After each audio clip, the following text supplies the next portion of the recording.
新星出生。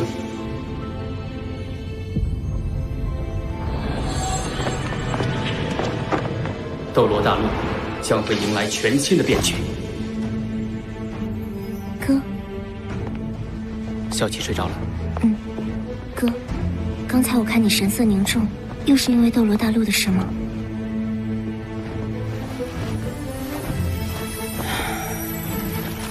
神界一天，凡间一年。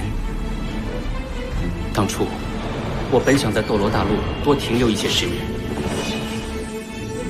却因善良与邪恶两位神王的赌约，而不得不回归神界主持大局。却不想神界之中20多年过去，斗罗大陆万年之后，唐门却已凋零。善良和邪恶那两个家伙实在太狡猾了，以赌约为名，自己下界去玩了。4000多年前那次地壳变动引来的大陆碰撞，不但令斗罗大陆面积增大了1倍，同时也带来了许多变数。我回归神界之后，便不能干涉人间，只能作为旁观者，见证斗罗大陆万年的斗转星移。4000年前，来自西方的日月大陆随着板块漂移撞向斗罗大陆，日月大陆上的日月帝国与原斗罗大陆各国瞬间进入战争。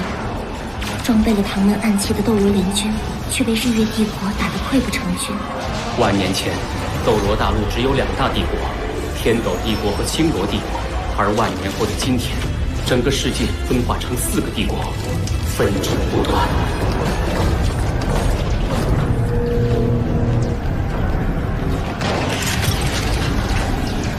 唐门也是从那时开始衰败的，在经历4000年风霜，唐门由盛而衰，毅然凋零。我虽然身为神王，却也只能眼睁睁看着唐门的衰败。哥，你也别想太多了。其实，从某种意义上来说，唐门的凋零也是因为时代与位面的进步。唐门毕竟是我一手缔造，实在舍不得他就此消亡。最近，斗罗大陆似乎有一颗新星应运而生，更与我唐门会有千丝万缕的关系。新星，我试图看清他的命运，却迷雾重重。总听爸爸妈妈说起斗罗大陆，似乎很好玩啊。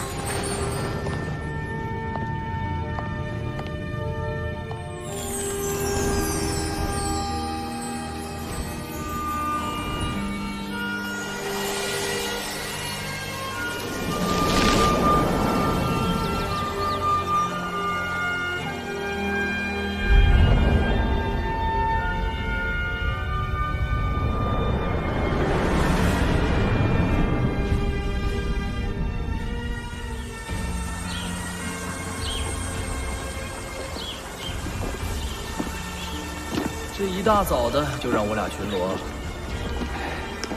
少说2句吧，早点巡完，早点休息。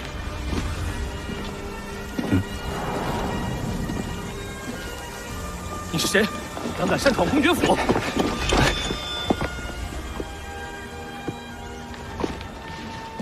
你是小公子，但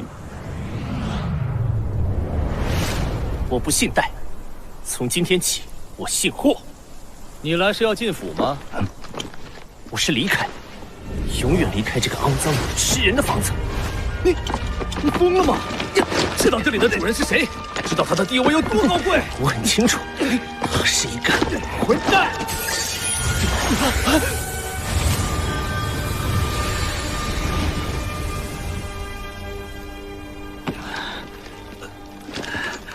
小公子他哪里去了？你还叫小公子？被公爵夫人听到，挖掉脑袋。他身上那把白虎匕首，可是公爵大人的信物啊！莫非他就是那个孩子？对啊，他不是说他不姓戴，姓霍？算了，这事千万别跟其他人提起。公爵大人也快回来了，我们小心点。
洛云儿不准再入公爵府内，你不配。从今天起，搬到后院的柴房，那儿才是你该待的地方。还有你那个孽种，也给我滚去柴房！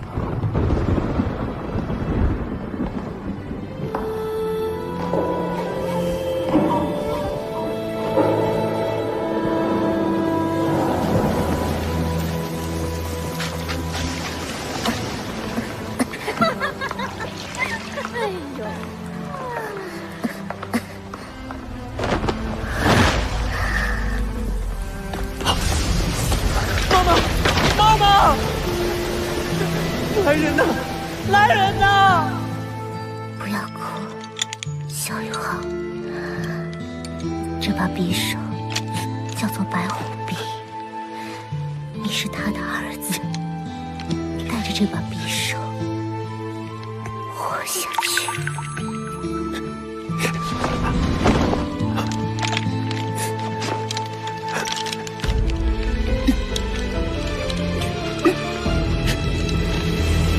妈妈，我的魂力已经10级，可以去获取魂环了。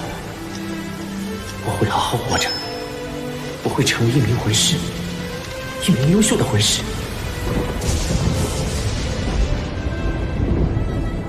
10年、20年、50年，我会用1辈子的时间来为您证明。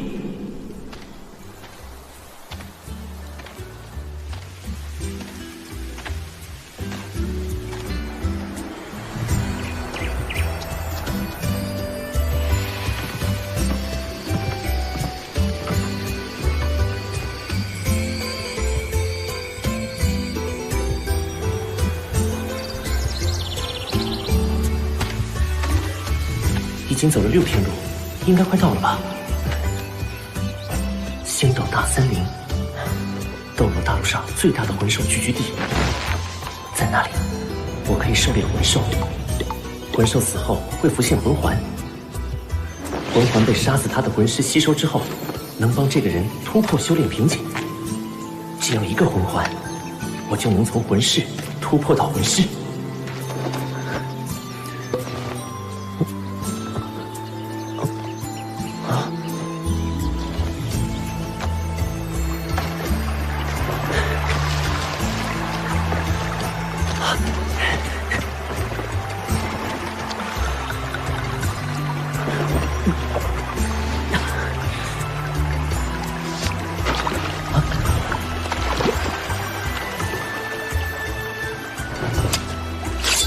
这把匕首叫做白虎匕，你是他的儿子。我不承认。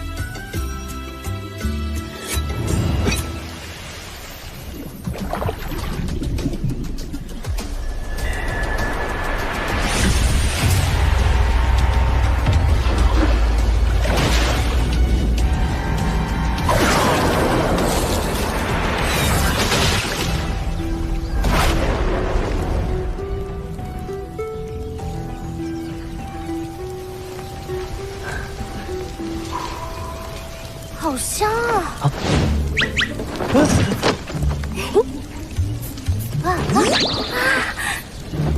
小弟弟，你这烤鱼卖不卖？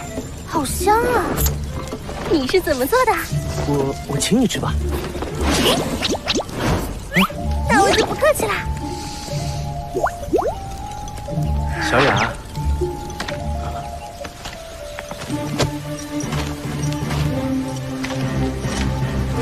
这小兄弟还没吃呢，你倒是先吃起来了。你想我什么？好啦，小雅老师，总行了吧？这还差不多。注意你的身份。大哥哥，也请你吃。小兄弟，你还没吃呢。这些鱼是你从河里抓上来的吗？没事，我可以再烤。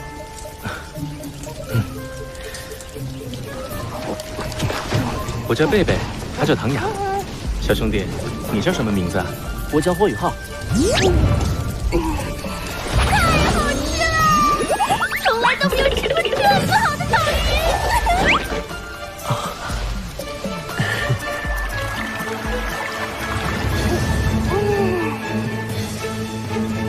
魏大哥，唐姐姐，我要先走了。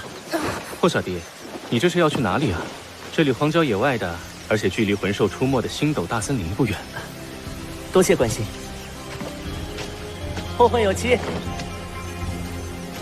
他不会要去星斗大森林吧？我感觉到他身上有一定魂力，可能就是去猎取魂环的。他的魂力很弱，贸然闯入星斗大森林会有生命危险的。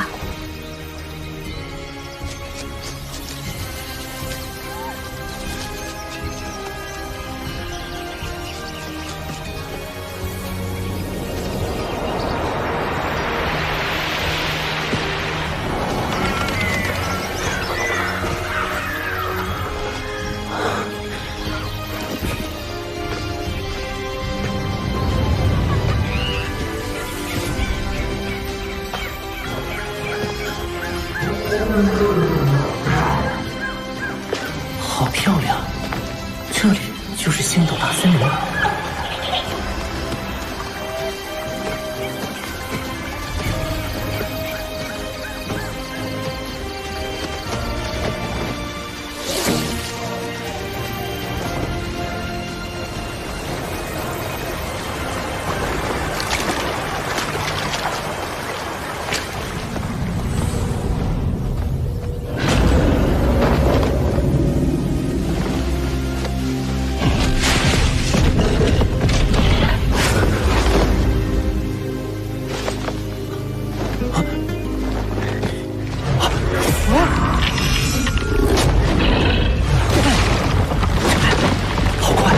这就是魂兽吗？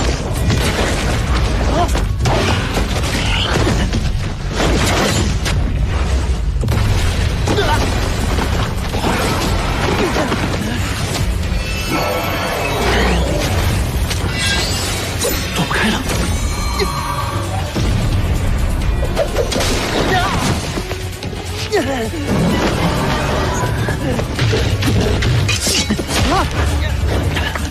松手！放开我！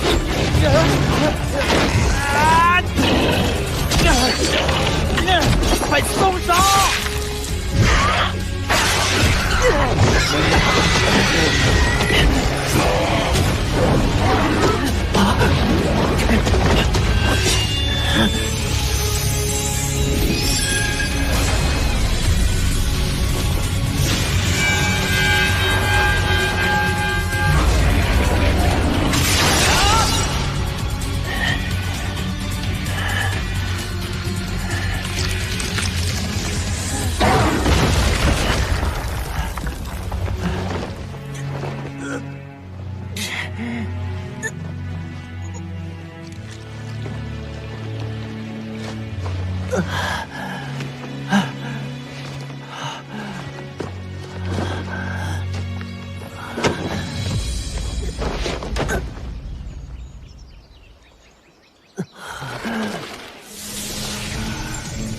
这就是魂环吗？好漂亮，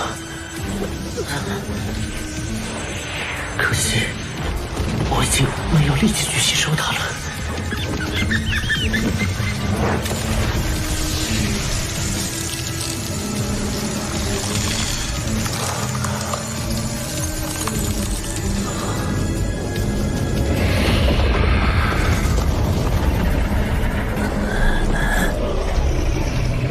周围变得好冷。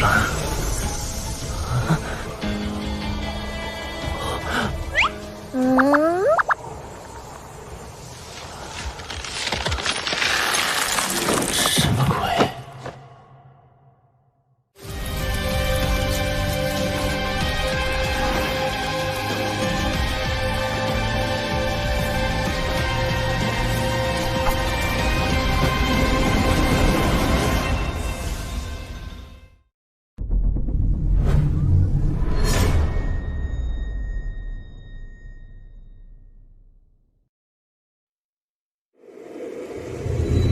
终于找到你了，精神属性的人类，但你太弱了，简直弱爆了！你的身体怎么这么脆弱？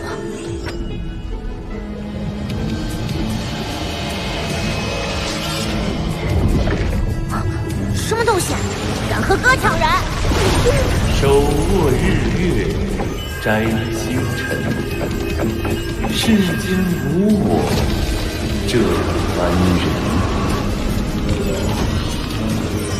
想我天幕冰蚕好不容易找到一个精神属性的人类，竟然有混蛋敢跟我抢！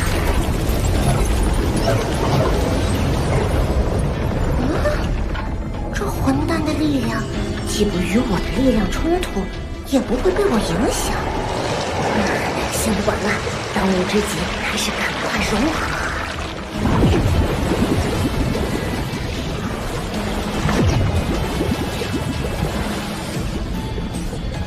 天幕冰蚕，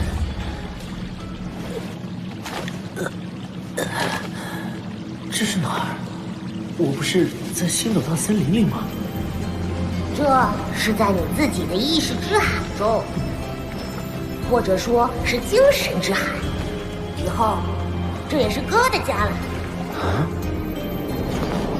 谁在跟我说话？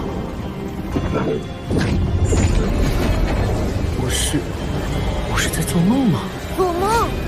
要是能有这样的梦，你岂不是要美死了？我说了，这是在你的精神世界里。精神世界又是什么？你真是闪得可以！我刚刚拓印了你的记忆。拓印记忆？我从头说起吧。你自己的眼睛，也就是叫灵眸的五官，要是想让它发挥出威力，就需要将魂力转化为精神力，再通过灵眸释放。而储存精神力的地方，就是你的精神之海，具体位置就在你灵眸后面的大脑里。而哥，就是斗罗大陆绝无仅有的100万年魂兽。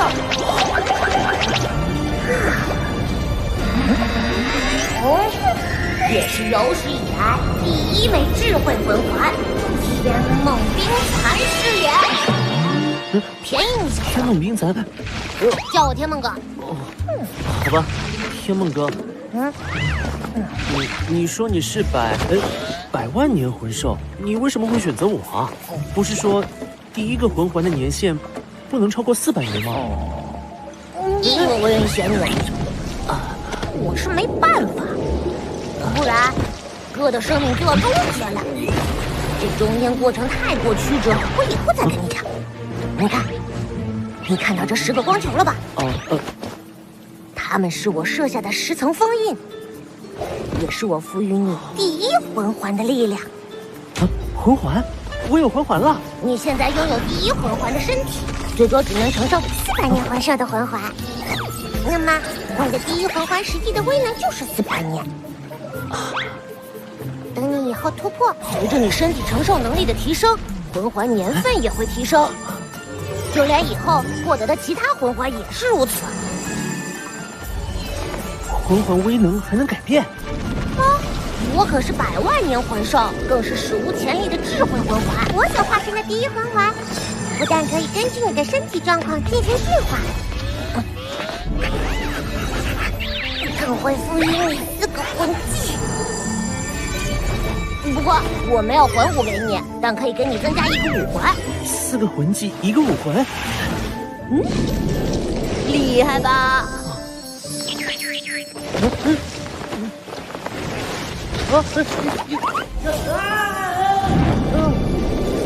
我赋予你的是冰属性的武环，但还没有形态。等你什么时候吸收了第1个冰属性魂环时，你的这个武环才会定型。所以，以后在你选择魂环时，一定要慎之又慎，多听我的意见。好，那我的4个魂技又都是什么？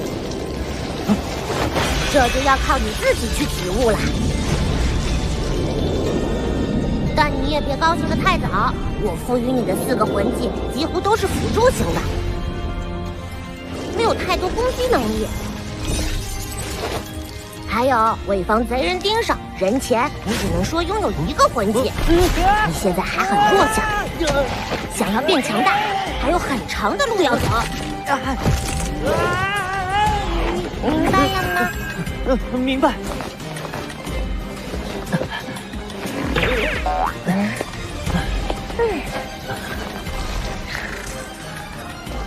没有人能够一步登天，只有一步一个脚印。依靠自己的勤奋与努力，才能取得真正的成功。这多好！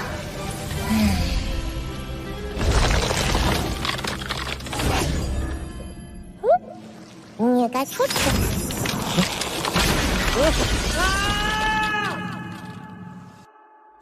怎么还不醒啊？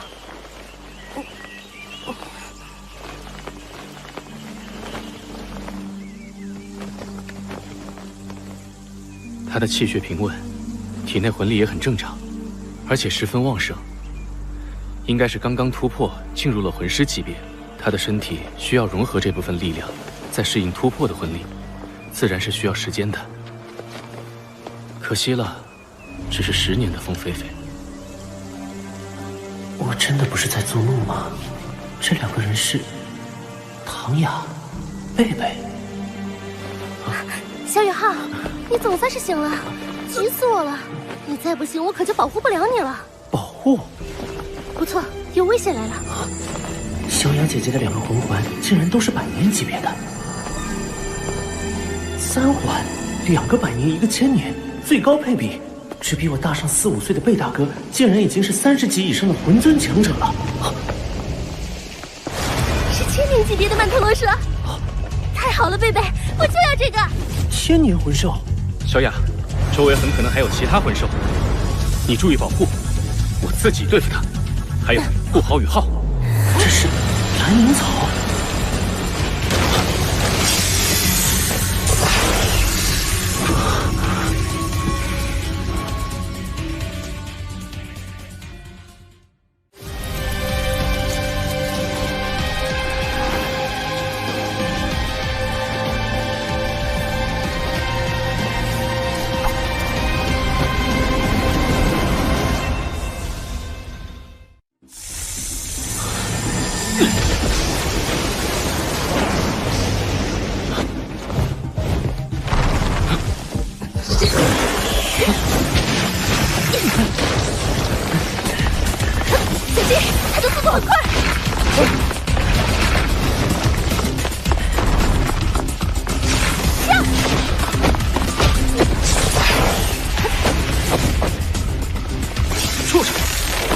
别想逃！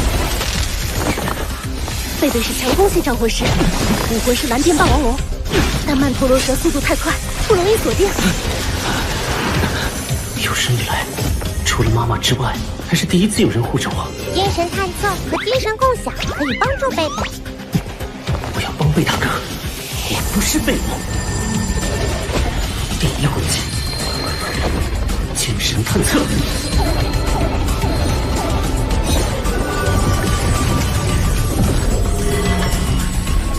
以及精神共享。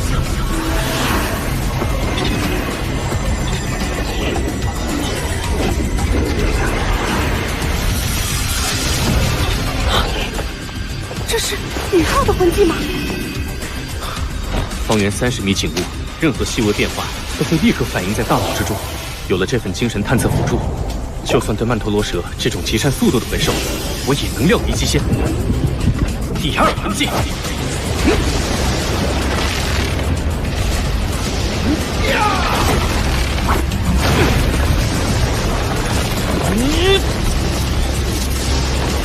雷霆万钧。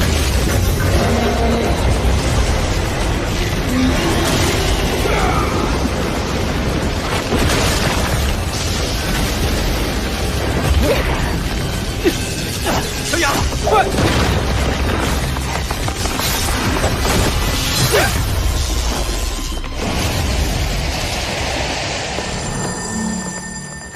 没想到这么顺利，帮我护法。雨浩，多亏了你的魂技辅助，不然这1000年魂兽我也没把握对付。小雅已经到了30级的瓶颈，此次我俩前来星斗大森林，就是为了给她寻找合适的第3魂环。这次，她可要好好感谢你了。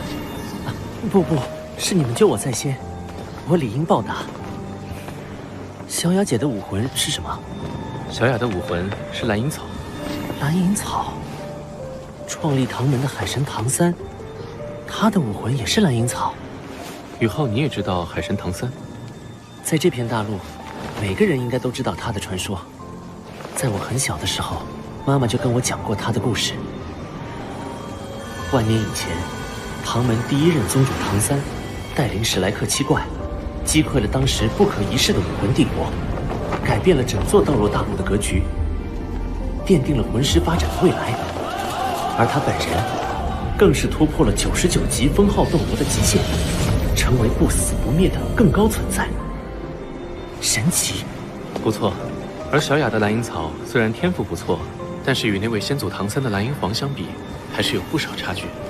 那小雅姐是唐门当代门主。那你的魂力消耗很大，快坐下，我帮你调整呼吸。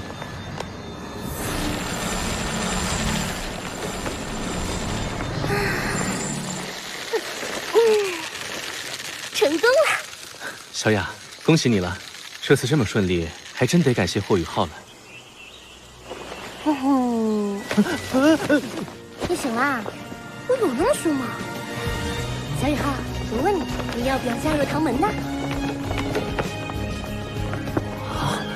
我们唐门曾经可是大陆第一宗门哦，而且唐门绝学很适合你修炼。此物名为玄天宝录，其内传有唐门的鬼影迷踪、紫极魔童、玄玉手等等。别看现今唐门式微，但还有我这个宗主和贝贝这个开山大弟子，前途简直一片光明。不愿意。而且唐门，小雅姐，我愿意加入唐门。我已经没有亲人，天赋差还是变异武魂，你们多次救我，还邀请我进唐门，能遇到你们，是我记事以来最幸运的一件事。我愿意跟你们一起重振唐门的辉煌。好，说得太好了！只要我们刻苦修炼，不断提升修为，将来必能夺回唐门府邸和基业。小雨浩，等出了星斗大森林，我有个惊喜给你。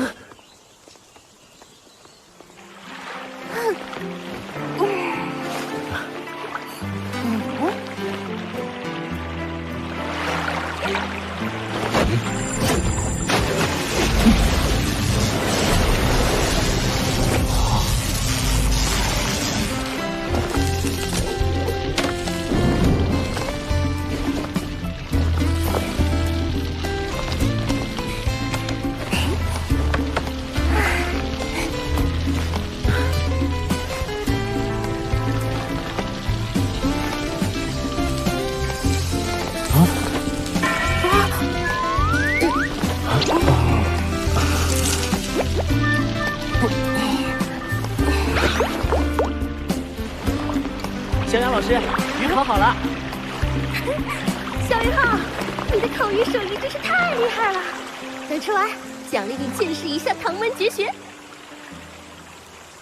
紫极魔童、玄玉手、鬼影迷踪、暗气白解、恐吓青龙。唐门绝学果然不同凡响。宇浩，我来传授你一些基础身法。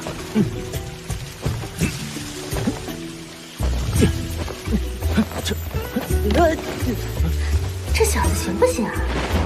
没事，再来。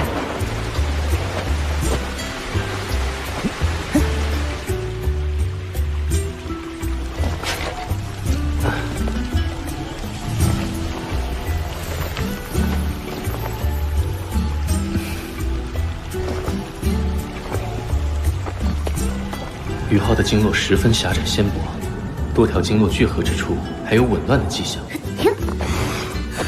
身体天赋如此差，得依靠多少毅力才能将魂力修炼到10级啊？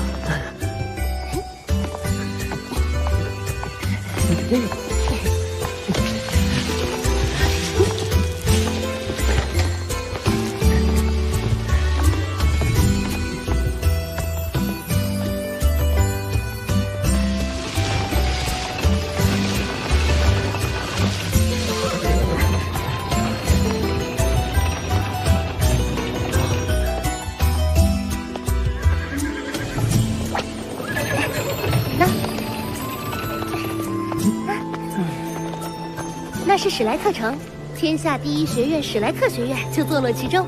小师弟，能考入史莱克学院的都是精英中的精英，这是真正的强者摇篮。天下第一学院史莱克学院。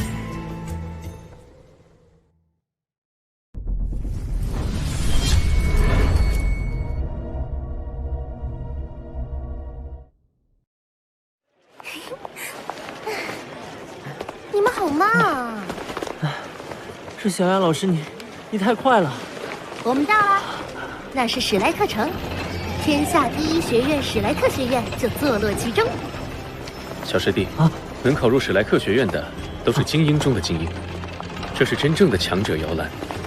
天下第一学院史莱克学院。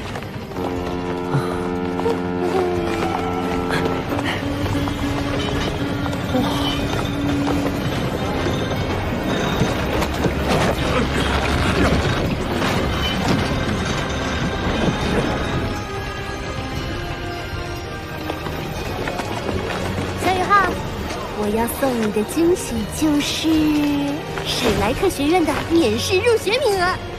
免试入学？我们唐门先祖唐三，正式毕业于史莱克学院。唐门创立之初，史莱克学院几乎所有毕业生都加入了唐门，这份休戚与共的关系一直保留到现在。即使唐门现已没落，史莱克学院还是会每年给唐门一个免试入学的名额。现在，这个名额归你啦。不过你也不能放松，史莱克学院每3个月就会有新生考核，不能通过考核的学员同样会被淘汰。我一定会尽全力留在学院的。孺子可教也。为师我颇为满意，这件储物型魂导器算是你拜入唐门的礼物。是仿照第一任宗主的24桥明月夜制成的，你可以用来存储物品。是，小雅老师。你别这么老实乖巧好不好？好的。就快到学院啦，我们穿过史莱克城就可以进入学院。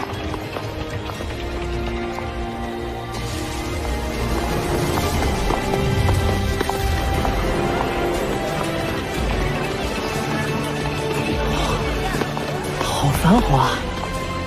那是魂导器。交通工具型魂导器。史莱克城的魂导器技术领先于原斗罗大陆各国，仅次于日月帝国。我在公爵府从未见过这么先进的魂导器。魂导器。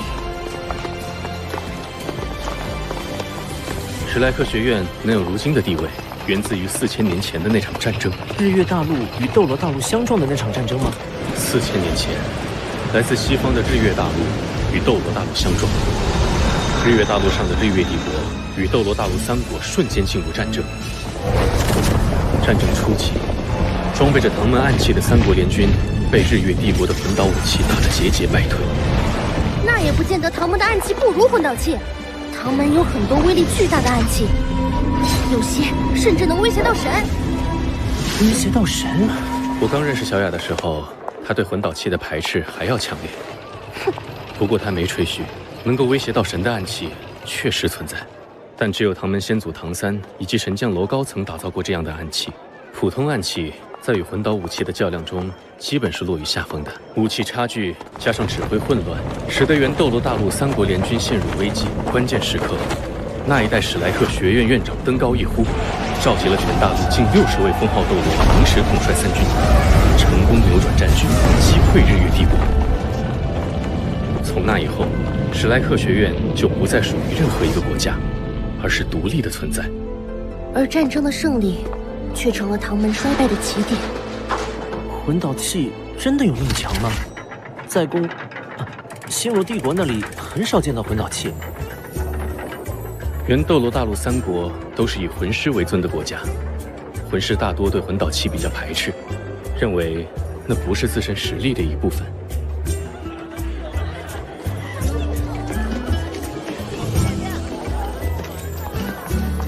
魂导器的强并不只在威力上，更在于其对魂师体系的颠覆性影响。颠覆性影响？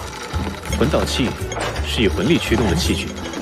魂力是能源，通过魂导器将能源转化、释放，能够变成水、火、电等各种元素。这样，一名火属性魂师也能使出冰属性魂技。那么属性相克这一魂师界古老的战斗法则就不存在了。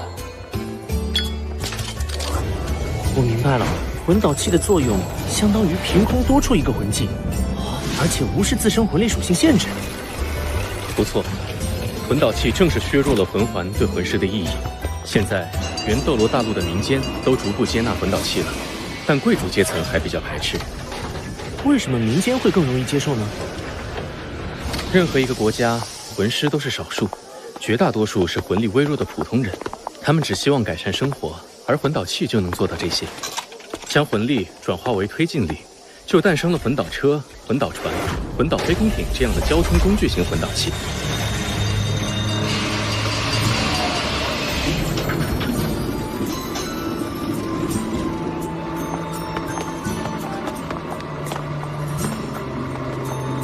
小雅老师是唐门宗主，自然排斥魂导器，但暗器跟魂导器也不一定水火不容吧。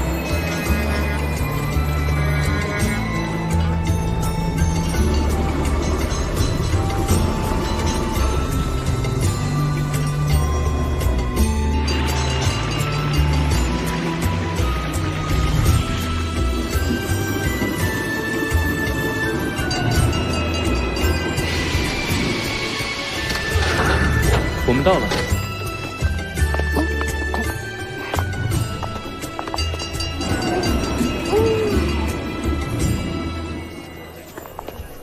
飞学长，您回来了。这位是我们唐门今年免试入学的霍雨浩，我带他来登记。好的，请跟我来。贝师兄似乎在学员中很有威望。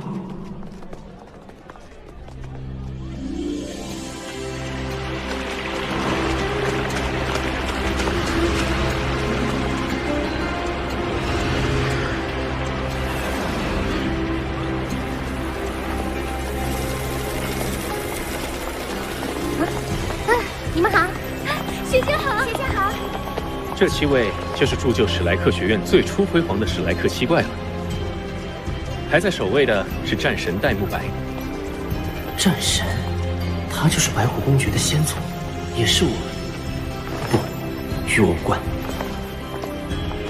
这位是凤凰之神马红俊。这位是食神奥斯卡。左边第1位就是咱们唐门先祖的妻子，共享修罗神神旗的小舞。在他后面的是速度之神朱竹清，是战神戴沐白的妻子。再后面是有着最强辅助魂师称号的九彩神女宁荣荣，她是食神的妻子。中间这位就是咱们唐门的先祖，修罗神和海神双神一体的唐三了。好阴武，就算雕像也能散发出一股威严神韵。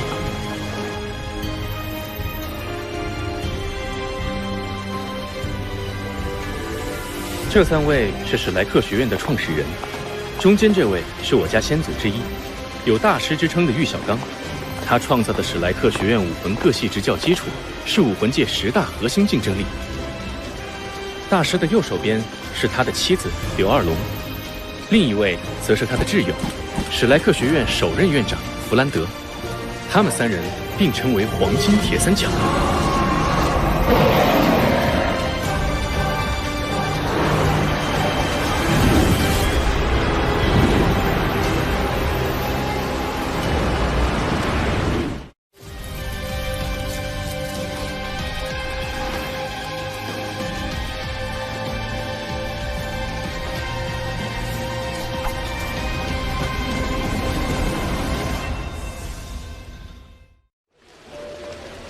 从这里就要分路了，往左是武魂分院，往右则是魂导分院，是史莱克学院的2大分部，都是外院。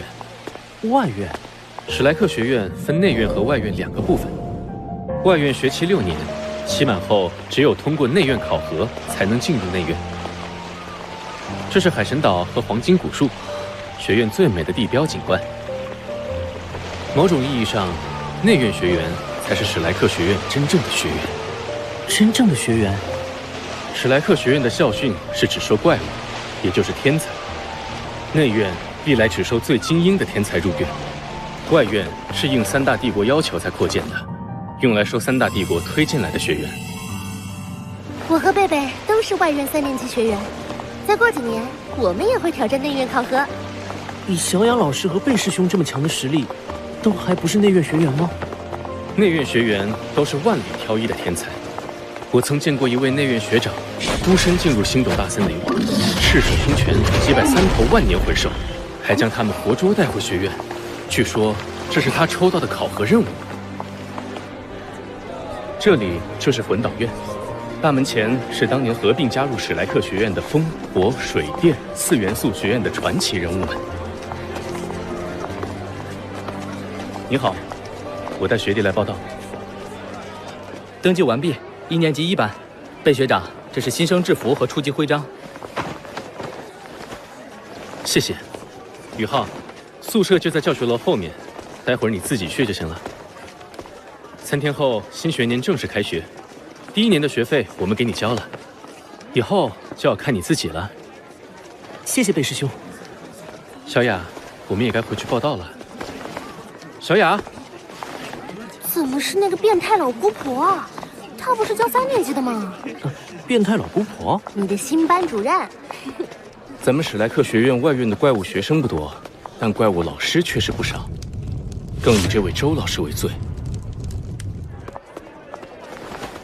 小宇浩，我已经开始同情你了。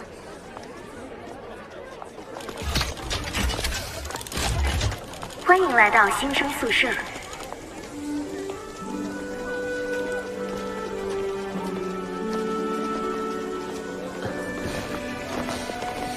老爷爷您好。我是新生，来入住宿舍的，请问201室怎么走？去吧，上去2楼第1间。啊，谢谢。少见过有礼貌的孩子。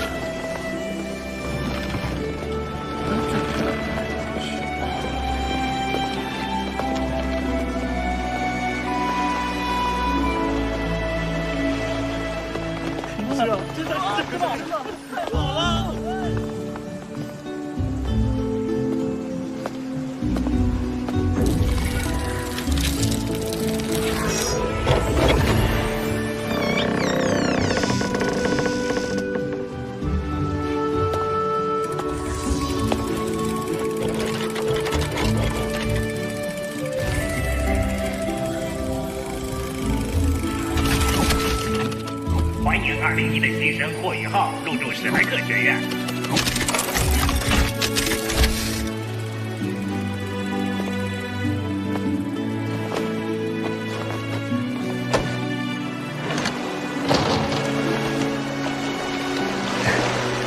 舍友还没来，先抓紧时间修炼。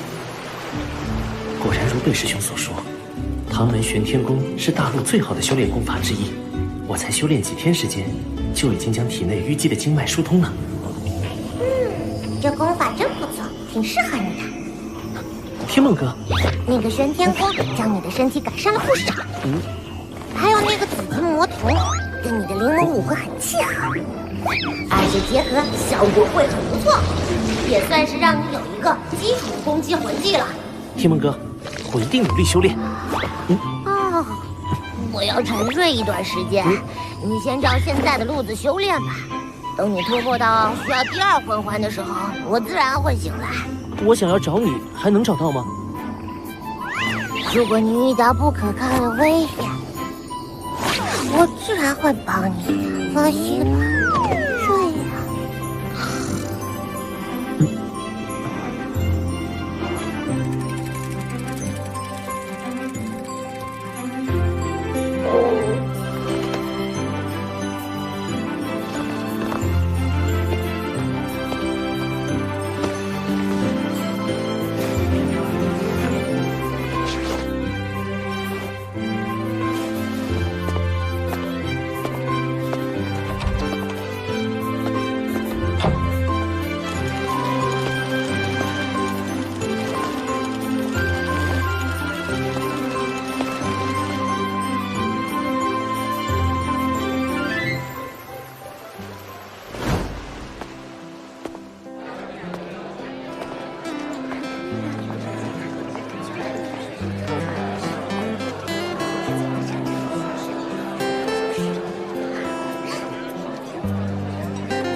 身上只有几个银币，根本买不起像样的晚饭。贝师兄说，学院会定期发放一些任务给学员，奖励还很丰厚。等开学后，我就去接一些任务。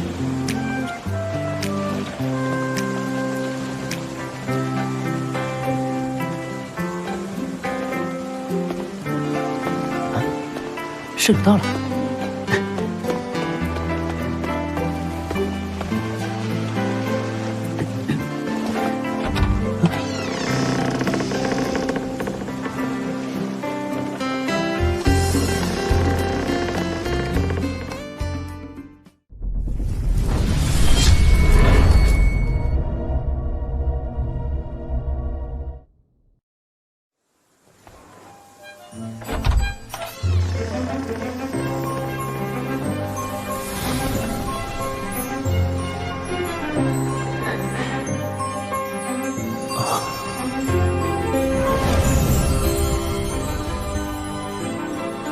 你好，我是你的舍友，让开。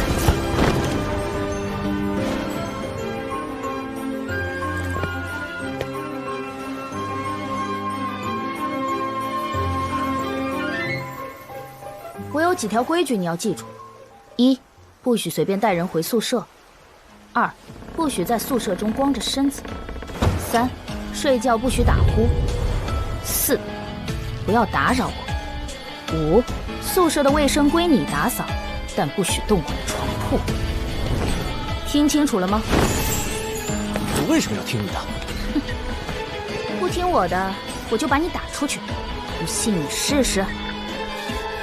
试试就试试。我们下楼。好，你叫什么名字？我不奏无名之辈。在问别人的名字之前，是不是应该先报上自己呢？我叫王东。我叫霍雨浩。很好。我想你的名字很快就要在史莱克学院消失了。走吧，笨蛋。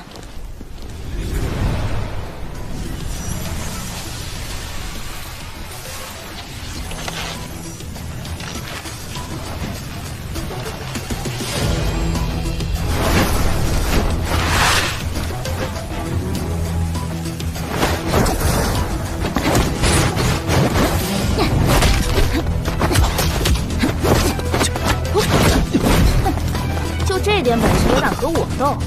对付你，我连武魂都不学。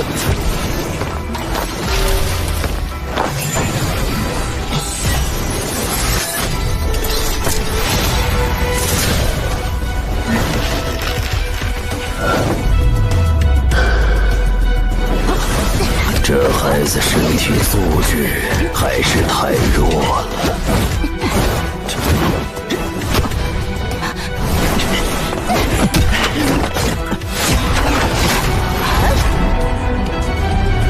归隐迷踪，唐门功法。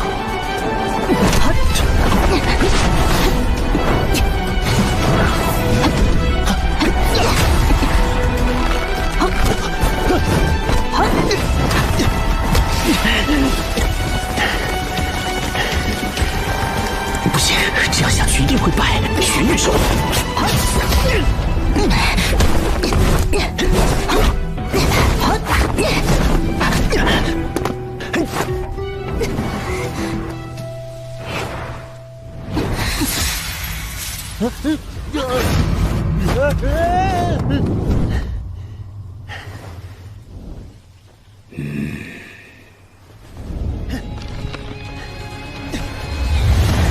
这是天梦阁赋予我的4个魂技之一——灵魂冲击。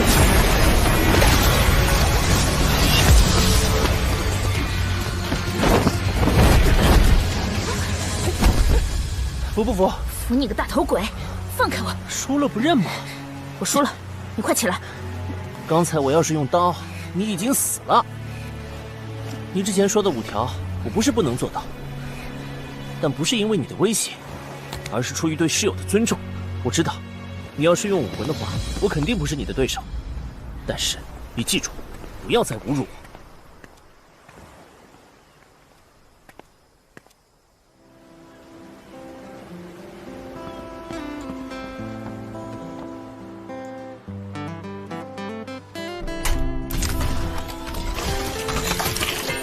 史莱克时间7点30分，起床了。今天是周一，祝您心情愉快。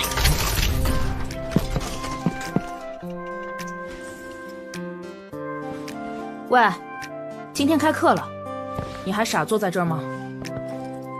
现在就开课了吗？还有半个时辰吧。哦，那我再修炼一会儿。真是个疯子。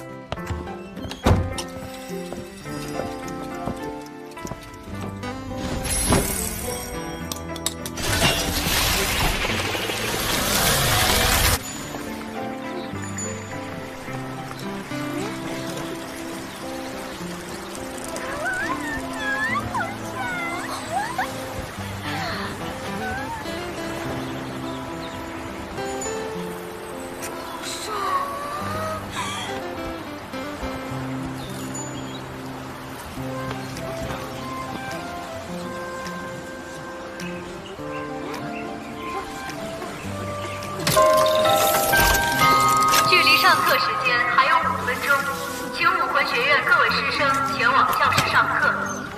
即将到达上课时间，请武魂学院各位师生抓紧时间。即将到达上课时间，迟到者禁止入内。距离上课时间还有最后5秒钟。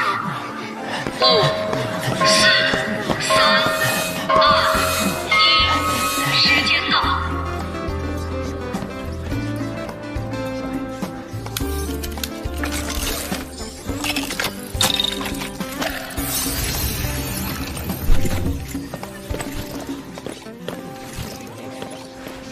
我听说那个帅哥叫王璐，好帅。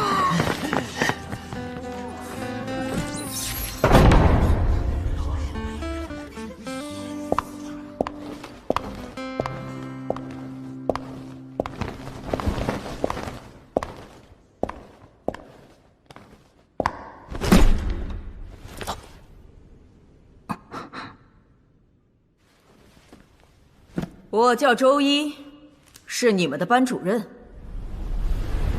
在我的班级，一切垃圾都不可能通过考核。我要培养的是怪物，不是蠢货。报名这几天打过架的人起立。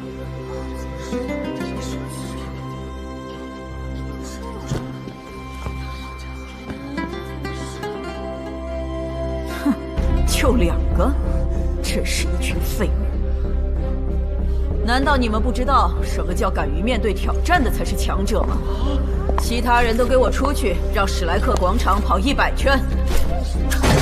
哪有这种规矩？谁跑不完，直接开除！老师，我不服，凭什么我们没有打架就要跑步？因为是我说的，不服可以滚蛋！万年魂环，灵魂魂技！提醒你们，你们只有1个时辰，没跑完100圈的，退学。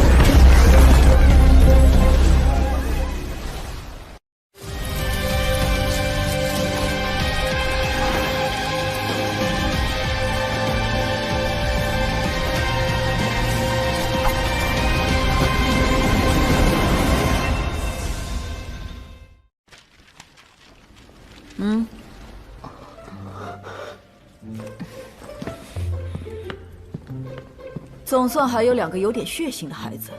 说吧，你们是跟谁打架？又是为什么打架？报告老师，我们是室友，因为一点小事起了矛盾。哦，还是室友，打得好，室友打架最好了，这样就有了竞争，还能共同进步。不过现在嘛，你们也可以去跑步了。老师，您不是说我们俩有血性吗？可我没说过你们不用跑步啊！记住，你们跑100圈的结束时间和其他人一样。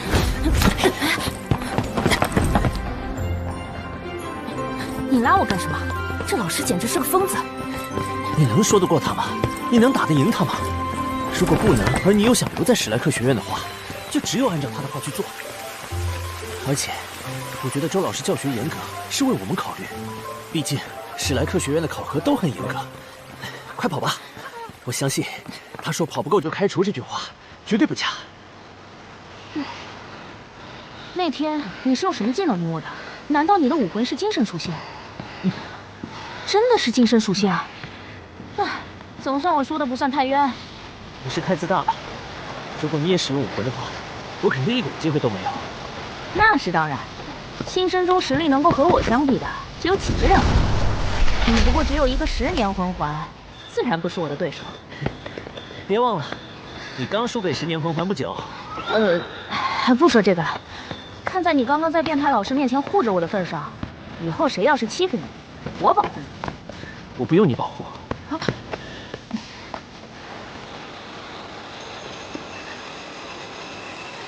你还真是不近人情。要是你平等待我，就不会有这种感觉了。哼，从小到大，同龄人中还没有能让我平等对待的。妄图击败居多。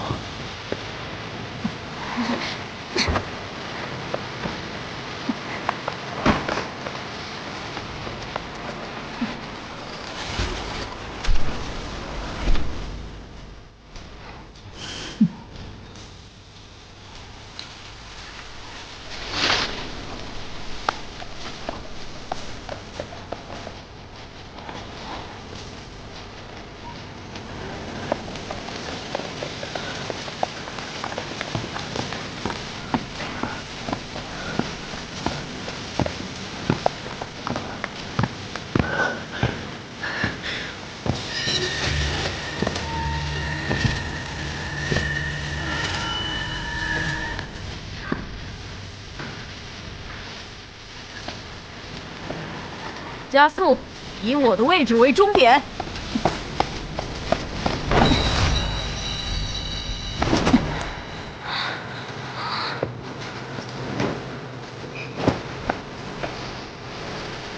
1个时辰就要到了。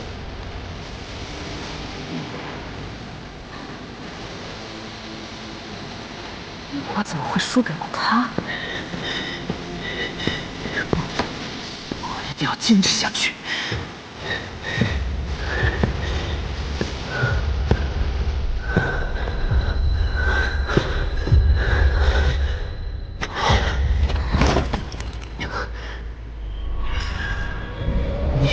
你什么你？还不赶快运转魂力，让自己的身体变得轻点。光明女神蝶，大陆上最美丽的蝴蝶武魂。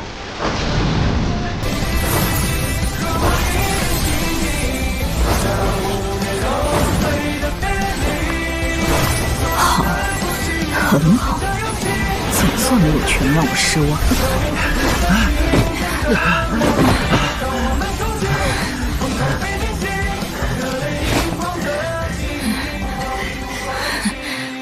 我念到名字的人都可以收拾行李离开学院了。程程、邱建饶、唐刀、上官陈天、林泽宇、诸葛云、泰隆、唐林、云小飘。老师，为什么我明明按你的要求跑完了？跑完了？在刚开始跑步的时候，因为我尚未到史莱克广场，你偷偷骑了2圈，因此你跑了98圈。可是，你也不能因此就开除我呀！史莱克学院培养的是怪物，是斗士，必定不是圆滑投机的普通人。有实力却没有良好正直的心态，培养成才后带给任何国家的，都只会是灾难而不是帮助。你不配成为史莱克学院的学员，收拾东西滚蛋！我点出的这9个人，全都是在跑步期间偷奸耍滑的。不服气的话，尽管去教务处告我。老师，他是在别人帮助下他跑完的，为什么没有被淘汰？我之前并没有说过不许相互帮助，如果在跑步过程中有人愿意帮你也可以，但有人帮你吗？快滚！剩下的人都回教室上课。这老太婆也太狠了。谢了，如果不是你，我恐怕也……别谢，如果不是和我打架被老师留下浪费了时间，你自己也能完成。我们现在开始上课。霍雨浩，起立。周老师，报出你的魂力等级。是。我的魂力是11级。11级？他怎么进来的？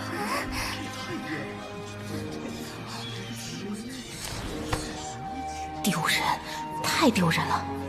我怎么会输给一个魂力才11级的人？等等，史莱克学院的录取基础不是15级吗？不错。霍雨浩的魂力只有11级，他是学院的特邀生，但这也是特邀生唯一的魄力。如果不能完成学院布置的学习任务，通过考核，一样会被淘汰。好了，霍雨浩，你坐下。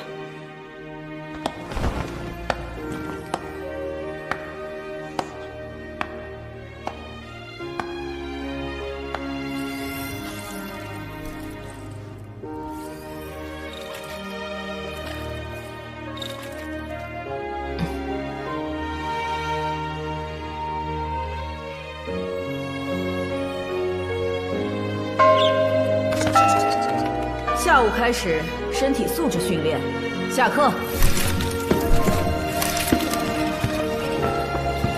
霍雨浩，你到我办公室一趟。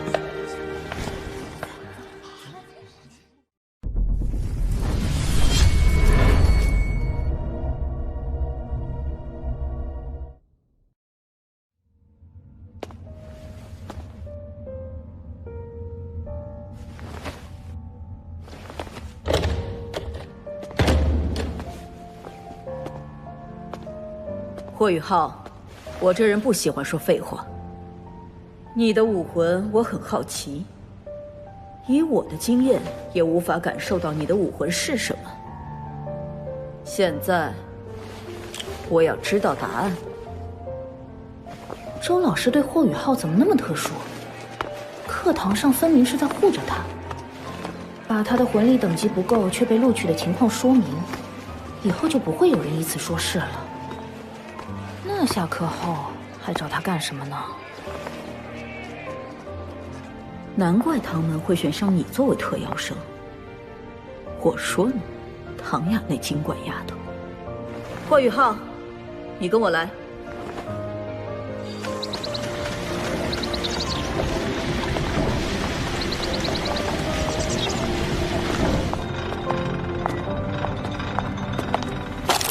欢迎来到魂导学院12号实验区。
这孩子很适合魂导系。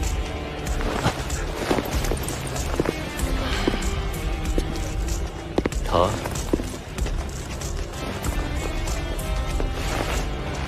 不行，身体素质和魂力都太弱了，恐怕连威力最小的定装魂导器都拿不起来。霍雨浩，给他感受一下。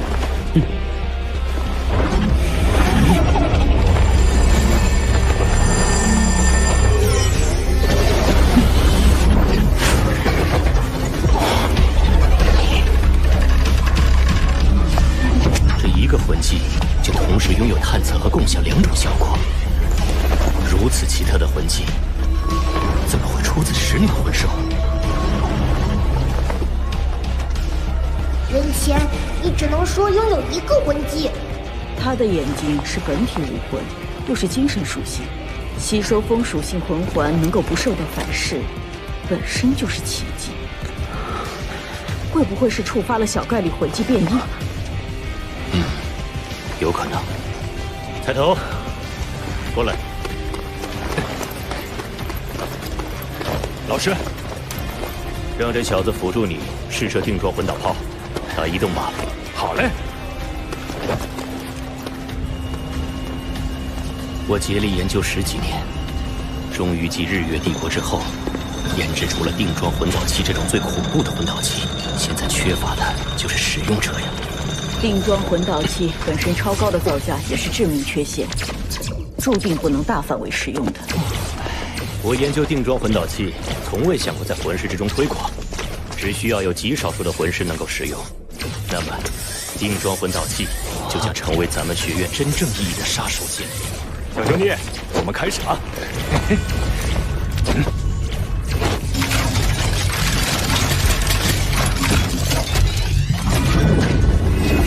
移动吧，发射！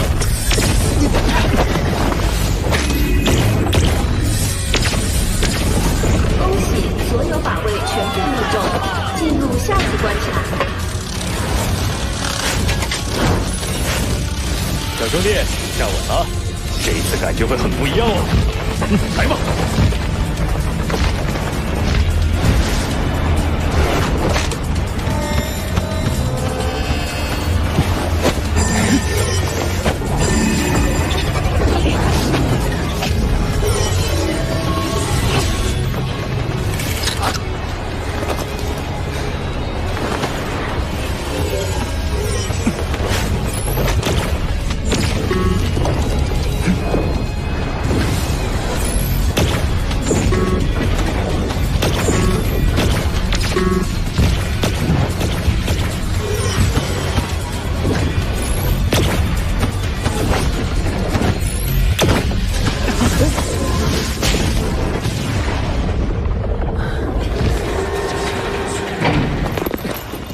小兄弟，你这个能力很特别，不过探测距离还是有些不够。若要配合定装魂导器，这个魂技探测距离至少需要达到100米以上，可惜了。范宇老师，我的这个魂技会随着魂力的提升而扩大探测范围。这不可能，魂技怎能进化？从我拥有这个魂技到现在，探测范围已经提升了直径1米。好。如果有一天这个距离能达到100米以上，你就来找我，我教你制作魂导器。是，谢谢老师。菜头，你带他到一边，给他讲讲什么是定装魂导器。好嘞。但愿他这魂技真能够持续进步。何大哥，谢谢你刚才保护我，以后叫我宇浩就行。以前也有人叫我大哥。小宇浩，你不错哦。现在大家都叫我菜头。何大哥，刚才那个魂导器威力可真大呀！那是定装魂导器，我们魂导器主要研究的就是近战魂导器、远程魂导器、定装魂导器这3类军用魂导器。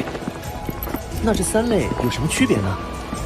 近战魂导器外观类似于我们平时常用的刀剑、匕首之类的武器，但是可以爆发出比普通武器更强大的攻击力。附带魂力属性，如火焰、寒冰、雷电、防御等。那远程魂导器呢？远程魂导器需要注入的魂力比近战魂导器多，但是攻击距离远。定装魂导器不要求注入太多魂力，且射程更远，威力更大。那就是说，定装魂导器简直碾压远程魂导器啊！凡事都有代价。定装魂导器制作更加精密，耗材更加珍贵，且魂导器也遵循属性相克。定装魂导器并不是无条件压制远程魂导器。原来如此。而且定装魂导器还有一个最大缺陷，就是难以定位瞄准移动目标。所以番禺老师才想尝试用我的精神探测来精准定位。定装魂导器威力恐怖，如果能精准定位目标，理论上能让一名魂师的攻击力增大10倍呢。10倍？努力哦，等你成为我的小师弟。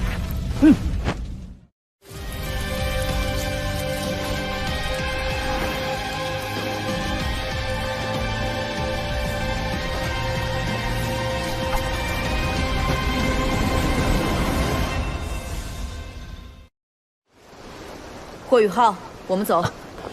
何大哥，我先走了，我一定会努力修炼，抓紧提升探测距离。霍雨浩，番禺老师是咱们学院首屈一指的魂导师，如果你能成为他的弟子，前途不可限量。不过，你必须先通过新生考核，否则我就会将你开除，规矩不可废。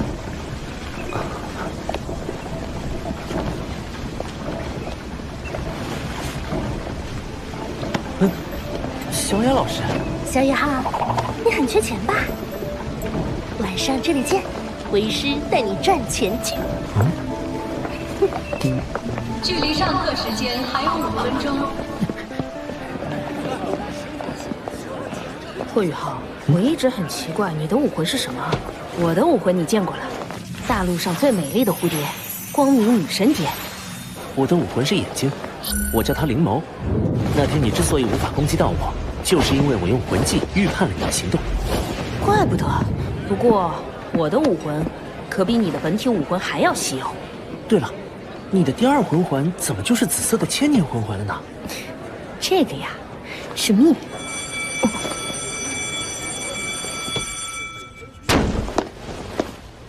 全体起立，广场集合。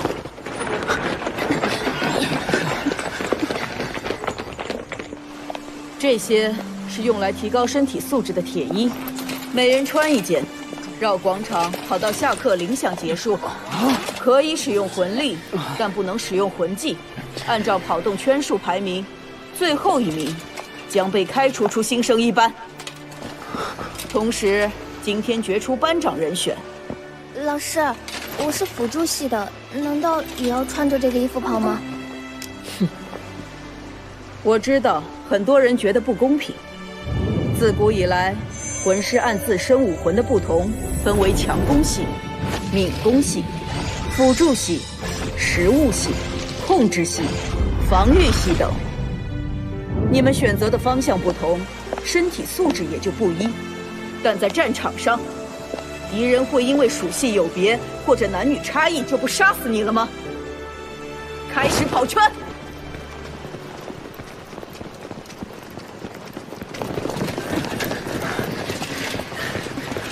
他还不如那名女生呢。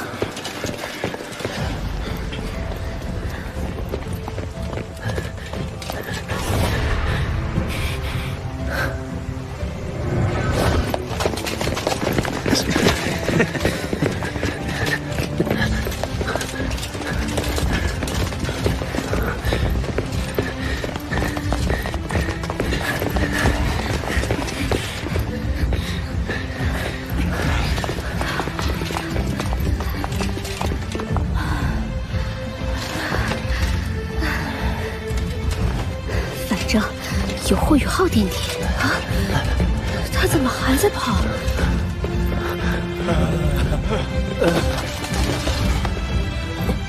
我跑的圈数最多，已经不可能有人超过我了。那家伙明明魂力和身体素质都是最差的，竟然还在坚持，到底是怎样可怕的意志力？我不能被开除，要通过新生考核进入魂导系。怎么能在这儿倒下？可是到极限了。这是玄天功？难道在身体到达极限的情况下，就能在行动中运转玄天功，而不一定非要冥想？在力竭时运转玄天功，经脉竟受到加倍滋润。平时不敢大力疏通的纤细经脉，不仅变得更有弹性了，还拓宽了些。虽然体力仍在消耗，但机会难得，我得再撑一会儿。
这不仅是对他们身体的锻炼，更是对他们意志的磨练。这些孩子竟有如此意志力，实在是让我惊喜。尤其是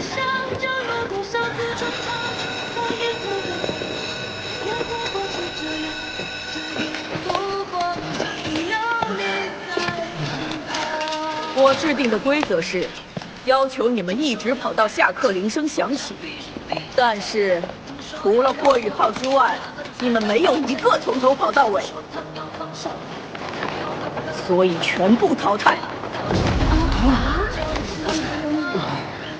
不过，看在你们最后能够在霍雨浩的带动下燃烧起几分血性的份上，就不再进行惩罚了。今天没有人会被淘汰。我从教这么多年，从未见过如此强大的意志力。霍雨浩，你带给我太多惊喜了。这91个孩子，彼此还叫不上名字，就凝聚出了集体荣誉感。我宣布，新生一班的班长是霍雨浩，霍雨浩，霍雨浩，霍雨浩，霍雨浩，霍雨浩。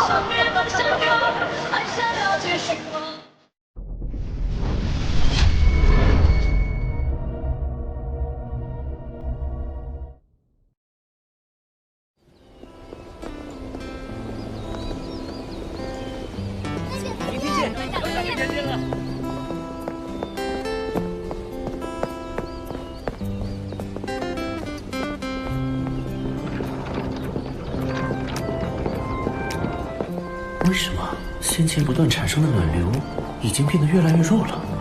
因为我的体力恢复了吗？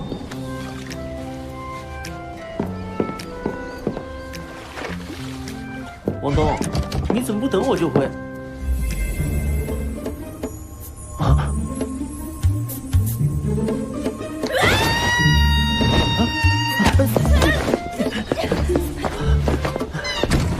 你干什么？怎么不敲门？对不起，什么情况？我为什么要道歉？什么毛病？这么粗暴，还想打一架？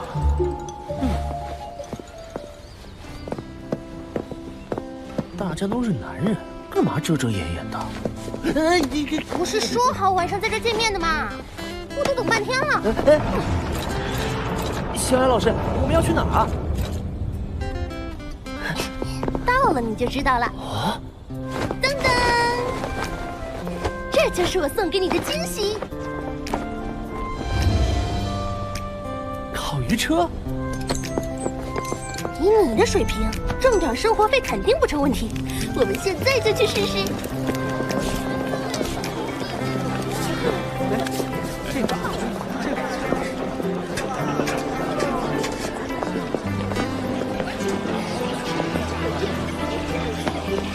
拿好。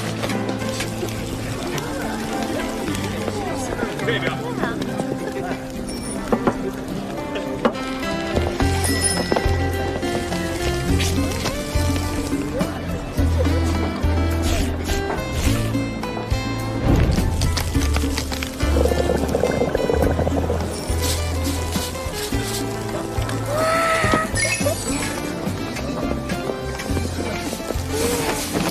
你这阴谋对于火候的掌控很精确，刚好派上用场。食堂林大娘卖咱这鱼成本是1个铜币，以你的手艺，卖5个铜子一条毫无问题。这些工具孙师傅送你的。星海老师，你说的赚钱就是卖烤鱼啊？对了，贝师兄呢？这种小事不用麻烦贝贝啦，你专心烤鱼，我来帮你打下手。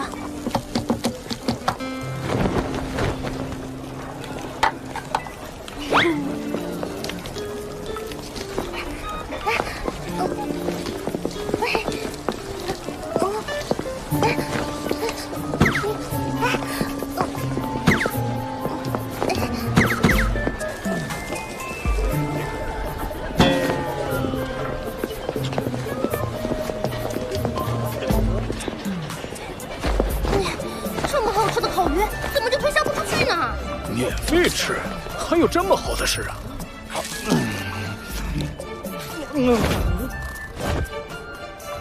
这种感觉太美妙了！从来没有吃过这么好吃的烤鱼！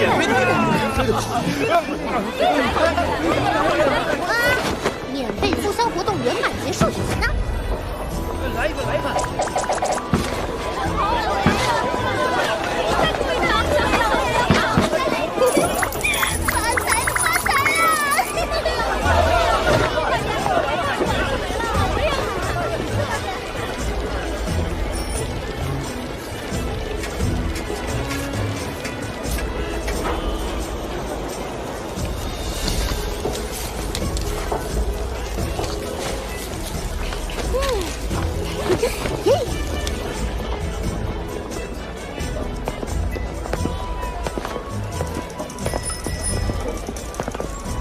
外院第一美女江南呢？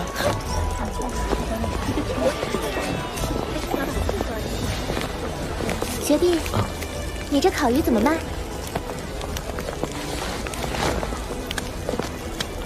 ？5个铜魂币一条。有点贵了。考虑到成本和你的加工，最多3个铜魂币就可以了吧？你还有的赚。抱歉，我的烤鱼不2价，而且今天的都已经卖完了。对不起，我只是随便计算了一下。如果以后有机会，我再尝尝。小子，你可不慢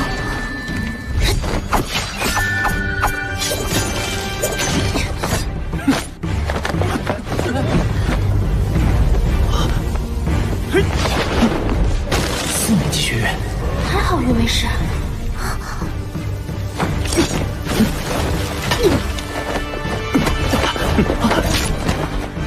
你干什么？住手！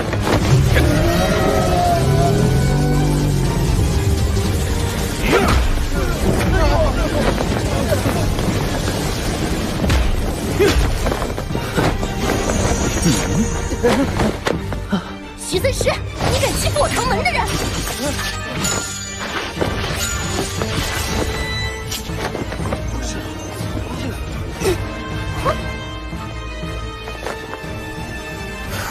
唐雅，别以为我不敢揍你！来啊，我还怕你不成？13时，你欺负我小师弟，今日之事必须要给我一个交代，不然我们就上斗魂区决一胜负。他是你师弟，那又如何？他不给江南的面子，就是不给我面子。一条烤鱼而已，我已经付了钱。那是宇浩留给我的。贝贝，你还和他废什么话？揍他，揍得他生活不能自理。你家小雅还是这么脱线，也罢，不就是上斗魂区吗？走。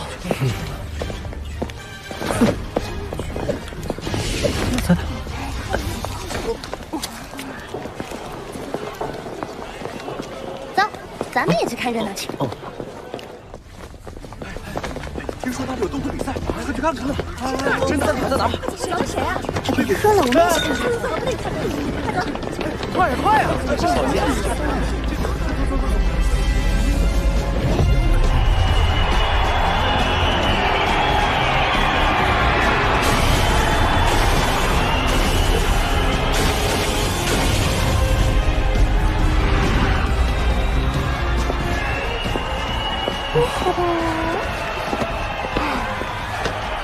贝师兄和那个徐三石的斗魂比赛，怎么吸引了这么多学员来看？那是当然，贝贝和徐三石他们两个，一个号称外院最强攻击武魂，一个号称外院最强防御武魂，他俩的斗魂肯定吸引人。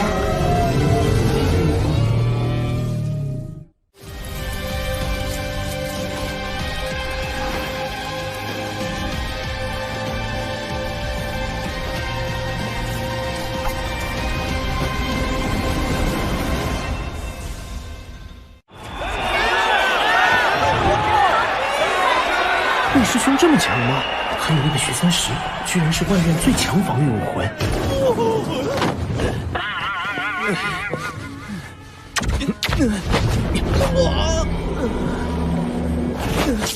你家小雅也太狠了，直接上我一枚龙须针。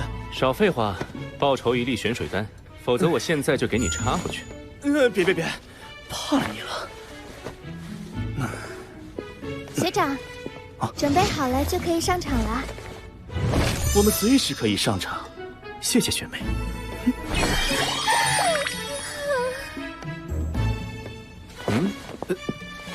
走，上斗魂台。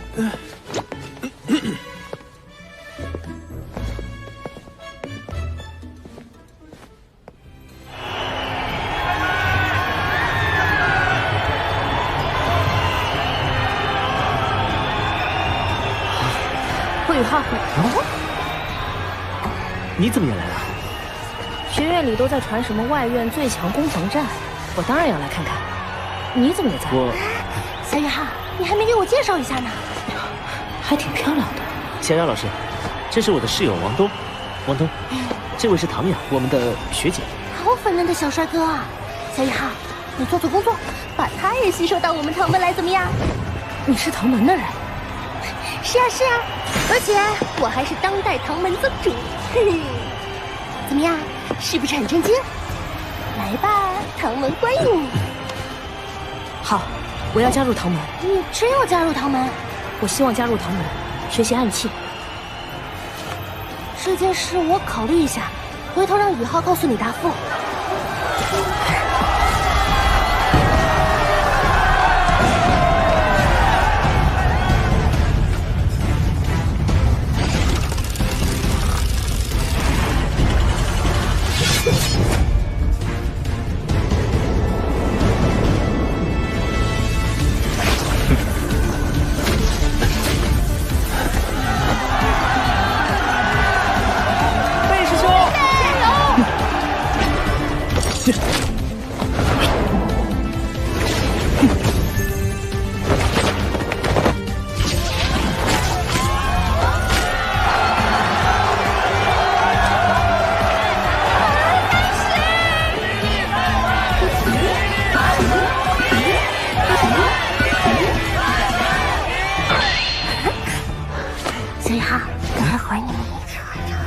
这样不好吧？有什么不好？会宗门创烧，宗主我特许你这么做。史莱克学院外院3年级贝贝挑战4年级徐三石，双方准备好了吗？比赛开始！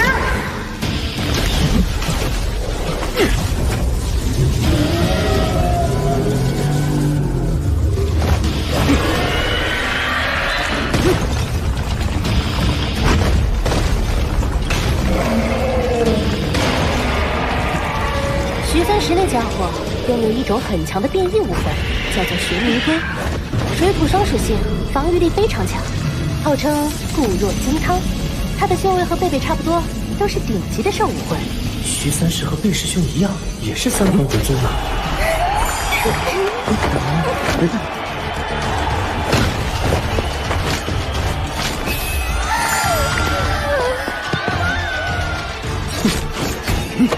龟甲盾。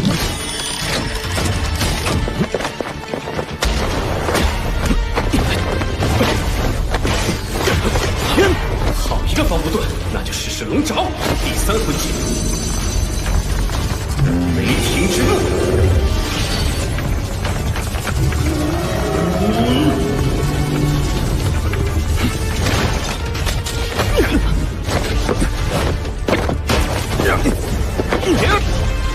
好啊，看是你的龙爪锋利，还是我的护火盾更强。第一魂技，玄冥阵。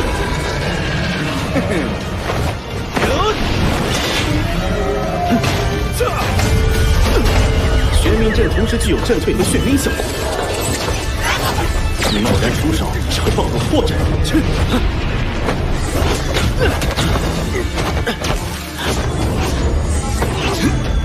急于求成，你输定了。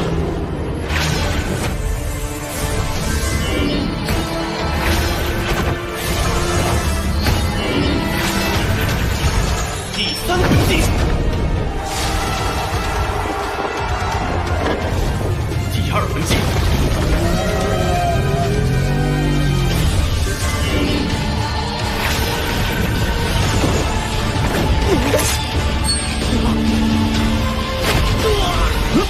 雷霆万钧。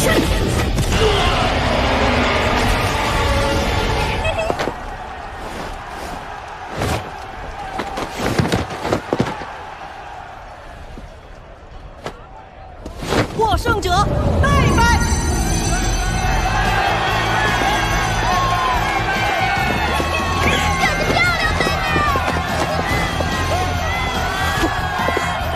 本来只想用精神探测共享来辅助贝师兄的，后来忍不住尝试了下天文哥所说的。还有那个紫金魔童跟你的灵龙武魂很契合，二者结合效果会很不错。想不到魂力很快就耗尽了。我下去。你怎么了？魂力透支了，没事儿，睡一觉就好。魂力透支？许三石突然脚下拌蒜，是你干的？我们回去说。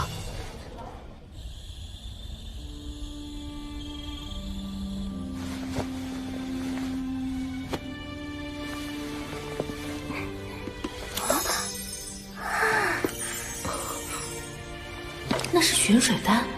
不会吧？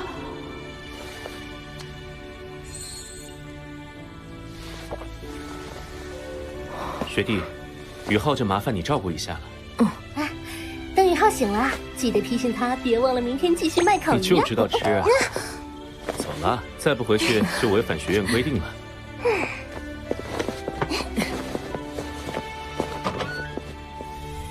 真的是玄水丹，玄水丹能大幅提升魂力，且药性温和，易于吸收，更具有洗精益髓的功效。一枚玄水丹售价得有1万金魂币吧？那位贝师兄居然这么大方。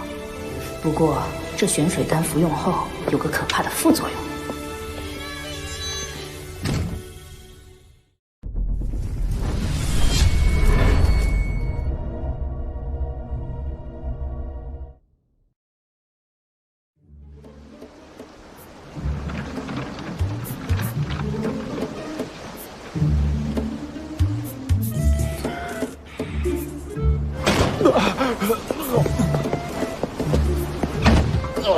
眼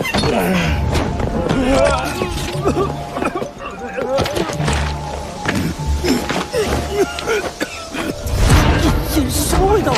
受不了了，真是受不了了！又迟到了，这是什么？王东呢？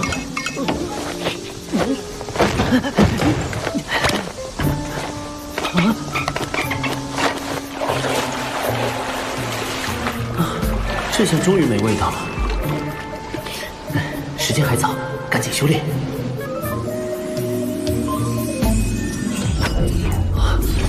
全身经脉变得前所未有的通畅，以前闭塞纤薄的地方都被拓宽加厚了许多，而且非常坚韧。紫极魔瞳，紫极魔瞳进入若微境界了。难道我睡了一觉就脱胎换骨了？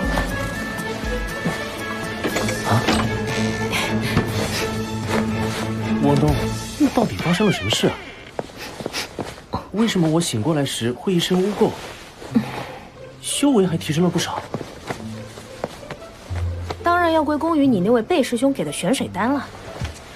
玄水丹，一种昂贵丹药，能够益精洗髓，大幅提升魂力，且没有副作用。哦，也不是完全没有。它药效发动的时候，能将你体内杂质排出体外。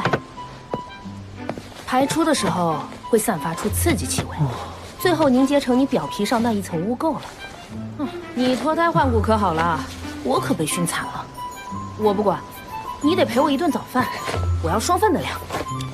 行，吃4份都行，把你吃成小胖猪。你才是猪啊！走。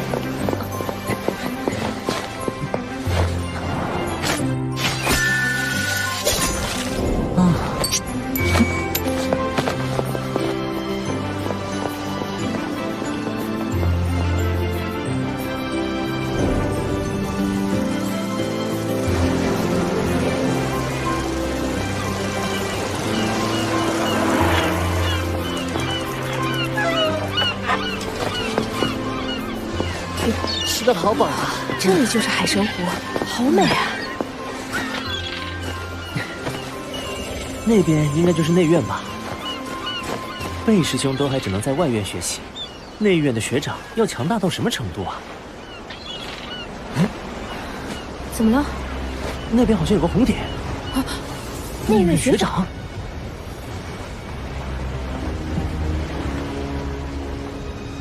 紫极魔瞳。学长看上去很强啊，没释放武魂就能在湖面奔跑。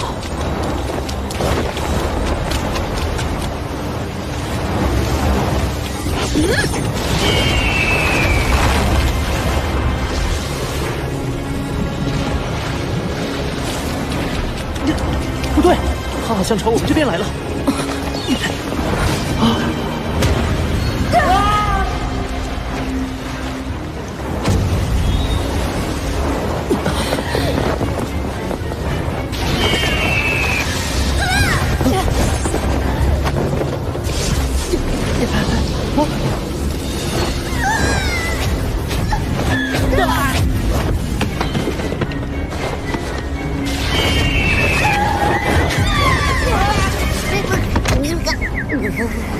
感动哥选中的人，吵醒哥睡觉，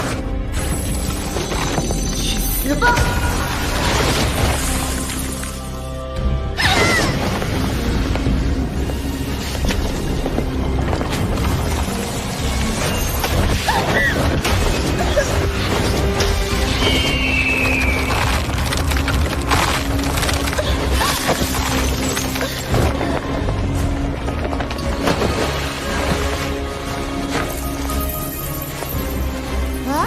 这小家伙身体素质进步很快呀，这第一道封印也解开了一些，看来可以再给他一点力量了。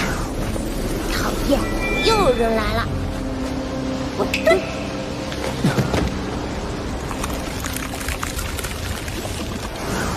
不好！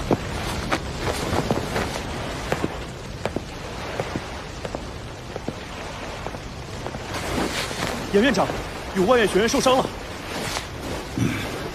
还好，只是昏厥，并没有受到什么伤害。庄老，麻烦你给他们治疗一下。你们2个去找一下马小桃。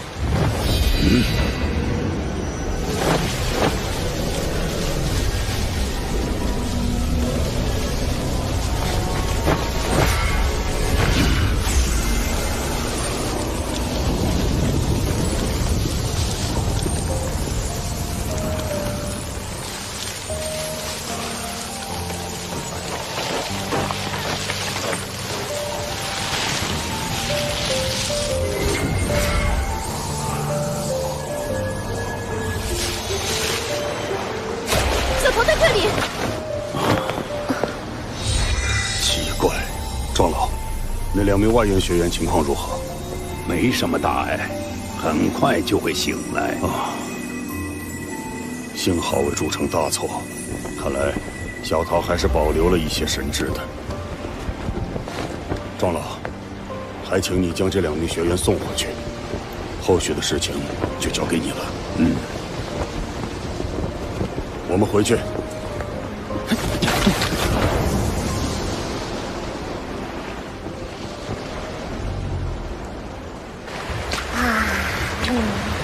这么快就把哥吵醒了，真讨厌！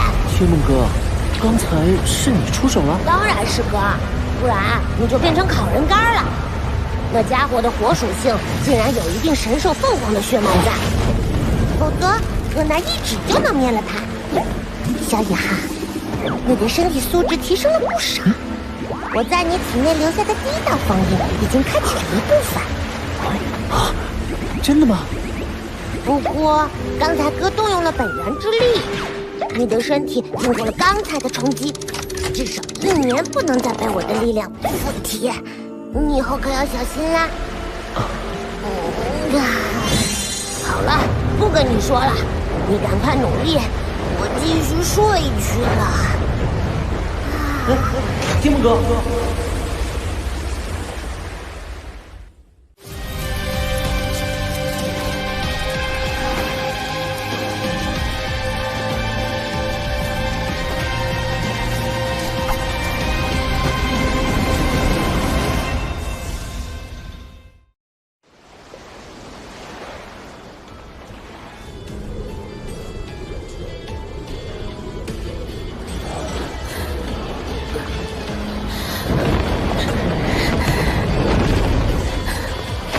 好热，好难受。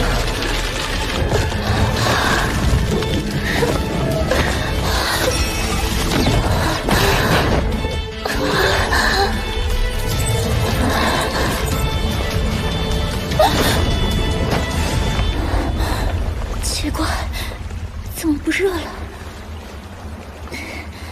你体内邪火压制不住，怎么不告诉我？我也不知道会这么严重。你知不知道，这次有2名外院学员差点就死了。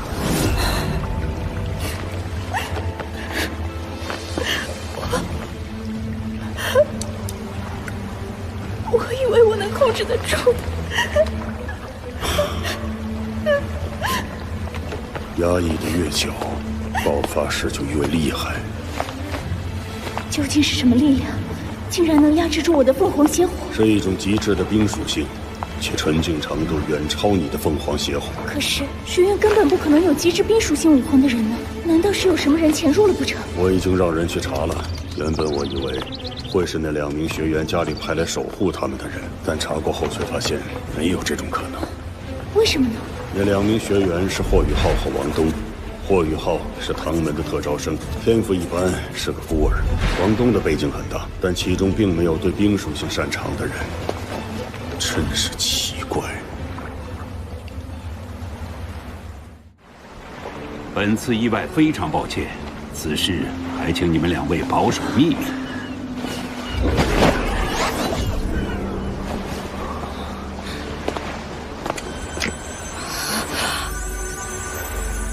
哇，发达了！生魂丹，居然是生魂丹！生魂丹是什么？和玄水丹一样，是一种丹药吗？是啊，而且是同一级别的丹药。啊！没想到刚才那位老爷爷给我们的封口费如此高昂，那我就当之前的事都没有看到啦。那这生魂丹有什么作用啊？我告诉你，求我啊！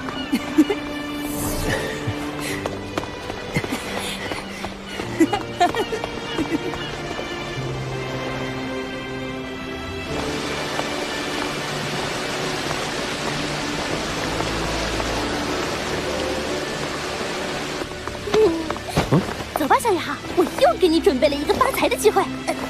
放心好了，今天小雅老师守在你身边，看还有哪个不开眼的敢来欺负你。哦，对了，这个你大师兄让我给你，回头晚上回去吃了。哦，这是第2颗玄水丹了。小雅老师，我加入唐门的事，你考虑的怎么样了？啊？哦，王东这么好的资质，为什么要加入唐门呢？该不会是消遣我们吧？我们可以考察一下他想要加入唐门的决心。怎么考察？我跟贝贝商量过了，要是你在新生考核中获得了第1名，就吸纳你入唐门。好，一言为定。霍雨浩，怎么说咱俩也是室友，我先照顾你生意，买2条烤鱼。我请你吃吧。那怎么行？朋友是朋友，生意是生意。这边瞧瞧啊！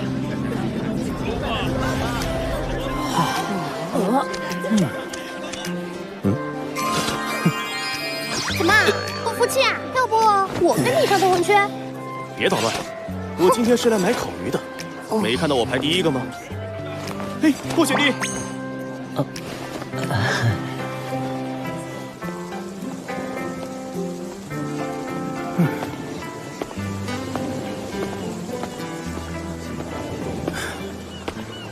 楠楠，我给你买了那个小子的烤鱼。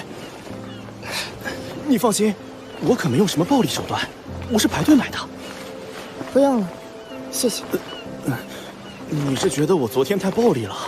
其实我平时不是这样的，只是因为你，我才会。我记得我对你说过，那次见面之后，各奔东西。请你以后不要再干扰我的生活，也请你不要再因为我去欺负别的学员。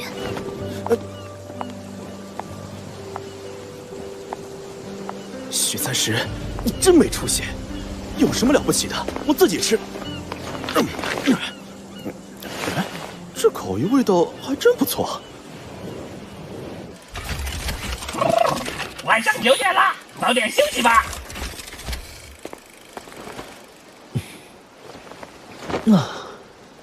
生魂丹的作用主要是提升魂力，每一名魂师一生只能服用1粒。增幅的魂力相当于魂师从30级提升到31级时所需要的那么多。一项提升1级魂力？是啊，但要是多吃，就会影响未来的修炼了。它和玄水丹有一点比较像，就是药性比较温和。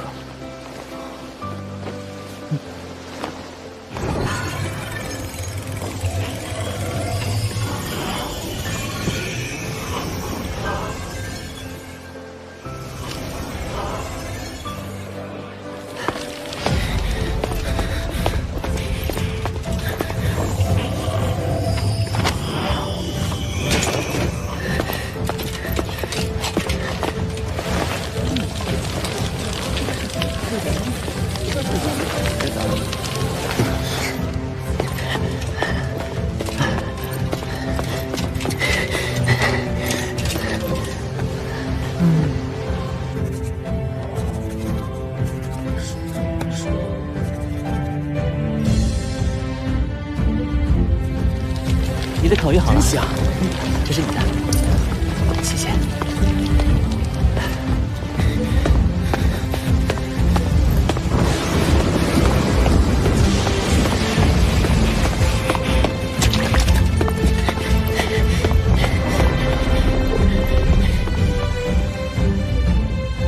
开学至今，你们迎来了第1次考核，每个组3人。一组最多1名强攻系战魂师，约有300组学员考核，但只有排名前150组能留下。考核结束就会因材施教了。把你们的修炼方向写下来，稍后交给我。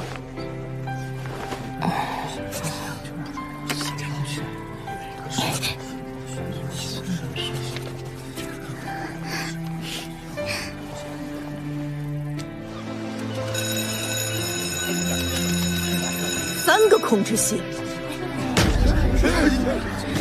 霍雨浩、王东、潇潇。行啊，你们3个小子故意的是不是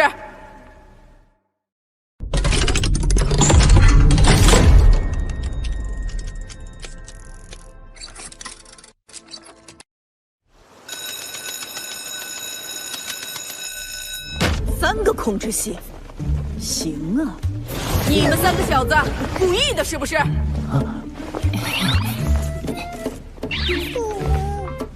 霍雨浩，你先说。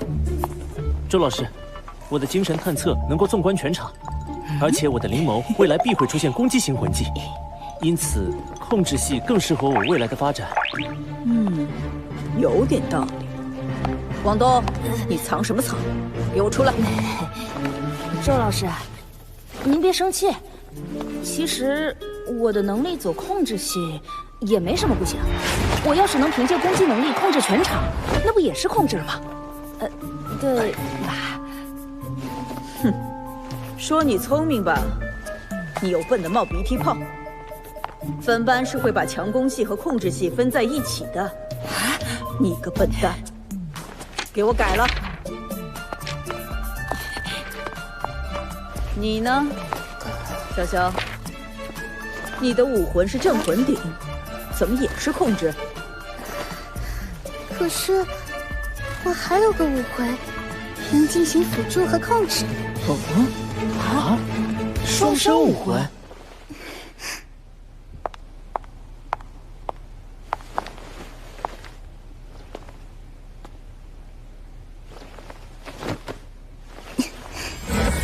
第一武魂三生镇魂鼎。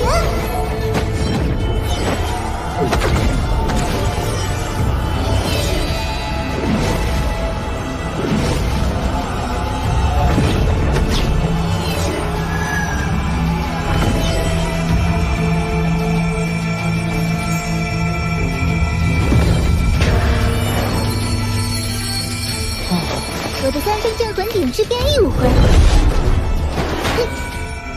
可攻击，可辅助，也可用于防御。那也跟控制无关。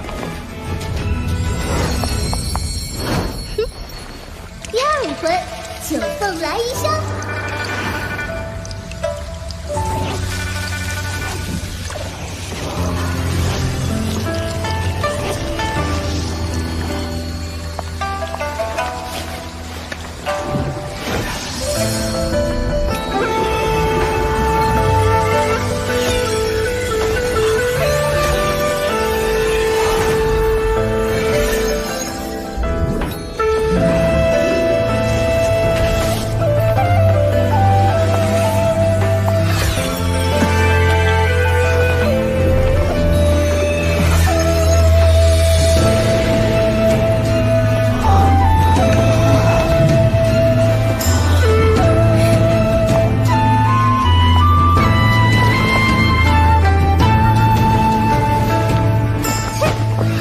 辅助可控制。好吧，控制系就控制系。但是我有言在先，新生考核对你们未来的修炼道路至关重要。一旦选错修炼道路，想要矫正就要多花数倍的力气。因此，我在这里给你们定下一个目标，达不成目标，就必须一直跟随我修炼。什么目标？新生考核，夺冠。周老师，就算是拿到了冠军，我也愿意一直跟随您修炼。傻小子，你不觉得我很严厉吗？他们私下里叫我什么，我都清楚得很。你用不着哄我高兴。不是的，周老师，我真的愿意跟您一直学习下去，跟着您才能学到更多有用的东西。我观察过其他班的学员，他们的提升都没有咱们班的同学大。好了，你们回去休息吧，调整好状态。臭小子，别给我丢脸！是。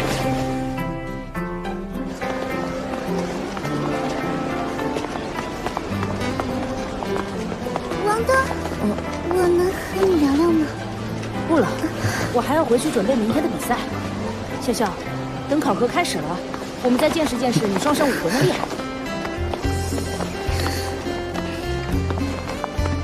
潇潇好像对你有好感。我们年纪还小，一切应该以学业为重，怎能有别的心思？霍雨浩，你心里真不健康。走吧，明天报名，正式考核估计后天才开始。今天先吃一顿烤鱼再说。再说一遍刚才那句。吃一顿烤鱼？再前面那句。正式考核后天开始。你说的对呀。什么？潇潇，等一下。考核很快就会开始，我们得抓紧所有时间熟悉队友，研究战术。走，我们去做一下赛前演练。啊，那烤鱼的事怎么说？演练完，我请你们两个一起吃。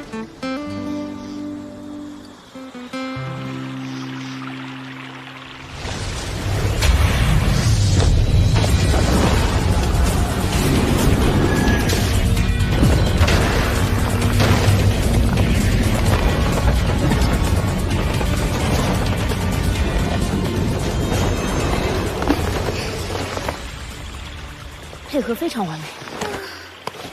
在同级别修为相差不多的情况下，谁有霍雨浩的精神探测帮助，几乎必胜。是啊，有班长的精神探测在，我在战斗中只需要简单的施展技能就行了。班长，你这技能真的很强大，和你配合的感觉棒极了。不能大意。考核中比我们级别高的团队也有不少，记住，我们的目标是冠军。原来你们在这儿啊，害我们好找。小师弟，明天就要开始新生考核了。我得到准确消息，上午报名，下午考核就会开始，你要做好准备。魏师兄，我们一定会努力通过考核的。小雨浩，为师也不能白吃你这么多考鱼，给你点好东西，到时候能用得上。谢谢小雅老师。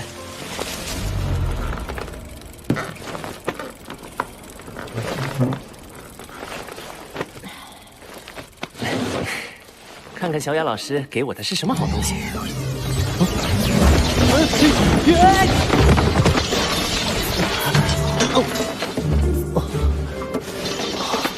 这么多，都赶上一个兵器库了。你这小雅老师明显是看不起我。有我在，哪还用得上你动手？不能大意，我们的目标可是冠军。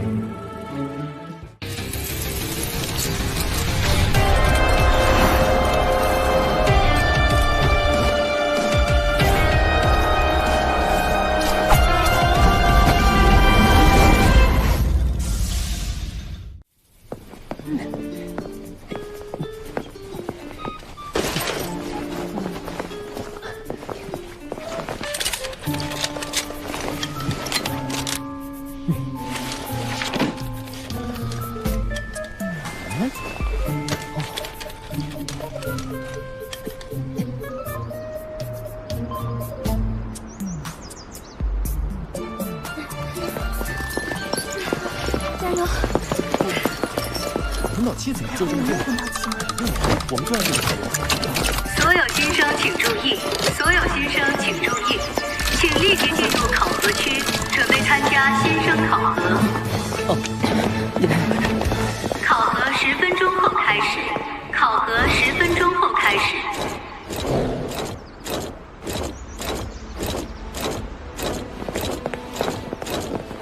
各位学员好，我是你们接下来2天的考核老师。老师好，老师好。各位被分配到第33区，一共6组。别紧张，建议全员到齐。考核开始前，我先说明一下规则。本次考核以3人1组进行小组对战，新生考核不允许使用魂导器，其余武器不做限制。虽然新生考核要求所有考生全力以赴，但考核过程中不允许恶意伤害，否则就算击败对手也会被判负，甚至面临学院处罚。大家明白了吗？明白。好，现在考核正式开始。第1轮第1场，新生1班，贺宇浩、王东、潇潇；新生3班，欧阳俊逸、陈俊峰、赵浩晨。上场。走，我们上。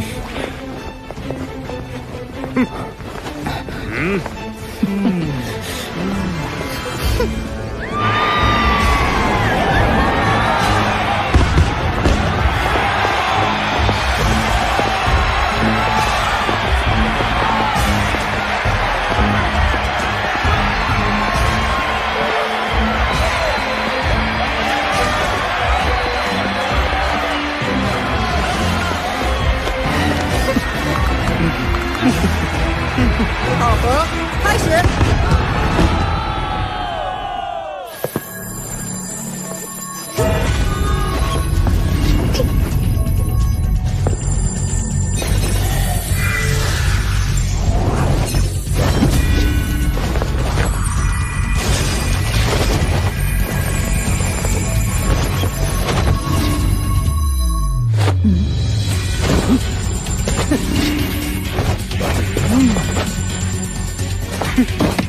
快来，我的大鸡腿儿！食物系魂师，赵浩辰的魂环只有1个，但却是100年的，想必增幅效果十分不错。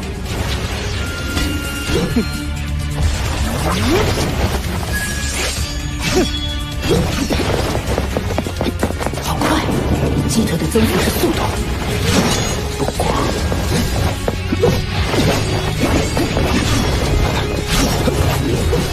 第一回见，精神探测共享。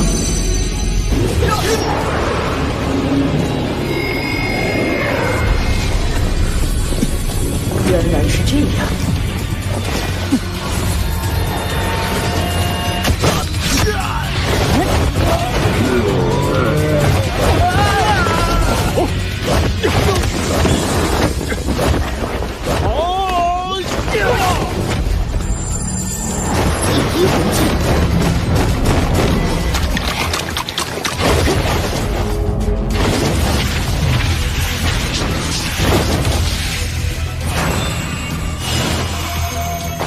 示意铡刀，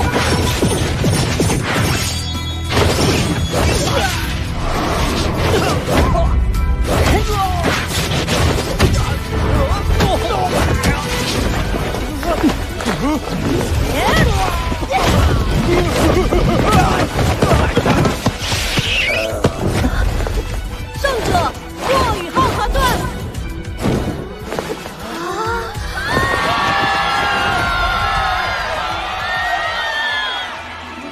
开得胜！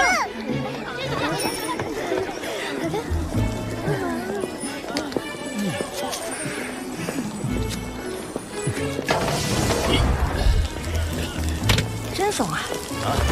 跟切瓜砍菜似的就赢了。你过瘾了，我可是连魂技都没来得及释放。下一场我来主攻怎么样？你说了这么多，还不就是因为你手痒了？行了，下一轮就让你当主攻手。太好了！今天的烤鱼管够。你是？我叫马小桃。我想我们不是第一次见面了。啊？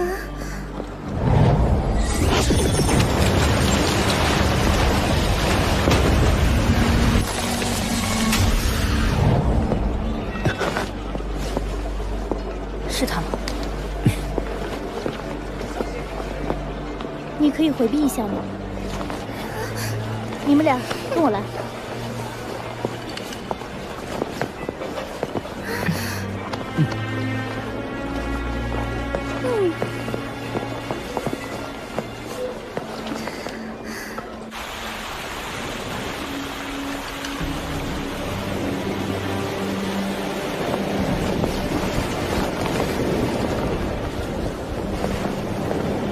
马学姐，你找我们有什么事吗？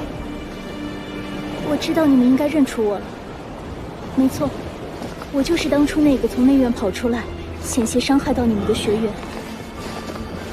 我有不得已的苦衷，在这里，我先向你们2个道歉了。没事，而且学院也给了我们补偿。可是，对我来说，这件事还没有过去。啊？那天，应该有一名冰属性魂师阻止了我，所以我才没有伤害到你们。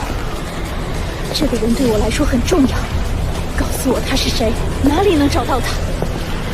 我不明白，你什么意思？天灵阁的事绝不能说出来。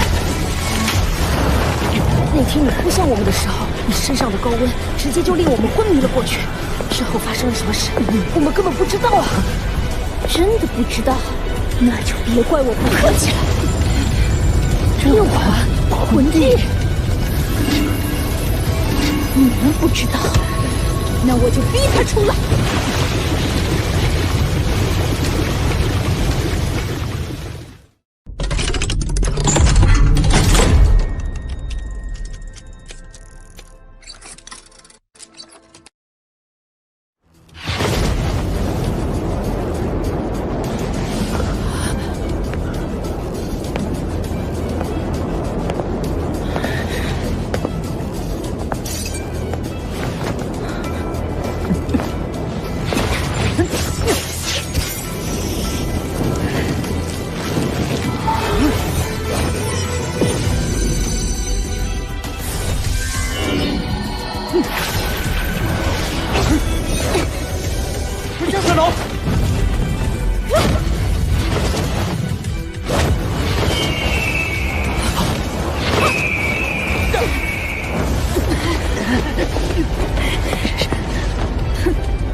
人都没有冰属性，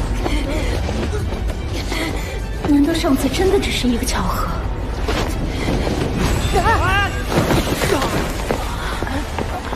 既然与你们无关，那就算了。我知道你们不服气，不服气就好好修炼。要是以后你们能进入内院，我会给你们挑战的机会。这个疯女人！行了，回去吧。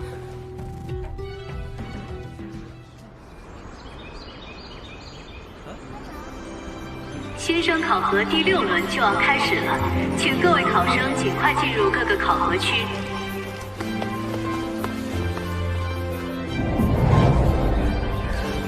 王东，班长，你们俩这是怎么了？都臭这张脸。昨天那位内院学姐没把你们怎样吧？我们当然没有，就是找我们问点事儿。走，考核去。笑话，那么丢人的事儿。在之前5轮比赛中，霍雨浩团队获得了本区域最优秀的成绩，因此他们为本区域的种子队伍，将第一个进行比赛。33区第6轮第1场，新生1班霍雨浩团队，新生7班王楚天团队进行考核。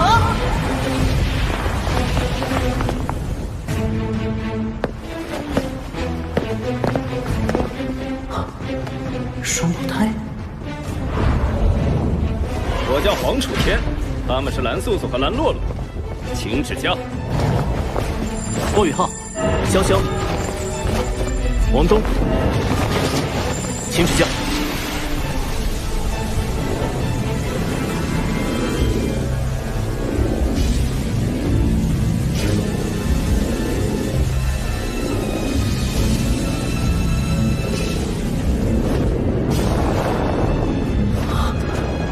第一次遇到全部由2环大魂师组成的新生团队。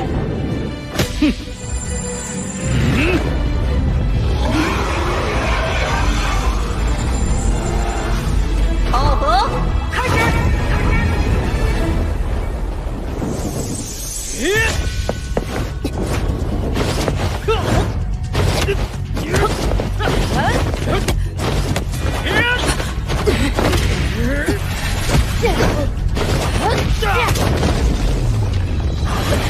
第1魂技，大力金刚拳。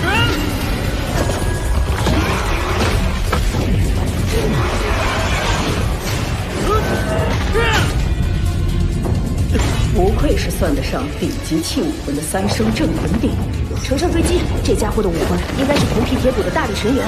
看我的第1魂技，赤翼铡刀。我们来拦住他。第1魂技，霸王。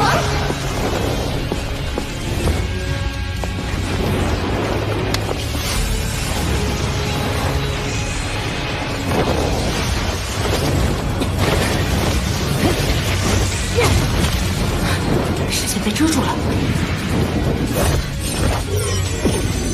第1魂技，精神探测共享。当精神探测和精神共享同时使用时，就可以将我探测范围内任何事物细微的变化都反映在我所共享的魂师大脑中，从而辅助他们战斗。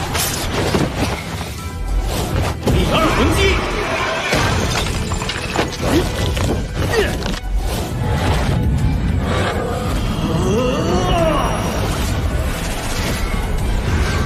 一支炮锤。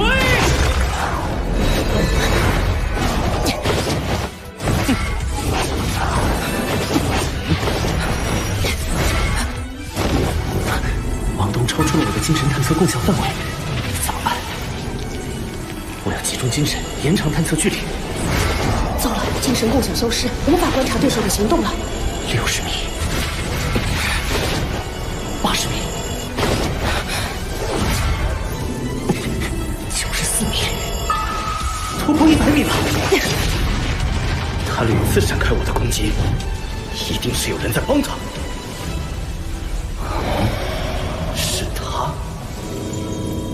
蓝洛洛、蓝素素，你们对付王东，我来解决霍雨浩。武魂融合技，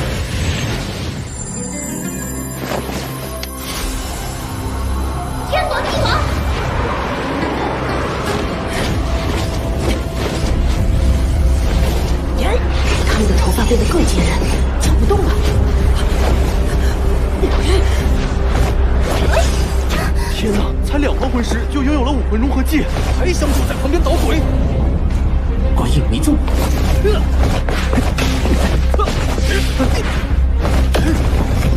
班长没有攻击技能，王东陷入危机，我该先帮谁？小小，先救王东。第一魂技，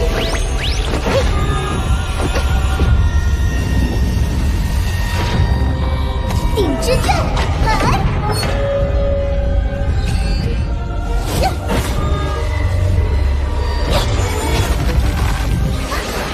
三生镇魂鼎的顶之阵可以通过镇魂鼎发出震动来震晕甚至震伤范围内的敌人，但用来对抗蓝氏姐妹的武魂融合技，却等于一拳打在棉花上，有劲使不了。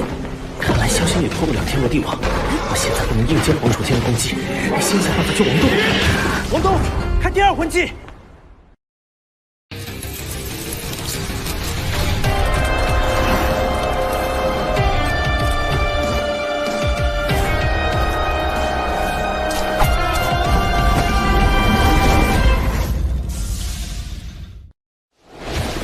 第二魂技，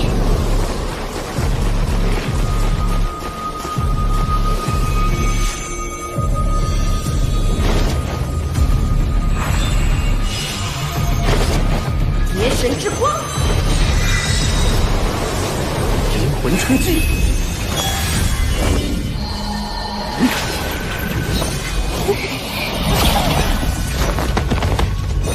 灵魂冲击是对目标造成精神伤害，但要是对方的精神力大于我时，我就会被反噬。蓝氏姐妹的武魂融合技竟然被破掉了，王东的实力还不足以破除武魂融合技，一定是霍雨浩出手。可他的技能怎么会有攻击效果？王东用了千年魂技，消耗了蓝氏姐妹的大量魂力，我才能抓住时机，使用灵魂冲击破除了他们的武魂融合技。终于有时间应对你了。第二魂技，一只炮锤。第一魂技，精神干扰。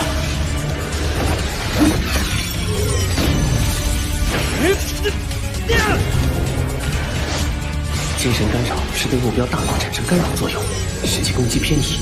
这个魂技也是天梦哥赋予我第一魂环的4个魂技之一。怎么打偏了？后面交给我。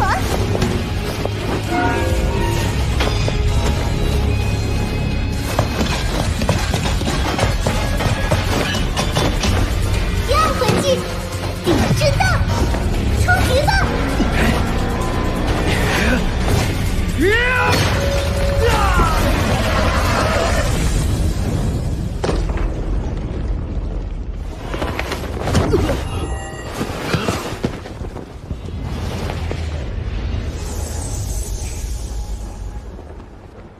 霍雨浩团队上，连胜6场。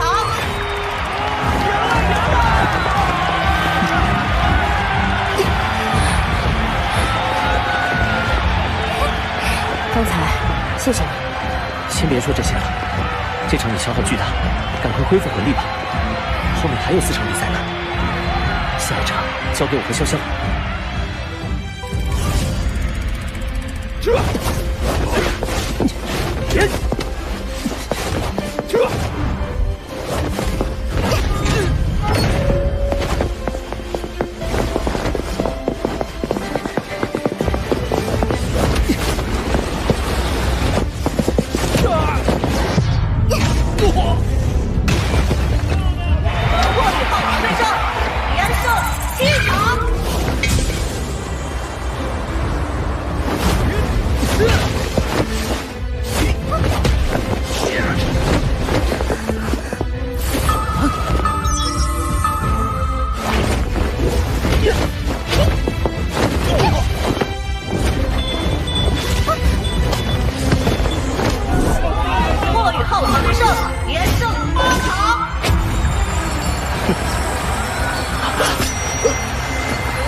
霍雨浩，听说你们团队获得了新生赛分区冠军，恭喜啊！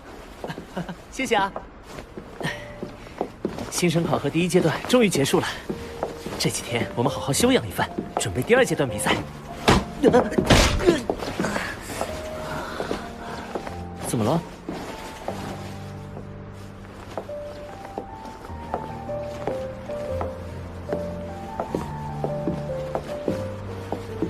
想什么呢？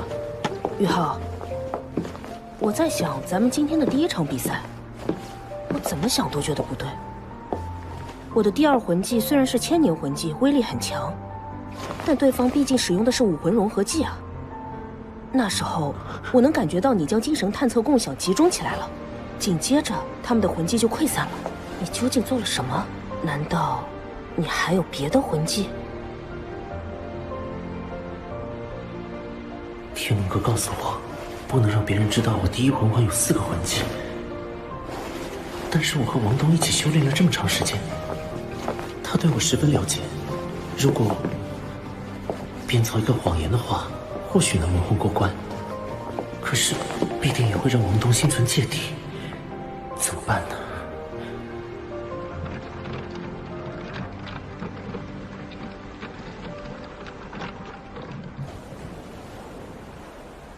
你说什么？本体武魂？我听贝师兄说过，我的灵眸属于本体武魂。传说本体武魂有很多奇妙之处，我的灵眸就是修炼紫极魔瞳后产生了变异。啊？什么变异？当我的第1魂技精神探测共享凝视一个方向的时候，就能够将精神力集中于一点，冲撞过去，从而产生一定的精神冲击。你看你做的好事啊！居然能把辅助型魂技转化成攻击型的。虽然我也听说过一些本体武魂的传闻，但亲眼所见还是难以置信。也没那么神奇了，我的精神攻击其实很弱。蓝氏姐妹之所以中招，是因为你的千年魂技消耗了她们大量魂力，我又是偷袭，她们中招后没控制住武魂融合，遭到了反噬。他们的武魂融合技真的挺强的，只是魂力不足。要是我们也能有武魂融合技就好了。哪有这种好事？武魂融合要双方的武魂有极高的契合度才有可能出现。如果2人的武魂有很高的契合度，双方一相遇就会有所感应。咱们住在一起都3个月了，你有过和我契合的感觉吗？契合？我们可是兄弟。怎么了？她们是姐妹，我们是兄弟，当然可以契合。其实，在我第1次受到你的精神探测共享辅助的时候，我就感觉到你的气息十分亲近了。什么？你的意思是？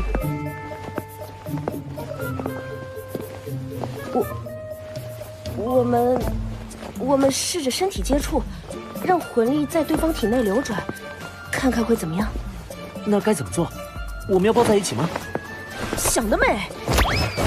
握手吧，握手就可以了。什么叫想得美？2个大男人有什么关系啊？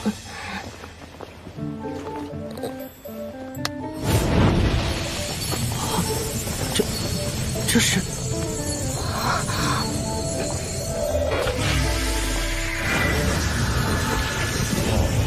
哦，这小子运气这么好。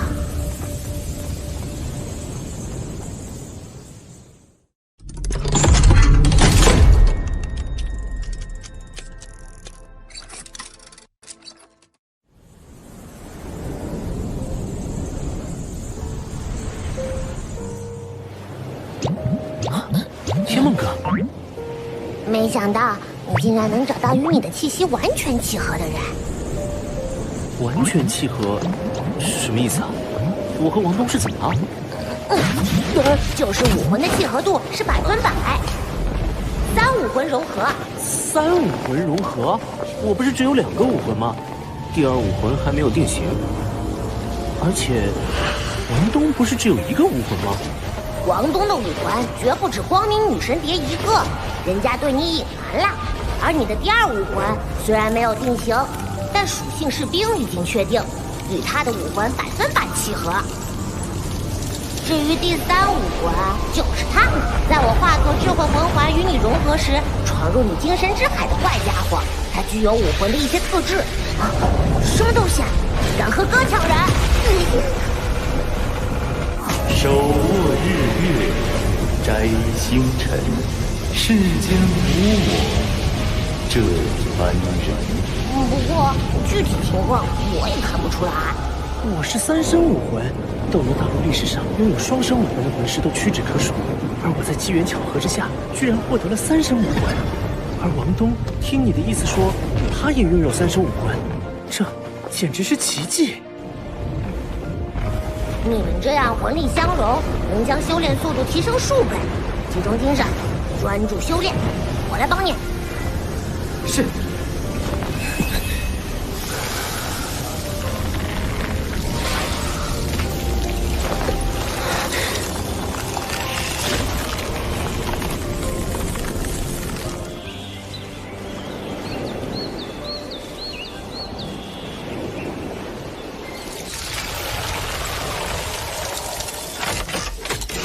史莱克时间7点50分，该起床了。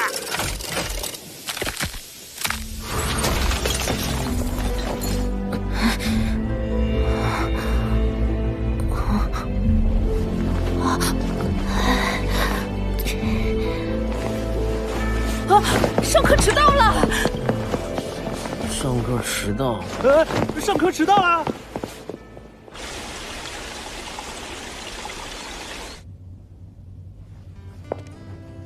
经过3天的时间，新生考核的第1阶段循环赛已全部结束。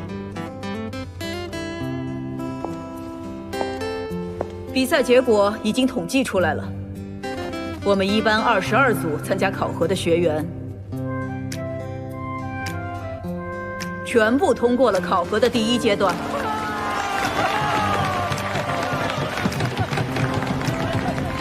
在你这22组人之中，有14组晋级了第2阶段淘汰赛。淘汰赛才是证明你们实力的时候。这次新生考核第1阶段中，一共有6组学员获得了全胜的成绩。在我们班只有1组，本来我是想给他们一些奖励，可惜他们今天上课迟到了。好了，现在开始上课。你们2个去操场跑步，穿上铁衣，下课铃不响就不许停下。是。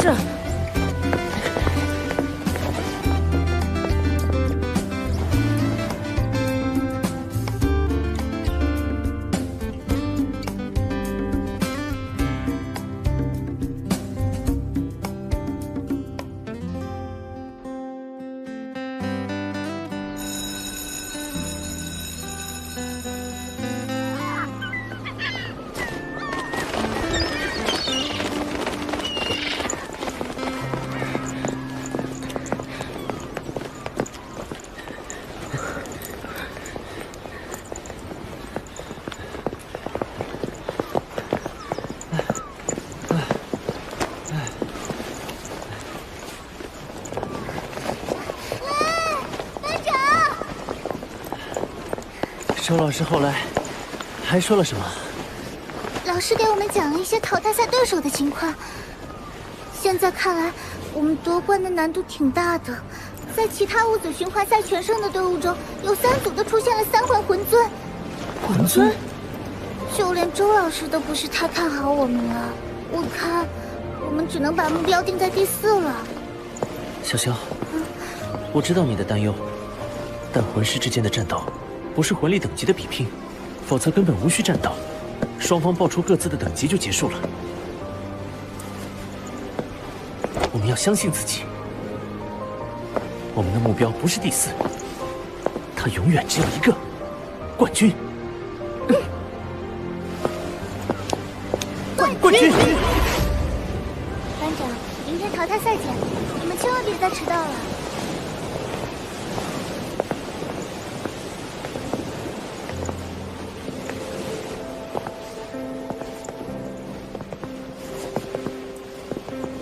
汪东，你觉得我们能赢吗？怎么，你鼓舞潇潇的时候说话不是一套一套的吗？我心里也没底。我在想，我们的武魂融合相当默契，如果能够修炼出武魂融合技，那胜算就大很多了。武魂融合技？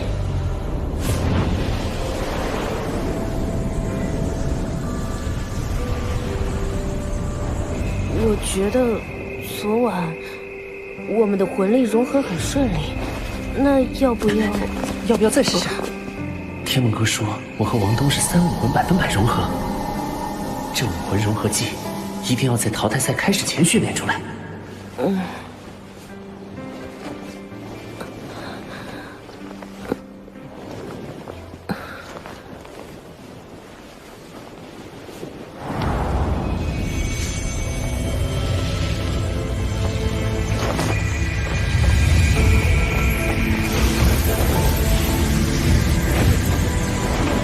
魂力融合比昨晚还要顺利，那武魂该怎么融合？我怎么知道？要不我们释放一下武魂？好。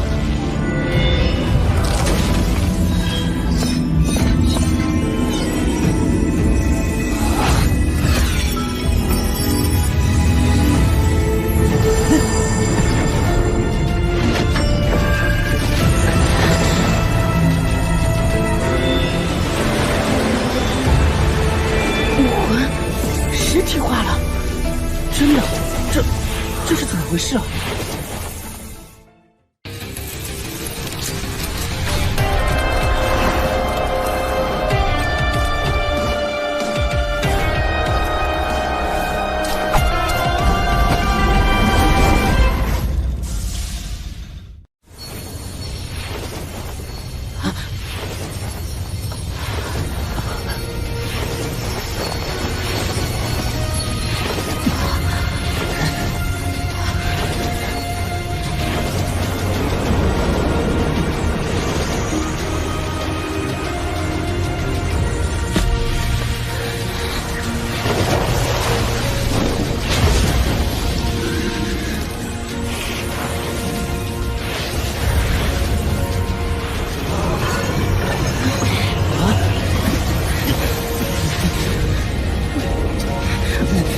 控制不住我的意识了。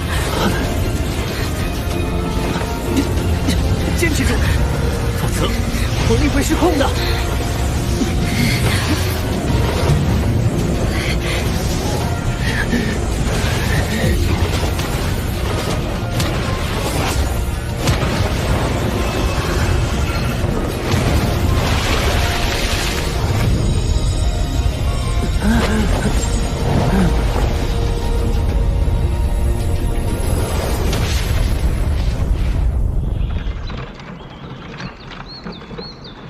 上课时间就要到了，同学们请尽快前往教室。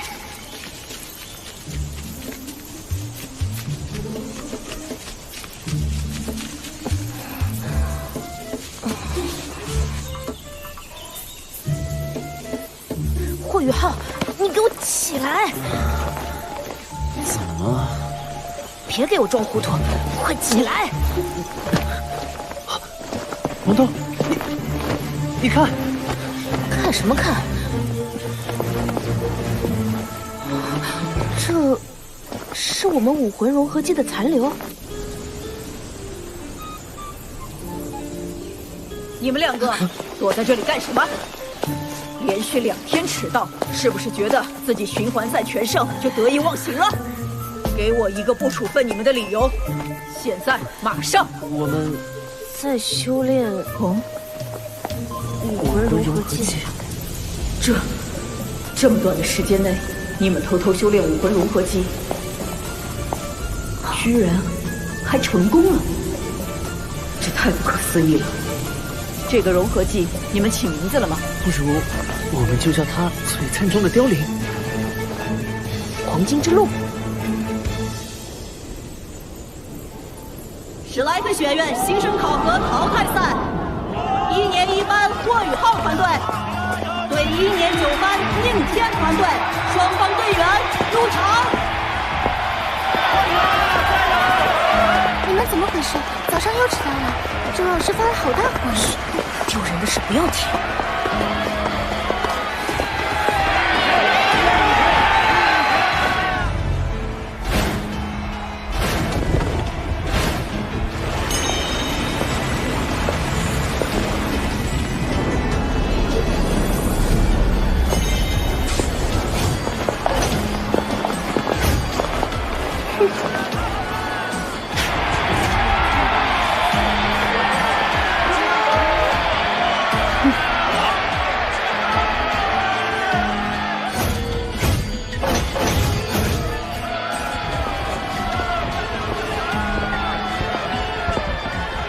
周老师啊，听说台上的这支队伍是你1班唯一的循环赛全胜的队伍呢，真可惜撞到了我们9班。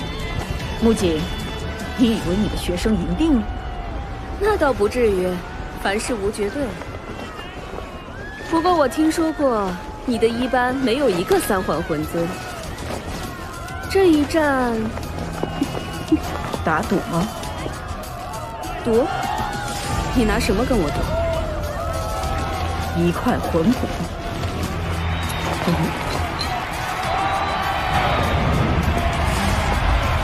双方通明。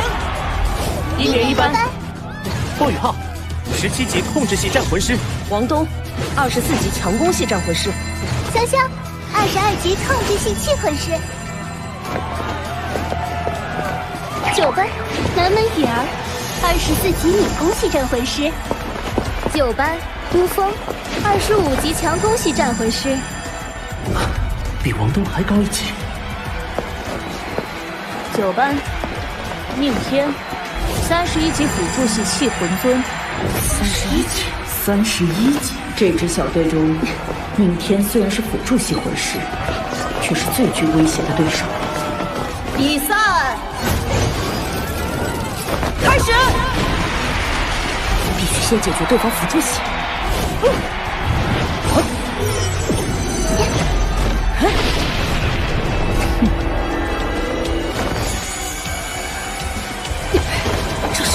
这个宁天出身不凡，斗罗大陆第1辅助系武魂，那个就是7宝琉璃塔。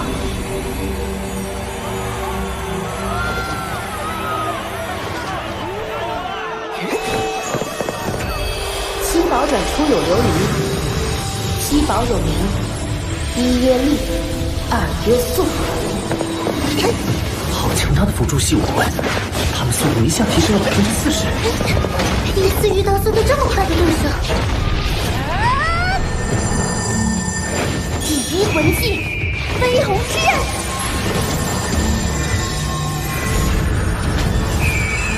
南门允儿的武魂是玛瑙火鸟，第1魂技飞鸿之刃，锋锐无比。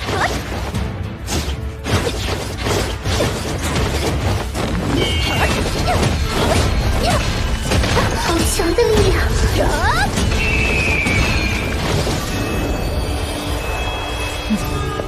！7宝琉璃塔身为大陆最强大的辅助系气武魂，每提升1个魂环，就能为队友多提供1种属性加持。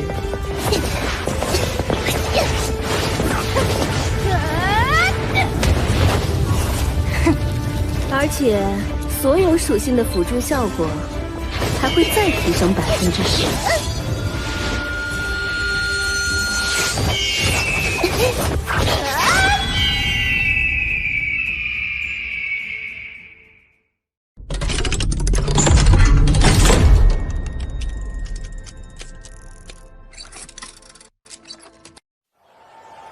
南门允儿的武魂是玛瑙火鸟，第1魂技飞鸿之刃，锋锐无比。3声震撼阵，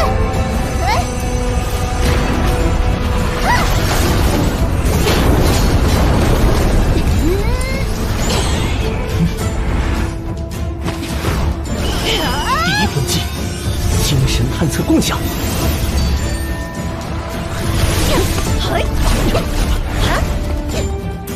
南门允儿凭借强化后的速度和力量牵制住对面两人，他们队伍中的主攻手王东就只能一人对阵强攻系的乌风。乌风还有最强辅助七宝琉璃塔的强化，王东却没有任何辅助，一旦倒下，他们队伍就完了。第一魂技，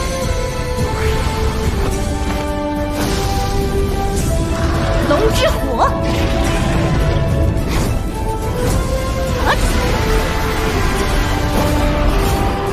第一魂技，赤力铡刀。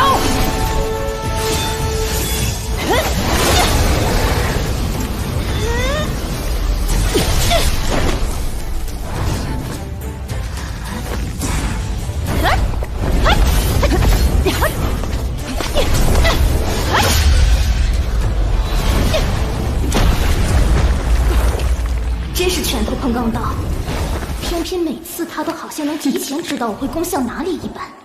他们面对宁天的团队竟然丝毫不落下风，怎么会呢？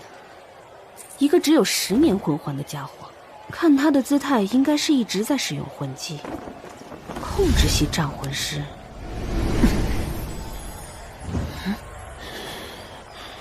如果他真的是核心，无风、允儿，攻击后面那个1环的家伙。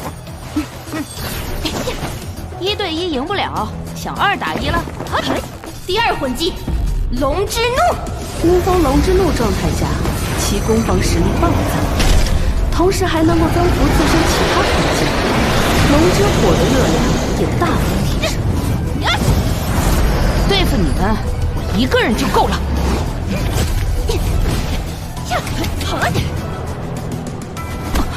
不对，你上当了。他们的目标是宇浩，我来不及，小小。九凤来一招第一魂技，迟缓。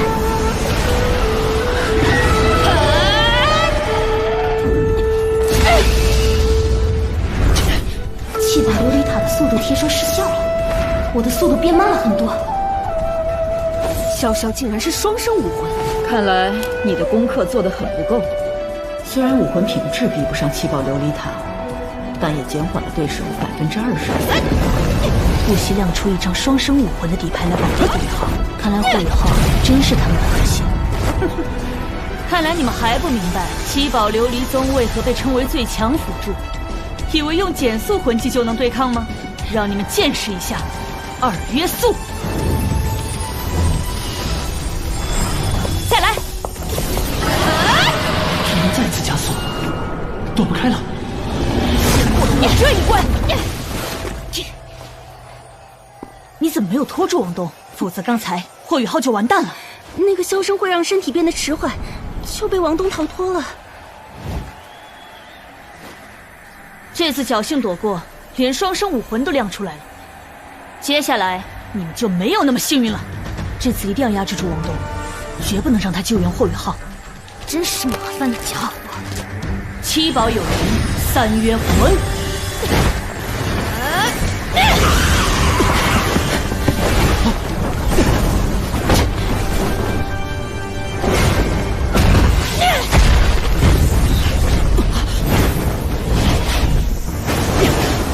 用你的绝招，霍雨浩绝对躲不掉。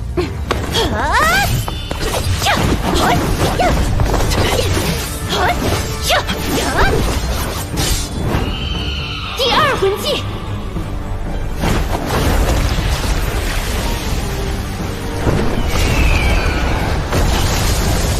飞鸿斩。这招与他的第一魂技看起来差不多，但威力更强。故技重施，这就是你的绝招。好天真！这个飞鸿斩可以在空中回旋，怎么办？关键没用过。唐门身法，可惜没用。那个家伙是躲不掉的。南门允儿的飞鸿斩不仅可以在空中改变方向，绕开防御，最重要的一点，它具有锁定目标的效果。看来这个飞鸿斩一旦锁定目标，就会无休无止的攻击，直到满满1年魂力耗尽。但是每天第3魂技的增值，他的魂力会源源不断。第1魂技，灵魂冲击。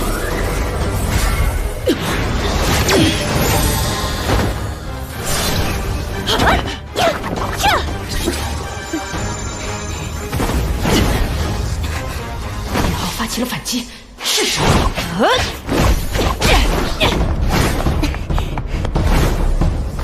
第2魂技，邪神之光。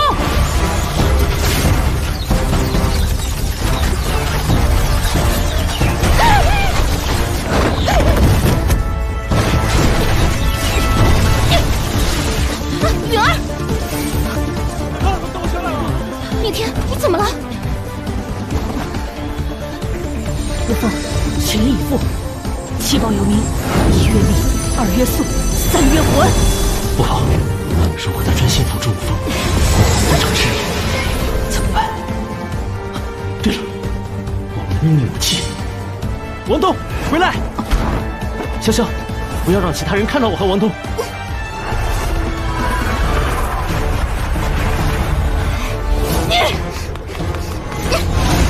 王东，我们会施展武魂融合技。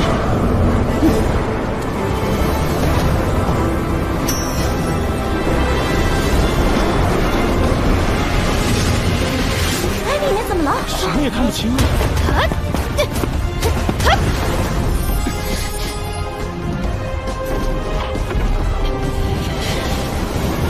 风元闪，武魂融合不了。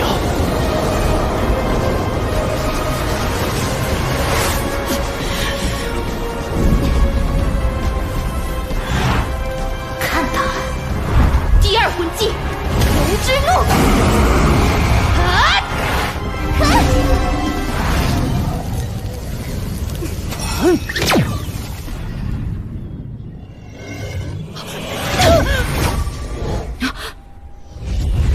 怎么回事？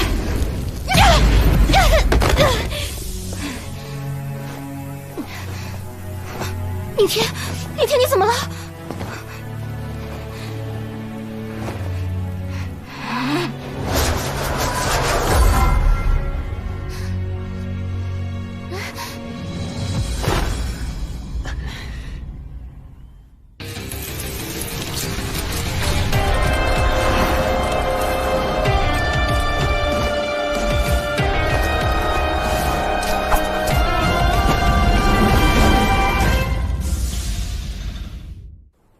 这是什么？莫非是武魂融合技？怎么可能？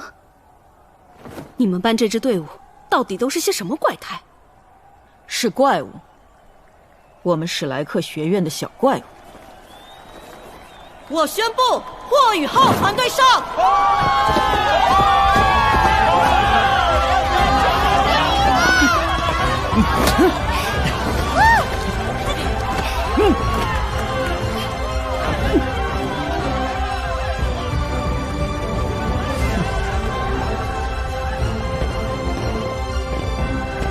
为什么刚刚不能让其他人看到你们呢？宁天又怎么会突然昏迷呢？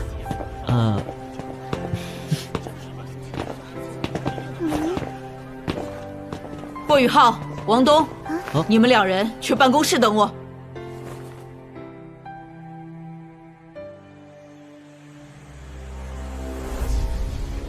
少主，不能就这么算了。那个混蛋竟敢伤你，我们动用家族的力量吧。风妹，不能让怒火遮蔽了你的智慧。这里是史莱克学院，我们怎能轻易动用家族的力量？想要洗刷这份耻辱，需要我们自己努力。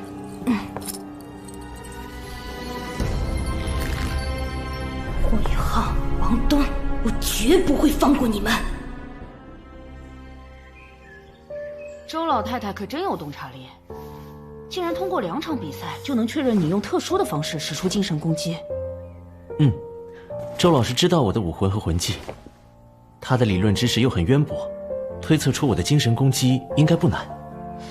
不过他说去找点资料，怎么去了这么久啊？不如我们先在这里恢复魂力好了。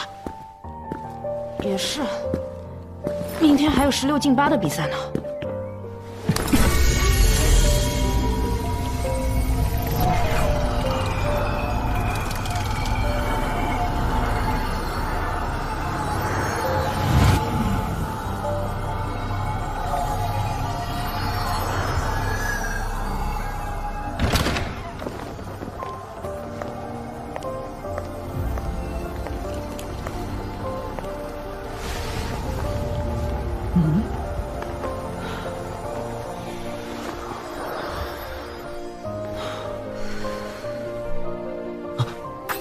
周老师，周老师，虽然我对武魂融合技有所研究，但我也是头一次见到武魂完美契合的情况，而且你们魂力融合时的修炼速度也加快了。周老师，武魂完美契合有什么好处呢？按照武魂融合技的规则，契合度越高，武魂融合技的威力也就越大。周老师，我们今天比赛时尝试使用武魂融合技，发现施展不出来。情急之下，我只能用融合的魂力催动自己的魂技，发现魂技的威力增加了。这是为什么呢？你们可以用融合的魂力催动自己的魂技，真是奇怪。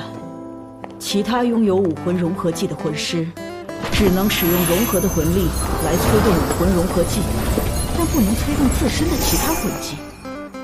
看来，这很有可能与你们武魂完美契合有关。那施展不出武魂融合技时，施展武魂融合技一般需要7天的缓冲时间。在缓冲时间内，魂师一般不能再次施展武魂融合技。我们昨天才用过，怪不得。你们可以从现在开始，每天都尝试施展一下，这样就能确定你们的缓冲时间了。这个缓冲时间是固定不变的吗？当然不是，随着魂师修为提升，这个时间会逐渐减少，直到能完全应用。周老师，我们要到什么时候才能随意使用武魂融合技呢？至少要施展武魂融合技的魂师修为都达到70级。不过，你们的武魂可以完美契合，也许会是例外。那太好了！咱们融合的魂力名字就各取对方名字中的一个字，叫浩东之力。我们快点回去，还可以用浩东之力好好修炼一会儿。你呀，真是个修炼狂人。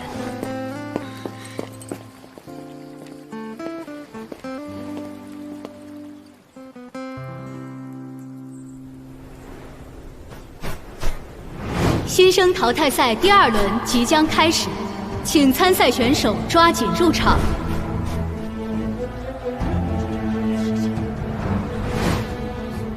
你看，班长他们在那边。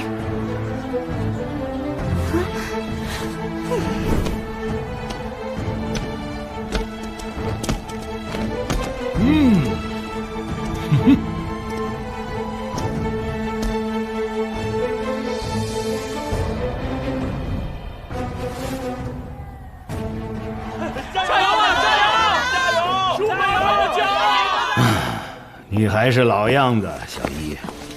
玄老，玄老，您来。擂台上的是你的学生。我们一班的新生都非常努力，我相信努力可以弥补天赋的差距。唉，你还是那么固执。要是你答应去做内院老师，说不定你的弟子都已经是封号斗罗了。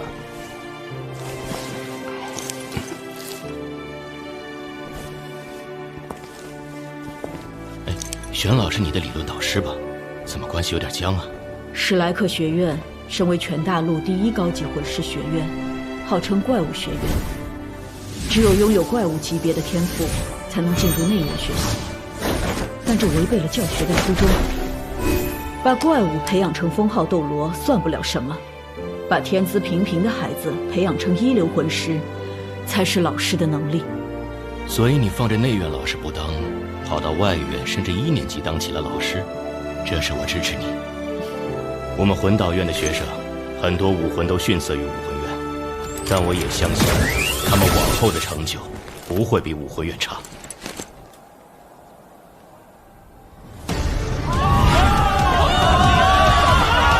比赛开始！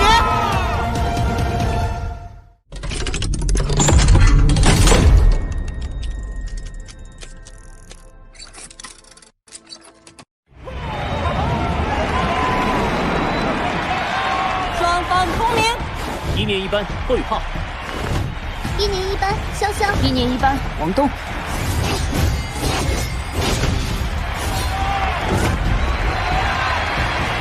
1年2班罗天龙，1年2班罗天霸，1年2班谢幻玉。1年级，他这身高体重，你说是成年人我都信。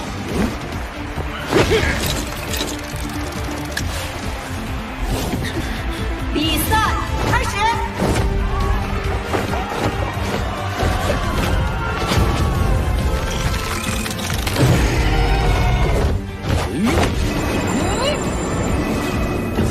魂尊，第一魂技，象举。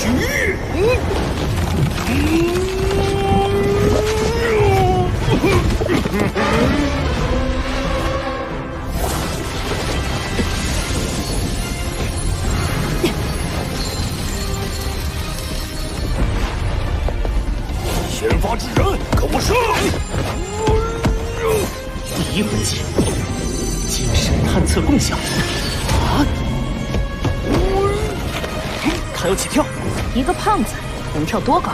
嘿嘿，不会吧，这么跳！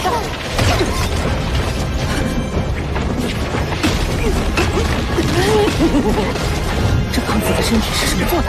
这么灵活？对方上来就抢攻，别乱了阵脚。王东，按赛前的既定战术。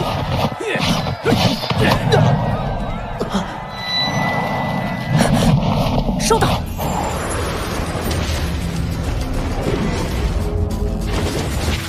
第一魂技，赤印铡刀。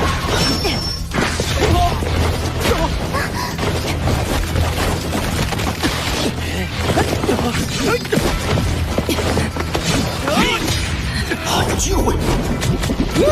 第二魂技，影之道，他的力量好强。第一魂技，灵魂冲击。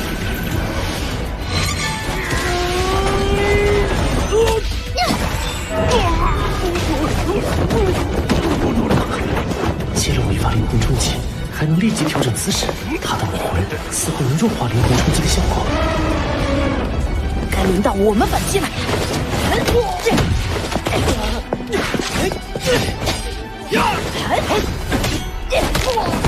先发制人战术被破了，我们要给队长争取时间。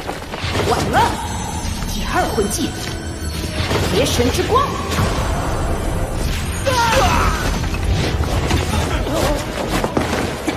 2个废物这么快就败了，他的第二魂环是千年，实力是这组中最强的。我还是先对付这2个，干掉他们以后，再全力对付手下的那个，胜算更大。第一魂技，地之阵。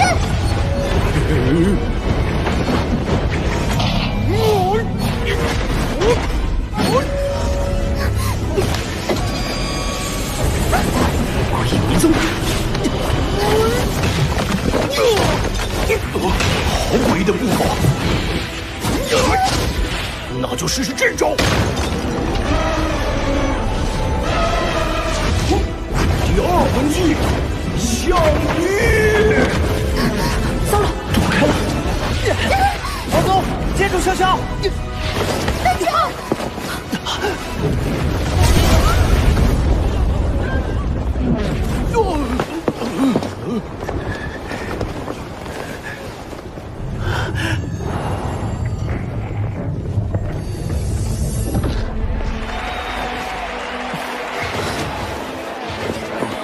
老师，无关人等不可擅自入场干预比赛。这次初犯姑且不论，下次再有，我就按规定取消霍雨浩团队参赛资格。多谢。既然我已经出手将你救下，你应该明白这意味着什么。班长，我已经被判下场，不能再上擂台了。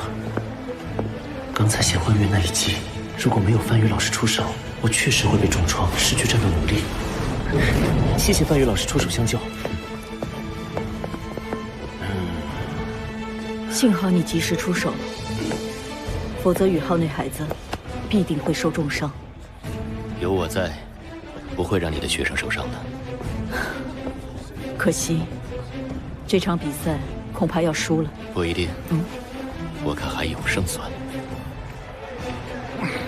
晦气！击败一个只有10年魂环的魂师有什么用？那个双生武魂的大魂师却跑掉了。黄东，为了班长，我们必须赢。小小，我需要15秒。我的魂力足有32级，他们只有2个大魂师，就算1对2，我也有70%的胜算。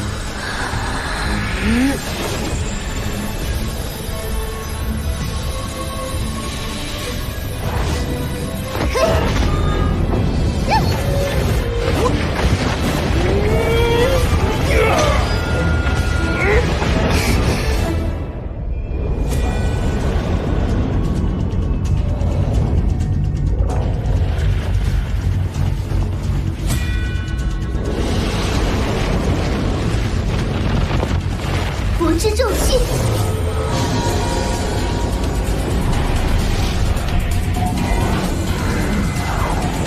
顶之震撼，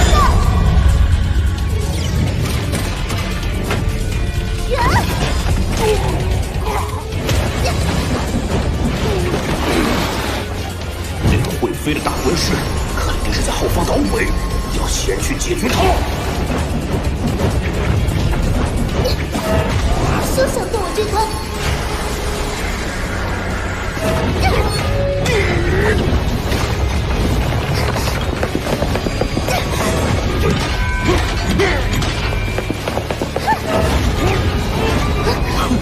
看你还能撑多久！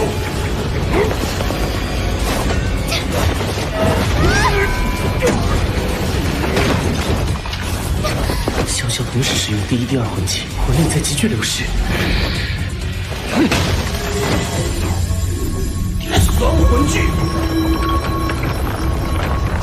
降怒！15秒，我必须顶住！小小，快收手！你的身体承受不住这样的消耗。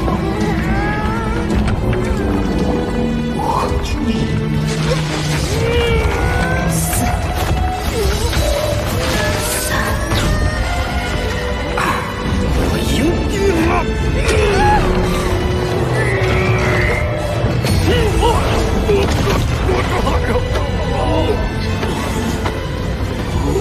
这不可能！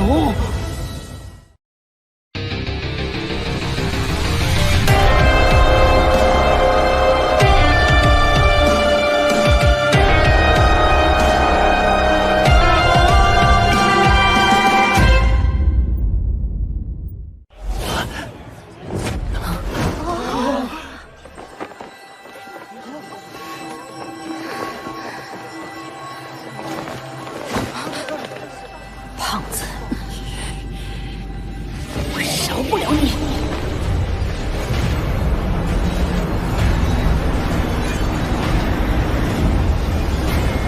龙环，将2个魂技融合为一。1年级新生有这等技能，来不及了！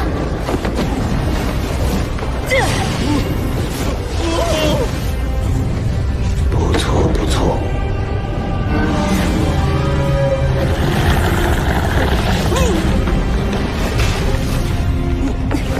我还活着吗？我是谁？我在哪儿？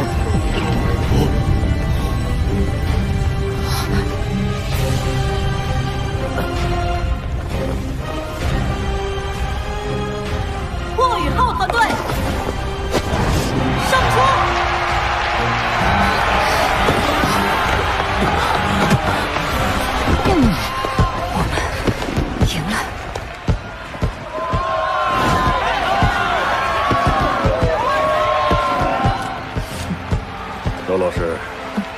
恭喜你教出了2个好学生。2个？严院长，把他们报上来吧，他们有资格成为外院核心弟子。严院长，还有霍雨浩呢，他才是团队的。那个1环魂师太弱了，他应该是少见的精神属性魂师吧？你想过没有，精神属性的魂兽有多少？雨浩的第1魂技虽强，可他毕竟是精神属性的魂师。精神属性的魂兽太少见了，如果不能附加强大的魂环，雨浩的成长空间极为有限。无妨，严院长，那孩子武魂系不要，我魂导系要。小易，我相信你的眼光，而且刚刚那孩子的表现我也看到了，就算他只有那1个魂环，也能够成为一名优秀的魂导系学员。这个核心弟子，我要了。别，让人知道，还以为我私下走关系呢。你们俩聊，我先走了。你给我3年时间，我要留他在身边教导。等他打好了基础，你再考察他是不是具备魂导系核心弟子的资质。好，听你的。武魂系不肯收雨浩为核心弟子，将来他们一定会后悔的。我去看看潇潇和王东的状况。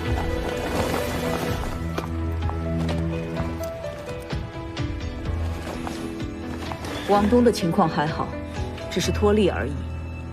潇潇的情况就不乐观了，他不只是魂力，精神力也严重透支，至少要修行1天1夜，且绝不能受到任何打扰。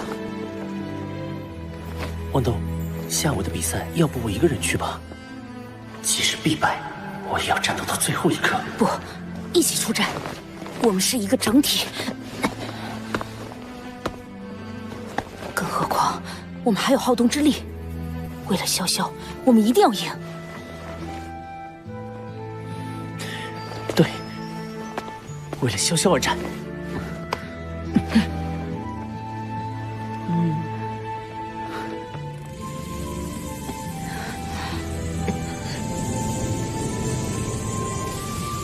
好动之力下，魂力的恢复速度能加快不少。王东，我们必须在下午比赛开始前，将自己调整到最佳状态。新生考核淘汰赛4分之1决赛比赛开始。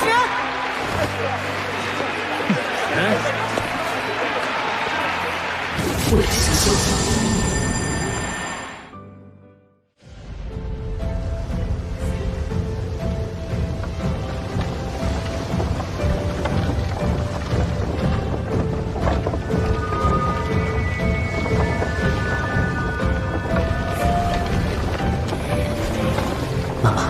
您看到了吧？我已经是一名真正的魂师了。在大陆第1学院的新生考核中，我已经进入了前4。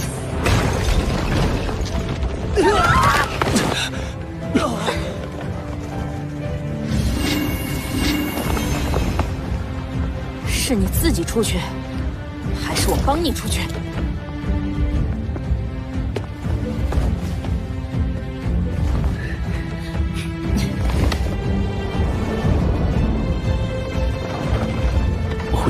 修炼，成为一名强者，让那些欺负过您的人都付出代价。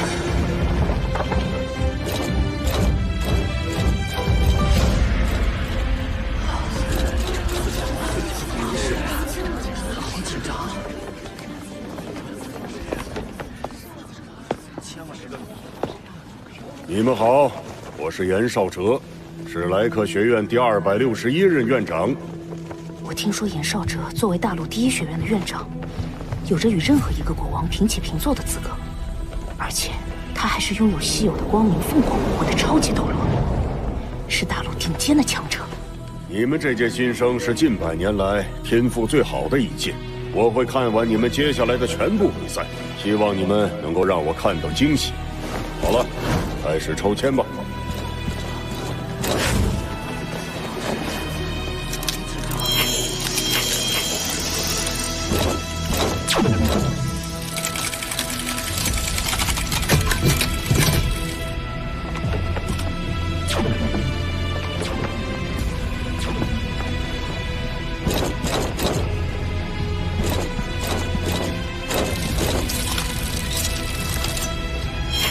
前卫1号。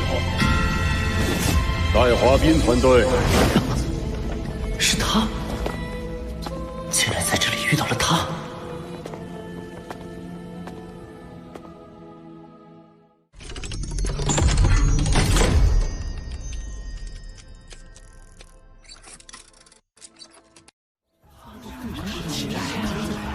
戴华斌团队，前卫1号。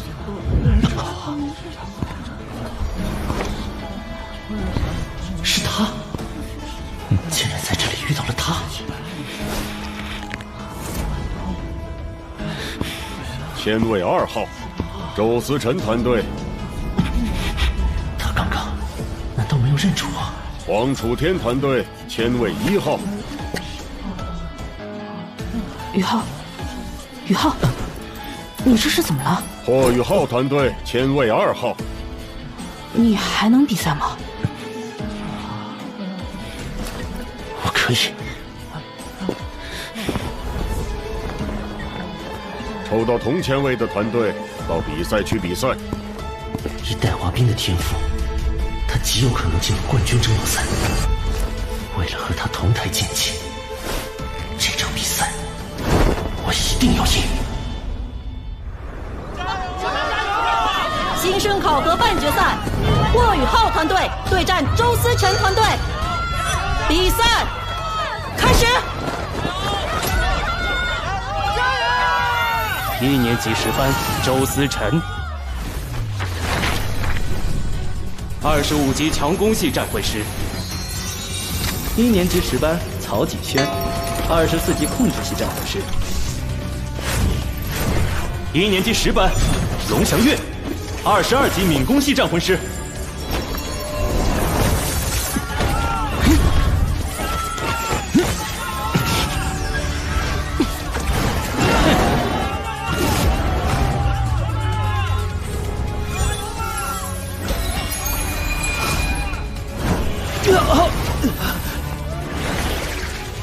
第二魂技，邪神之光。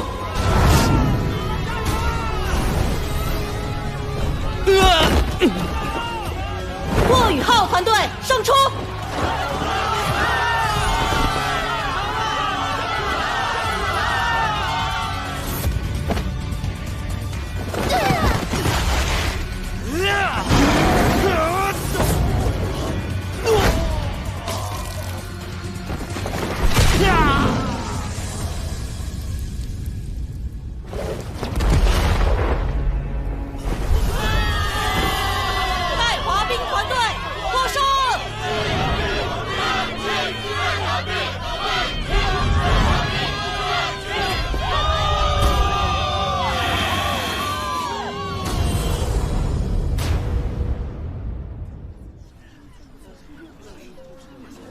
宇浩，你今天怎么了？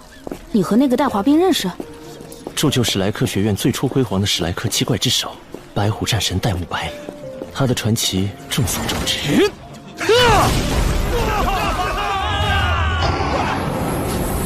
但是你知道白虎公爵一族的历史吗？白虎一族原本是星罗帝国的皇族，几千年前的一场大战中，星罗帝国险些亡国，国内几大宗门联合相助，挽救了帝国。那时，白虎公爵一脉人才凋零，权力也被削弱。当时的白虎皇帝退位让贤，将帝皇之位让给了当时平叛大元帅，也就是现在的星罗帝国皇室，而他被新皇封为世袭罔替大公爵，永享富贵。白虎一族所传承的白虎武魂是极为强大的兽武魂，我们学院第一代史莱克七怪之首邪眸白虎戴沐白就出自于此。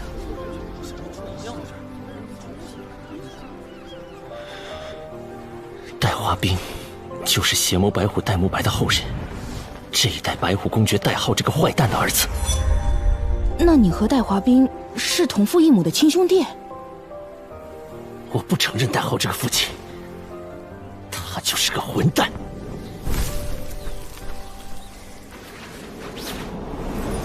我和妈妈孤苦无靠，两个人相依为命。尽管如此，还是很阳光的面对每天的生活，觉得只要我们俩能够无病无灾的度过这一生也就可以了。妈妈原本想在白虎公爵府做佣人来养活我，可没想到在那里受到了非人的对待。哼！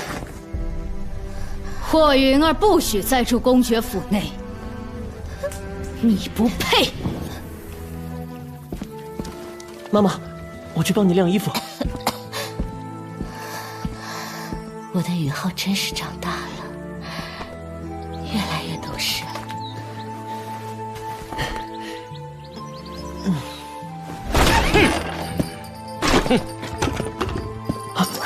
你要干什么？公爵府哪来你这种野小子？混蛋！你不长眼睛吗？没看到少爷回来了，滚一边去！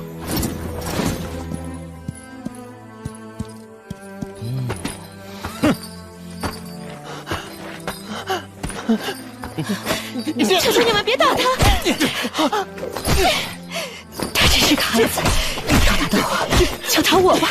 你们得罪的可是夫人的儿子，府里的少爷，哪能这么轻易就放过你们？给我狠狠的打！是。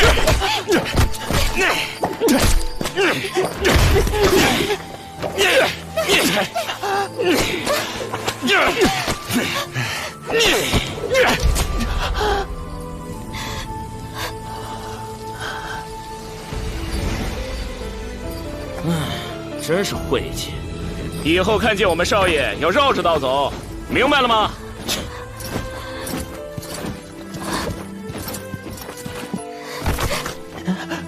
明白了。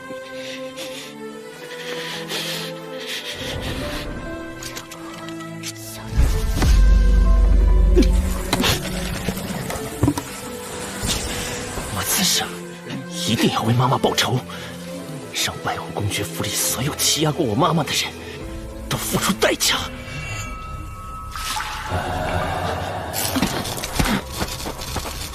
谁？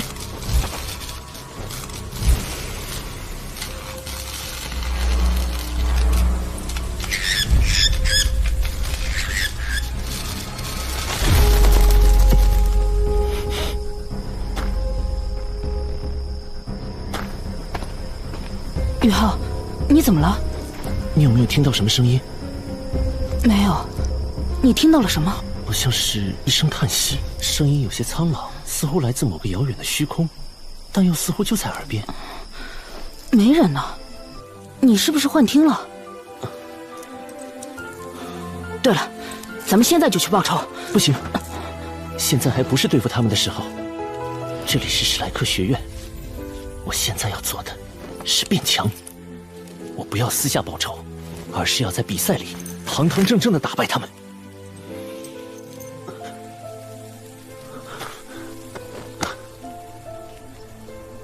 汪东，我当你是兄弟，请你替我保密。我会保密的。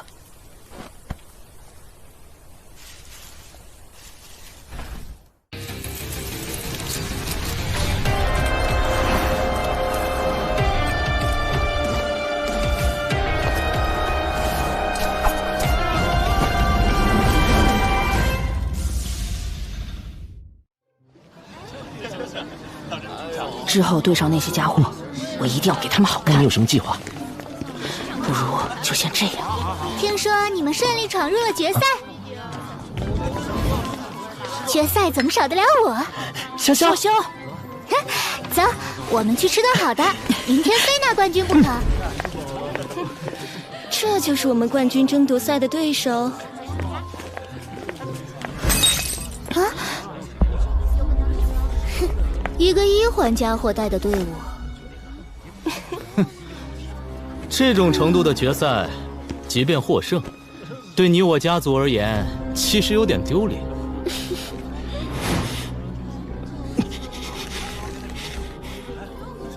你们又是什么人？速速报上名来！我不与无名之辈多做纠缠。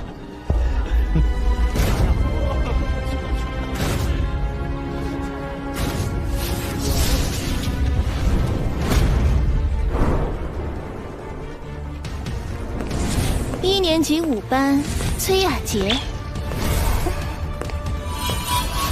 控制系战魂师；1年级5班朱露，敏攻系战魂师；1年级5班戴华斌，强攻系战魂师。3环又如何？我们今日一定能打败这个可恶的家伙！打败他们！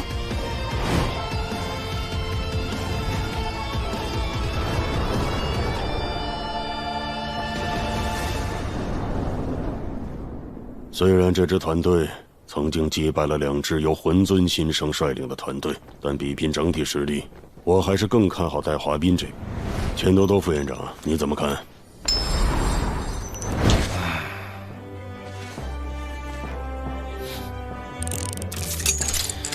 不如这样，要是另一边赢了，3年内让我任选1名新生加入魂导系，如何？你这是又觊觎上我们武魂系的人了？什么叫你们武魂系的人？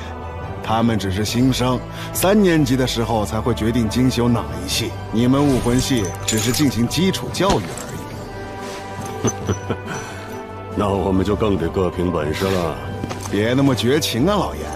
我保证不挑你已经选中的核心弟子，也不挑那些2年级毕业前就达到30级以上的，行不行？哼，这样的，你每年少挑了。你也知道我们那个计划，没有武魂比较好的学员，魂导系就算做出再好的魂导器，也没人驾驭得了。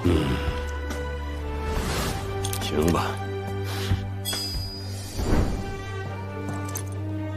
小子，别让我们魂导系失望啊！他可是本场决赛中唯一一个3环魂尊。你们班那个7宝琉璃塔也是3环，可你不照样输给我1块魂骨吗？宁天只是辅助，戴华斌可是实打实的强攻，我看你能得意多久。比赛开始。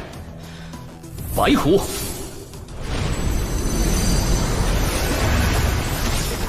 附体，铁。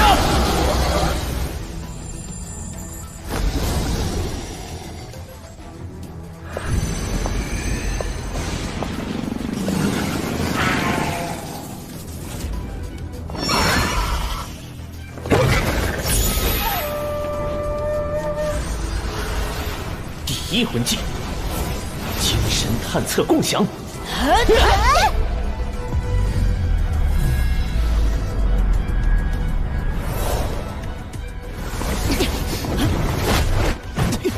你的力量太弱了，不像个男人。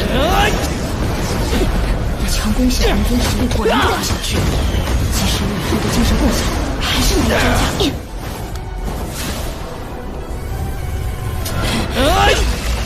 哼，他们太弱了，1个回合就能结束战斗。九凤来一消，第1魂技，迟缓，我的速度突然下降了。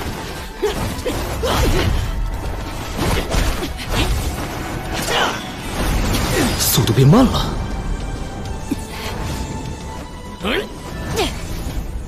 看我的！第1魂技，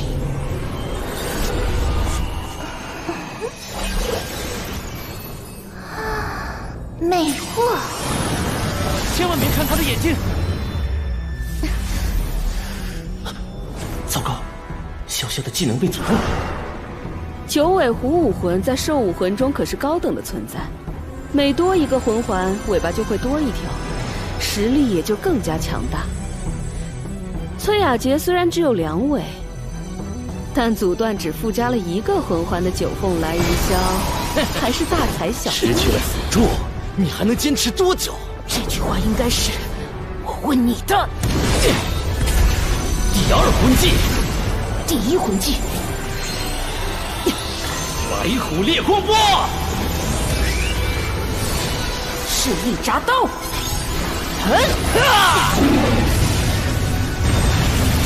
强攻对强攻，2队的主攻手正面硬碰硬。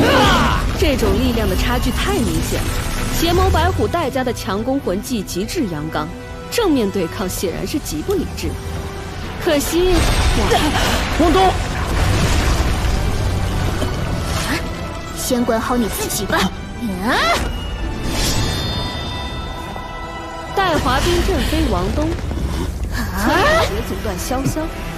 2环的朱露对上那个1环的小子，1个回合的交手，胜负已分。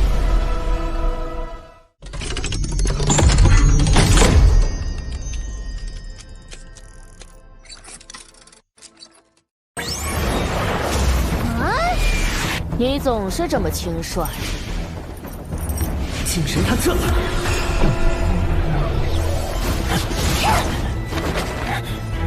鬼影迷踪，好精妙的步伐。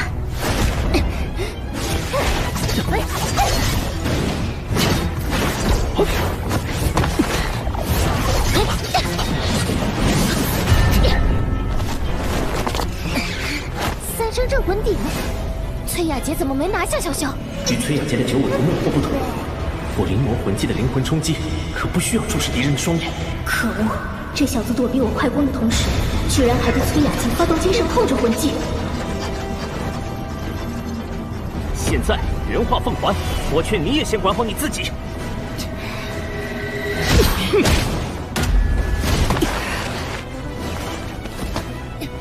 能进入决赛的果然都有点看头。我们是轻敌了，那么现在就认真一点吧。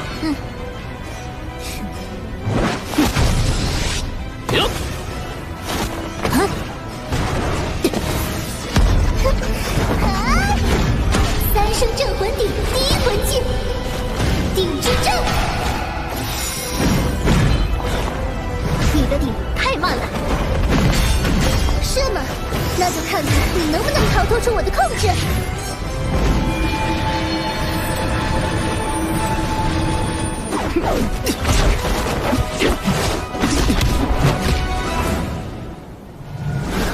好动之力。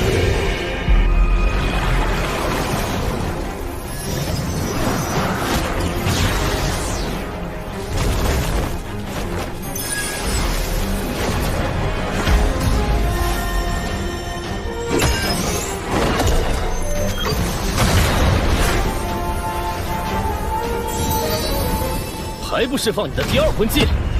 第一魂技，示意铡刀。你的第1魂技是挡不住我的，那你就来试一试。白虎武魂不是一向以近身强攻著称吗？距离都拉近到了这个程度，王东怎么还敢用第1魂技迎战？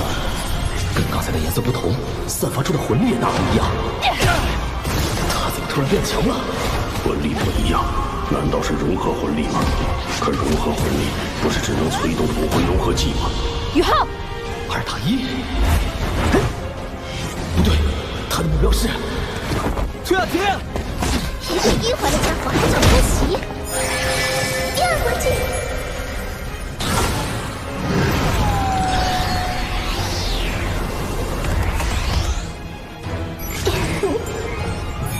胡伟真。小心！鬼影迷踪。你不是很想见识一下我的第2魂技吗？那仔细看好了，第2魂技，邪神之光。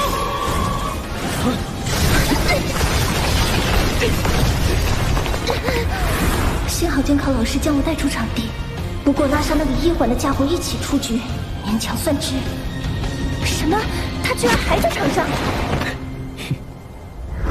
崔雅洁出局，局势怎么一下子被逆转了？鬼影迷踪，唐门的功法，这孩子竟然还是唐门中人。你还有心思想唐门？崔雅洁下场，要是逐鹿还不能突破3生镇魂鼎，带滑冰1打2，可未必有胜算。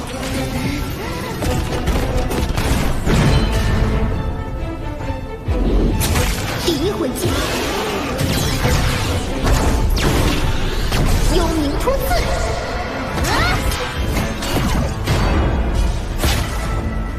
第2魂技，幽冥反转。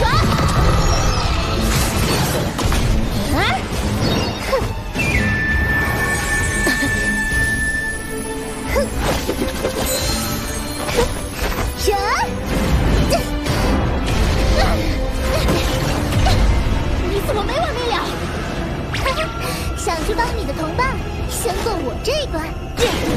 再不释放第3魂技，就自己滚下去。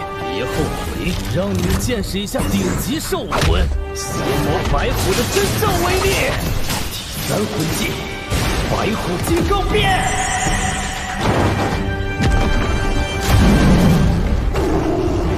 白虎金刚变发动期间，攻击力、防御力、力量同时增加1倍。这就是他千年魂技的威力吗？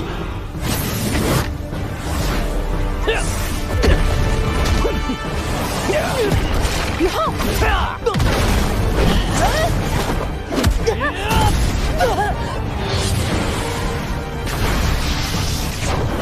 霍东，第1魂技，精神干扰。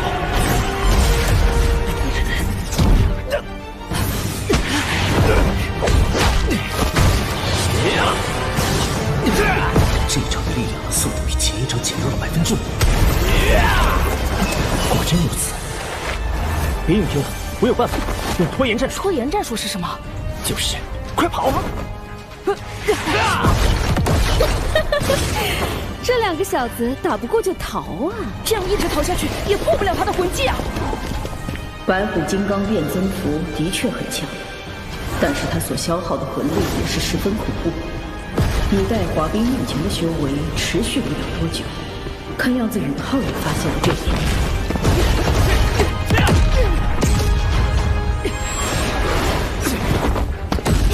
就是现在！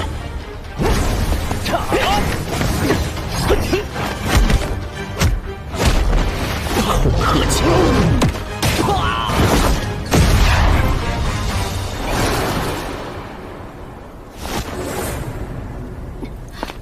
顾宇浩这个1环的魂师，竟能打中戴华冰这个3环魂君。什么叫逆风翻盘、绝地反杀？老严，这局你认不认？啊！但你这口气，恐怕还是松得太早。绝地反杀？我会让你知道惹怒我的下场是什么。第2魂技，白虎烈火波！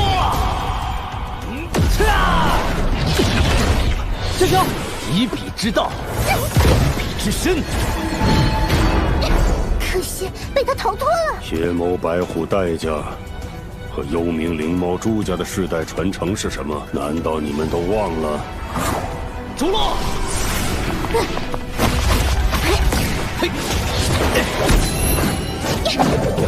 幽冥白虎！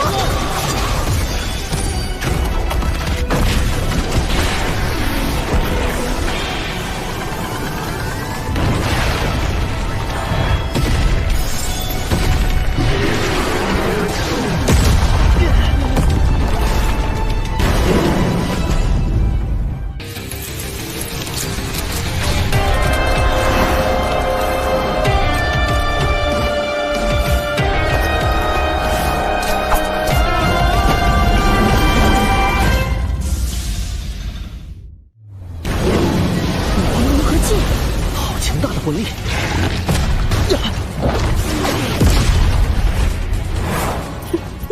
我说你一言不发，原来憋一肚子坏在这儿等我。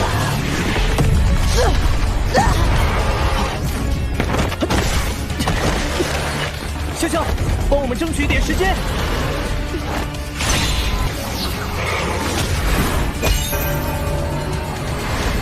国之正气，地之震荡。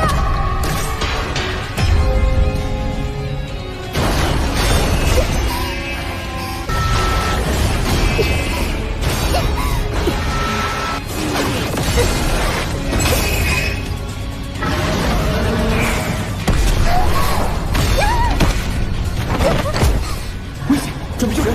别动！你疯了！宇浩，黄东，成败在此一搏。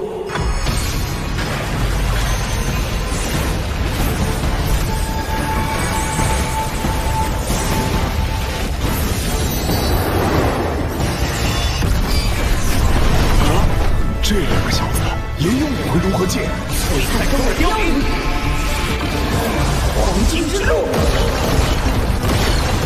武魂融合剑可也有强弱之分。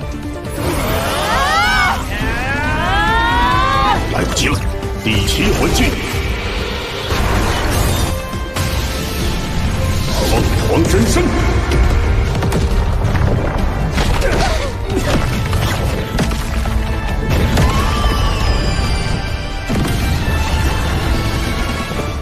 这就是超级斗罗的实力吗？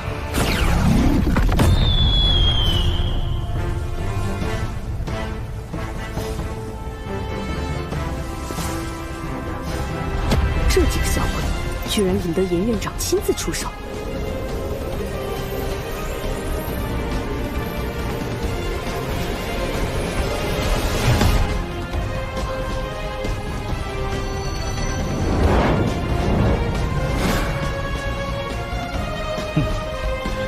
看见了吗？幽冥白虎都能伤到凤凰真身。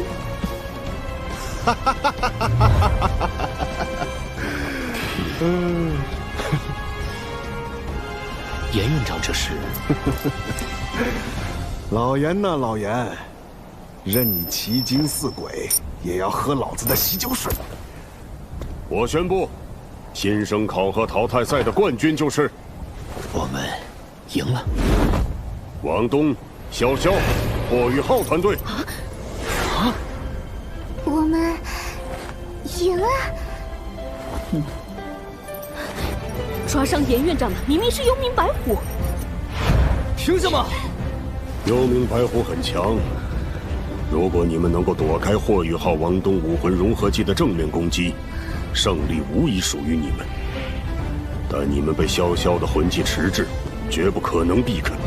而幽冥白虎之所以能抓伤我，也正是因为我先在正面承受了另一个魂技——璀璨中的凋零，黄金之路，是叫这个名字吗？挺好，胜不骄，败不馁，你们都是好孩子。祝贺霍雨浩队荣获新生考核赛冠军。祝贺霍雨浩队荣获新生考核赛冠军。我们是冠军，我们是冠军。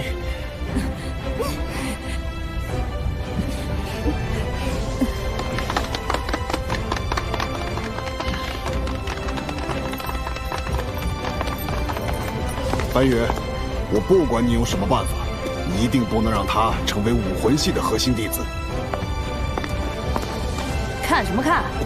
打赢你们，我也觉得很丢脸。妈妈，我作为魂师大败代价的人了，这是一个开始。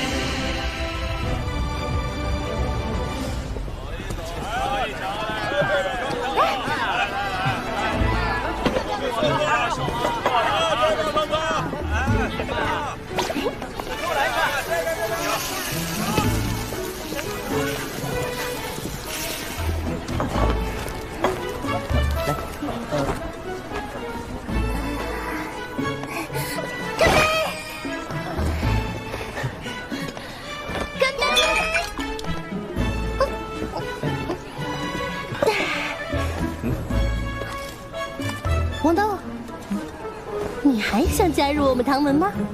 当然想啊！看在你们获得了冠军的份上，本宗主也不能说话不算，就特批你加入唐门啦。唐门啊，对，就是唐门，先祖唐三一手缔造的宗门。我们唐门没什么特别好的待遇，就有一点，绝不会敝帚自珍。对于自己人，唐门一切绝学全都开放给你们修炼。怎么样，小小，有兴趣吗？这次新生考核能够夺冠，贝师兄教我的唐门功法，对于以一宗和控鹤擒龙都起了很大作用。那好，我也加入，反正我也没有宗门呢。唐雅姐，我要学班长那种步法。没问题，回头都交给你们。你们通过了新生考核，马上就要分班了。强攻控制是一家，你们又是一个团队，应该会被分在同一个班级中。你们应该听说过我们唐门是以暗器而闻名的。为了唐门的崛起，我们必然要重振暗器，但不可能是像以前那样单纯的暗器，唯有将暗器与魂导器相结合，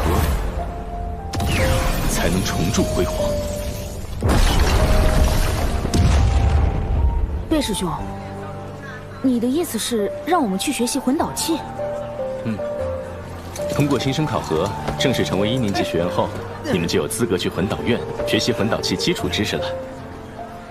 我因为有2个武魂，要是研究和制作魂导器，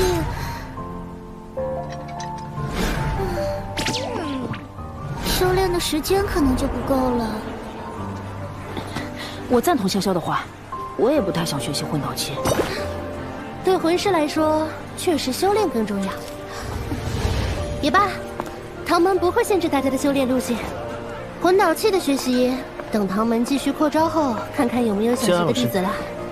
我想选修魂导器。啊！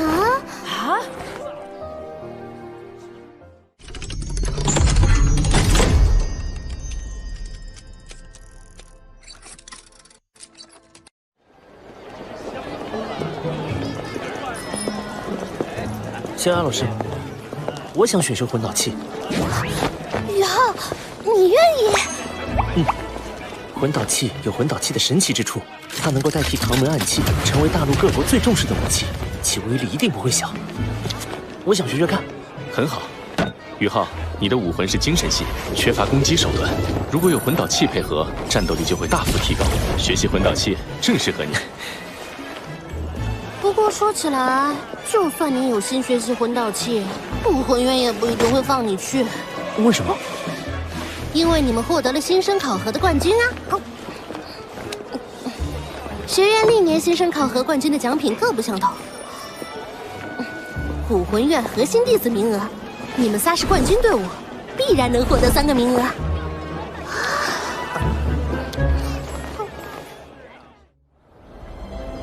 请所有通过考核的新生于史莱克广场集合。请所有通过考核的新生于史莱克广场集合。分班仪式即将开始。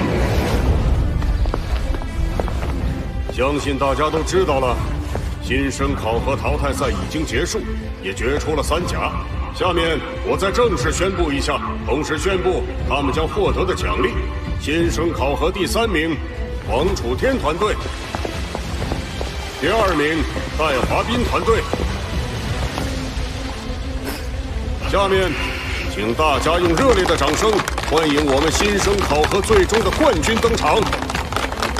他们就是王东团队。团队成员：王东。当初报名登记的时候，不是班长才是队长吗？骆宇浩。也许是登记的时候搞错了。出列。怎么？严院长明明亲自看过我们的比赛，为什么还故意说错团队的名字？好，下面我宣布给予新生考核前3名团队的奖励。前3名的团队都将得到学院的统一奖励，魂环1枚。魂环？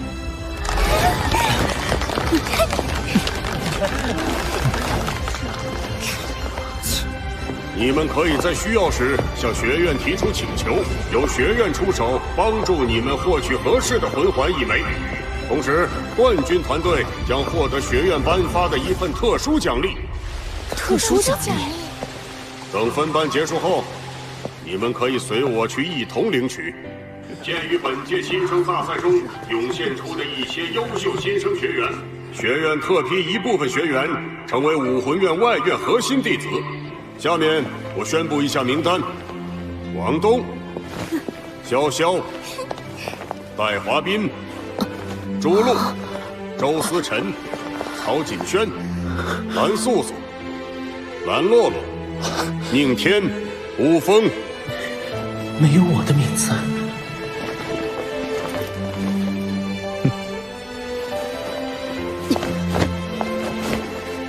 新生考核前3名的其他队员，也可暂时享受核心弟子待遇，截至本学年末。暂时享受核心弟子待遇，好一个核心弟子待遇！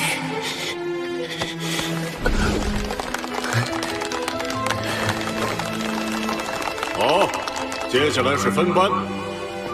一班班主任周一，学员名单如下：霍雨浩、王东、潇潇、戴华斌、朱露。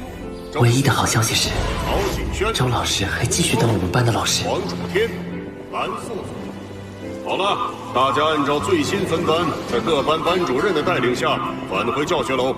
王东，你们3人跟我来领取奖励。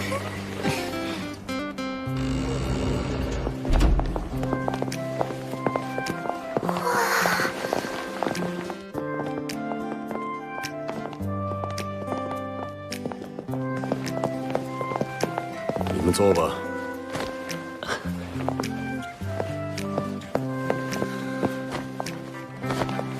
霍雨浩，别紧张，不要有心理负担。如果你在升2年级的考核时有惊艳表现，学院会考虑升你为正式的核心弟子。严院长，严院长，我会努力的，谢谢您的关心。好了，现在是答应你们的特殊奖励。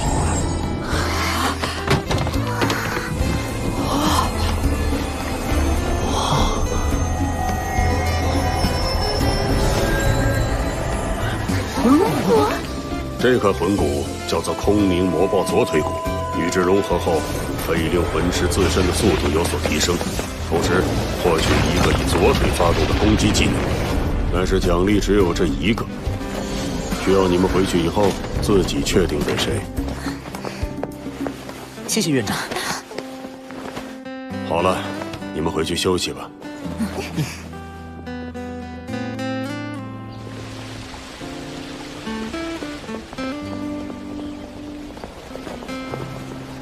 给班长吧。我同意。不，这块魂骨我不能要。宇浩，这次新生考核，你的作用是最大的，理应获得这份奖励。更何况，那个抠门的严院长还没给你核心弟子资格。不，这无关奖励。这块魂骨的作用是提升速度，附带一个攻击技能。我刚刚仔细想过了，潇潇，你虽然是气魂师，但2个武魂都需要速度，显然你才是最适合这块魂骨的。我的武魂是精神系的，与它并不相合。拿着吧。我不能要。接着，我们团队还用不着这么生分。好，那我就不客气了。下次我们团队再获得魂骨，就给你们。宇浩，你没能成为核心弟子，这件事我已经想通了。这次新生考核夺冠，我虽然发挥了一定作用，但单以我个人实力来说，根本不可能获胜。所以，院长没有批准我成为核心弟子，我接受。我会用更多的努力来证明自己。说得好。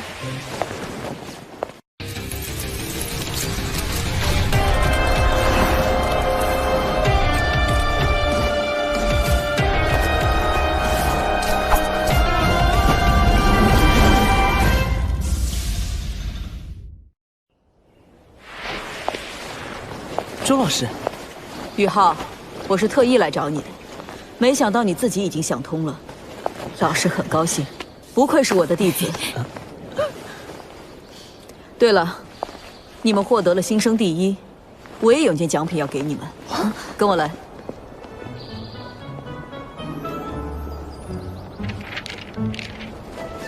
哇，周老师，你怎么知道我喜欢的口味？我是说我们。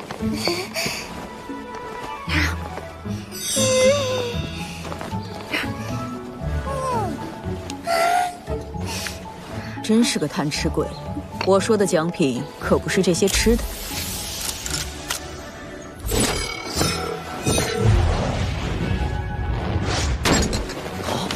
不会吧？这块魂骨叫做秘法之魂左臂骨，是我从宁天、乌风他们班主任那里赢来的。这块魂骨品质一般，但具有一种融合特性，可以将2块属性相近的魂骨融合为一。直接吸收的话，可以将魂力提升5%。别看我，我不会要的。这块魂骨对我来说太普通了点。这个魂骨有点用，先留着吧。不久后我就给你用了它。天梦哥，小宇浩，别郁闷，有哥给你撑腰呢。那些人类鼠目寸光，当哥所画的是10年魂环呢。你放心，用不了几年，我让他们看到10年魂环就哆嗦。还是那句话，赶快把魂力提升到20级。到了那时候，我保证没有人敢再小看你。我一定尽快提升到20级。黄东，你和潇潇先回去，我和霍雨浩有话说。黄东，帮我多拿点。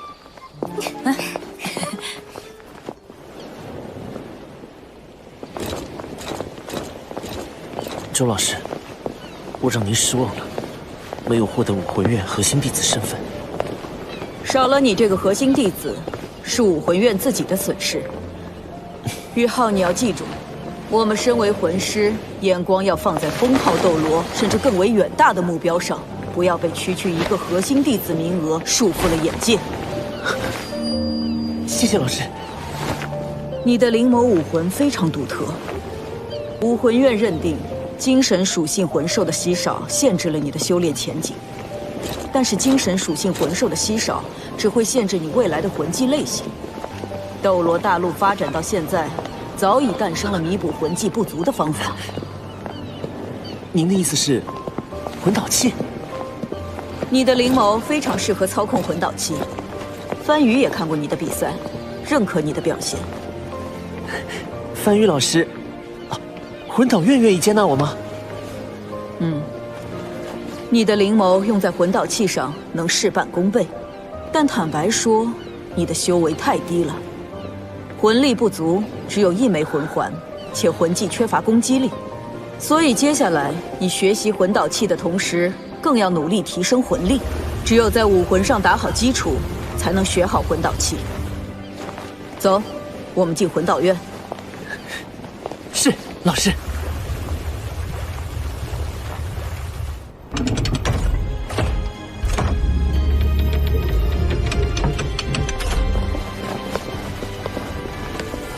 阿宇，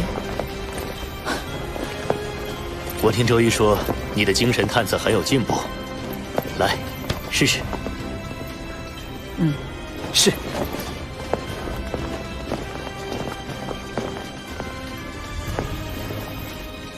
第1魂技，精神探测，共享。进步不小，居然覆盖了50米的范围。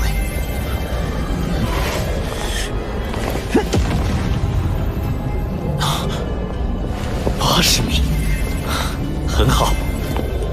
你是怎么做到的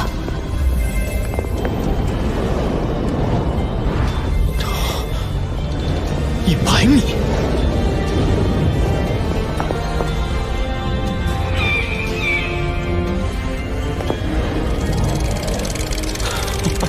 121米，太棒了！宇浩，我问你，这精神探测未来还会继续增强吗？其实我在新生考核期间提升了60米的距离，60米，80米，突破100米了。现在已经是121米了。现在的精神探测共享范围，足以辅助菜头发射定装魂导炮了。好孩子，让我看看你们俩现在合作的情况。快跟上。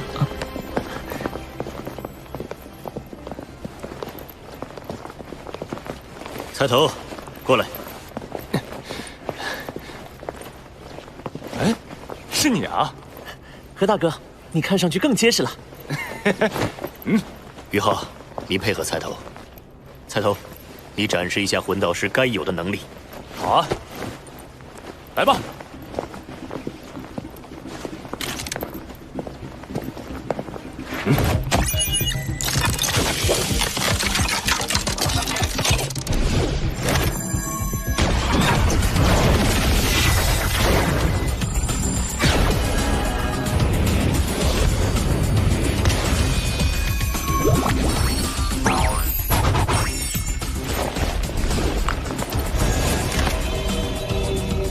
何大哥的武魂居然是棒棒糖。菜头是食物系武魂，他的第一魂技有精神力增幅的作用，非常适合和你配合，可以提升你精神系魂技1/10的威力。精神力果然瞬间增强了。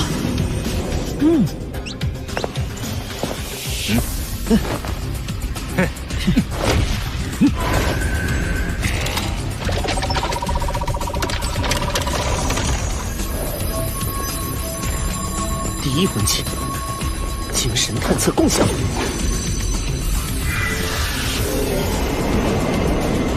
何大哥，你看清了吗？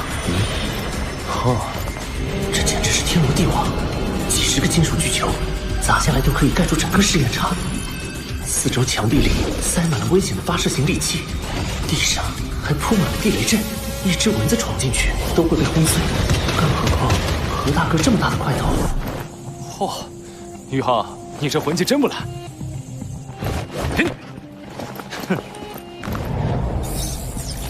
开始。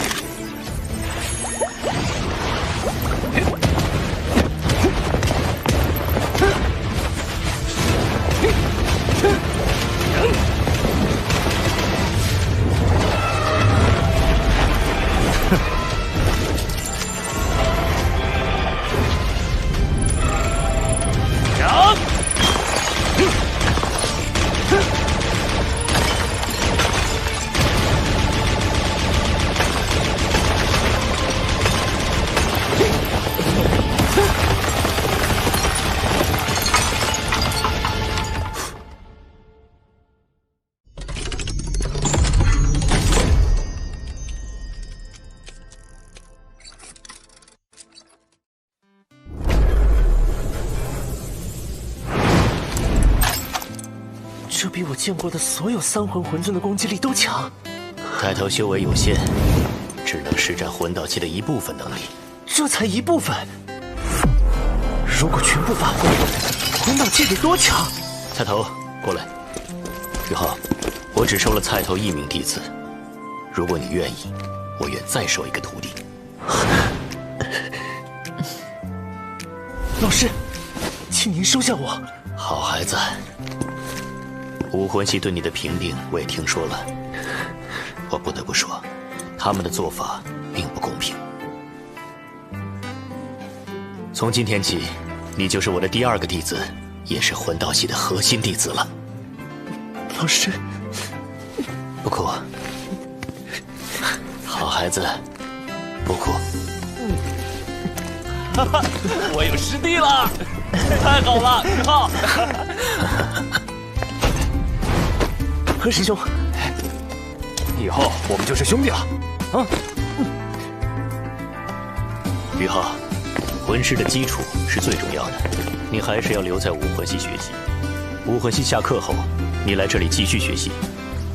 每周只有1天的休息日，你也要来我这里。怕不怕哭？不怕。好。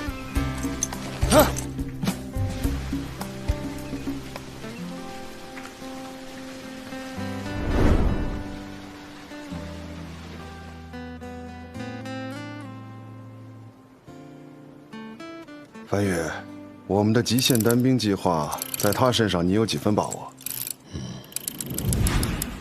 菜头4成，宇浩7成。他们2个配合，10年到15年，极限单兵的雏形成型。如果他们顺利修炼到我这个年纪，将会达到真正的目标。10到15年。划算，实在是太划算了。严院长啊，严少哲，比算账，你可比不过我钱多多。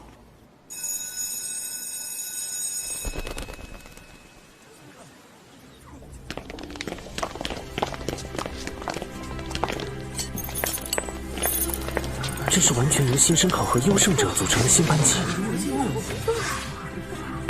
周老师一定会对我们提出更高的要求。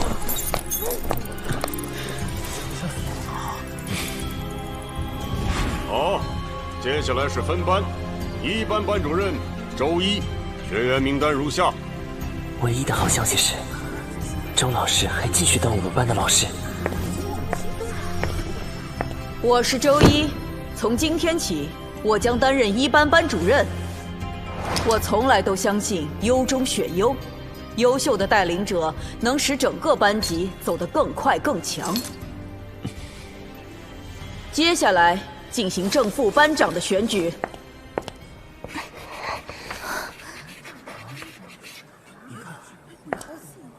大家可以在这些人当中选出班长。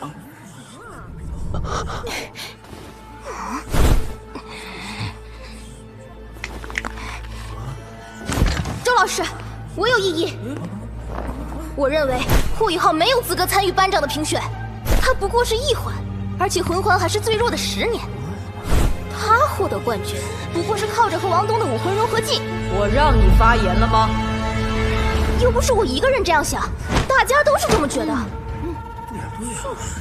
不信的话，不赞同霍雨浩参选班长的人举手。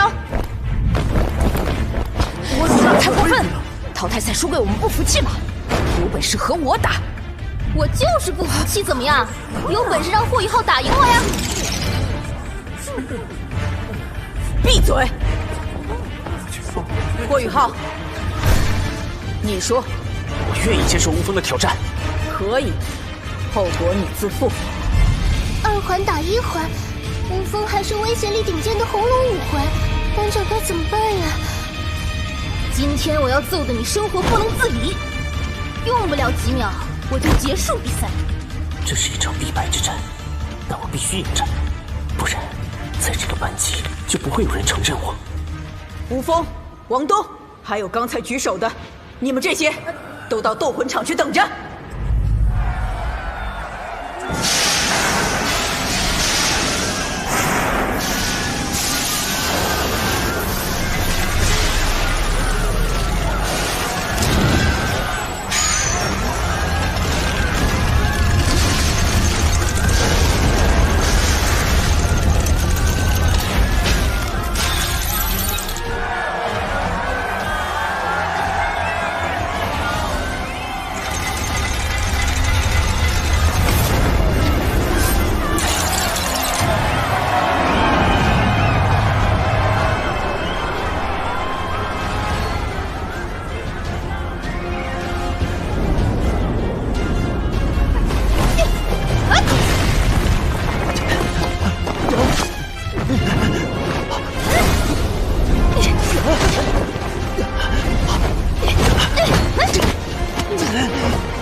要用一拳就能打断你的骨头。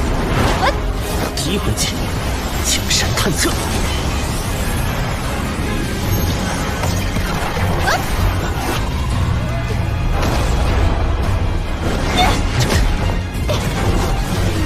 吴峰太轻视霍雨浩了。玄玉手，控鹤青龙。这怎么可能？又是这招，不错，居然以己之短攻敌之长。宇浩在近身战中远远不敌身为强攻系大魂师的乌峰，但他把握住了乌峰轻敌的心理，这也算给乌峰上了一课。混蛋，我要杀了你！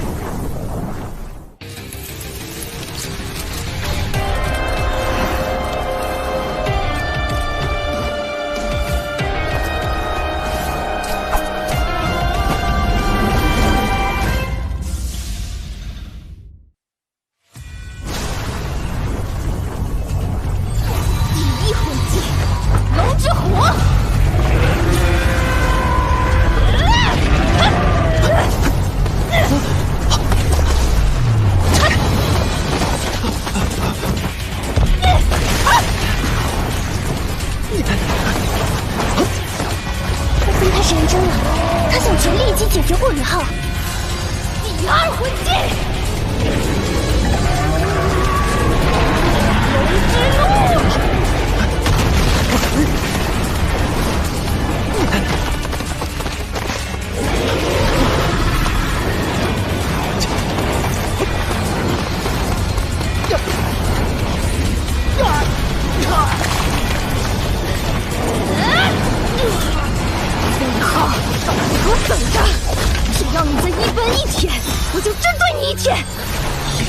冲击，直到你滚出史莱克学院为止。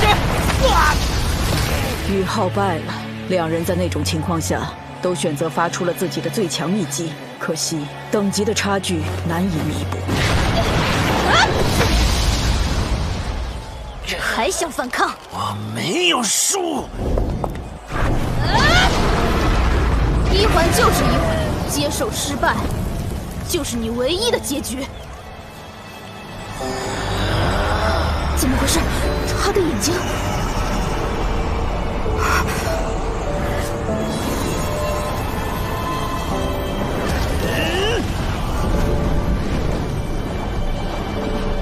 胡峰怎么了？为什么会解决掉这家伙？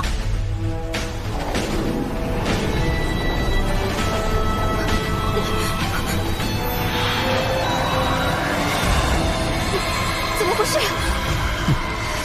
我很好。发生什么事了？为什么他们都慢下来了？一种古老、阴冷又极其强大的力量突然出现，难道是来自霍雨浩？怎么可能？宇浩，快反击！你放开我！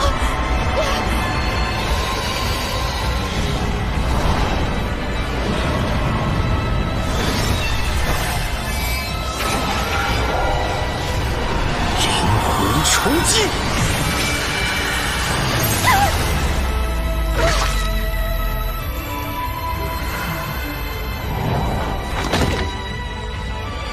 怎么回事？刚刚发生了什么？吴峰明明占据绝对优势。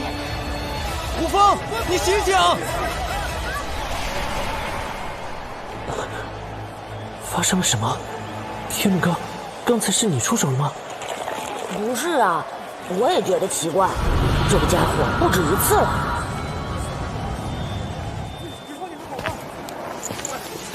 宇浩好像不对劲。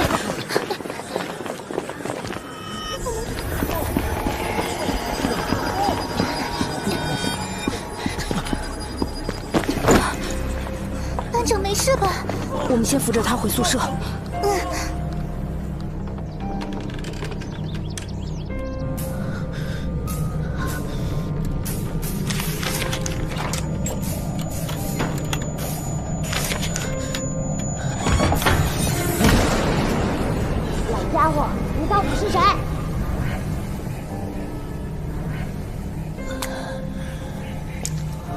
为什么跟我抢地盘？跟你抢地盘，一条虫子。这声音，谁？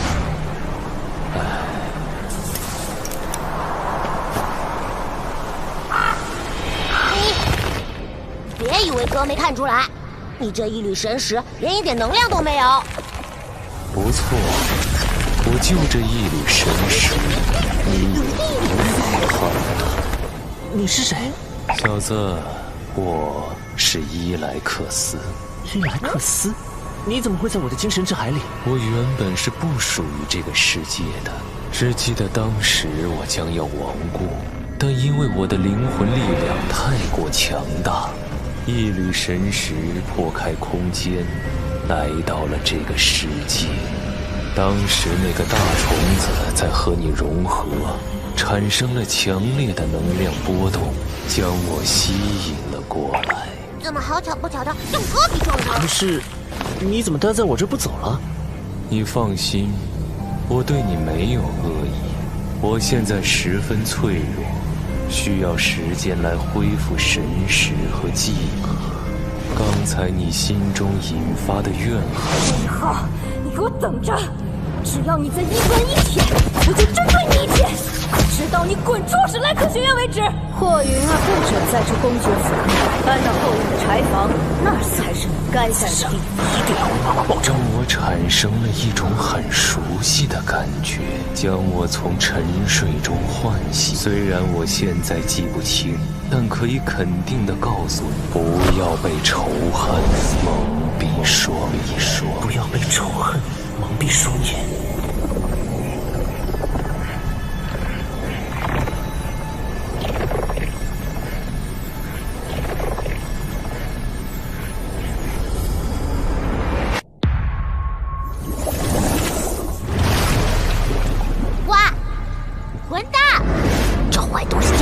是个。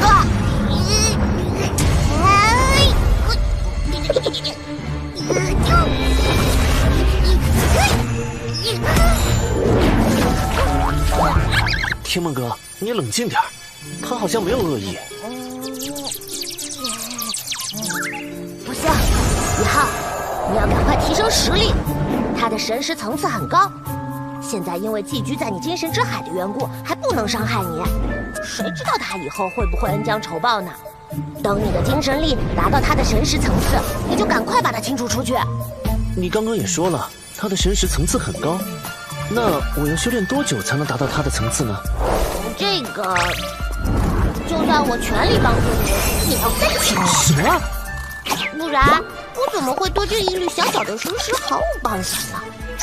对了，你再不出去，可就要迟到了，就要被你们的周老师给开除了。宇浩，你快醒醒，快迟到了！开除！宇浩，你好些了吗？你都昏迷了1夜了，真是急死我了。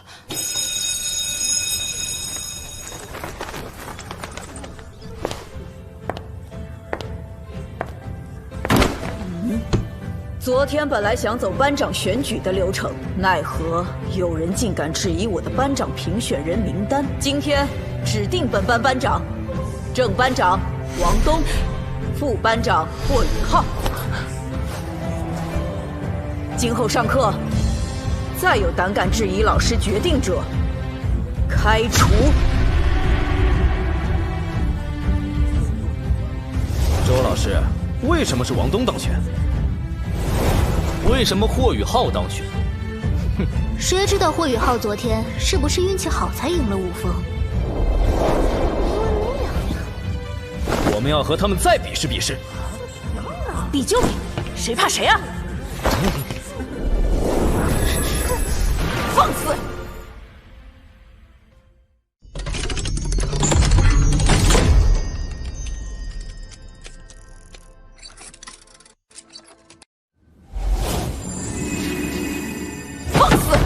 你们是把我周一当摆设是吗？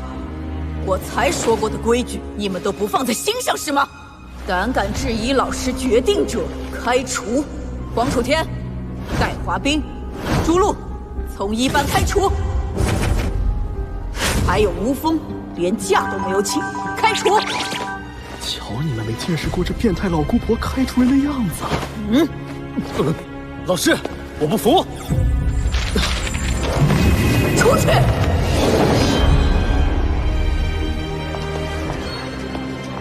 华斌，我们怎么办？听学院安排，这件事绝不能就这么算了。这份耻辱，总有一天。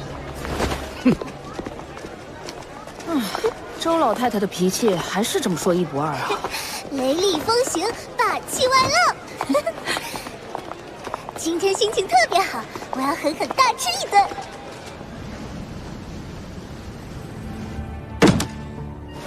胡闹！周一，你让我说你什么好？这才刚分班，你就闹出这么大动静。学院刚要批准你成为高级教师，你就给我来这么一出。你说你，我的教学方法就是这样，高级教师评不上拉倒。要不您让我也滚蛋，要不我就这么教。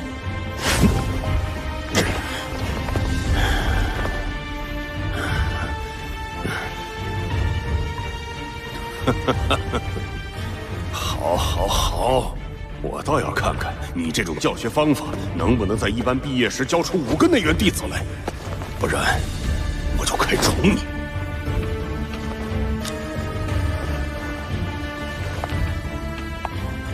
只会多，不会少。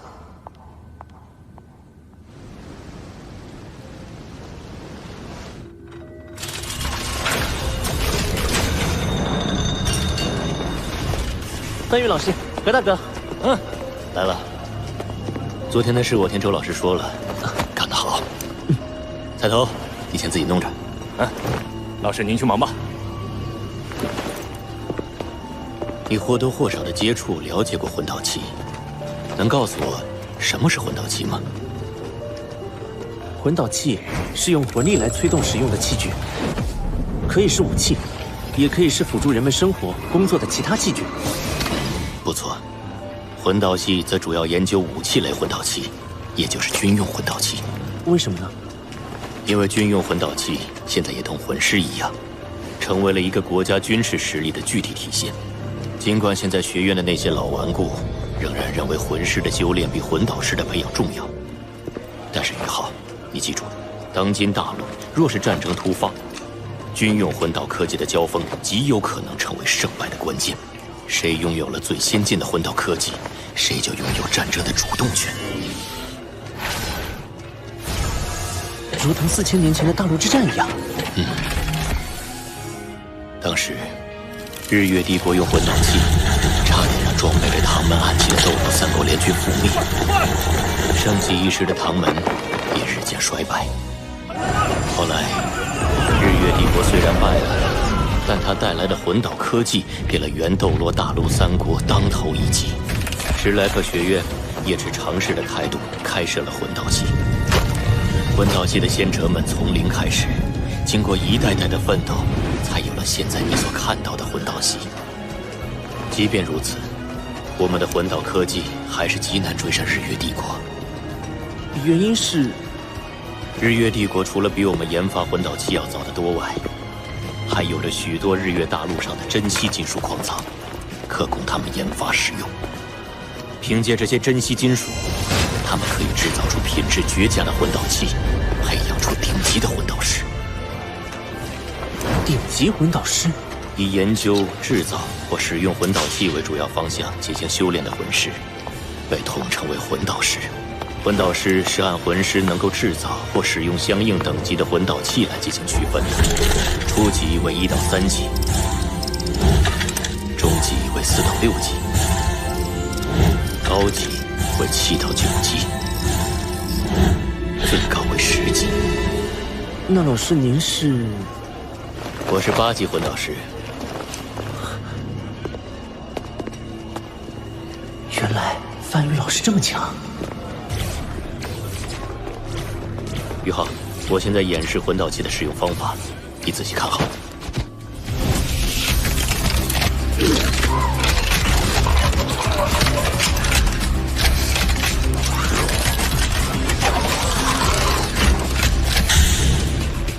这件魂导器叫秀丽炮，是2级魂导器。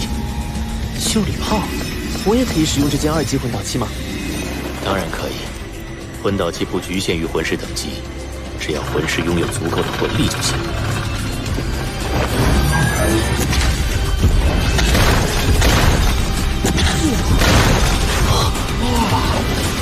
这件秀丽炮似乎和小野老师在星斗大森林给我展示过的唐门暗器诸葛神弩有一些相似。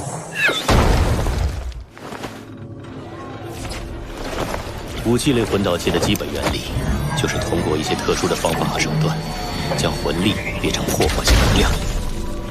要了解这些方法和手段，就要从魂导器的结构说起。魂导器一般由外壳、内壳和核心组成。你觉得适合作为外壳材料的矿石需要有哪些特性？硬度高，韧性好，耐高温、耐腐蚀、耐磨。不错，一般来说是这样。但还有一些具有特殊功能属性的魂导器，需要搭配特殊的金属材料才最完美。比如，带有寒冰属性的魂导器外壳就需要具有耐低温的特点，这样才不会冻伤使用者。哦，是这样啊。内壳最大的特点是放大和传导魂力，因此内壳要用十分珍贵的传导矿石来制作。比如说水晶银，通过内壳放大魂力，才能让我们在使用魂导器时尽可能少的消耗魂力。那核心呢？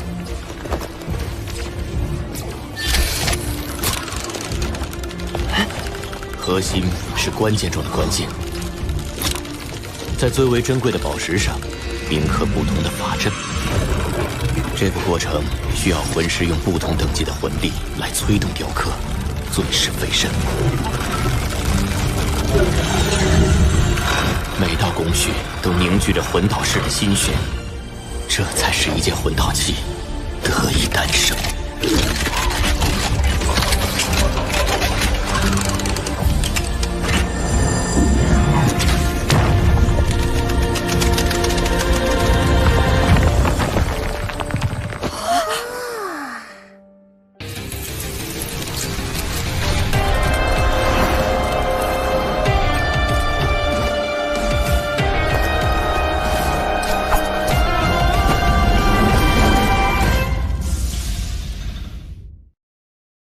秀里炮和诸葛神弩有一些相似，虽然触发机制不同，但我觉得这也许是魂导器与唐门暗器相结合的突破点，是唐门暗器突破自我、重获新生的契机。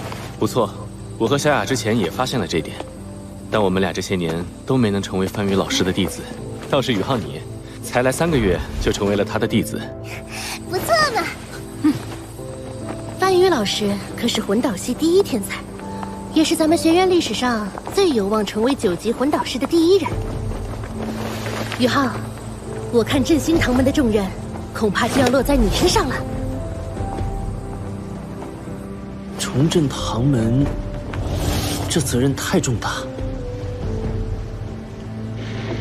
你们放心，我一定努力学习魂导器。要想成为一名优秀的魂导师，就要先成为一名优秀的铁匠。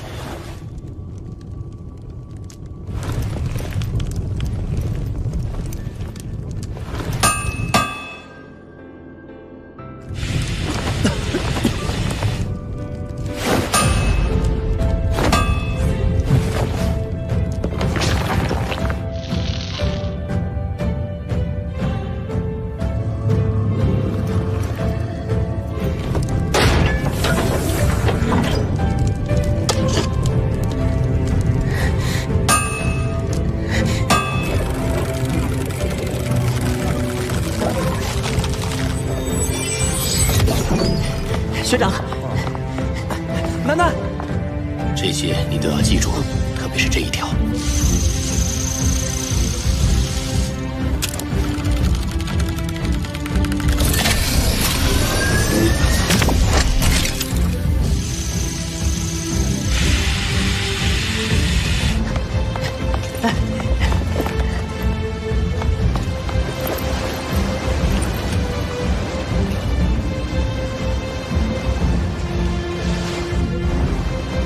宇浩进入魂导系学习才8个月，就挑战铭刻2级魂导核心，不知他能否成功。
我通过了吗？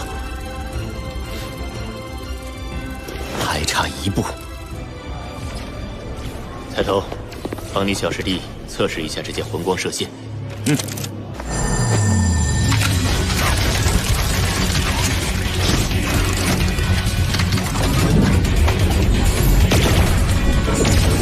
命中6号靶位。小师弟，恭喜你，你成功了！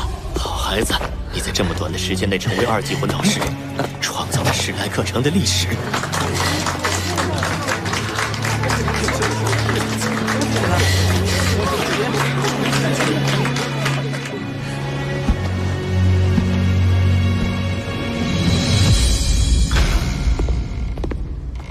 最近忙着研究一些资料，办公室有点乱，都坐。假期你们有什么打算？老师，我是孤儿，还是留院练习吧。小师弟进步太快，我都有危机感了。你不用妄自菲薄，你小师弟在铭刻法阵上的确天赋异禀，但他修为不够，魂力无法支撑他铭刻更高级的法阵。宇浩，你接下来要努力提升修为。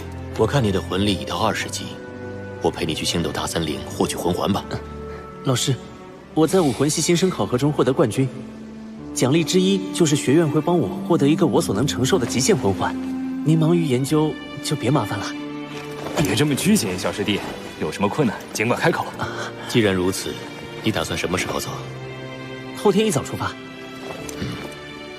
好，那你今天先回去休息。明天周老师还有事要交代。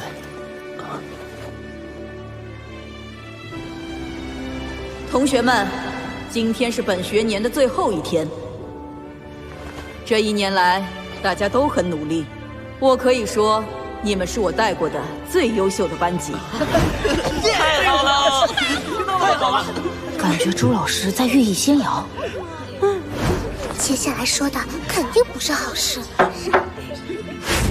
但是，能否继续留在史莱克学院，成为一名合格的2年级学员？要看你们下一学年开学后的升级考核结果。不是吧？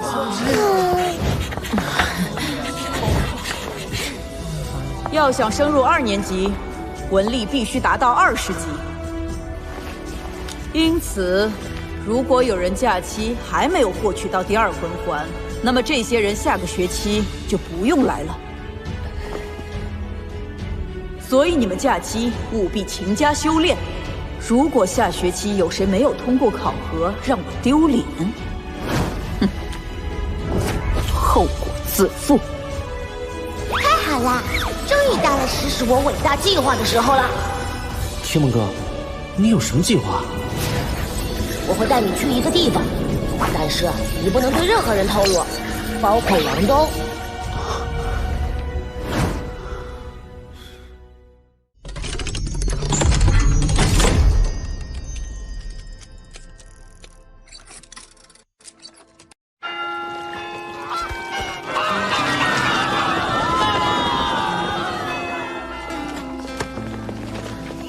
终于可以回家了。王东、郭宇浩，你们过来。班长，王东，下学期见。宇浩，你的2环有没有问题？我没问题。那好，你们作为班长，我要求你们都能提前回来。是。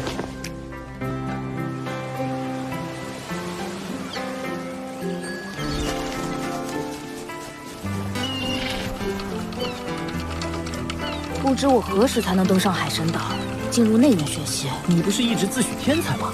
天才也会担心能不能通过内院考核。你这个2环都没有的家伙，居然敢笑话我！你别跑，你给我等着！你跟周老太太说你的魂环没有问题，魂导系已经为你安排好了吗？当然，我可是魂导系的核心弟子。王东，对不起，我要保护天梦哥的秘密，不得不对你和老师们隐瞒。小宇浩，你的第2武魂是冰属性，哥要带你去哥的老家斗罗大陆的极北之地，你必须孤身前往。这次放假我要回家闭关修炼，不能陪你获取魂环。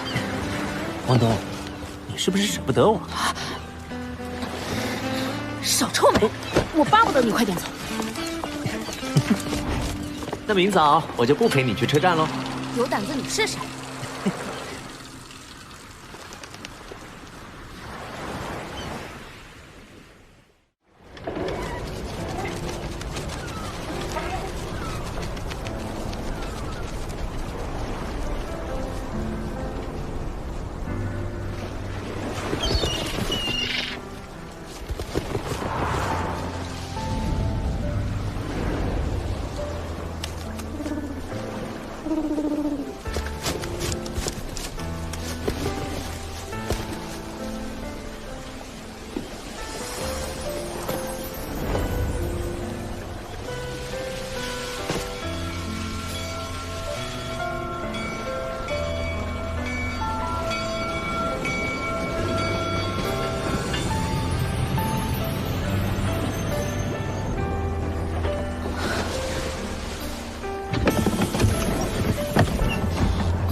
我会争取早点回来，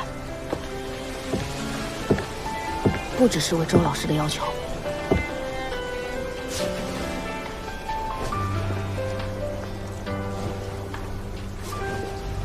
你一定要注意安全。我会的。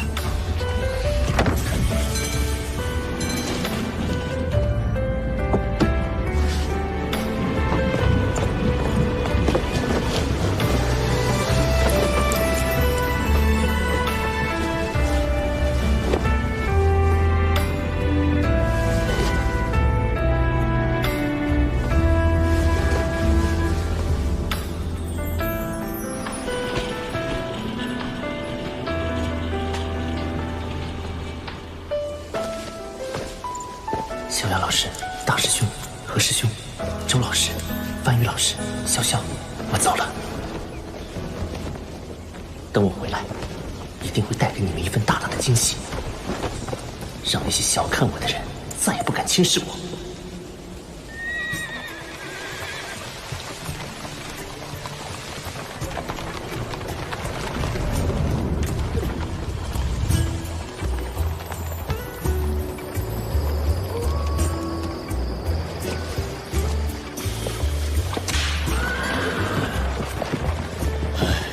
钓了一晚，什么都没有。发生了什么？我好像一瞬间看见河底的鱼清晰的游来游去，好神奇！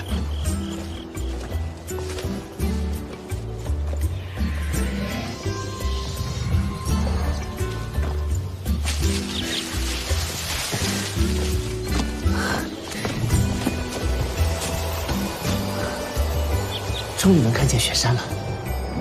今晚先在这里过夜，明天一早就进雪山。已经往北走了5天5夜，温度越来越低了。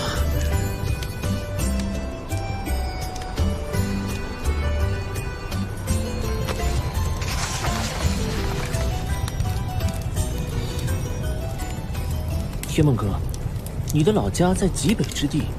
那为什么我遇到你时，你却在星岛大森林？小雨浩，你的记性真不错。这段时间，哥住在你的精神之海，已经感受到你是个值得信赖的人类。哥以前的故事就都告诉你吧。我本是出生在极北之地的一只很普通的冰蚕魂兽。冰蚕天生是精神属性与冰属性双修，但战斗力受到体型限制，又有天敌冰辟邪存在，所以很难修炼到万年以上。哦，冰蚕天生是精神属性与冰属性的双修魂兽，难怪天梦哥一直说他带给我的第2武魂是冰属性。而我却是个例外，在我13岁那年，被一大群冰辟邪追。我跑啊跑啊跑啊，咻就掉到一个冰窟窿里。不过因祸得福，倒是让我找到不少好东西。万载玄冰锁对冰属性魂兽来说是绝对的大补，真正的天才地宝。我在沉睡中将万载玄冰窟里的寒锁全部吸收，从而成为万年魂兽。醒来后，我想出去，却找不到路。天梦哥这天梦冰蚕的名字，不会是因为天天睡觉做梦而起的吧？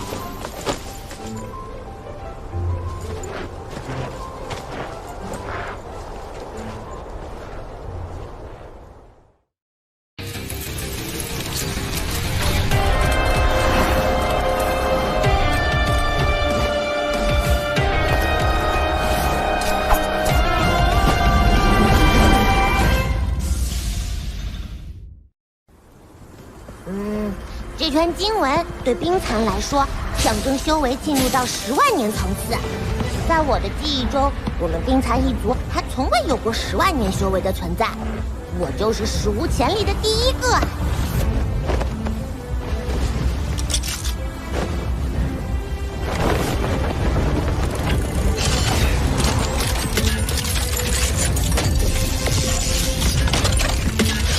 哥刚到星斗大森林，就被一只10万年魂兽抓住，但哥不能坐以待毙。哥就将气息变强，利用体内蕴含的天地元力，把星斗大森林内所有的10万年魂兽都引过来，想让他们自相残杀，哥再趁乱逃走。结果弄巧成拙，哥被更多10万年魂兽困住了，吸食体内的天地元力。他们居然这么对你，太可恶了！眼看哥就要油尽灯枯，就在这时，哥生出第10道经文，成为了史无前例的100万年魂兽。于是，哥给自己命名“天梦冰蚕”，找到机会，凭借突破后的力量，隐藏气息，遁地而逃。你没逃出去吗？哥脱离了他们的控制，兽源却因突如其来的天谴走到尽头。好在天无绝残之路，哥想到成为智慧魂环的办法，又遇见你这个精神属性的小家伙。小宇浩，但因以后强大，要替哥报仇啊！我能走到今天，多亏天梦哥帮助，我一定努力修炼，帮你报仇。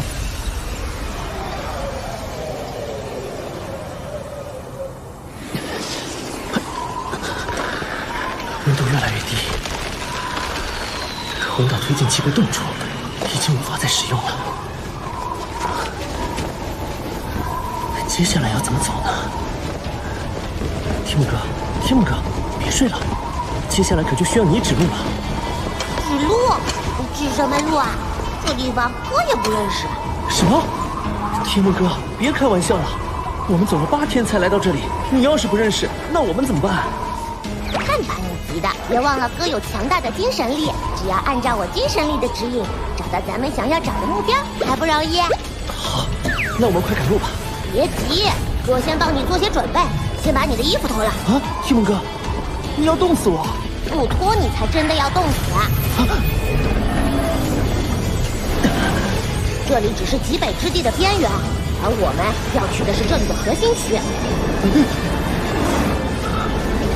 那里的温度低到你无法想象。这是哥留下的遗退，不仅御寒保暖，更能隐藏你的气息。怎么样，哥这一身帅气吧？一丝寒意都没有了，透气性也极好。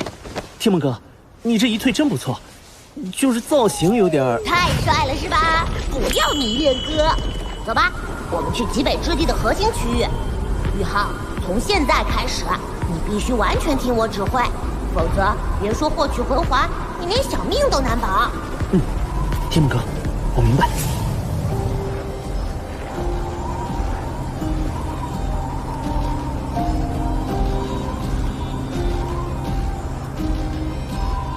这就是极北之地的核心区域，感觉也没有天梦哥说的那样危险呢。宇浩，你快躲到岩石后面，无论发生什么都不要动。怎么回事？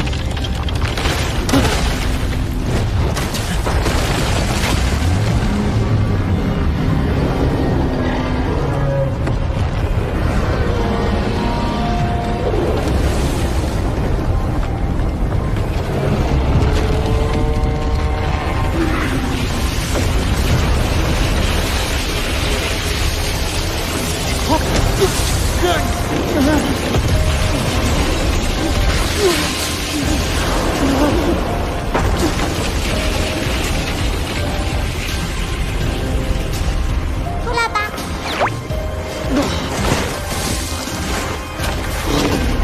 好强的威力啊！刚才是什么东西？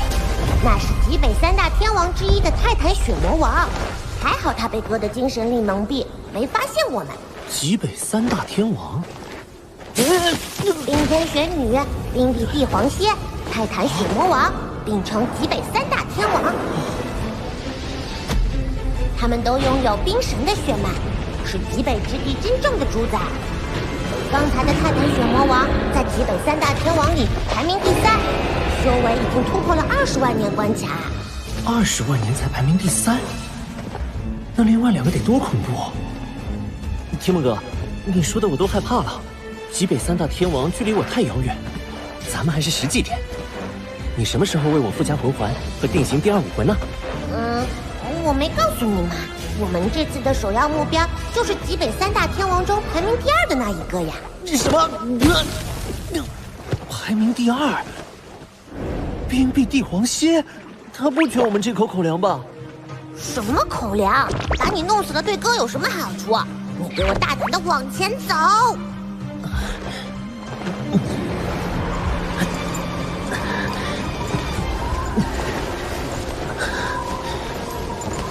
幸亏有了天命哥的一退，魂导推进器又可以使用了。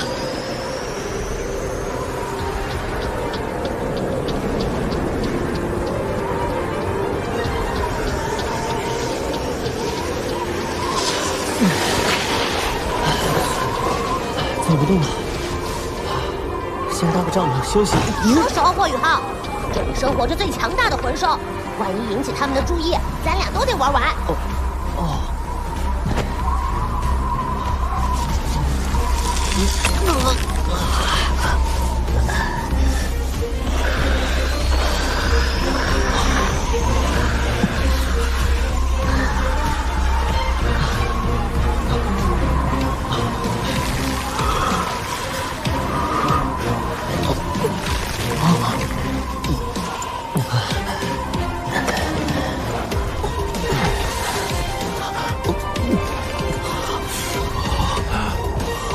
哇，好美的极光！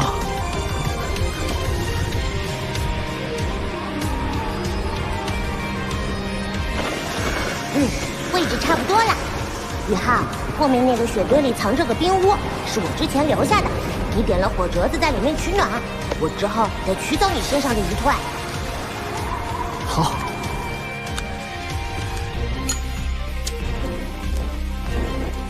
宇浩，我们开始喽。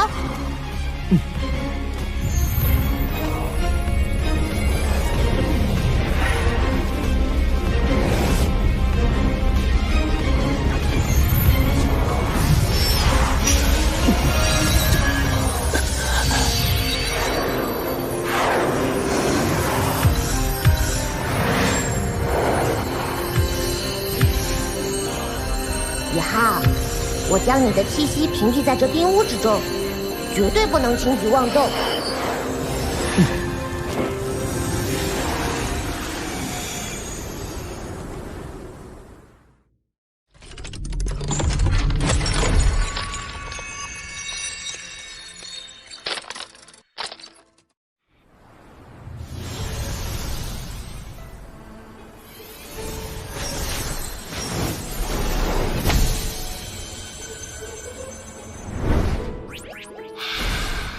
冰儿，我要离开一段时间，有些事情想要交代你。天哥，这个声音是谁？这是冰帝的好友，极北3大天王之首，拥有近70万年修为的雪女。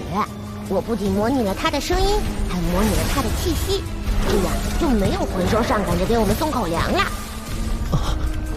你不会把那个雪女给引来吧？不可！我能屏蔽你，难道就不能屏蔽他吗？嘘，他来了。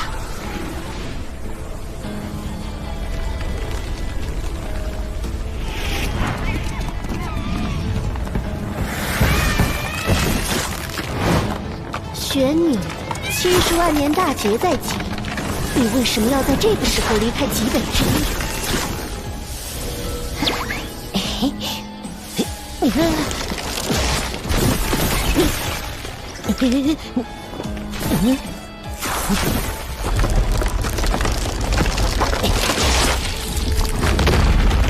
冰冰，我不离开。冰冰，你来啦！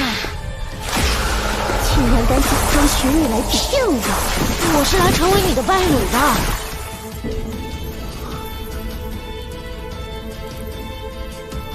好美丽的鞋子，可天命哥带我来到这充满危险的极北之地，真的只是为了帮我觉醒武魂吗？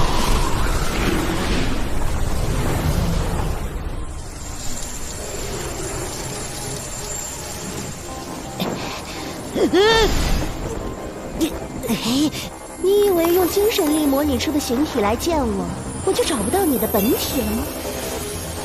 既然送上门来，你就一定要死！吸收了你的能量，我就是大陆最强的魂兽。宇浩，宇浩，一定要忍耐住寒冷，我要取走残退了。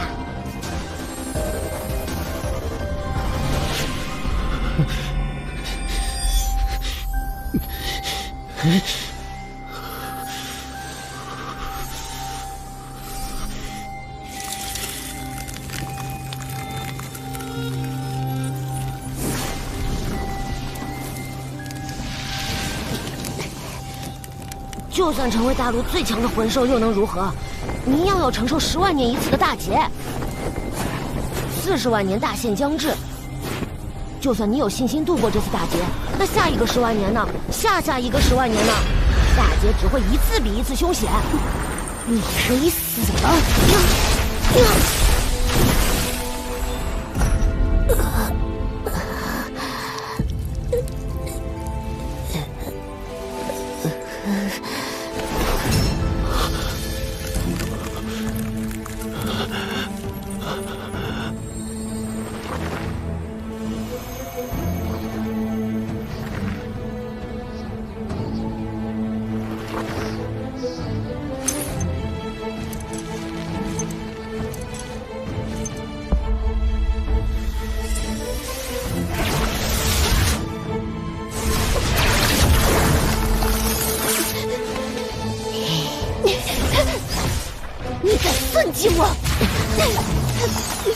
就算有化形的勇气，你又有多大的把握突破100级大关，获得永生？与其重新修炼，不如利用你现有的修为，与我联手造一个神奇，就像万年前最强的那个人类一样。这件一退是我100万年修为的结晶，就算是雪女都未必能挣脱。如果能造一个神奇，我们就能跟着这个神一同获得无尽的生命。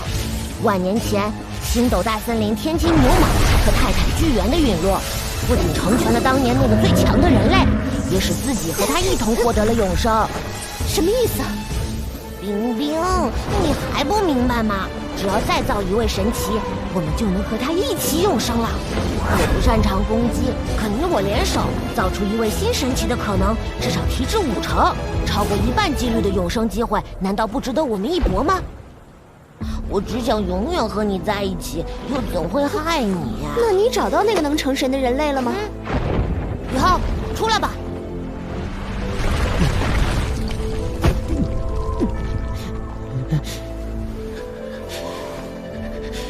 什么鬼？天梦哥，你应该把你对冰帝的私心告诉我。我愿意陪你冒险，你却不信任我。我给了你我的一切，这次带你来极北之地，为你觉醒第2武魂，只是掺杂了一点私心。你就说我不信任你吗？虽然我知道当时冰冰这么做是为了吃掉我，提升修为，但当他杀掉那些追杀我的魂兽时，我就不可救药地爱上了他。哼！天梦哥。我知道这在你看来很荒诞，但我只想永远和他在一起。我是那么害怕他熬不过自己的40万年大限，所以才……你还是担心你自己吧。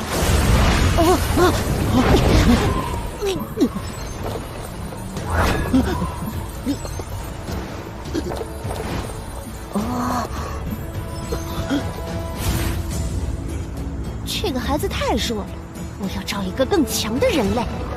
40万年大限将至，就算找到了，你也不能让自己成为他的智慧魂环。智慧魂环就是在融合之后，仍旧能够保持清醒的神智。清醒的神智？可这孩子的资质根本承受不了。可他有着远比常人更加坚韧的意志力。何况他还有我。我已经做过一次。在我强大精神本源的保护下，你成功成为他智慧魂环的可能至少提升10倍。这孩子天生拥有精神属性灵眸武魂，又给我开启了冰属性武魂的基础。这个冰武魂需要一个主魂环，现在他的冰属性能力一片空白。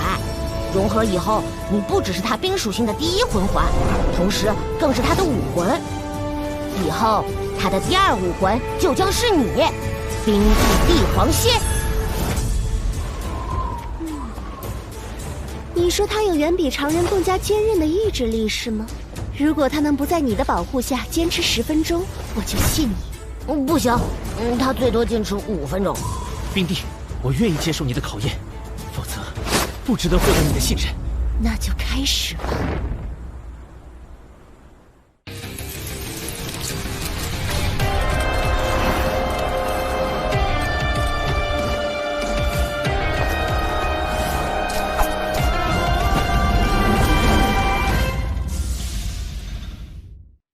那就开始吧。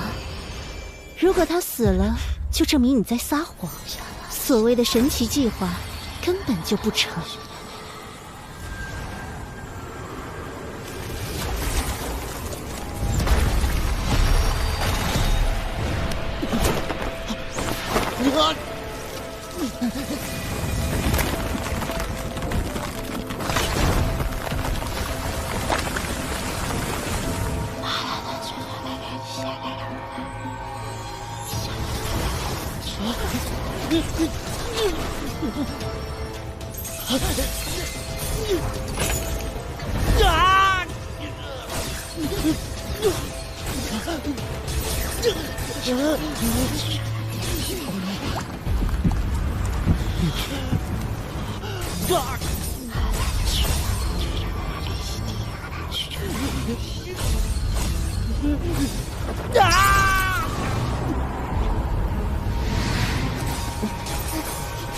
他撑不住了，我跟你说只能5分钟，快停手！他死了，我们的伟大计划就泡汤了。伊莱克斯还不现身，宇浩死了你也得玩完。你不相信他可以挺过去？伊莱克斯。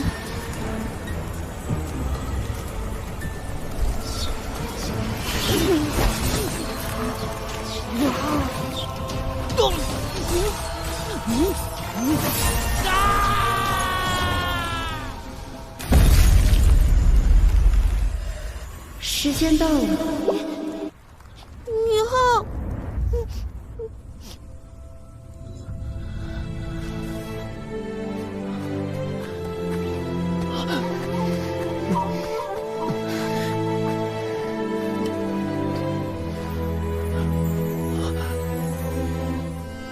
妈妈，宇浩，我的孩子，你长大了。你一定可以成为一个堂堂正正的男子汉，成为一名强大的魂师。妈妈相信你，你一定可以做到。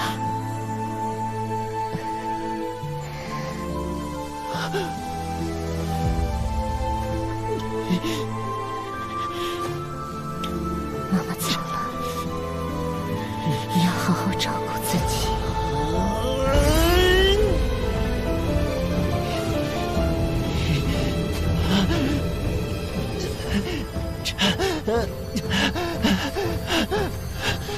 妈妈！啊！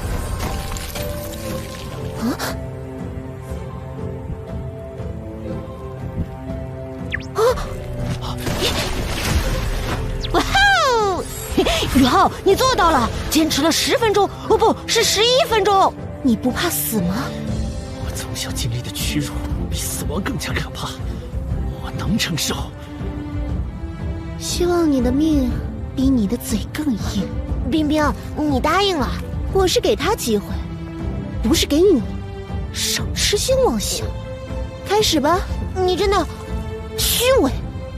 你已经将我困住，即便我不同意，你为了自己的永生，依旧会把我变成魂环。冰冰，你一定要相信我，释放你的精神本源吧。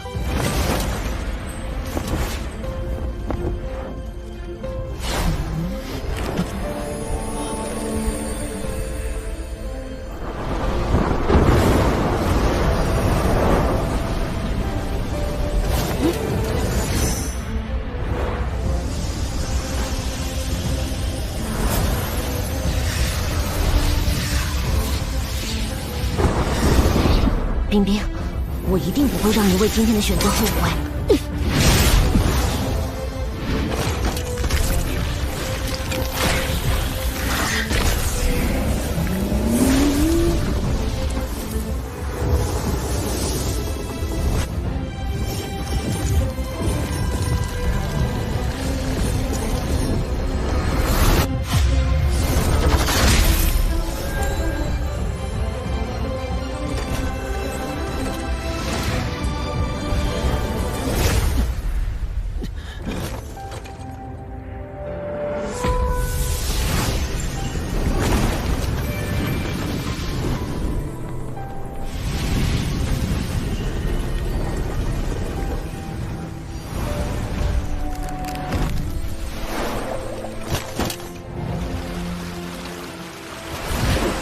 欢迎来到我们的新家——精神之海。是，那个灰色气团是什么？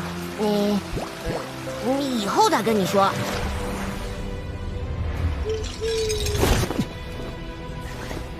1号，取出你的秘法之魂左臂骨，让它作为你融合冰体魂骨的媒介。这不仅能加快融合的速度，也能减少你的痛苦。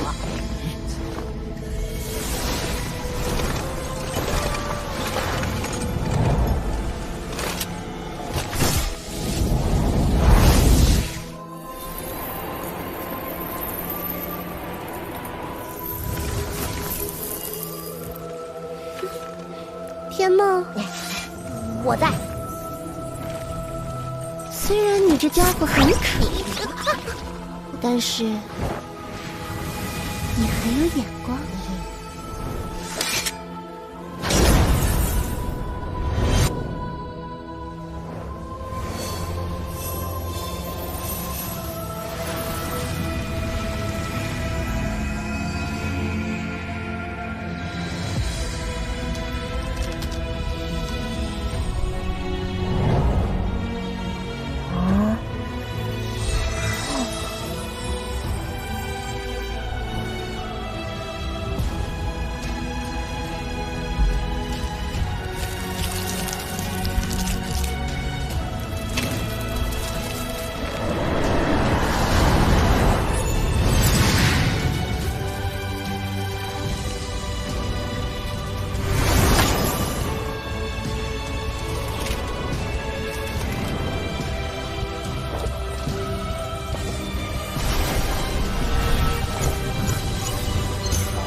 成功了！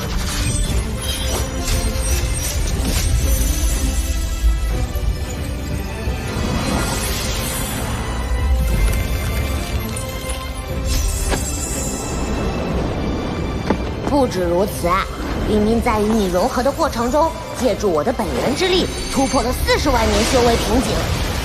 所以，你的魂环年限不是39万年，而是40万年。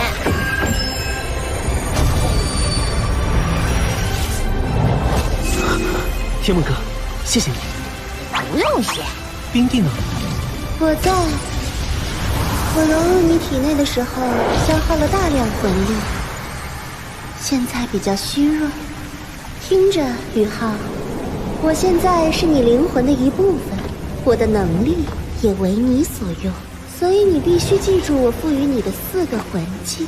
4个魂技？2个是魂环技能。分别是主攻击的冰帝之鳌和主防御的冰皇附体，2个是魂骨技能，分别是领域类魂技涌动之域和最强攻击魂技冰皇之怒，每一个都是极致之冰属性，在冰属性魂技上，无人能与你争锋。无人能争？比天梦哥的100万年魂技还强吗？他不过是修为高一些罢了，战斗能力根本不能跟我相比。给点面子好不好？你的灵眸武魂是精神系的，偏辅助和控制，而我的冰帝仙武魂是极致的强攻系武魂。不过他的精神力确实很强，就是了。好了，我现在要睡了。我赋予你的4个魂技，你要好好感悟。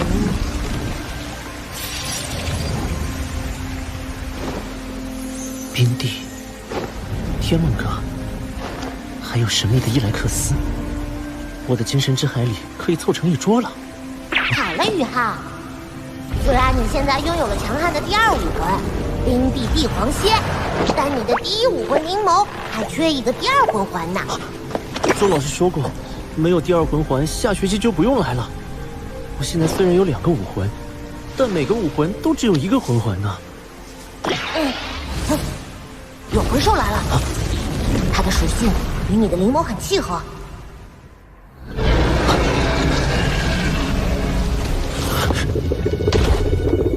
是一条白虎，修为很高。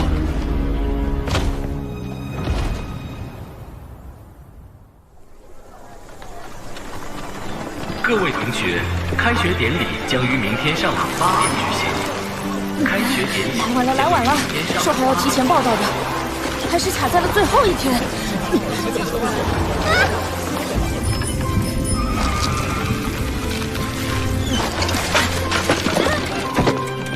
老爷好。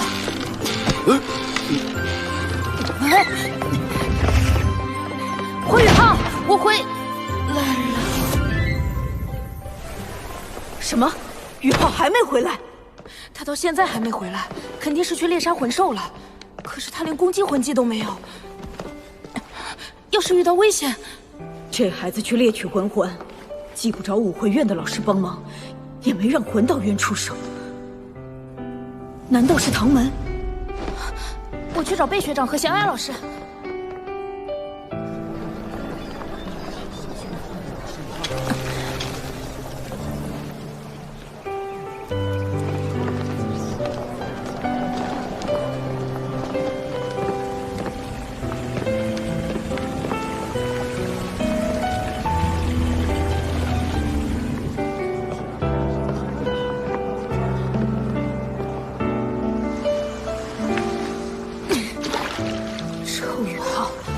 还不回来？你一个人去猎杀魂兽，为什么不告诉我？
完蛋了，迟到了！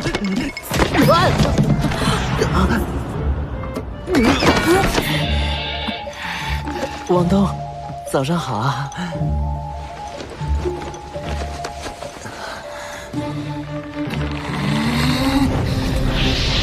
我于浩，你这混蛋还知道回来？王东，你哭什么呀？你知不知道大家有多担心你？我还以为你被魂兽吃了呢。你为什么要骗我们？骗我们说有老师陪你去猎杀魂兽，又为什么要一个人去？这件事我正想跟你们解释。郭宇浩，你还知道回来？老师，我错了。说吧，到底发生了什么？是武魂破碎。什么？周老师，您在课上讲过，武魂如果先天不足，先天魂力较低的情况下强行修炼，有很低概率会破碎。武魂一旦破碎，轻则魂力全失，重则危及生命。宇浩，难道你也……天梦哥，你给我设计的这些台词是不是太离谱了？让你怎么说你就怎么说，否则真相更离谱的可以吓死人。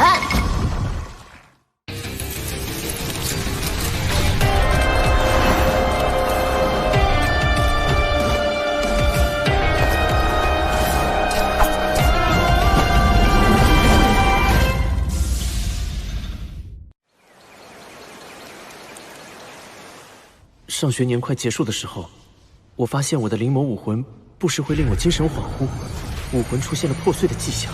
学年最后几天，这种感觉越来越明显了。但是周老师你也说过，武魂破碎是无法修复的，封号斗罗都不行。我不想让您担心，就想找一个地方自生自灭。胡闹！后来呢？后来我离开学院，浑浑噩噩一路往北走，到了一片非常冷的地方，我在那里冻僵了，在冰天雪地中睡了很久。我以为自己再也不会醒来了。我感觉我做了一个很长很长的梦。等我醒来的时候，惊讶地发现灵眸武魂恢复了正常，武魂破碎的迹象消失了。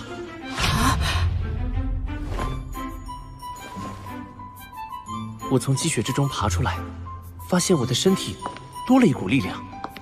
在我身边不远处，有一只通体银白、尾巴碧绿的大蝎子倒在那里。虽然早已死透，但我依然能够感觉到它的强大。冰辟蝎。我尝试驱动体内这股力量，结果……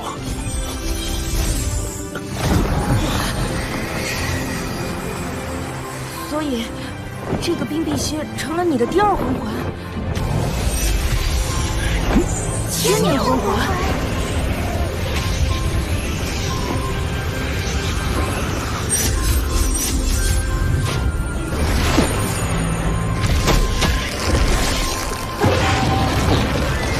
是第二武魂。双生武魂。哦，还有这么巧合的好事，都让你小子碰到了。天梦哥，冰帝的40万年魂环真的不会被看出来吗？看出来？你也太小瞧我们冰蚕一族的看家本领了。这里是极北之地，哪来的白虎？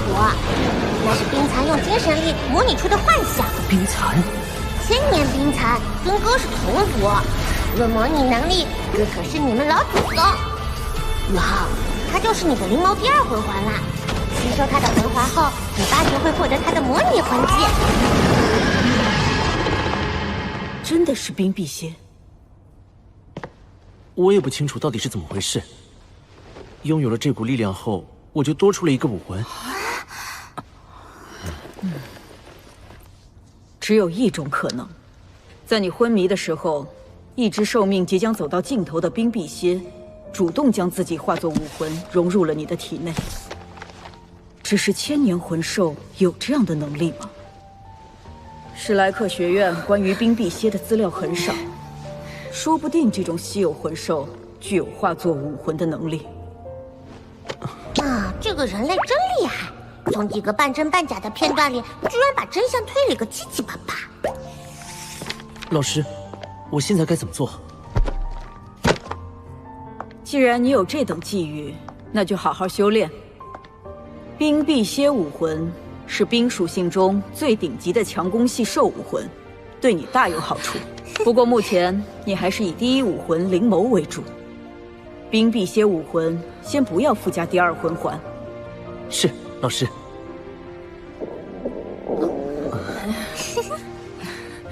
去吃饭吧。老师再见。不管，惩罚你请我们吃1周的午餐。对，1天都不能少。好好好。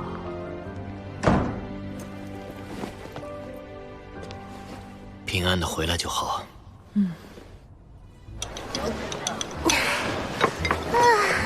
这吃饱了，贝贝，咱们走吧。啊，萧一浩，你总算来了。小雅老师，贝师兄，小师弟，回来就好。快说，这段时间干什么去了？小雅老师，我能吃完饭后再说吗？好了，小雅，小师弟肚子饿了，我们也要去上课了，咱们晚上再聊。我要这个，还有那个。你点这么多能吃完吗？难得班长请客，一定要吃够本。吃得完就好。这顿吃得好满足，多谢班长。潇潇，想不到你饭量这么惊人。哼！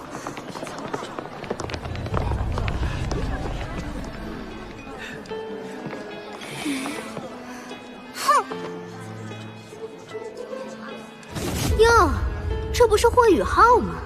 你怎么还在学院里？不知道缺席开学典礼会被直接开除吗？这和你又有什么关系？当然和我有关系。作为史莱克学院的一份子，我自然要捍卫学院的规则。你赶快滚出去！周老师不是一向标榜自己公正公平吗？你开学迟到，相信他一定会依规处理的吧？你算什么东西？如果不是依靠核心弟子的名头，你们俩早滚蛋！找死！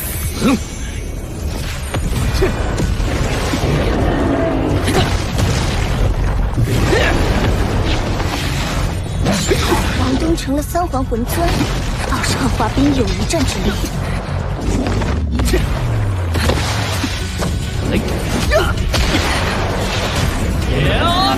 小心！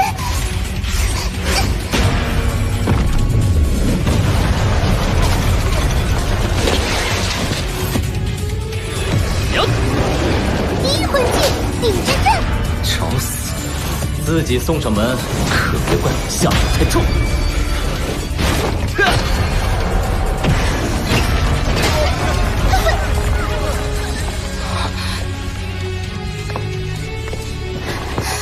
潇潇，没事吧？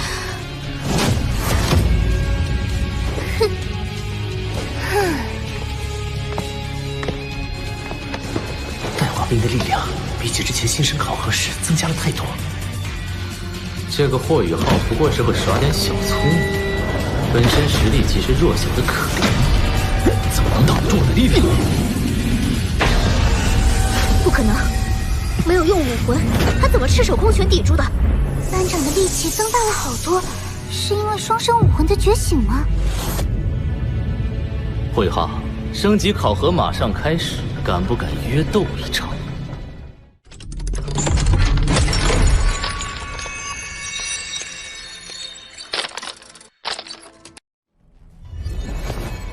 霍雨浩，升级考核马上开始，敢不敢约斗一场？斗什么？就比你们和我们的成绩谁更高。你们输了，我要你们在新生考核赢得的奖励。你们敢？哼，怎么怕了？怕了就灰溜溜的滚蛋吧！比，跟他们比！换个赌注。不换，要么比，要么滚出去。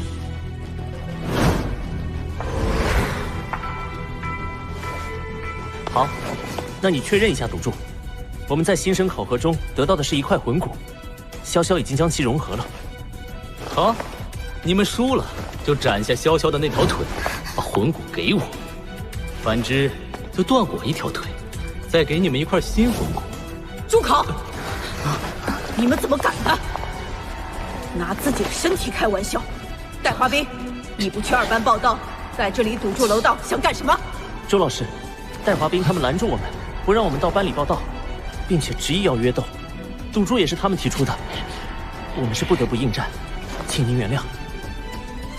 好，这件事算是接过了，你们都向对方鞠躬道歉。我们没犯错，为什么要道歉？你们不是要约斗吗？就让你们斗，谁输了谁向对方道歉。鞠躬不行，太轻了，要让他们磕头认错。你们输了也一样。没错，一言为定。哼，小孩子家家。现在都回去上课。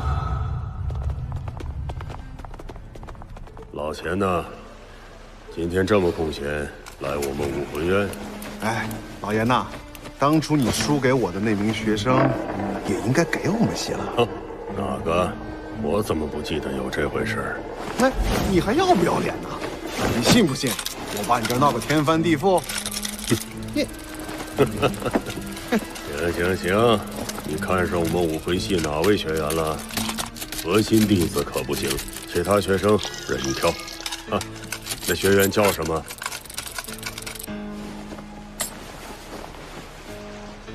？1年级升2年级的考核将在学院斗兽区进行。啊！霍雨浩，出来。他叫霍雨浩，有点印象，好像是一个只有10年魂环的小子。上次找玄老来看过了，玄老很失望，说这名学员没什么潜能，不值得培养。怎么样，老严？别磨磨唧唧的。要不要拖一下老钱？等到升级考核之后，确认一下这个霍雨浩的能力。老钱啊，虽然你这么说，但转系是大事啊。老严，木镜，还有这2位老师，这是什么意思？周老师，我们接到学生举报，你们班有一名叫霍雨浩的学员没参加开学典礼，我们现在需要把这名学员带走，办理退学手续。我们可不能只罚学生，不罚老师啊！我没记错的话，按校规，这种情况，周一知情不报，属于渎职，最低也是要撤销班主任职务的。快出来吧，霍雨浩！难道你在等你的老师保下你吗？跟他自己的前途比，你可没这么重要。雨浩，你别动！周一，这是在做什么？你平时不是最讲校规了吗？现在面临你最喜爱的学生被劝退，就把校规抛一边了。班长这样太令人失望。但是因为开学典礼迟到，就把班长直接开除，有些过了吧？是啊。穆青老师正是欺人。霍雨浩，还不出来？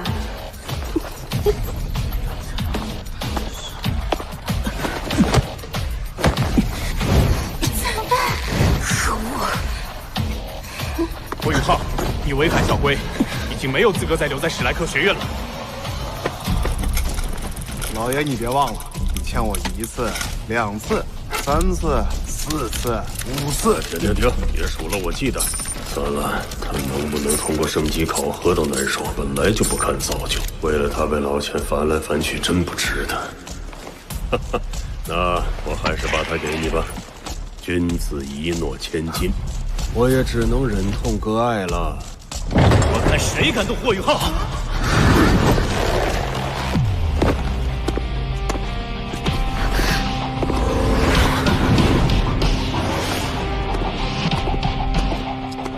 番禺，你怎么来了？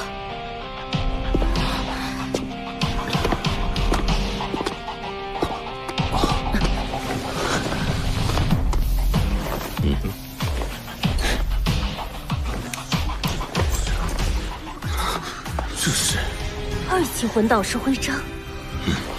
霍雨浩用仅8个月，就通过了2级魂导师的考核，创造了史莱克学院魂导系的历史。只有8个月？安静！你在做什么？我现在告诉你，霍雨浩是我的弟子，也正是魂导系的核心弟子。这事已经通过严少哲院长和钱多多院长的联合确认。不可能！番禺，你为了他，居然可以做到这一步吗？霍雨浩迟到是为魂导系做事，为我跑腿，一切后果由我承担。番禺，你口说无凭，你叫我怎么相信？这是严少哲院长和钱多多院长联合签署的调令，批准霍雨浩学员转为魂导系核心弟子。哇，太好了！我就知道你这家伙一定要好手。哼！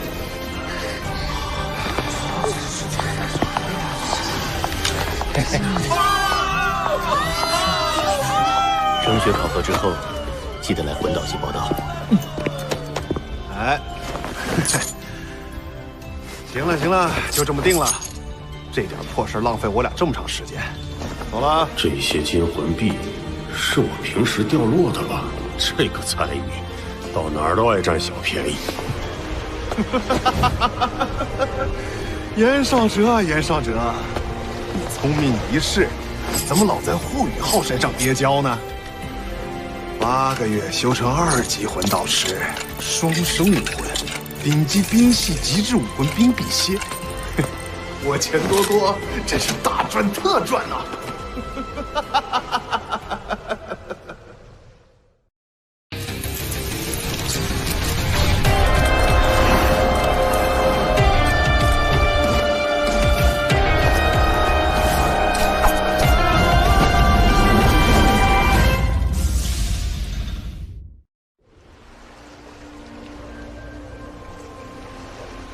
什么？2级魂导师？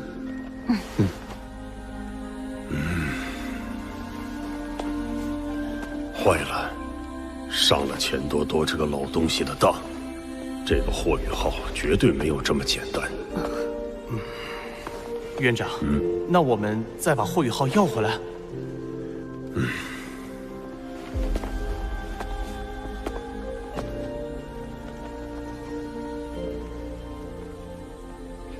2年级升级考核不是在斗兽场吗？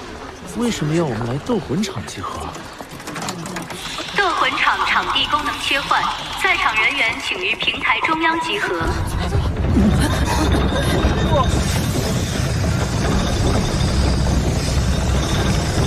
这就是斗兽场吗？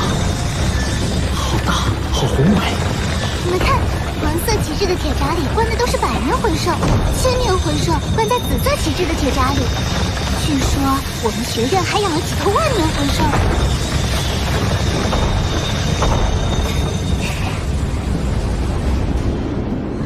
周老师说过，升级考核就在这里进行。我们需要和这些魂兽对战，和年份越高的魂兽战斗，并取得胜利，我们的分数也就越高。就凭你那10年魂环吗？哎，你看那个，带华冰，你昨天说的话还算数吗？我戴华斌说的话，从来没有不算数的时候。好，刚好可以让在场的人都做个见证。我们双方3人升级考核积分相加，哪一方低，就向对方磕头认错。磕头认错？考核完了，我就在这里等你。既然你想在这么多人面前丢脸，那我就成全你。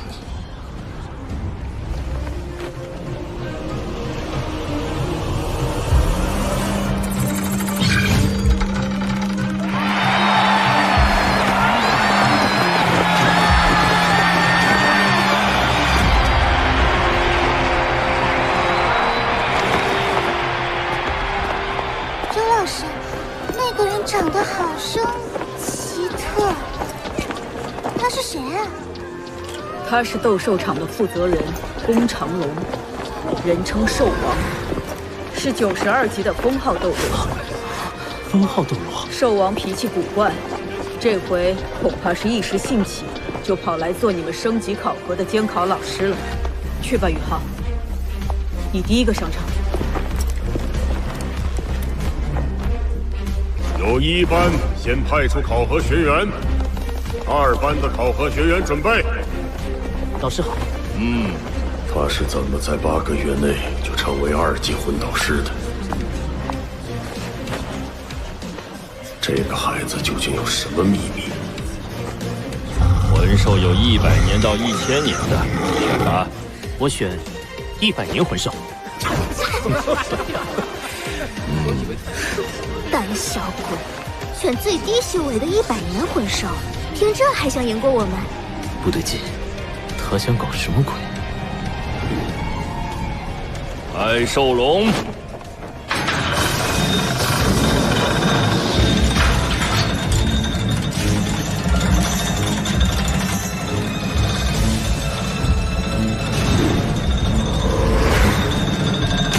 大多数1年级学生都没有独自与魂兽战斗的经历。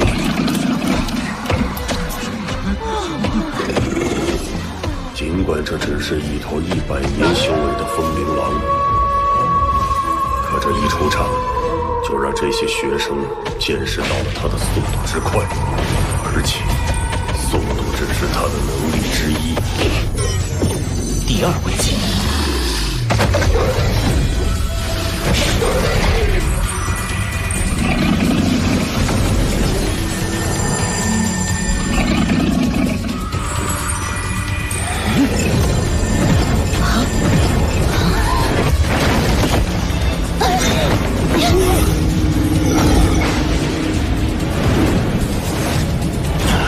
2个10万年魂环。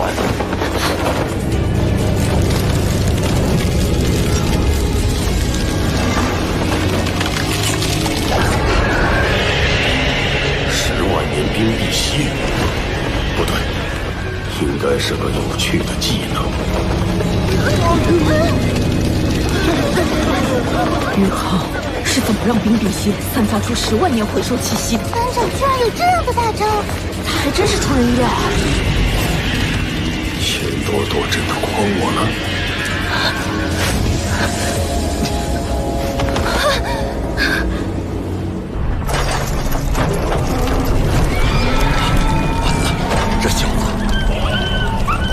你不是想让那个小子给你磕头认错吗？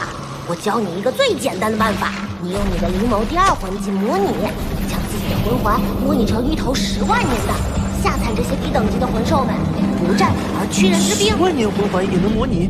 第2魂技模拟，通过精神波动扭曲空间，将自身模拟成各种形态，随意改变魂环颜色，也是模拟技能的一种附加能力。就算是一般封号斗罗也变不出来。我们冰蚕一族战力低下，要不是靠着一手绝活保命，怎么在西北之地混？当初你就是靠这一招模拟出雪女气息的吧？连我都被骗了。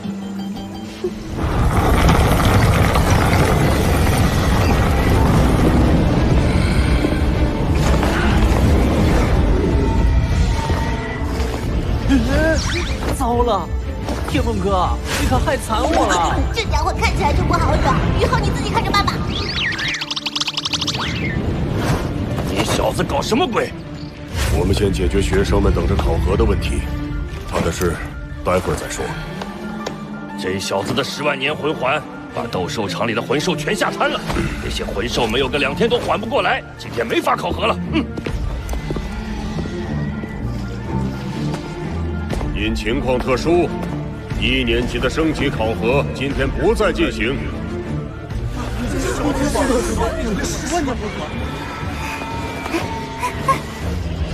这不可能！怎么可能？这不是真的！你跟我来。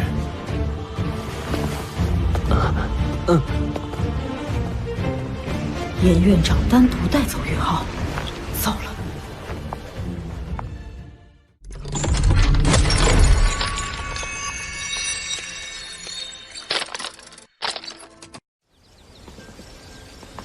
纣王虽然脾气古怪，但也不会不近人情。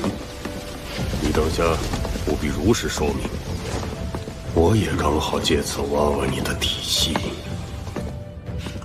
我相信，于浩从外院毕业前定会成为5级魂导师。等他通过考核进入内院，就可以同菜头一起实现魂导系的极限单兵计划。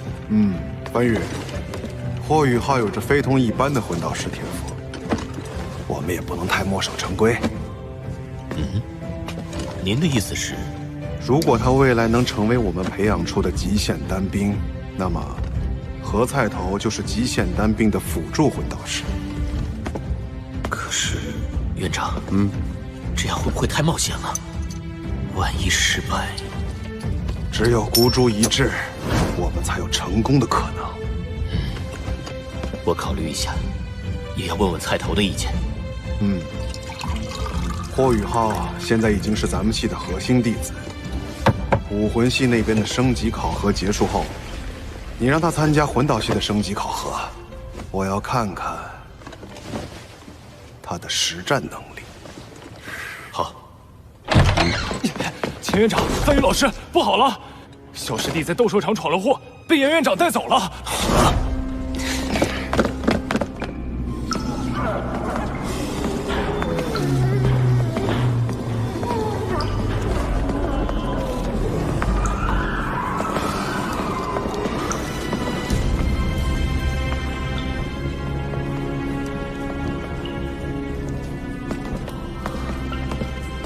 兽王，这孩子我给你带来了。 你小子究竟藏了什么诡计？我且试你一试。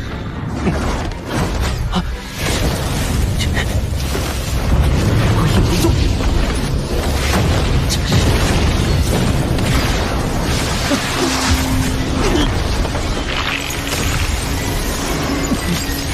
好小子！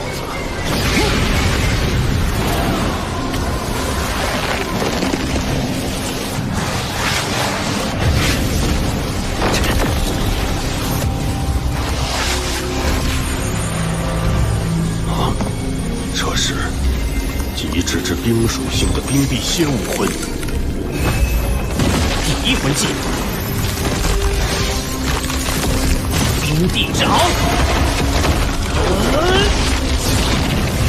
竟然是极致之冰武魂，属性上倒是压制了老夫。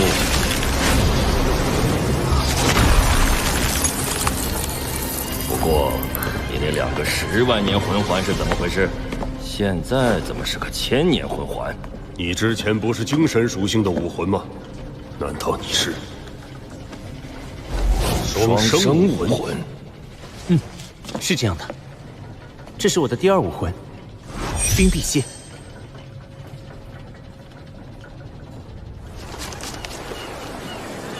快走快走，那3个人可惹不起啊！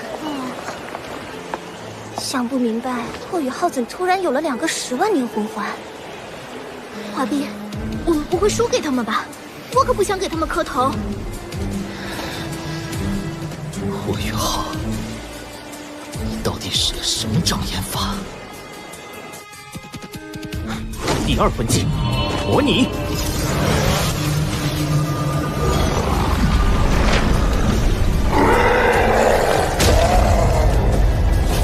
年白虎，我差点以为是白虎公爵的哪个子嗣。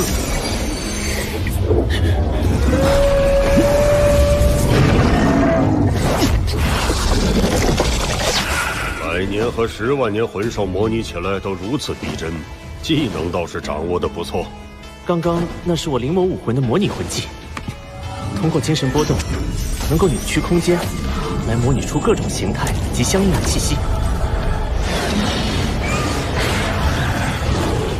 就是没有什么攻击力啊，怪不得我这里修为最高的只有几头万年魂兽，你倒好，在斗兽场一上来就是10万年冰辟蝎，把我的魂兽全吓瘫了。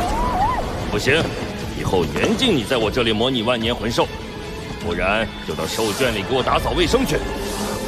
是，龚老师。难怪老钱特地设计要把你要到魂导系。 让我任选1名新生加入魂导系，如何？极致之冰属性，灵眸双生武魂，不行。对了，有机会你就跟我去星斗大森林，用这个魂技帮我活捉魂兽，如何？好，没问题。兽王，你先去忙吧，我和霍雨浩要单独聊聊。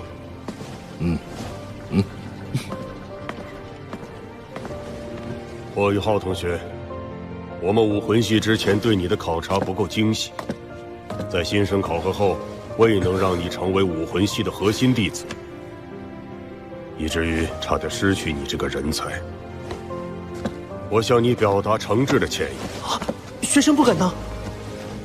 为了表示对你的补偿，我希望你能同意提前成为武魂系内院弟子。我将亲自教导你，学院的资源也会向你倾斜。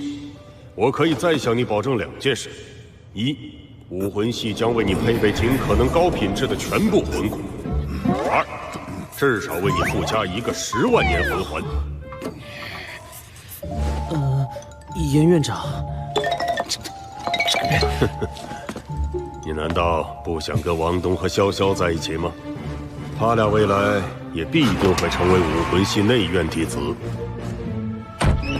哎，严少哲，你还要不要脸了？你忘了我们是怎么说好的吗？啊！我答应你的事已经做到，霍雨浩已是你们魂导系核心弟子，我现在只是对他提出建议而已。如果他自己选择放弃魂导系，回归武魂系，我自然是欢迎的。你，霍雨浩已经是魂导系的核心弟子，为了两系的团结，奉劝严院长还是不要再坚持了。你让我不坚持，我就不坚持吗？不如我让你一只手，我们切磋一下，谁输谁就不要坚持，如何？不如和我切磋，怎么样？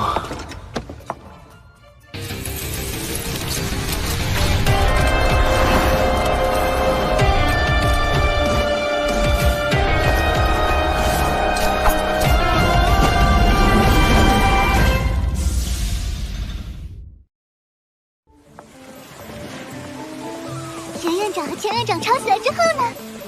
吵来吵去的没有定论。后来来了一个我不认识的大人物，最后说过几天要在什么海神阁会议上做个决断。宇浩，你可是城乡饽饽了。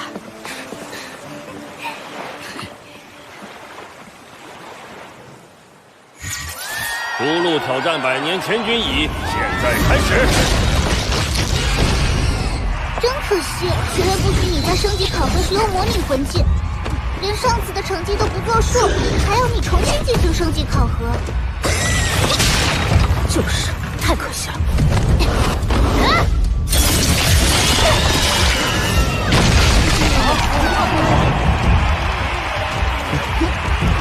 没关系，就算这样，我也会尽力争取高分。逐鹿得分100分。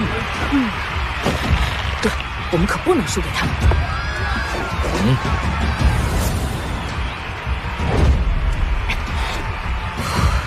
到我了，看我表现，他们得啪啪打脸了。加油！加油！我选1000年魂兽。1000年，那也要有挑战1000年魂兽的实力才行。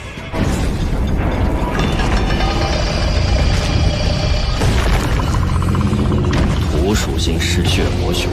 攻击防御能力在魂兽中都是极强的存在，这个王东能打得过吗？王东会不会有危险？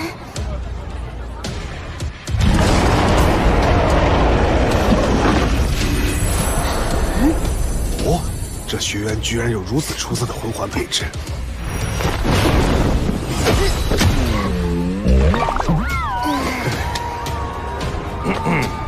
升级考核，飞行高度不得超过5米。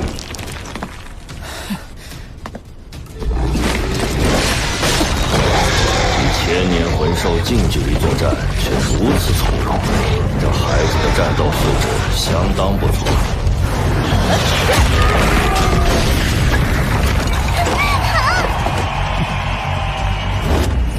第一武技，赤翼铡刀。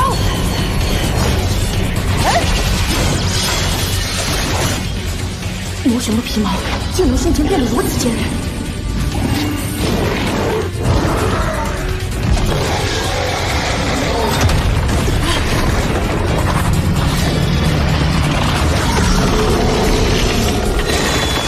嗜血魔熊的天赋技能嗜血，看来王东已经激发出了魔熊的血性。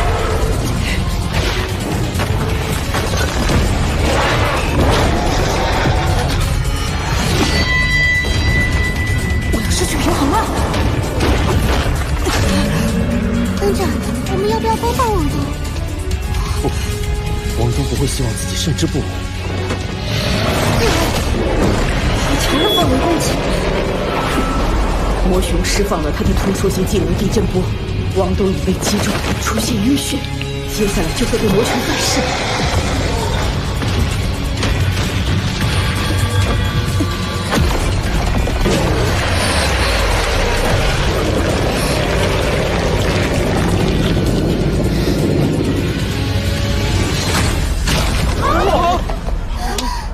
严院长，是我。不到绝境，学员如何能有成长？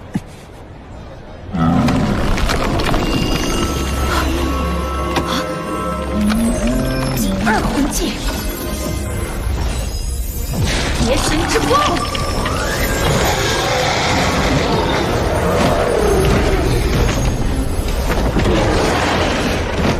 魔熊的对地技能虽然厉害，但不能飞。王东要用他的杀手锏了。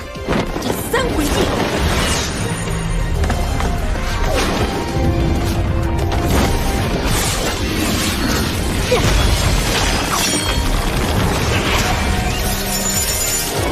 邪神斩！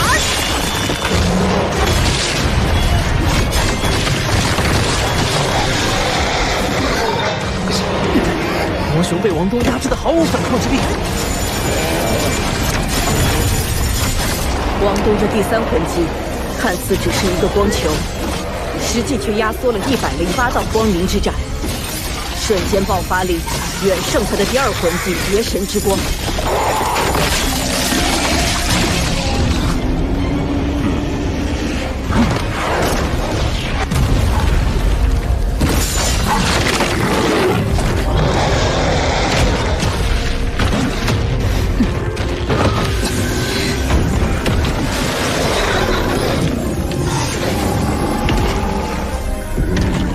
不愧是光明女神蝶武魂，第三魂技险些击杀了嗜血魔熊。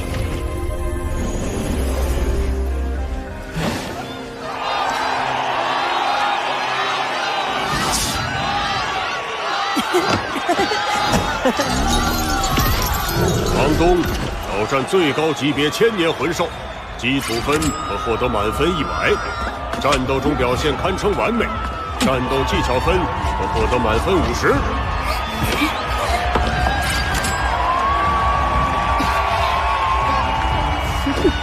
但嗜血魔熊的防御力在1000年魂兽中名列前茅，它仍然有可能抵挡住你的最后一击，你就会被它的临死反噬所伤。因此，扣除你40分，你最后通过考核的得分是110分。啊，这也扣太多了吧？一名优秀的魂师，首先要在战斗中保全自己，其次才是战胜对手，而不是和魂兽两败俱伤。你身为学院的核心弟子，会得到更好的待遇，也会受到最严格的要求，明白了吗？是啊，严院长，我还以为严院长会给我的第三魂技多加点分呢。我们已经领先10分了。下一位，1年级2班崔雅洁。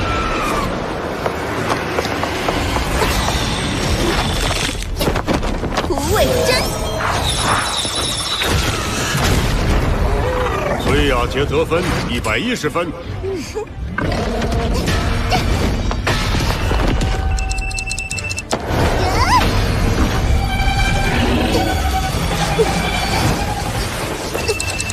潇潇得分96分。206比210，我们被反超了。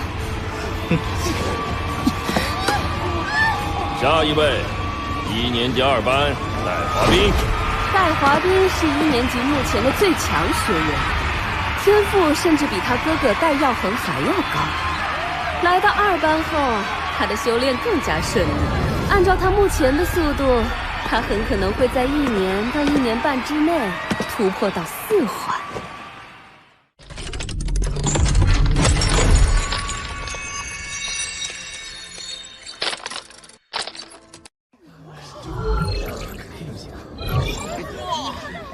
下一位，1年级2班戴华斌。我选1000年魂兽。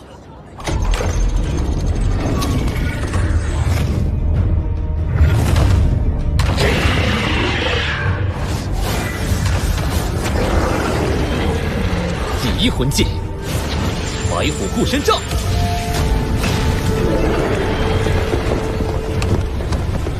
哼，第3魂技，白虎金刚变。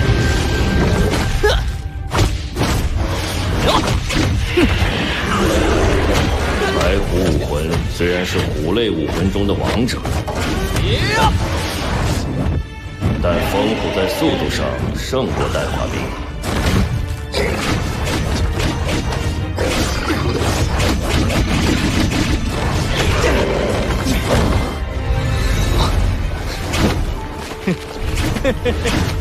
此时他不消耗烽火，伺机反击，他想干什么？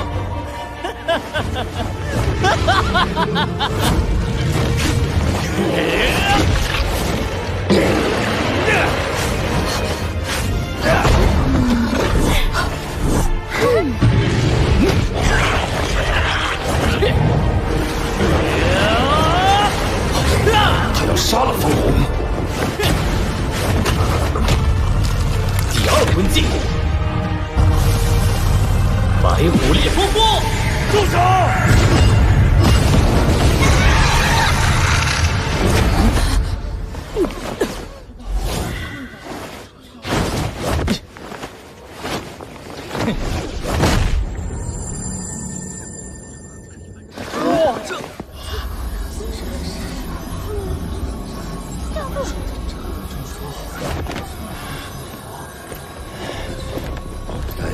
兵，让你住手，没听到吗？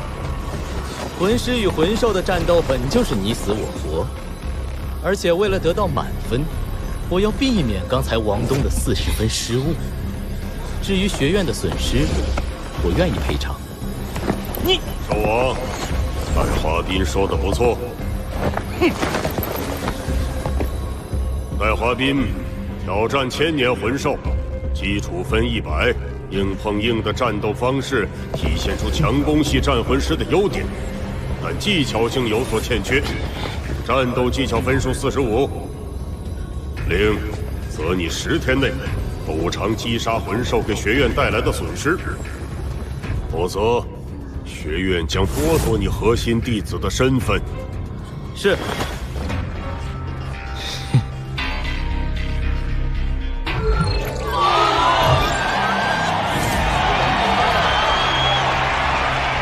华斌的分数刷新了学院升级考核的得分记录，霍雨浩他们必输无疑。我等不及看他们跪下来磕头认错了。周一，戴华斌这个第1名可是我教出来的，你别得意的太早。哼，他们的总分是355，我和潇潇加起来才206。我们想赢，雨浩必须拿到150。可学院升级考核至今没人得过满分，我们是不是要输了？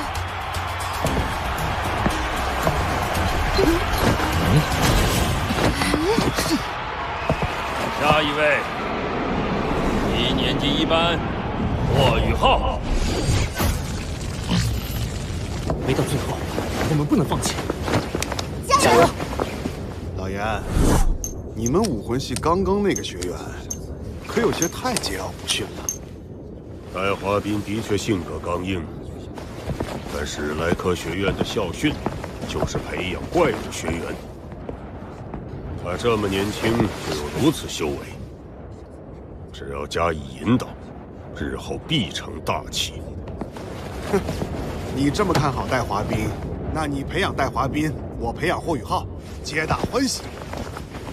啊，老钱，账可不是这么算的。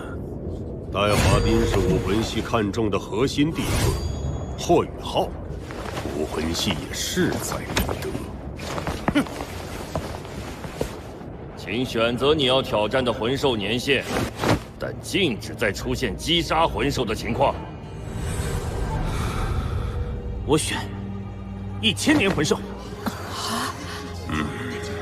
他的第2魂技已被禁用，凭他第1魂环那个精神攻击类技能，就算魂兽躺下来任他攻击，他都破不了魂兽的防御。这小子的魂环怎么又变成一个10年？10年魂环可能模拟出10万年魂兽气息吗？穆老师，你的水平不过如此。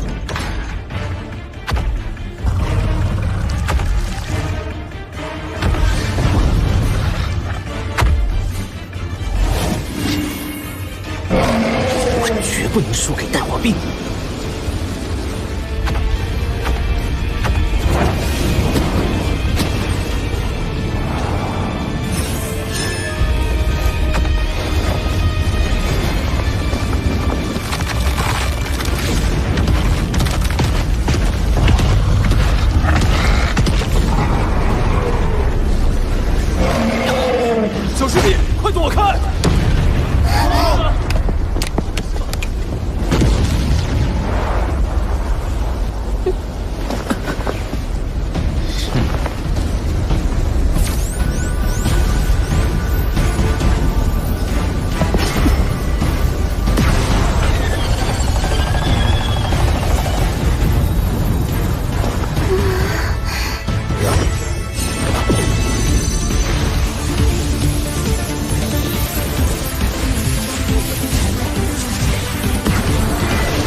不提。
霍雨浩根本没出手，就将火焰石往下退，还有他的魂环，这是怎么回事？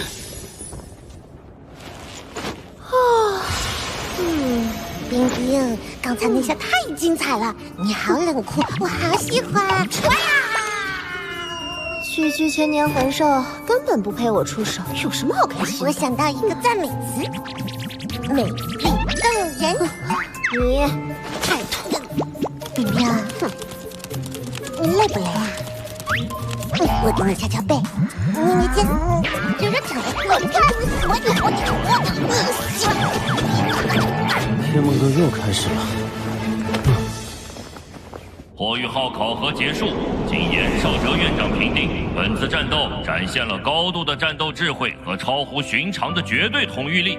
火雨号获得150分，学院有史以来第一次新手考核满分通过。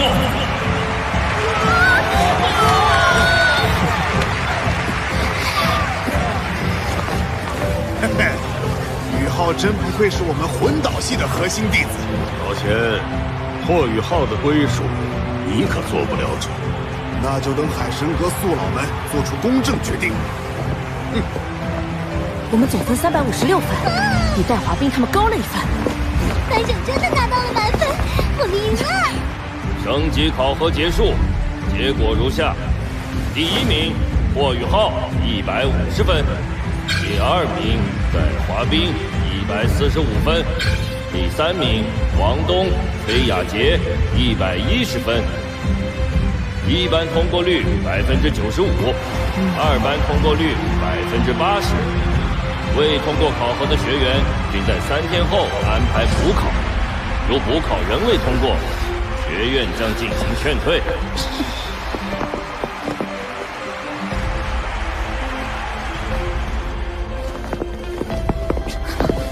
哎，戴华斌，输了就想跑吗？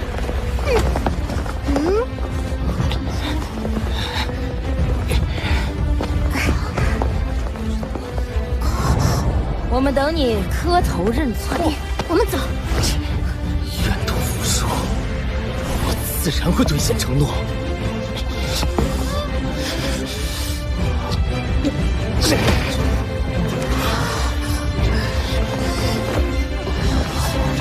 我错了。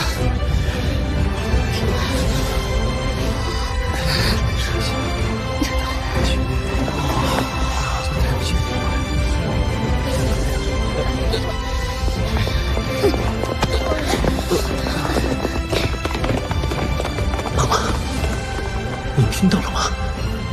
戴华斌承认错误了，这只是个开始。您这些年所受的苦，我都会为您讨回公道。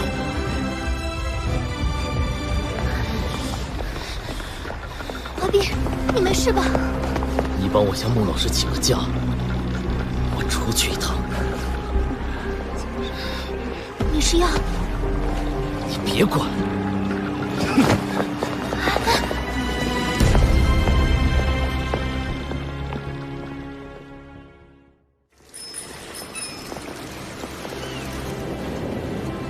赵哲，开始吧。是，老师。今日与老钱召集诸位，开启海神阁会议，皆因一件关系我院100年生死枯荣之。一派胡言！严少哲，你少在这里危言耸听，直接说是。分明是你答应把霍雨浩给我魂导系在先，又出尔反尔在后。灵儿。少哲，你继续吧。灵儿说的不错，但我答应此事时，并不知道霍雨浩是双生武魂，且第二武魂拥有极致属性。那孩子就是极致属性，你看走眼了？只有我们武魂系才有教导一名极致属性拥有者的经验，并将他的潜能全部发挥出来。你忘了你把他踢出武魂系核心弟子的事了吗？你连他的潜能都发现不了，又怎么帮他把潜能发挥出来？而且霍雨浩的潜能并非只在武魂系，他只用了8个月就成为了一名2级魂导师，这个提升速度已经创造了魂导系的历史。因此，我和仙院长番禺已经决定将极限单兵计划落实到他的身上。你们再怎么说，我们都不会放人的。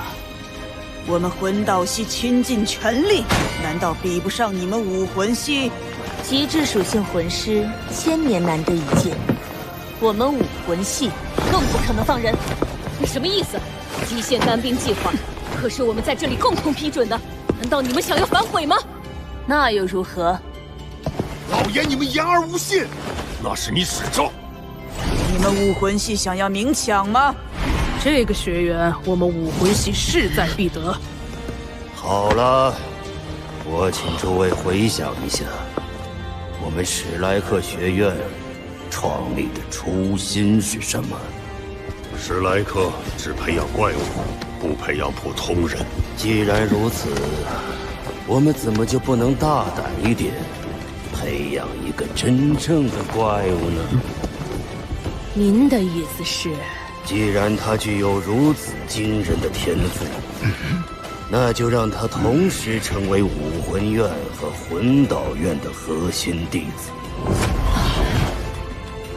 武魂院、魂导院双重修炼，这可从未有过先例。不错，没有先例才叫怪物。且看他的天赋究竟能让他走多远。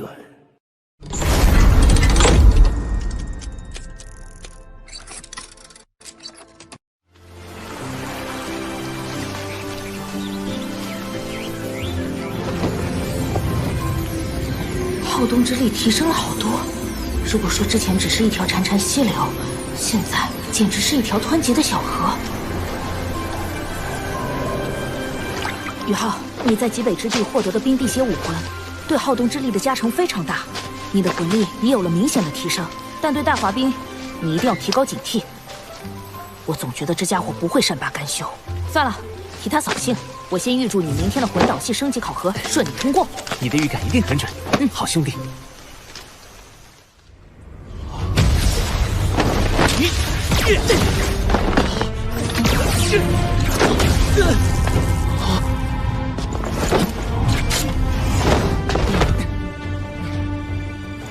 子枫圣莫科，子枫通过本次魂导系升级考核。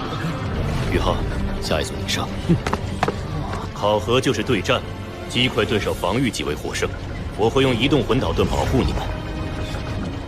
叶残影、唐随风、凌雪，你们3个一起上。您确定吗？这位学弟……我确定。他真有把握1对3吗？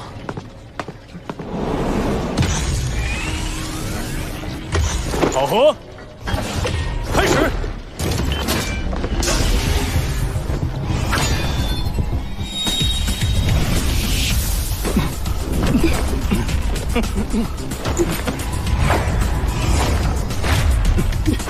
唐随风2环大魂师，5魂枫叶残影，3环魂尊，5魂影。林雪2环大魂师，5魂雪。2级魂导师，主攻近战魂导器，主攻远程魂导器。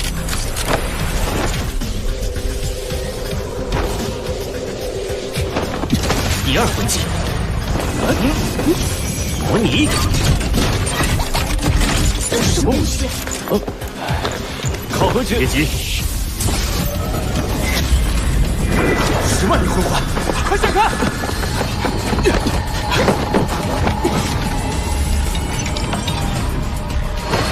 ！2级魂导推进器。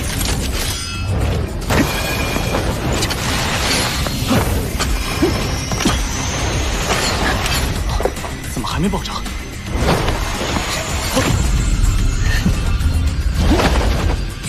不拘泥于攻击方式，多种攻击手段相结合。1级巨象魂力。出其不意，攻其不备。唐随风，出局。上钩了！好身法！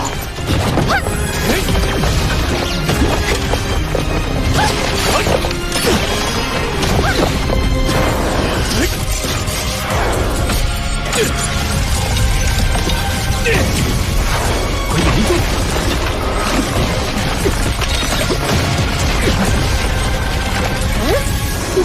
躲得再灵活，你落下的位置却是可预判的。精神干扰。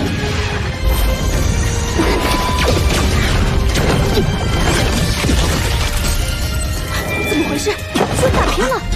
到我了！2级魂导护罩。糟糕，手腕麻了。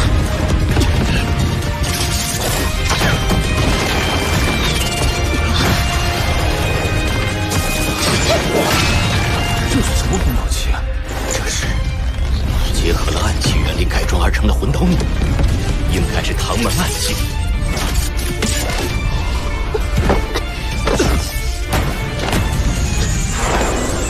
李雪，第1魂技醒悟。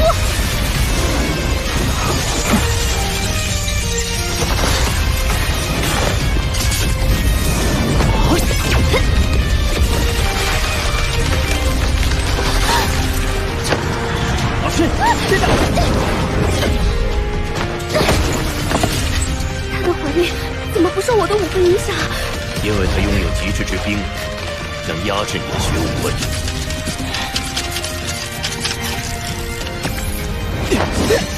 第2魂技3重影，2级巨力魂小炮。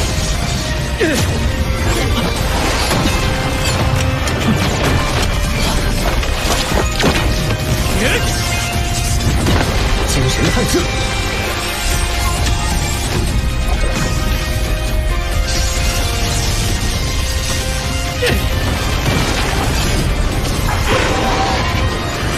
不克擒龙。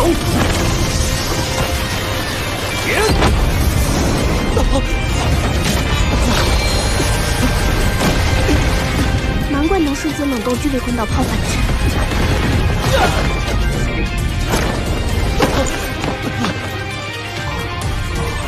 霍雨浩1对3获胜！恭喜霍雨浩获胜，通过魂导学院2年级升级考核。小师弟简直为魂导器而生。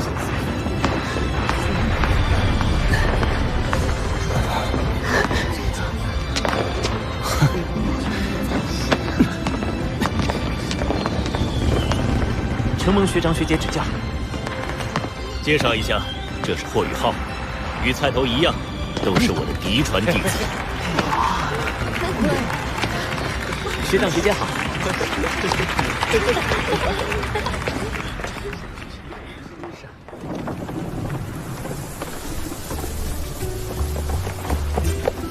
王东，你在等我？哎，你换了新衣服，要准备出门？庆祝你通过了魂导器升级考核，带你去个有趣的地方。这是要去校外，要叫上潇潇一起吗？叫过了，潇潇有事来不了，我们回来给他带点好吃的。你穿这么隆重，要去哪儿？你有好好逛过史莱克城吗？没有。那你肯定也不知道聚宝阁吧？趁着难得有时间，我们去那里转转，长长见识。总是闭门造车也不行。这可是聚宝阁专门为外院核心弟子准备的赏宝会。赏宝会是什么意思啊？这赏宝会是专门为咱们史莱克学院准备的。你说的没头没脑的，我还是没明白。那是你笨。所谓赏宝会，就是史莱克城的商家收到一些好东西，会优先出售给咱们史莱克学园，比如各种稀有金属、珍稀石材、魂导器等等。据说也会出现魂骨呢。可我没钱。要从外院毕业，4环魂宗是首要要求。商人逐利，为了跟实力强大的魂师提前搞好关系，这种赏宝会都是可以赊账的，就算收利息也很少。这就是聚宝阁。走吧。这里本身就是一家大型店铺，经营各种和魂师、魂导师相关的物品。二位好，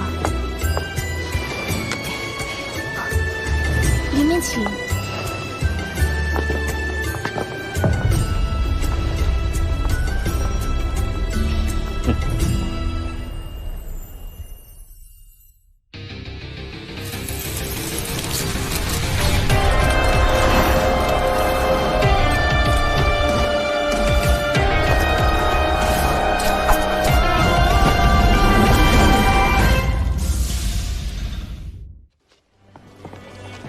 光临聚宝阁，如需赊账，请至柜台进行评估。评估主要根据二位目前的修为、年龄、魂师系别，结果将决定二位能够赊欠的额度。快跟上。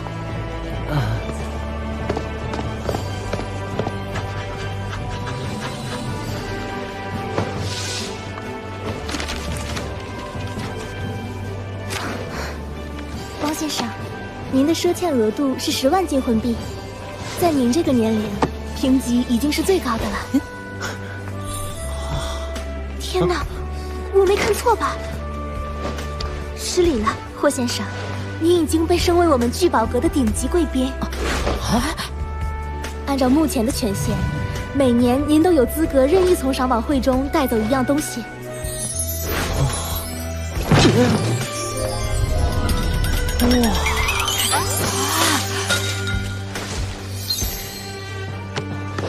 哇！这也太夸张了吧！你小子真是中大奖了。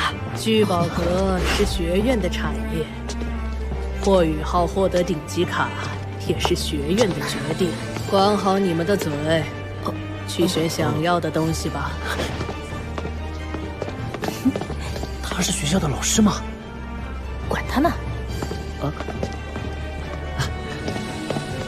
林老，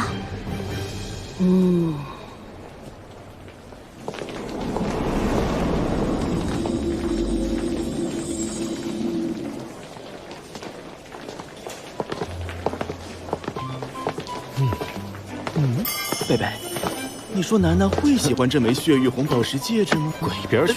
我怎么知道江楠楠喜欢什么？我只知道我家小雅喜欢暗器。哎，霍学弟，贝师兄，30学长。贝贝，学弟，楠楠，我先走了。贝贝，你记得让小雅把楠楠拉进唐门，到时候我也混进来，就能跟楠楠一起了。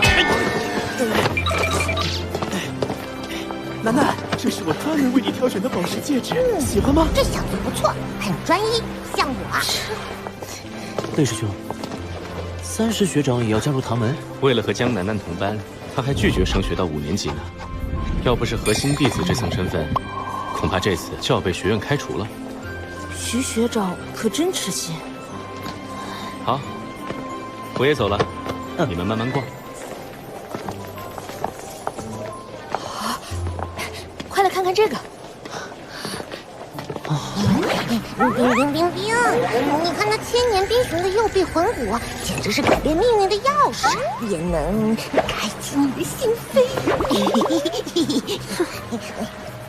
别整天冰，你才有病。冰，我是真的病了，你的冷漠犹如坚冰，让我心动。你喜欢我什么？我改。我喜欢你的臀部，你怎么改呀？滚开！哦，这件不错。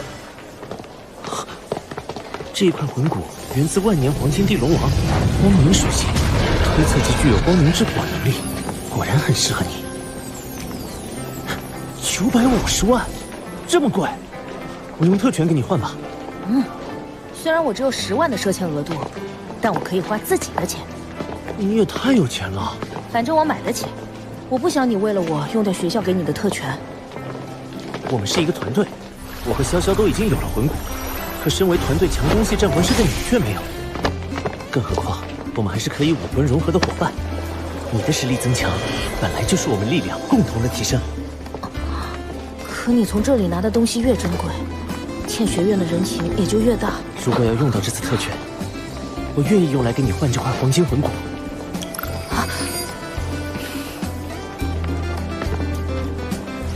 我今天从你这得到，未来也一定会为你付出。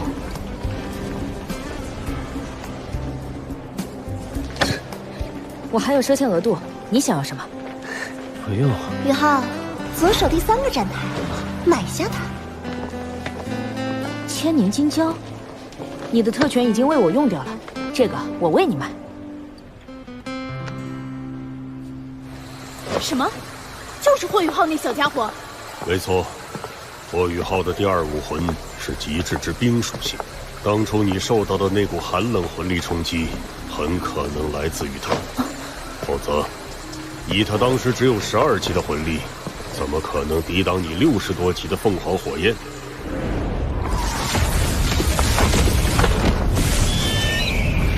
话虽如此，40多级的魂力差距也未免太悬殊了。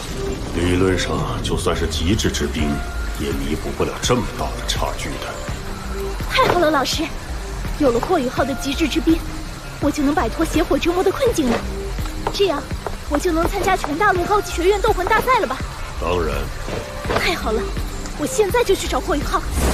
你这丫头，慢一点！霍雨浩今天去赏宝会了。知道了。太好了，今天真是满载而归。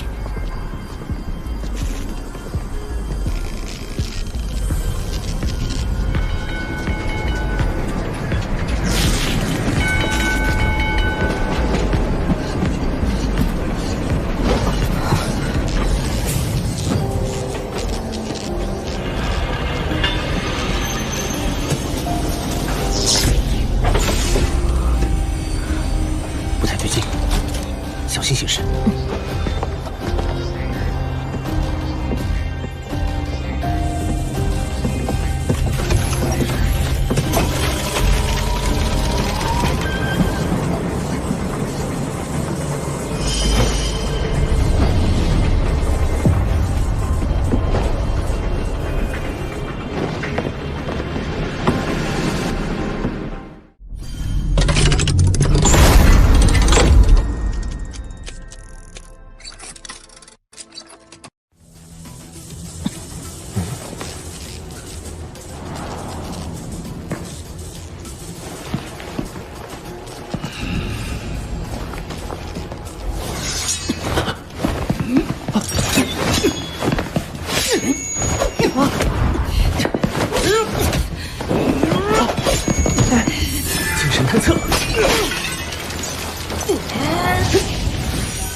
翻译老师给的求救信号发射器，这个距离学员应该能看到。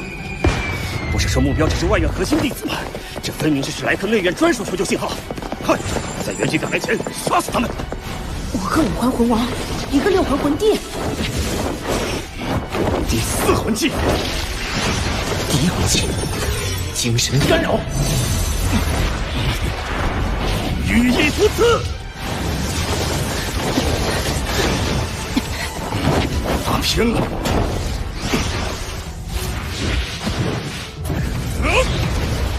1级魂导器，定装魂刀弩。2级魂导推进器无法继续全功率输出了，王东直线升空。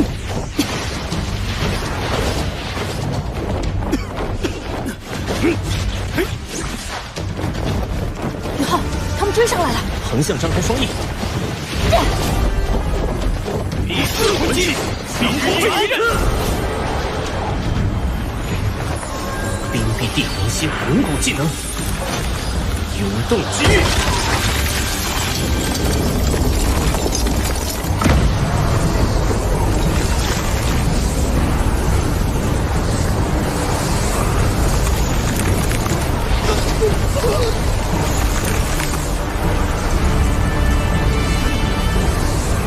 王导，快走！我的魂力快不够了。魂导推进器冷却完毕，放我来！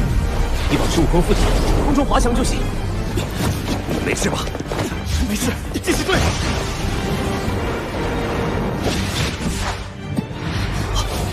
援军到了。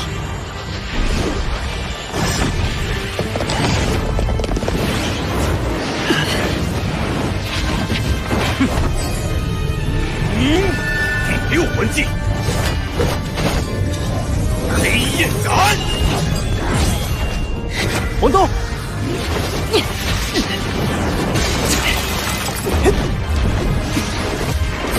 中的凋零，黄金之路。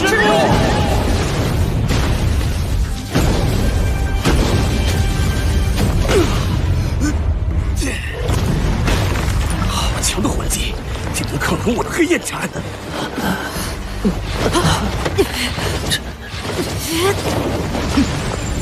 第5魂技，不好，来不及了！看你们还怎么躲！黑炎穿心剑，第2魂技，玄冥遁阵。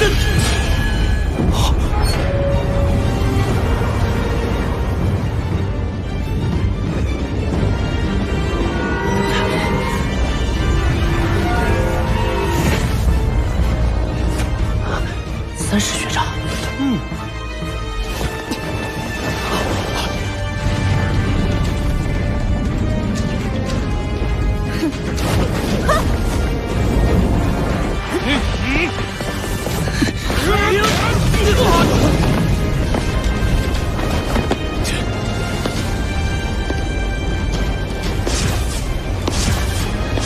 谁这么大胆子，敢攻击我们史莱克学院的人？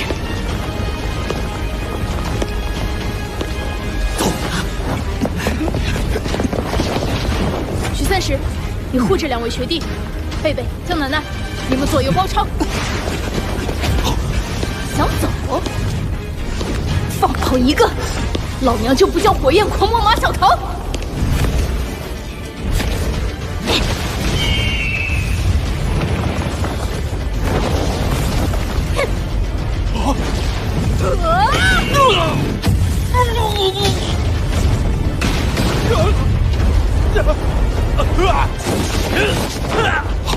看我树林方向撤退！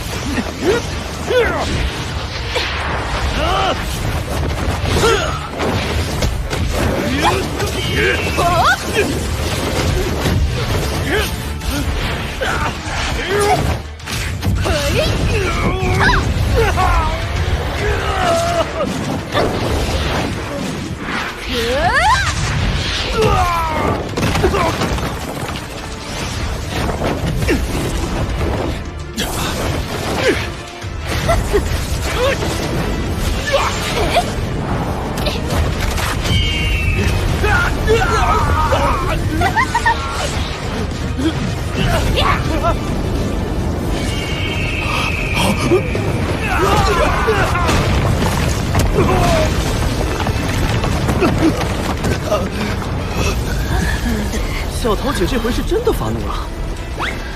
哦，要知道她的外号可是火焰狂魔。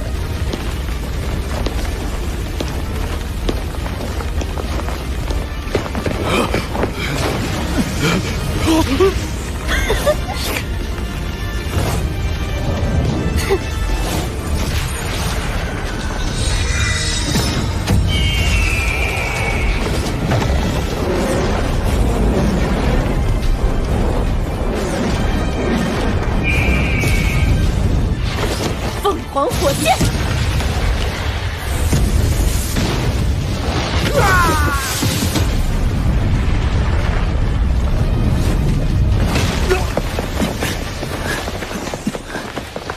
分头车。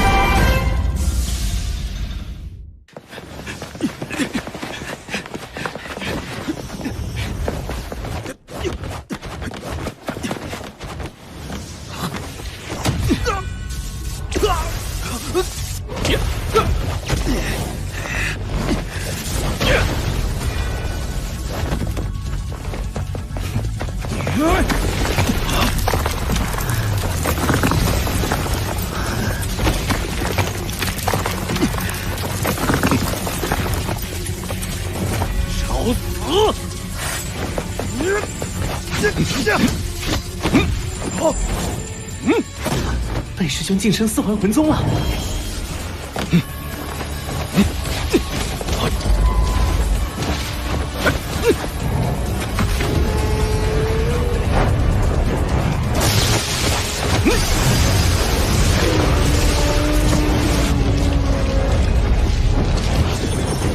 第四魂技，雷霆龙手。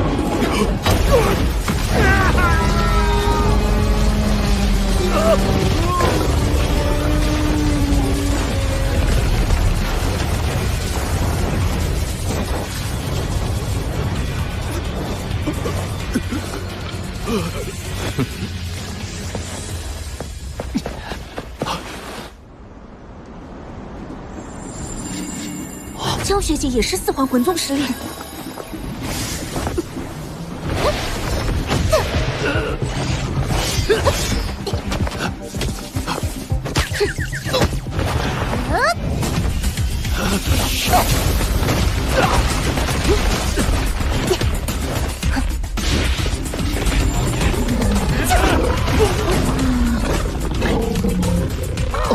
奶奶打得好！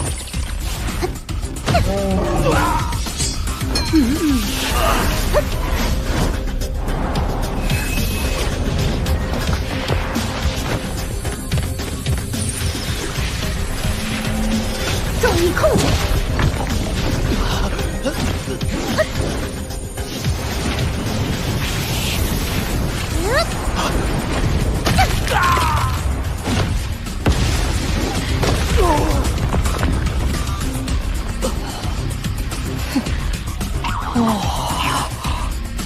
奶奶真棒！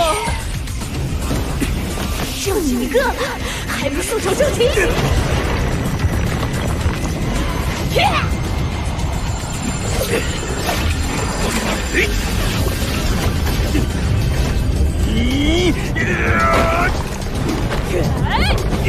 黑焰斩！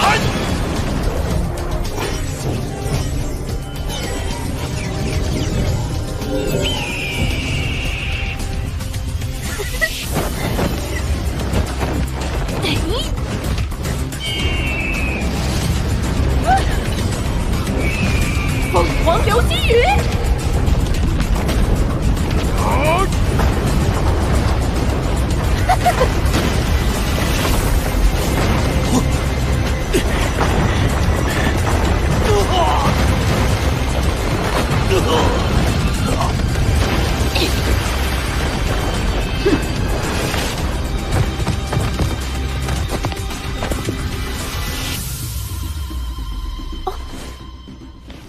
忘留活口了。小桃这丫头，性格太火爆了。当街行刺史莱克学院在校学生，按律本就可判死刑，更何况这几个刺客出手狠辣，小桃他们再晚一步，那2个孩子会有生命危险，杀人也是迫不得已。马小桃也是受他火凤凰武魂的影响，才会如此狂暴吧？按他现在的修炼速度，不出3年就能突破7环了。小桃的表现固然出彩，最令我惊喜的却是霍雨浩和王东。面对强者能够做到这样，实在难能可贵。尤其最后的武魂融合技，着实惊艳。他们还很年轻，要是这次救援不及时，对学院是莫大的损失。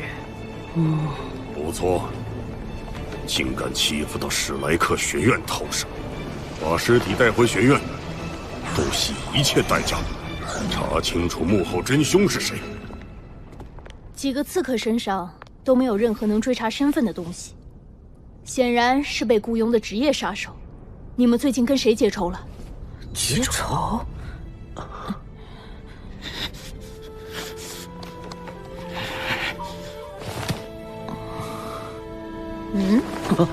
没有。我们先回学院吧，这里的事情学院会派人来处理的。你们2个躲过这场暗杀，也快回去休息，回复一下。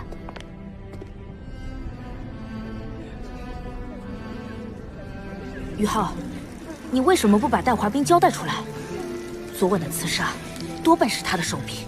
马学姐说过，几个刺客身上没有任何能追查身份的东西，说明他肯定做了万全的准备。学院多半是查不到他身上的。更何况，这个仇，我将来要亲自去报。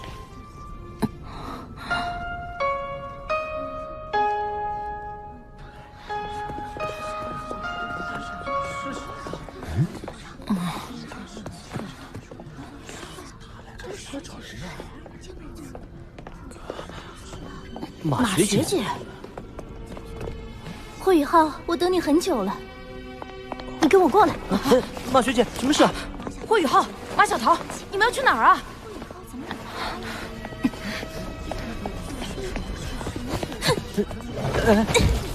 学姐，你要带我去哪儿？霍雨浩，马小桃。又是这个女人！我们都是冰属性，冰火不相容。这女人还敢来招惹我们，欺负雨浩。明明，我1年内不能接管雨浩身体，你给他点颜色看看。正有此意。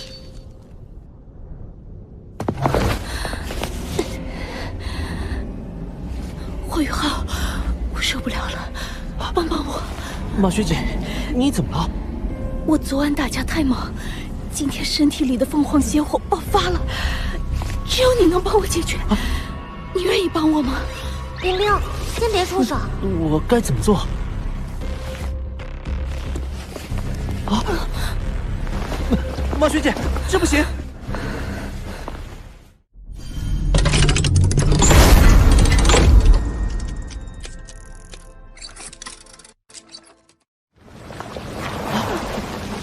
马学姐，这不行！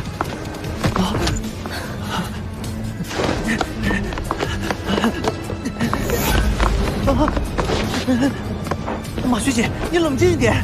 我要压制不住了！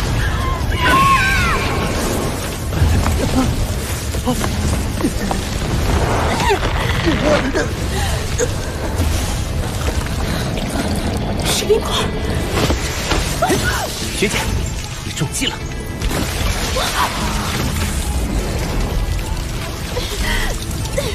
你不答应帮我的吗？当然，这是比起学姐的，我有更好的方法。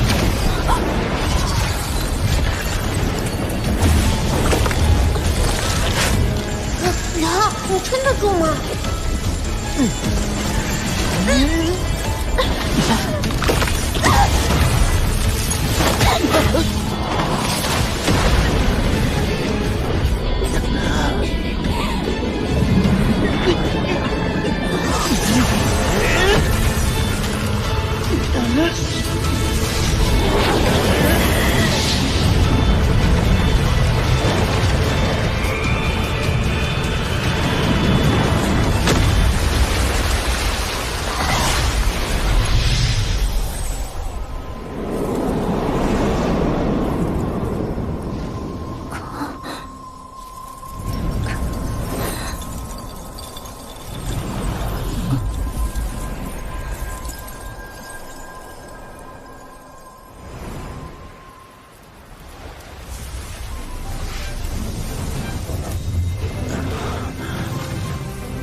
学姐，守住心神，运转魂力。小雨浩，你魂力耗尽昏迷的时候，这小姑娘情急之下给你喂下了万年金胶，现在你运转魂力，吸收药效，很棒啊，小雨浩！冰火断体加上万年金胶，你在魂环的承受能力上又提高了。现在每个魂环所能发挥出的威力是2200年。太好了，我的魂力也提升了大半级，离27级不远了。太好了，我凤凰火焰中的邪火真的被镇压了，不带一丝邪火。你们终于好了吗？不是你想象的那样，王东，马学姐昨夜救我们，导致邪火发作了，我是帮她压制邪火。我都看到了。你都看到了？走，周老师找我们有事。明天将会有一场别开生面的比赛，海神阁玄老亲自前来主持，你们发挥出100%的实力，好好表现。这是一场只有外院核心弟子可以参加的比赛。外院核心弟子共27人，从中选拔出最优秀的7个人参加一项机密任务，汇聚所有外院核心弟子。我们一班是2年级最强，所以我要求你们当中必须要有人进入前7。是。毕竟这个7可是史莱克7冠的7。周老师说一定要进前7，但是我们才2年级，高年级的学长魂力等级高我们太多了。高年级的学长又不一定是对手，也可以是同伴。你是说拉拢高水平的学长一起组队？最强的几个学长肯定会在一开始就遭到围攻，跟他们结盟，我们的胜算会高很多。前提是我们自己足够强。啊！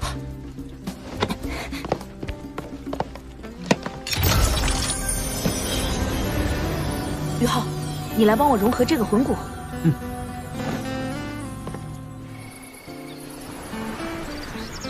请所有外院核心弟子随班主任前往指定地点集合。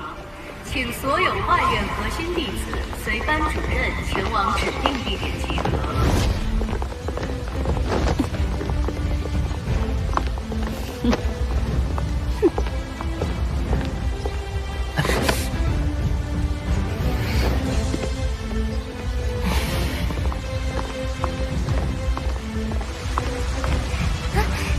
学长也来了。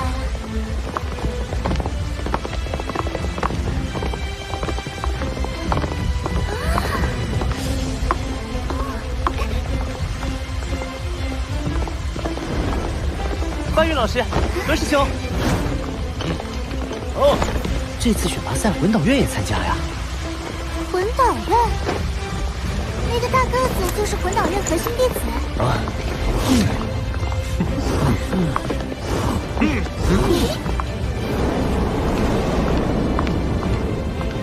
武魂院和魂导院的院长都到了。玄老，是新生考核时坐在看台上的那个怪老头。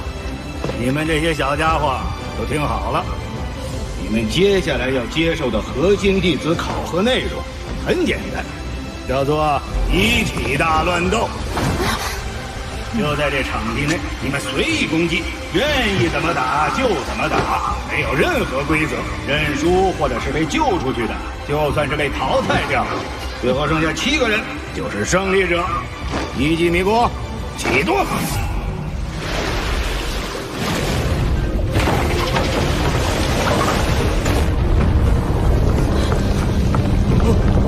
地震了！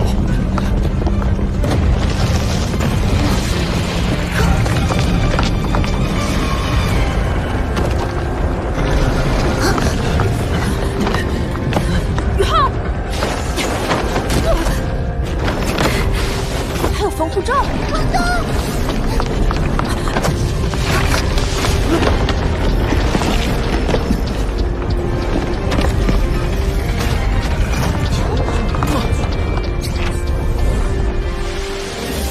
这里就是大乱斗的比赛场地，一记迷宫。迷宫开启的时候，你们被随机分配到不同的区域，你们所遇到的对手也是随机的。同时，这座迷宫还会从外部向中央收缩。1个时辰后，只有中央区域还会保留。来不及逃离收缩的人，即算脱离场外，也会被淘汰。大乱斗选拔赛现在开始。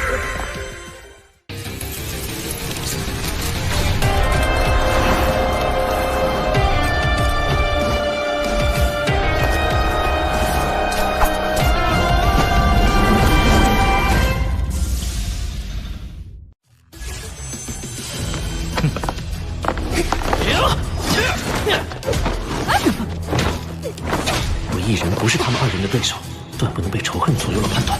2级红岛推进器启动。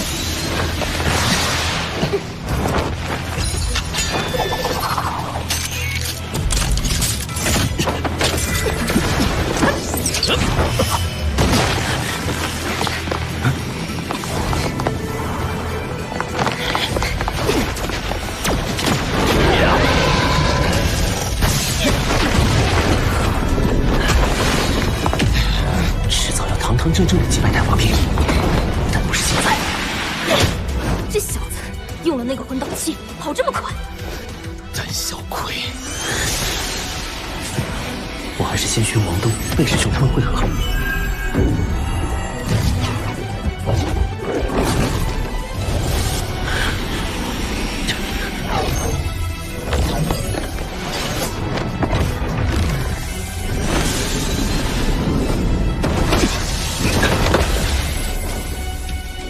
接尾狮武魂，不光是兽武魂中强悍的雄狮，更有毒蝎的尾刺。蛇矛武魂，修为越高，武魂变异的可能性越大，既拥有兽武魂的兽化增幅，又有器武魂的坚韧强势。暗影妖狐武魂，敏捷程度不亚于幽冥灵猫，更有狐类的魅惑能力，可争大陆第1敏攻称号。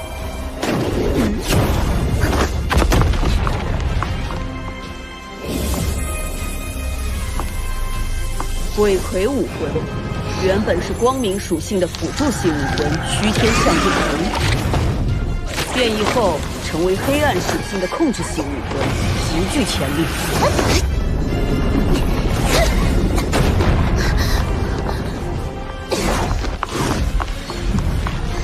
武魂系倒是把这些好苗子都挑去了。向下小心！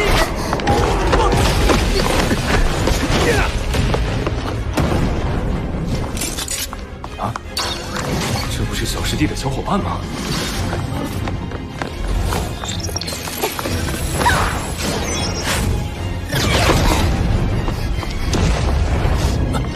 我得救下他。2级魂导炮！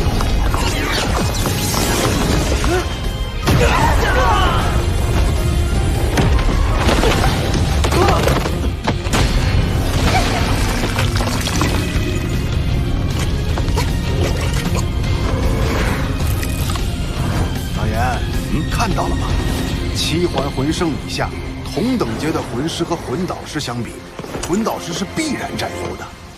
魂导器毕竟是外物，他们年龄尚小，过于依赖魂导器的帮助，对以后的修炼并无益处。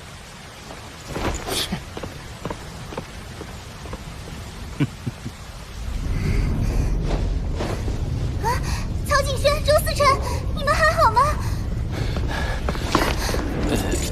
同学，你是霍雨浩的好朋友吗？霍雨浩是我魂导院的小师弟。宇浩是我们班长，也是新生考核时的队长。我看到他们都在追击你，就赶紧出手啊！他们跟我是一个班的。我以为他们要对你不利。唐景轩、周思辰被何太空淘汰，残余25人。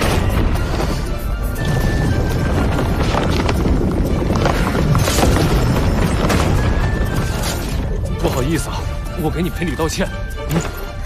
哇，好可爱的棒棒糖！咱们一起去和小师弟会合。这个迷宫太大了，我的精神探测范围还是有限，必须尽快找到王东、潇潇、魏师兄他们。房主仙被余30淘汰，还余24人。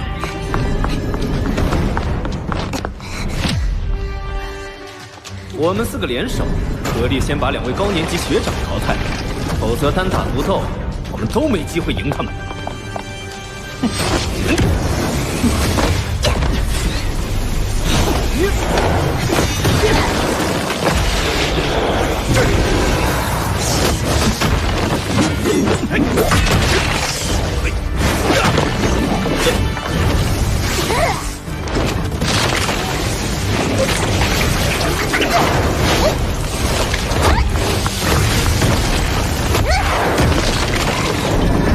迷宫又在移动了，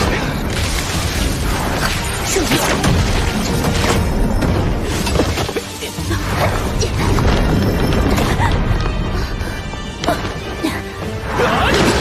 对的，先联手解决他们2个。阳光。韩萨被江楠楠淘汰，还余23人。可恶，被那暗影妖狐抢先了一步。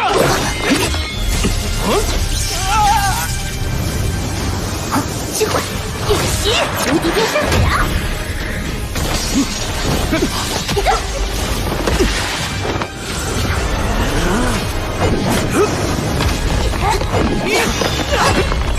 移情之怒，移情龙爪。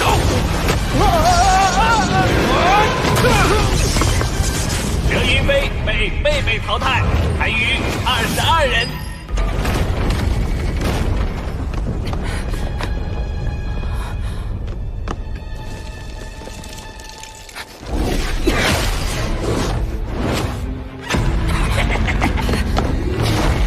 第2环节，邪神之光，魔虫蛛网。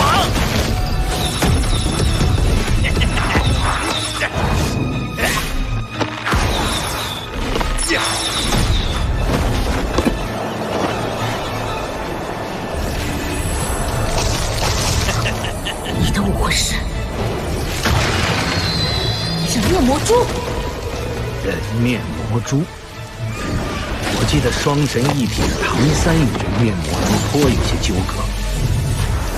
万年变迁，斗罗大陆竟出现了拥有人面魔蛛武魂的魂师。只是一只小花蝴蝶遇到蜘蛛嘛。周老师，你们班的王东恐怕不保啊。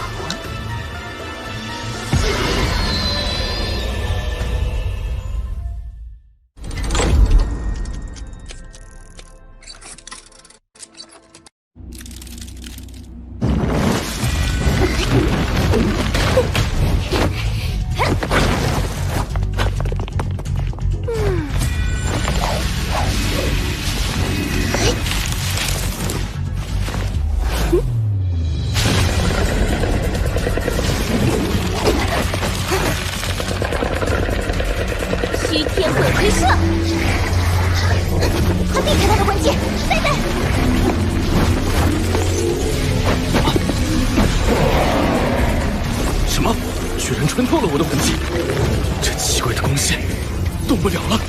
被这种射线射中后，会全身麻痹，进入僵直状态，持续5秒才能解除。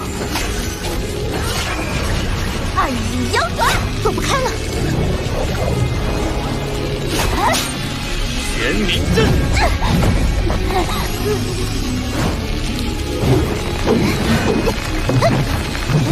可算找到你了，楠楠。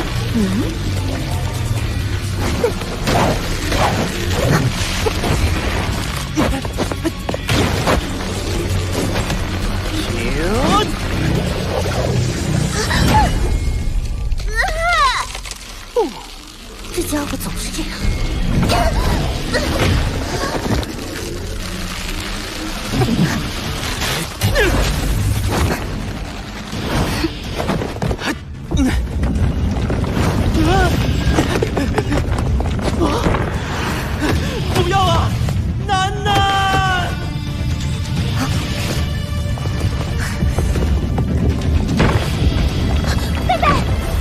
宫又往里收缩了，先分头前往迷宫中央。快要1个时辰了，这座迷宫也在往里收缩。季红然被戴华斌淘汰，残余21人。目前迷宫范围缩小，应该可以探索到贝师兄和王东。也不知道是怎么回事，看到人面魔蛛就感觉浑身不舒服。遇上我，你在劫难逃了。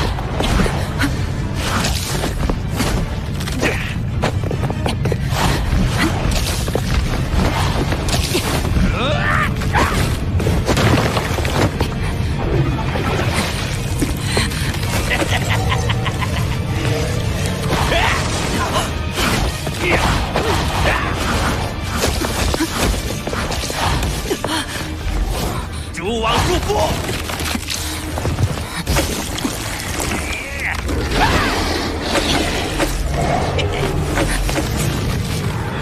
距离够近了，不对劲！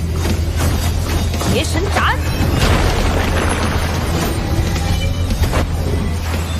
啊！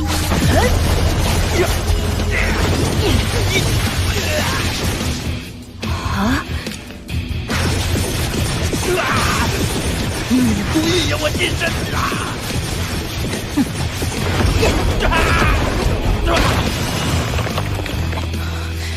黏糊糊的，太恶心了。我就不信，我还拿一只蝴蝶。梁墨被王东淘汰，残余20人。要尽快找到宇浩和潇潇他们。王东，迷宫又收缩了。穆生生被戴华斌淘汰，残余19人。戴华斌又淘汰了1名魂师。19人中有7人会在中央区域决出，这才是真正的考验。这里应该就是迷宫中央了。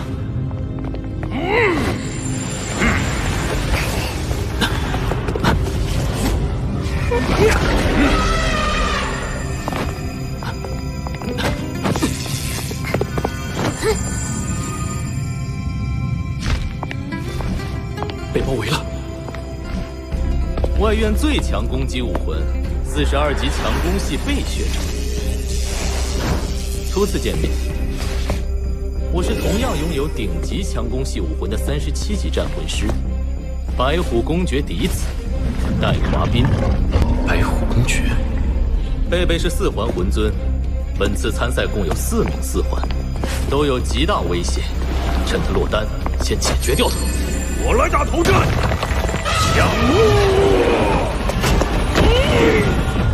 等一等。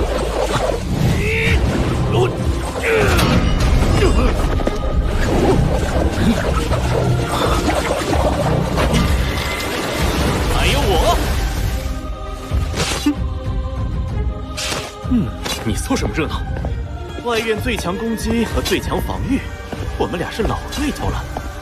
30学长愿意跟我们联手？我跟他打过很多回了，这次我想看看，如果最强攻击加上最强防御是什么效果。这个组合当然很强，但是你们别忘了，你们只有2个人，而我们是12人。算我一个。啊！3对12。楠楠，你终于接受我了。我是和贝贝合作，你是我要淘汰的对象。上！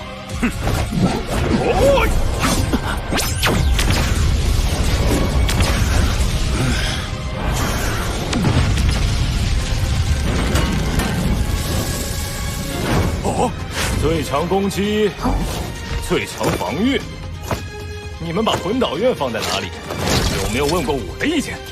魂导院与武魂院井水不犯河水。可菜头学长，你是选择更有机会获胜的这方，还是跟他们3个一起接受失败？哼，我选择看得顺眼的一方。你觉得我怎么样？一般般。你觉得外院第1美女江楠楠养眼吗？徐则时，我看魂导院的霍师弟最顺眼。戴华斌，你是不是老跟他过不去？那又如何？那我看你很不顺眼。有眼光，葛大哥，你的选择很正确。葛师兄，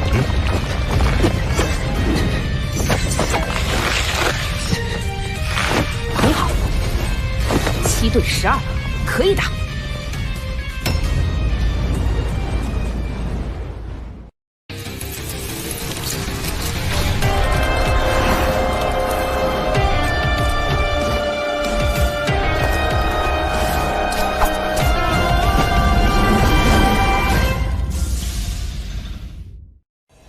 可以打吗？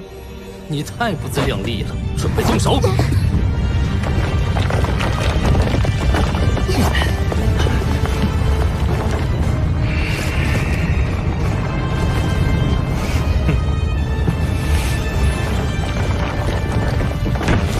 这里已经是迷宫正中央，一会儿石墙移动，我们跟对面12人还是难免有一战。于浩、王东、潇潇，你们3个修为最低，没必要跟我们一起冒险。一会儿我跟3石冲杀出去，你们借机突围。魏师兄，狭路相逢勇者胜，我有一计，或许能扭转乾坤。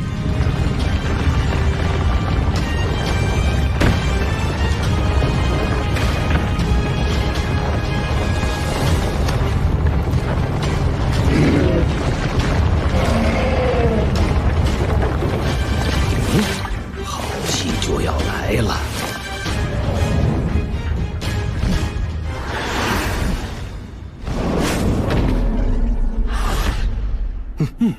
行动！上！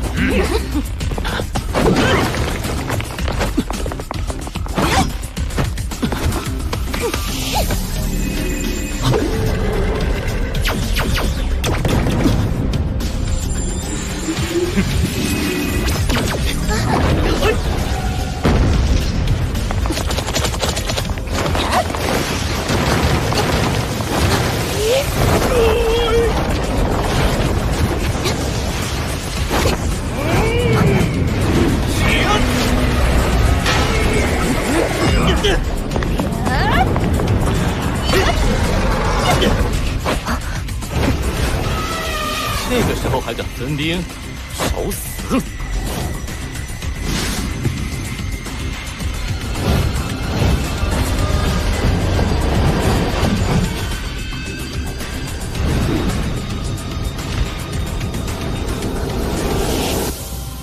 以寡敌众，应该避免与对方正面火拼，集中力量打击对方的薄弱点，而忌讳在分兵出击。贝贝怎么会犯这么低级的错误？而且霍雨浩、王东、潇潇还未战不出，这战术实在令人失望。精神考核的时候，你怎么不提雨浩他们令人失望的战术了？霍雨浩的精神力很强，新生考核时的指挥调度就很有天赋。这一战的关键，或许就在他身上。我有一计，带滑兵跟我有私怨，所以待会儿你们故意将我们3人暴露出来，一定会吸引带滑兵的攻击。潇潇的3身镇魂点防御极强，能保我和王东立时无恙。一旦带滑兵被牵制，队友就少了指挥。我的精神探测能辐射直径90米范围，足够将迷宫中央的情形实时共享给大家。虽然我们每个战场都以少敌多，但视野共享，反而能合理调度战力。影之在，滑冰，有幽冥白虎吧？示意铡刀。不对，霍雨浩他们是对方队伍里最弱的3人，是故意用来引诱和拖住我们的。我们应该集中力量，先把贝贝等4环选手各个击破。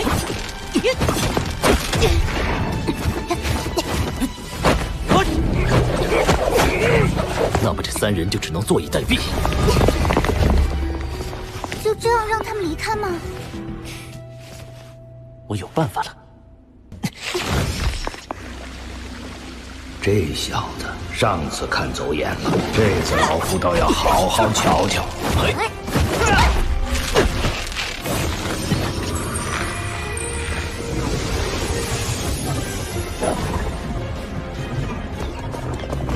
魏师兄，下一个出口会出现在3点钟方向。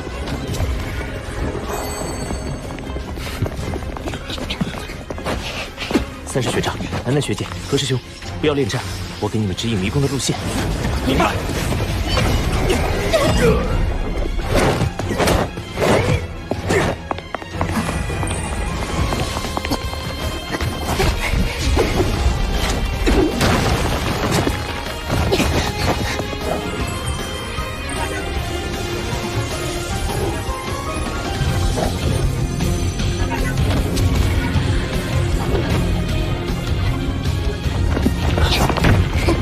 早就识破了你们的战术，真以为靠那个2环的小子能破局？绕了一大圈，又回到原地了。等等，等等！包围他！束手就擒吧！看你往哪里逃！全方位压倒性的优势。你选错了阵营，现在是穷途末路了。动手！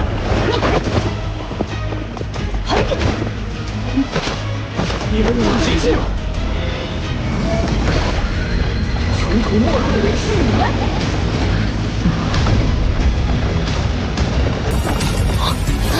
不对，不对，我不站位。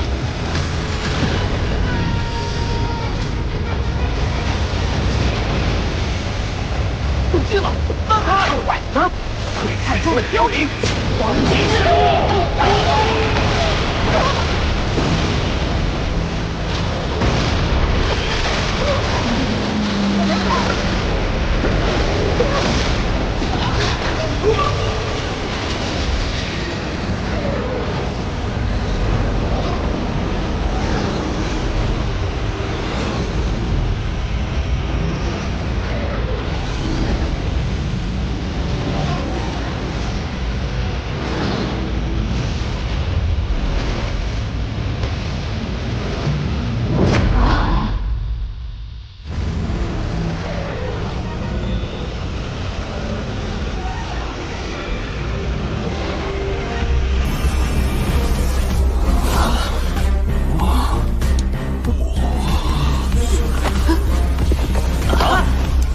原来如此，霍雨浩、王东的武魂融合技攻击力虽强，却是直线，需要贝贝他们吸引对方，将敌人聚拢成一线。虽然冒险，却是一击必胜的战术。前有硬抗6环魂帝的第6魂技，后有一招击穿12名外院核心弟子，看来这2人的武魂应该是100%契合。所以这武魂融合技才会这么强悍。大乱斗前7名诞生：霍雨浩、王东、小小、何太头、贝贝、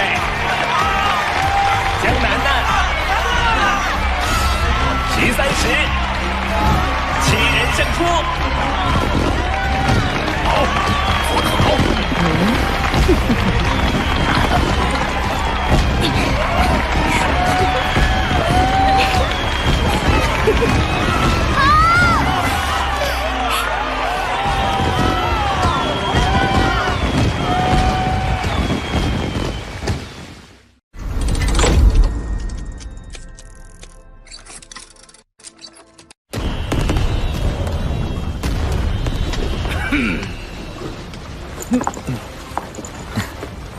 知道我们学院大门为什么一直矗立着初代史莱克7怪的雕像吗？因为他们是学院建立初始仅有的7名学生，万里挑一的怪物天才。还有呢？还因为他们代表史莱克学院参加了当时的全大陆高级魂师学院精英大赛，让我们学院从籍籍无名到扬名立万，成为大陆第1学院。不错，因此每届代表学院参加5年一次的全大陆高级魂师学院斗魂大赛的学员，都被命名为史莱克7怪。不是精英大赛吗？怎么变成斗魂大赛了？想必是因为魂导器的出现。这一届的史莱克7怪也都是精彩绝艳之辈，马小桃、戴耀恒、陈子峰、林洛尘、西西、姚浩轩、风扬墨。每一个都是内院响当当的人物。我听说，其中还有人在上一届的斗魂大赛上就作为替补队员上场，取得过出色战绩。什么时候我也能成为史莱克七怪的一员啊？现在就是，因为这场选拔赛就是为遴选史莱克七怪预备队而举行的。预备队？难道说？对，就是替补队员。如果以后也能像他们一样代表史莱克学院出战，无疑是我们在学院所能获得的最高荣耀。谁也没想到，这场选拔赛竟然会决定这样的大事。距离本届全大陆高级魂师学院斗魂大赛还有1个月的时间，玄老说要带着我们与本次参赛的七怪一起修炼呢。不知道玄老留下班长和王东要干什么呢？你们的表现令我非常惊艳。不过黄金之路虽然强大，可若对手及时闪避，这消耗巨大的武魂融合技就是无用功。我想知道你们是怎么确定他发出的时机的？其实也没什么，我让您感受一下，您就知道了。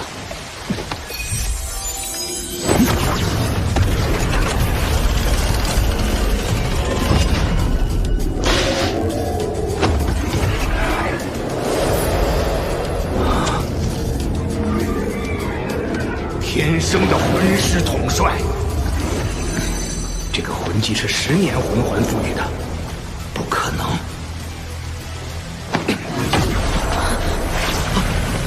玄老，这个魂技至少也得10000年魂环才能赋予。可第一魂环怎么可能有10000年年限？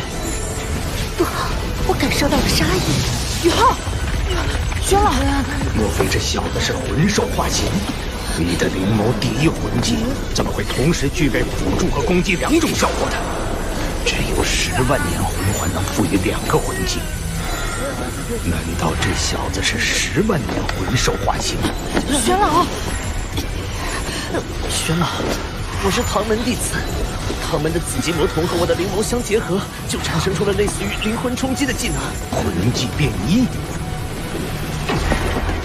啊，玄老。你的10年魂环过于奇异，我刚才试探了一下它的极限，其强度远超10年甚至1000年魂环，但魂环颜色没办法造假，确实是货真价实的10年魂环。让你一个人类也不可能想到，100万年魂环跟10年魂环的颜色是极其相似的。不过这个人类真强啊，他的实力或许不在魂兽时期的我之下。好了。你们也回去吧。这一次，你们是作为史莱克学院的预备队，出战全大陆高级魂师学院斗魂大赛。5年后，我希望你们能够成长为正选队员。是。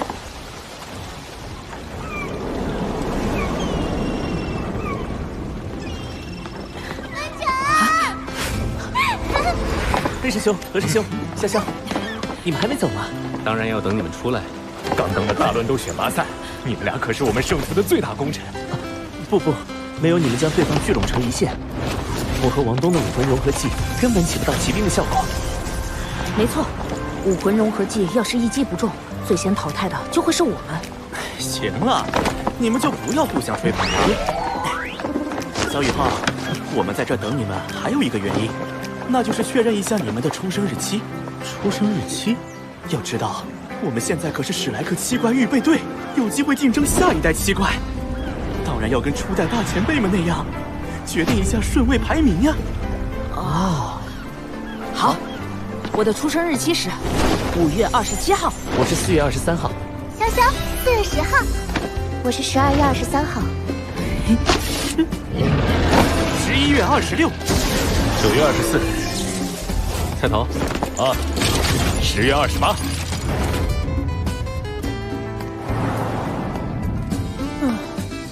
贝贝位居大师兄的位置，我没意见。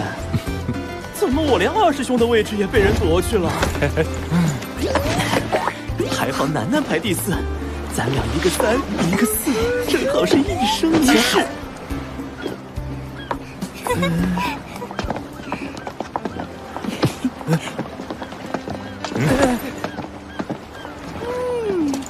想不到我居然排第5。班长王东，你们都比我小呀，尤其是你，王东，竟然是我们当中最小的。小师弟，刚刚我跟贝学长聊起唐门暗器，发现暗器在很多地方与魂导器有异曲同工之妙。我觉得二者完全可以结合起来，打造出功能更全面的魂导暗器。为了深入研究两者结合的可能性，我已经决定加入唐门了。加入唐门？嗯。为唐门新增成员干杯！干杯！这次大乱斗选拔赛，我们唐门弟子全部入选，为师我颇为欣慰。看为师给你们浪一场。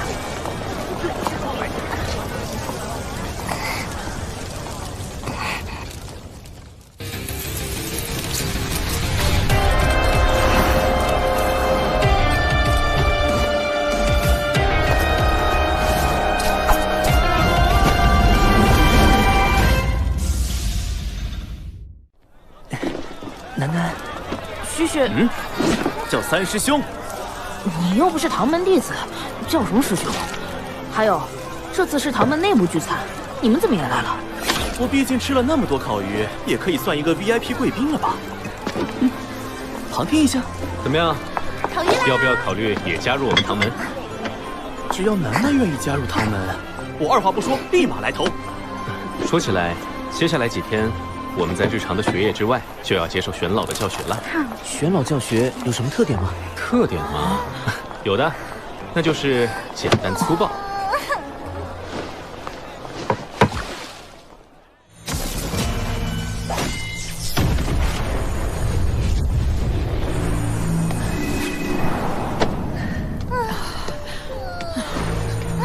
我的魂力突破29级了，我的魂力也接近27级了。很好，半个月的对战训练，你们的提升都不小。多谢玄老指导。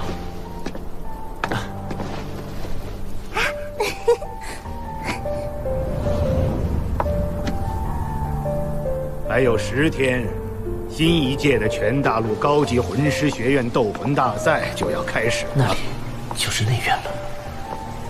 你们作为预备队员，也是时候与正选队员相互熟悉一下了。玄老，您的意思是要带我们见正选队员？他们来了。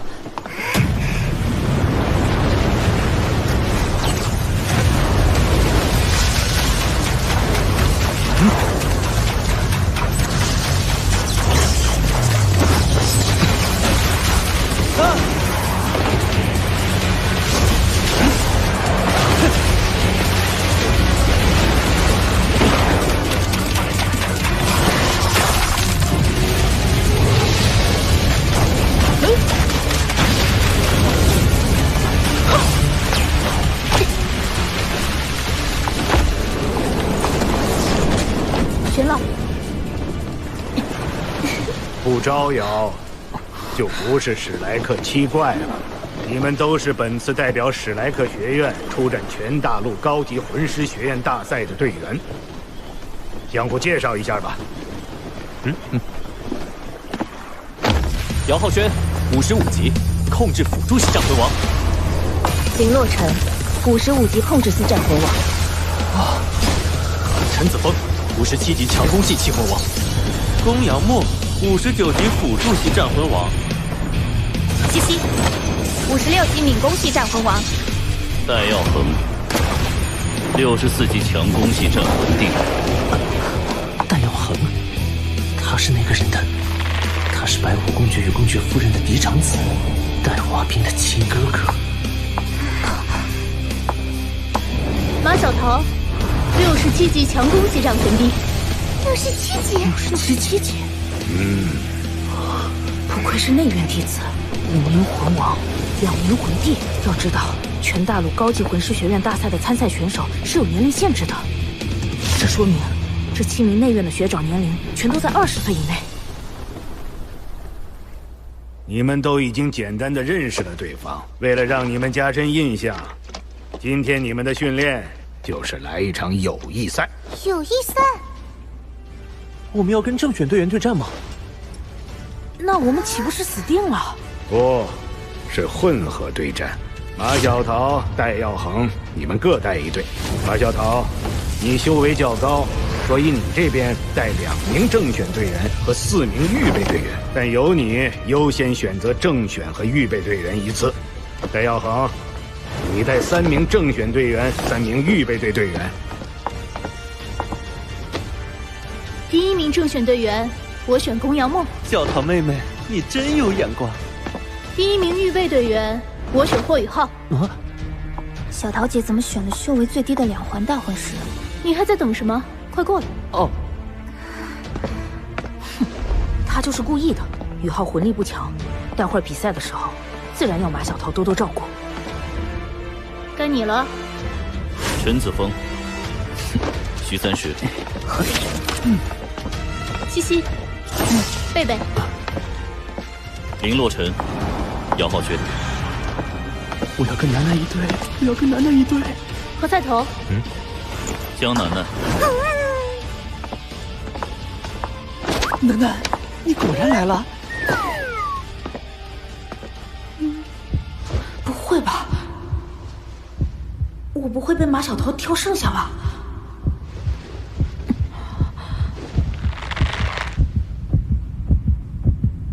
王东。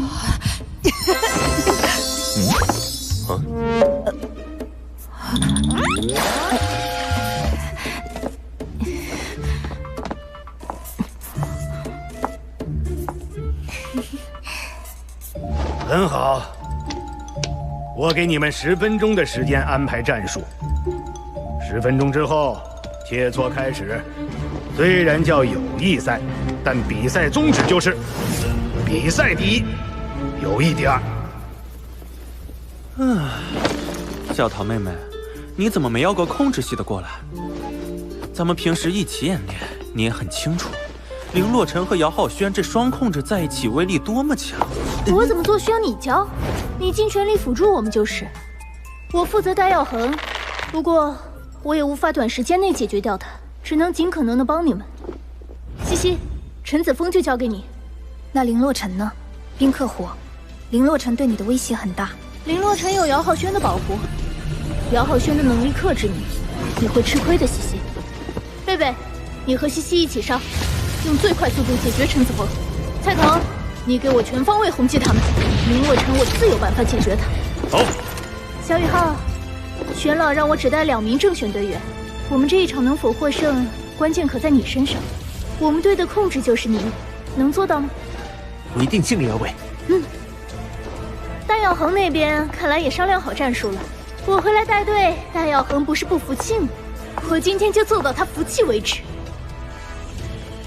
小桃姐，我有个疑问，我听说史莱克7怪正选里有一位魂导系学员啊，可你们中没有。本来是有的，但我回来以后他就被淘汰了。我们这个团队缺不了别人，唯独魂导师可以不配备。看来在内院之中，魂导系可以说毫无地位。马队长，之前的魂导师被淘汰，也只能证明他的实力还不足以成为史莱克7怪的正选队员。我一定会向大家证明，这一代的史莱克7怪中，魂导师绝不是可有可无。何师兄，我只相信实力。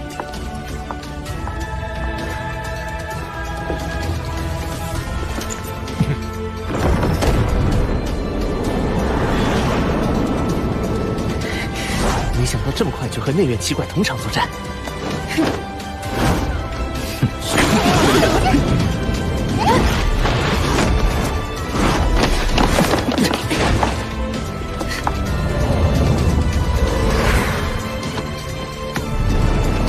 友谊赛开始。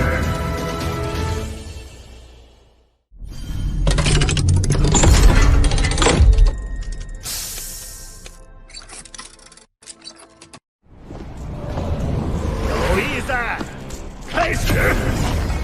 开武魂。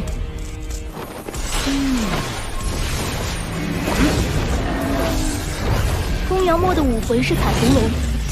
虽然是兽武魂，却是辅助系。跟7宝琉璃塔一样，具有7种不同的辅助效果。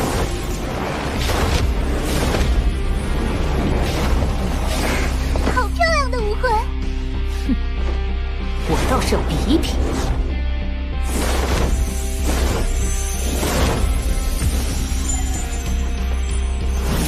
好美的翅膀！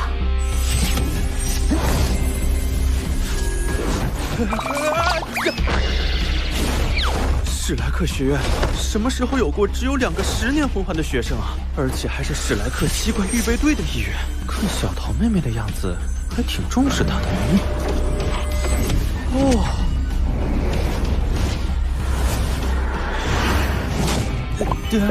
不然，我干嘛选预备队员时，第一个就选霍雨浩？跟我上！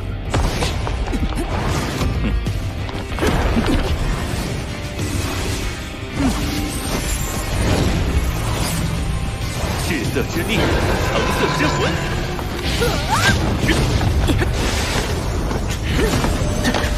我的力量和魂力都上涨了50%之多，这辅助能力足以媲美7宝琉璃塔了。只要有姑娘莫在，整个团队的实力至少能提升30%，尽可能弥补了我们少1名正选队员的差距。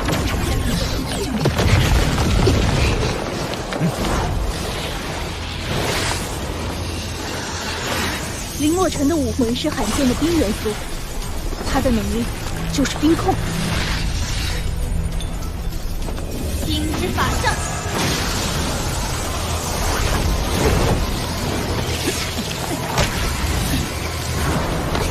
5号释放冰属性气息，压制林洛尘。压制？我一个大魂师能压制得了一位魂王吗？这显然是不可能的。小桃姐这是在给我出难题啊！怎么办？难道？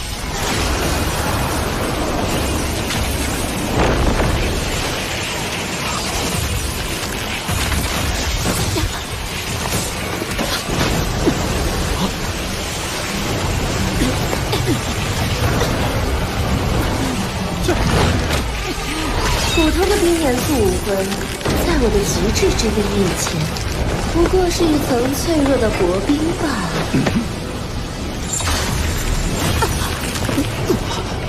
我怎么动不了了？这究竟是什么魂兽？是10万年魂兽！暂停！是班长！玄冷！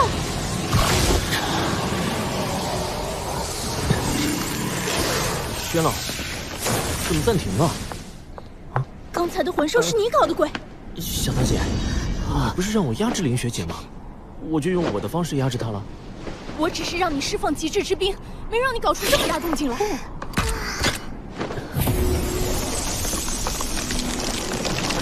极致之冰。好了，霍雨浩在属性上绝对压制了林洛尘。林洛尘，你退出这次的比赛。其他人继续。我们现在少了1名正选队员，陈子峰，你先牵制住对面的强者，其余人务必快速拿下对面实力弱小的预备队员。最后，我们再合力解决对面的正选队员。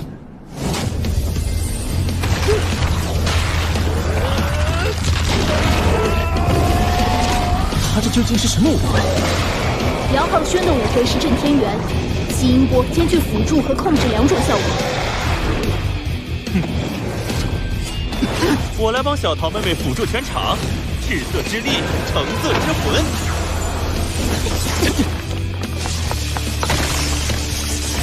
速度快得超乎想象。不仅是陈子峰，哪怕对大药魂来说，都要时刻忌惮藏在阴影中的刺客魂王西西。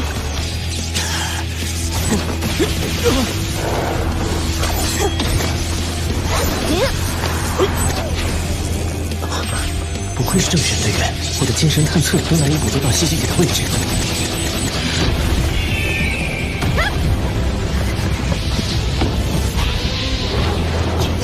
不赖嘛！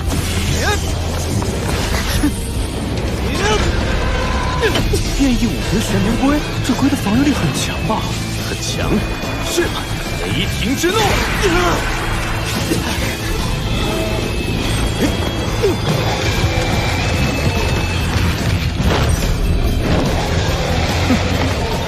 性虚弱。好一个辅助控制系姚浩轩呐！第一魂技，锐！我的雷电属性被削弱，攻击防御都会下降。和初代史莱克七怪中的小五一样的误会。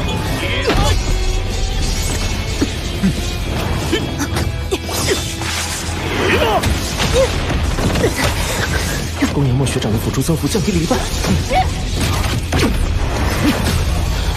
这俩辅助系正选队员没一个当先之辈。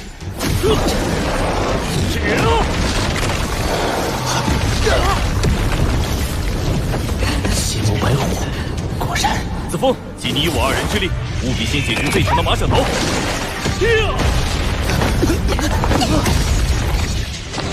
正有此意。第二魂技，我怎么感觉他这剑释放出的是尸山血海的味道？轰！陈子枫的武魂是追魂剑，一种破坏力极其霸道的强攻系武魂。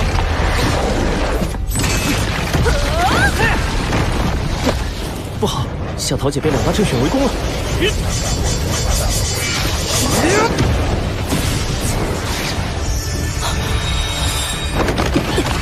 我们按小桃学姐的战术来。贝贝，你和西西一起上，用最快速度解决陈子枫。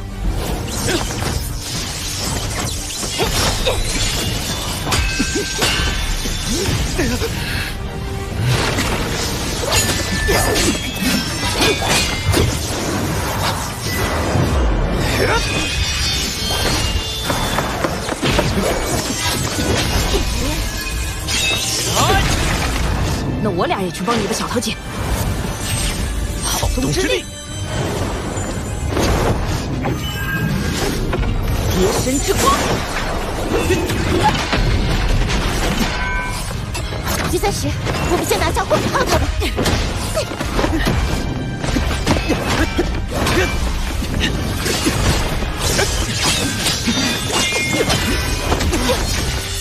学长，我要帮你。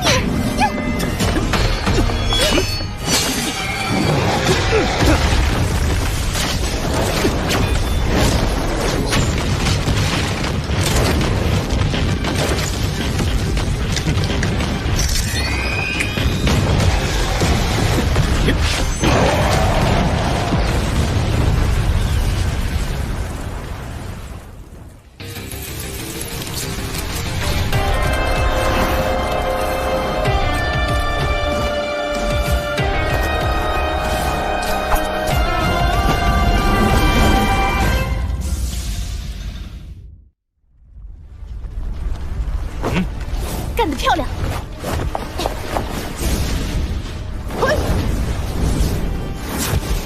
我来一锤定音，直接敲地圣局。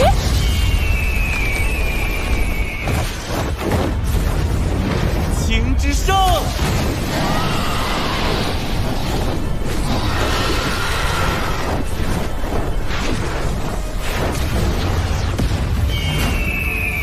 酒都变热了。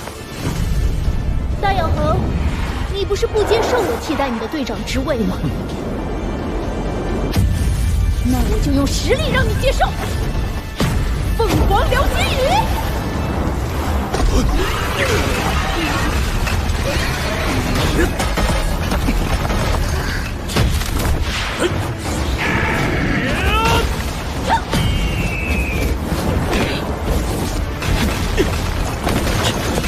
马小桃的控制能力什么时候达到如此炉火纯青的地步了？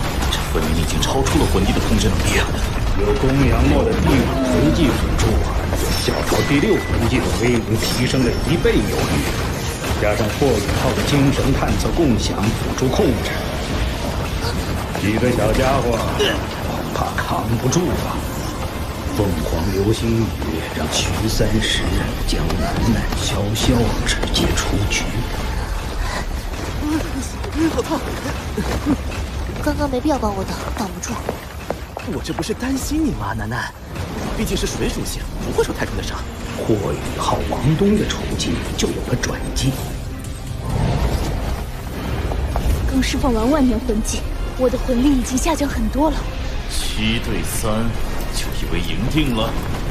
马小桃，你已经是强弩之末了。7打3，看似一场定局，但这3名正选可不会随随便便就束手就擒。擒贼先擒王，一定要拿下你！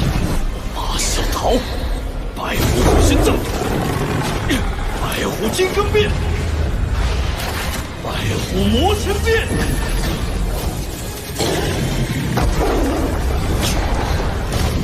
邪魔白虎3大魂技齐发，消耗的魂力恐怖至极。他现在报上的气势，是带滑冰完全不能避的。他被小桃姐去了，别管我，做好黄金之梦的准备。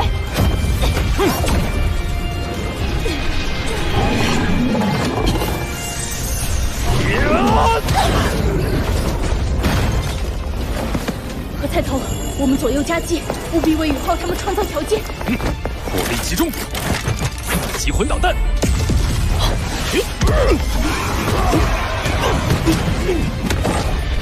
尝我绝强的单体攻击，凤凰穿越击！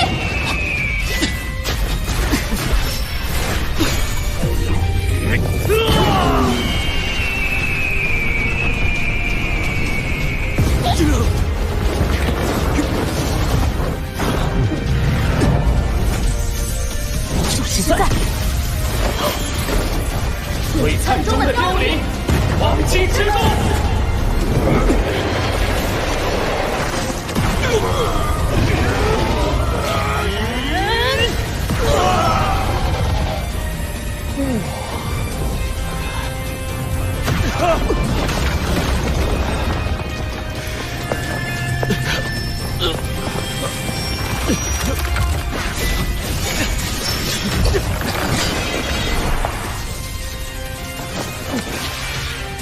只剩下陈子峰一个了，围攻他！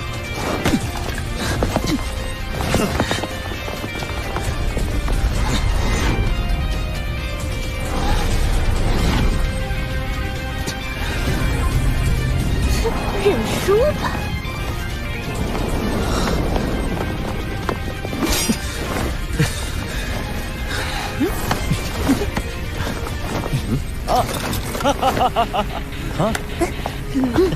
小师弟，王东，你们刚刚配合的真是太默契了。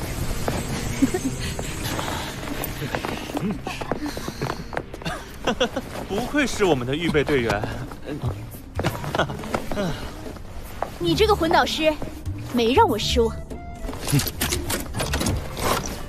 这场比赛让我感受很深，在小学弟的精神探测共享下，我们总能找到最好的出手契机，施展最恰当的技能，那完全是一种行云流水般的感觉。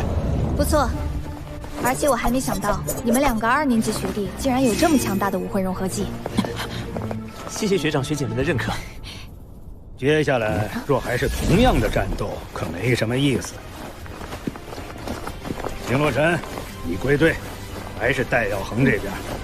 霍雨浩、王东，你们俩和江楠楠、姚浩轩兑换一下。玄老，为什么？我们好不容易才磨合，我们刚刚才输掉比赛，您这样换，我们这边就只剩3名正选队员。刚才马小桃队伍就是3名正选队员为主阵容，击败了拥有4名正选队员的你们。况且我是在下命令。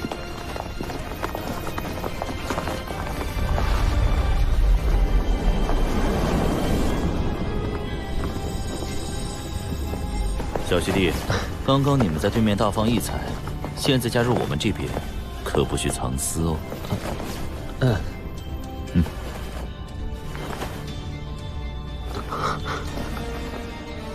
弹药恒和陈子峰2个强攻系突前，徐学长是全场唯一一个防御系，林洛尘是控制系，我、王东、潇潇长期组队，配合默契。我们队伍虽然整体魂力不如小桃姐那边，但能力更为均衡全面。小桃姐那边强攻系和敏攻系足有4名，二师兄作为魂导师的破坏力也很突出，不过控制系只有半个，阵型攻强守弱。需要注意的是，他们的第一波攻势会非常强劲。别忘了和二师兄也是食物系魂师，也能战辅诸位。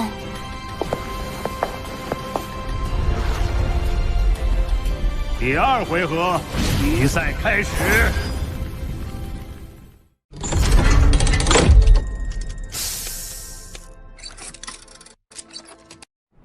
赛开始。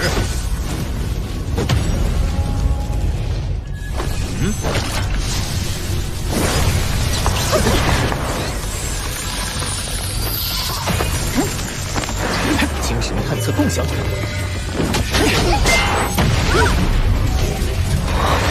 这是霍雨浩的魂器，好惊人的辅助效果。他的武魂不是冰属性的吗？这精神魂器是怎么回事？难怪之前马小桃他们的攻击能这么精准。躲开了！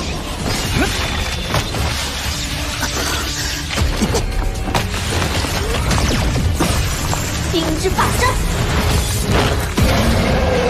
玄冥阵。西西，抓住机会干掉霍雨浩，他的辅助非常麻烦。徐三石，你是外援最强防御，注意保护霍雨浩。冰之领域，橙色之魂，凤凰火箭。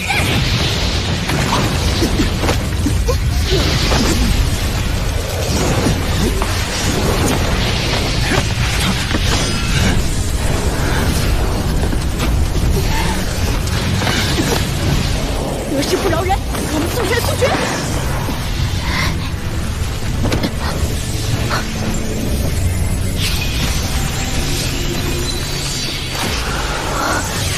这种纯粹极致的感觉，我的武魂升级了。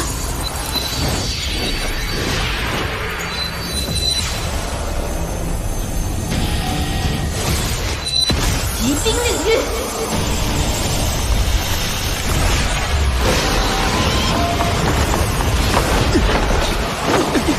林洛尘的魂力不如我，他的冰怎么会压制我的火？难道是雨浩？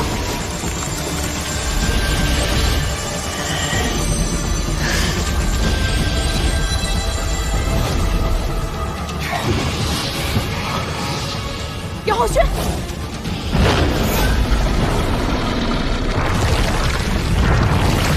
转移，速度也恢复了。小修，迟缓，小小的迟缓，刚好把姚浩轩的战意抵消。姬姐，尽快干掉霍雨浩！王东闪身！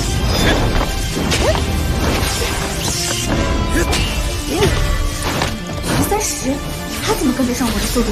你们的动作全都被雨浩实时共享给我们，我就算速度跟不上，也能提前预判。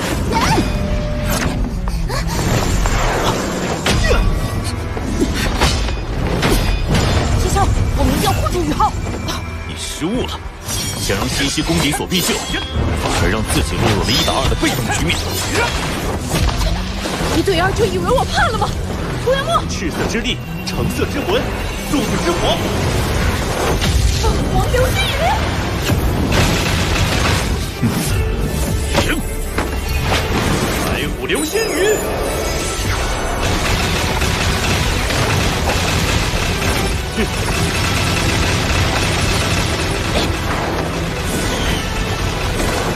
少了霍雨浩的辅助，你的疯狂流星雨精准度下降了不少。第3魂技，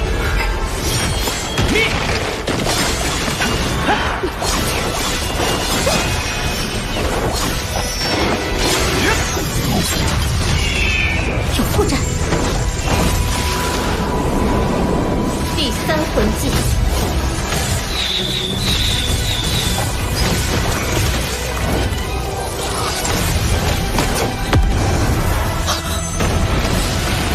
冰之囚牢。林洛尘，你以为靠第3魂技就能困住我吗？给我破！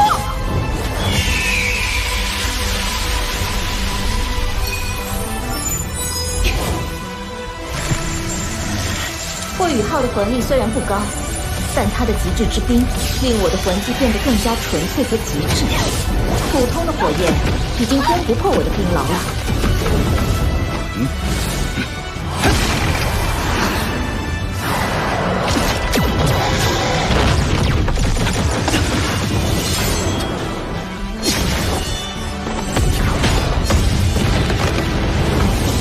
冰之全部被关住，在他们有能力争夺前，暂时形成了7对4的局面，机不可失。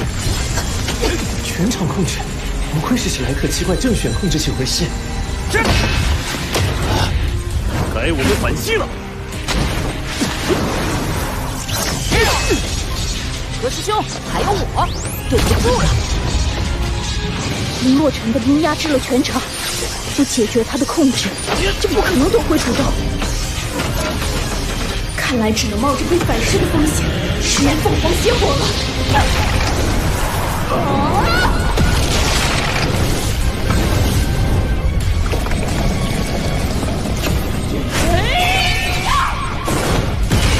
真以为能锁住我吗？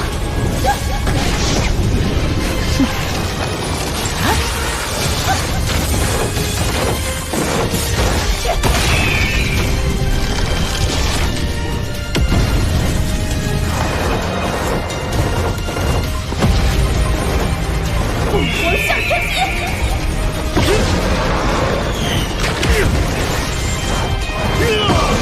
白虎破灭杀！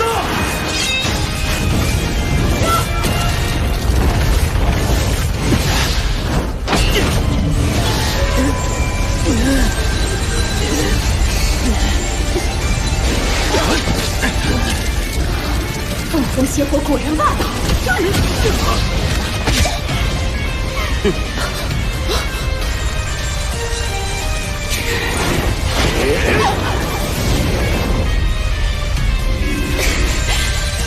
林洛尘，冰耀之环。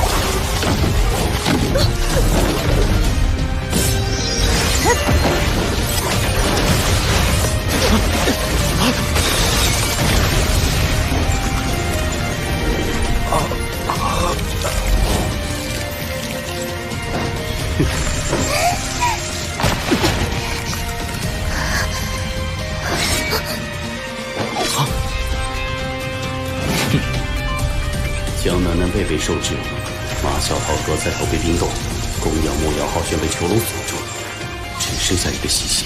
这次轮到你面临1对7的局面。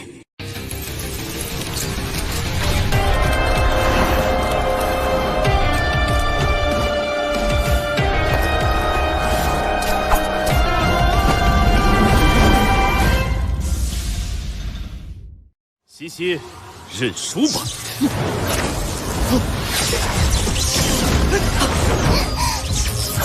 快拦住西西！宇浩！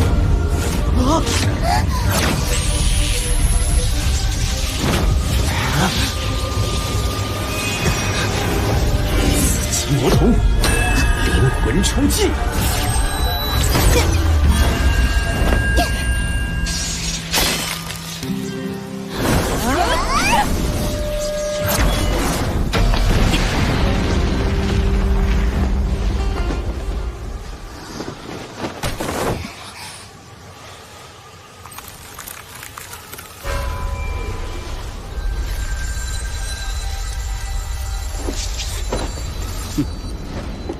胜者，戴耀恒团队。魂力透支了。宇浩、潇潇，你俩是双生武魂。难怪才2年级就能加入史莱克七怪预备队。欢迎加入史莱克七怪预备队。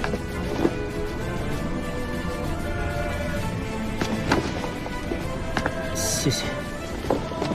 我知道你们与我弟弟有矛盾，但他是他，我是我，你们不用在意。以后大家就是战友了。但耀恒，他笑得那么自然，是真的能够不计较吗？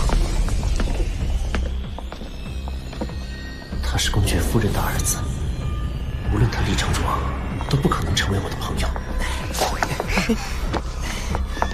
喜怒不形于色，无疑要比一切都挂在脸上的敌人更可怕。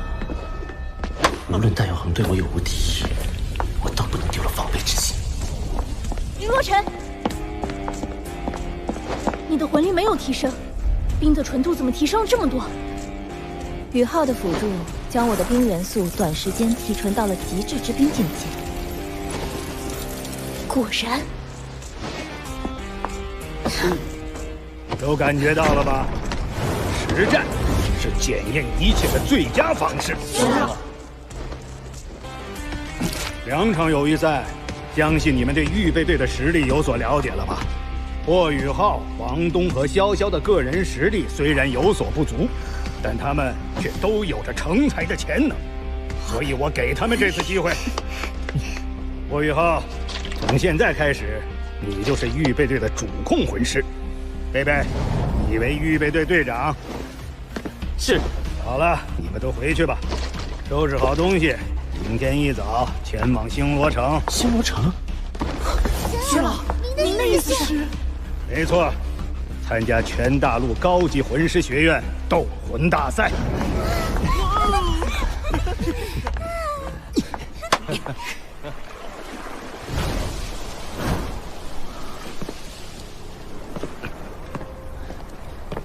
大哥，怎么样？有没有机会下手？你最好打消这个念头。霍雨浩的天赋比你说的还要更好，而且玄老很喜欢他。什么？还有，这次的事，母亲很生气，幸好父亲并不在家，否则这次你就要有大麻烦了。母亲让我转告你，不要有下一次。你知不知道母亲为了压下这件事情，承受了多大的压力？难道就这么算了？我们的人白死了？你今年多大了？你不明白家族利益和个人私怨孰轻孰重吗？这里是史莱克，你难道不清楚史莱克这3个字意味着什么？想在这里继续待下去，就给我夹起尾巴做人。好。至于那个霍雨浩，我们非但不能对付他，反而要拉拢他。他有着双生武魂和极致武魂2大得天独厚的能力，若能把他拉拢到我们家族中，对家族大有裨益。好了，你回去吧。这次大赛之后，我就会从内院毕业。你好好努力，还有成为七怪的机会。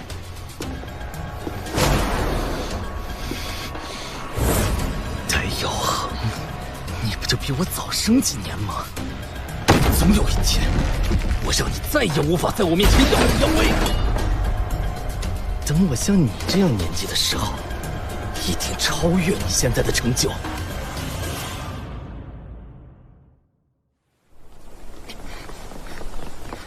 玄老为什么要让我们到那么远的地方来集合啊？快跑吧，要迟到了。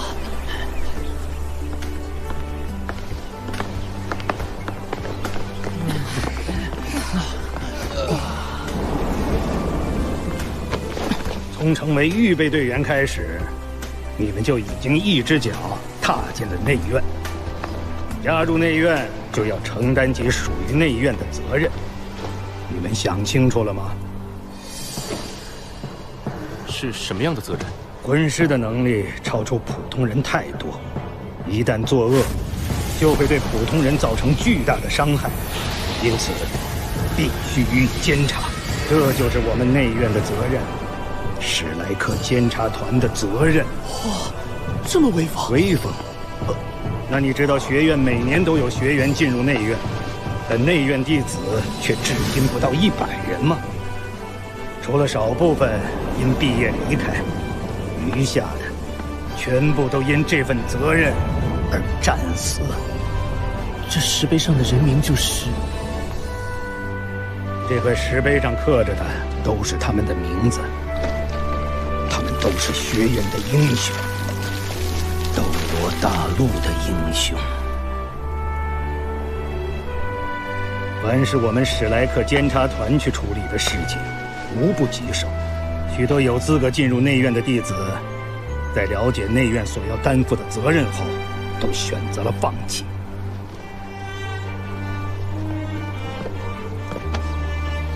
作为监察团的一员，我要告诉你们，在完成监察团任务的同时，我也拯救了无数被欺凌的弱小。成为史莱克监察者，是我一生最大的荣耀。现在到你们了，给我你们的答案。我们加入。好，在参加全大陆高级魂师学院斗魂大赛前，我们史莱克监察团有一个任务要完成。监察团任务？难道是？邪魂师。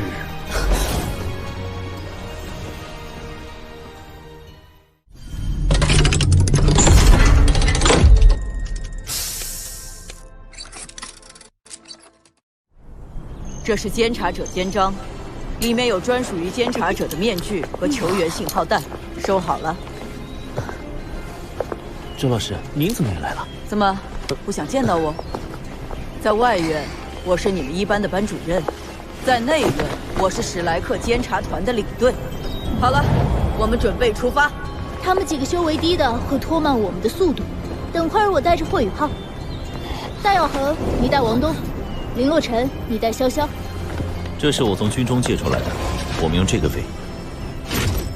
魂力注入魂导器后会向地面喷射，升入高空后折翼会张开，魂导器会将向下的推力改成平行推力，这样我们就能在空中加速飞行了。能一下子借出这么多飞行魂导器，不愧是星罗帝国元帅的嫡长子。宇浩，你试试。好先进的飞行魂导器，想不到星罗帝国的魂导器技术已经发展到这个地步了。但我习惯用自己的飞行魂导器了。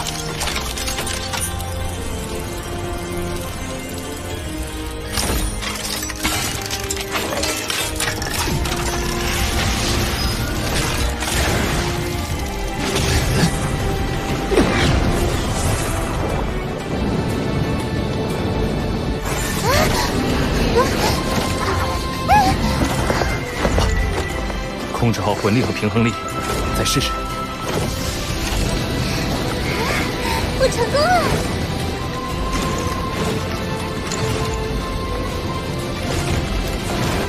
那就出发吧。出发！出发！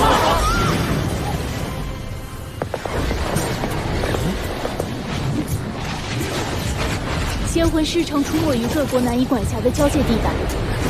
史莱克因此被赋予无需通报直接截杀的权利。我们这次的目标死神使者，就出没于星罗帝国与日月帝国接壤的明斗山脉。死神使者？那是一名邪魂师，他手下有一整支下属盗匪团队，专门截杀过往商旅，罪行累累。我们的任务是一个不留，全部歼灭。什么是邪魂师？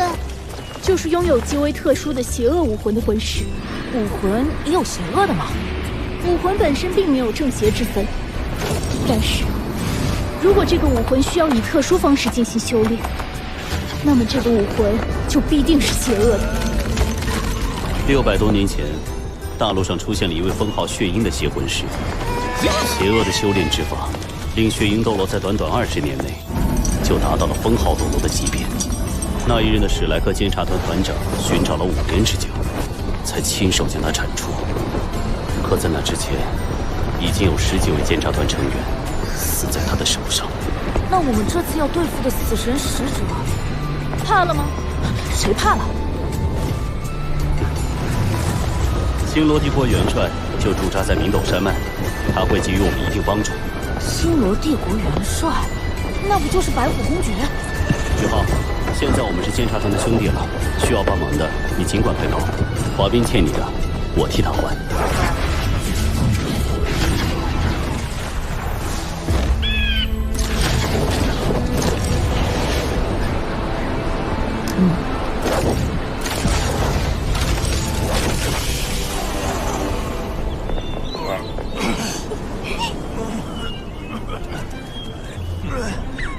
瞧你那点出息！玄老，前面就是军营了。代号修为极高，你是魂斗罗，很容易看出你的伪装。而且他身份显贵，为了表示尊重，我就用真容带他们进去吧。那玄老，您……我老人家可就没兴趣跟达官贵人套近乎喽。伪装？真容？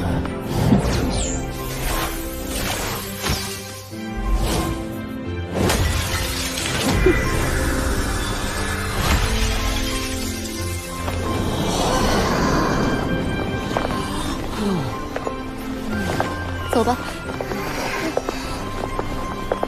周老师，你竟然是个大美女！别人都是扮年轻漂亮，周老师你怎么会扮得又老又……你们平时都觉得我又老又丑，我的真容并没有什么威慑力，与我严厉的教学理念不符，所以就用我的武魂八面玲珑伪装成了一个严肃的老太婆。原来是这样。什么人敢擅闯军营？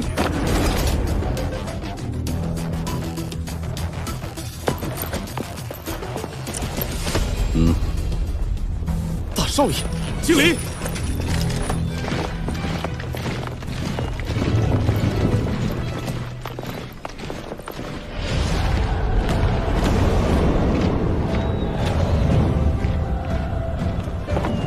星罗帝国的军队主要由西方集团军和北方集团军组成。我们现在来到的就是西方集团军的军营。为了防范日月帝国，这里的兵力高达50万，是星罗帝国最精锐的军队。好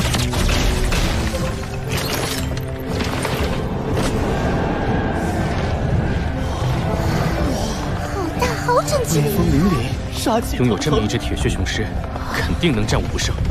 有朝一日，我也要效忠于我的国家，建功立业。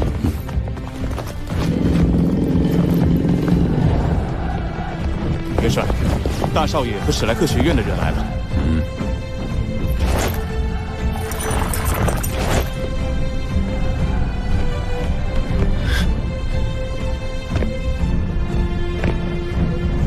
父亲。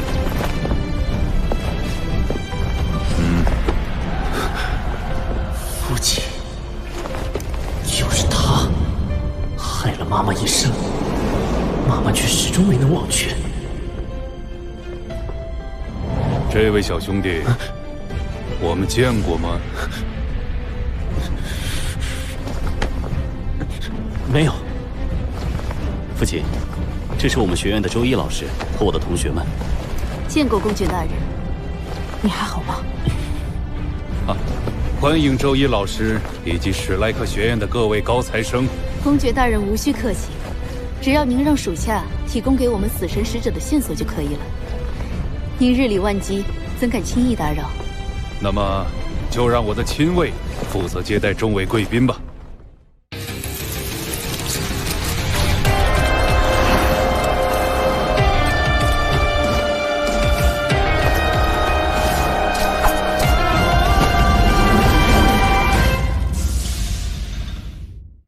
这个死神使者手段之凶残，实在令人侧目。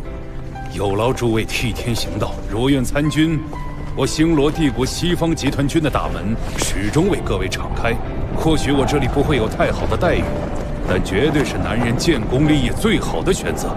公爵大人，难道女人就不能建功立业吗？当然可以，何况姑娘还有这么高的修为。若能加入西方集团军，实在是我军的荣幸。刚才是我说错话了，我向你道歉。公爵大人，那我们就不打扰您了。希望有机会再见到各位。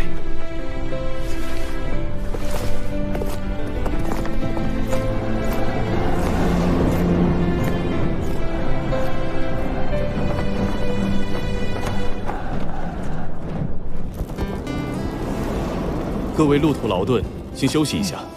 军方派出去刺探情报的侦察兵，想必也快回来了。公爵大人为各位准备了晚宴，请享用。叨扰了。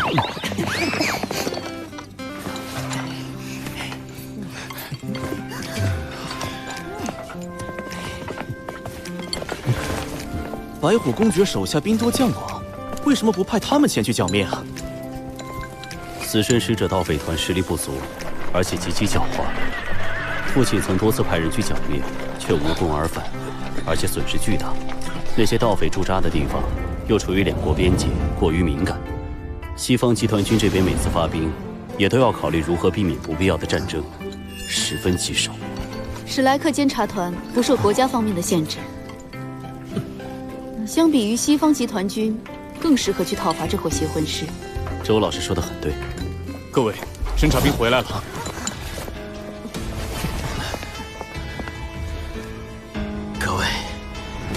本王使者盗匪团成员大约有300名青壮年，魂师占1/10左右，其首领是一名魂王以上级别的魂师，其余能力无从得知。盗匪团的主要活动区域在明斗山脉中央地带，他们只有在有特定目标时才会下山劫掠。我能带回来的消息只有这些了。盗匪团手段极其残忍，我们派出去的侦察兵也只有这一个侥幸逃回。这是标注了盗匪团大致方位的地图，剿灭盗匪团的重任就要靠各位了。时机紧迫，出发！周老师，不等玄老了吗？玄老有他自己的安排。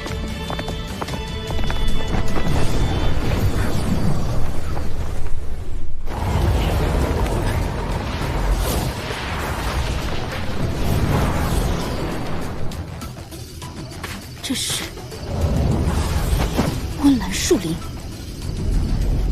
天色已晚，大家小心行事，行动。温岚树是什么树？周老师，这里。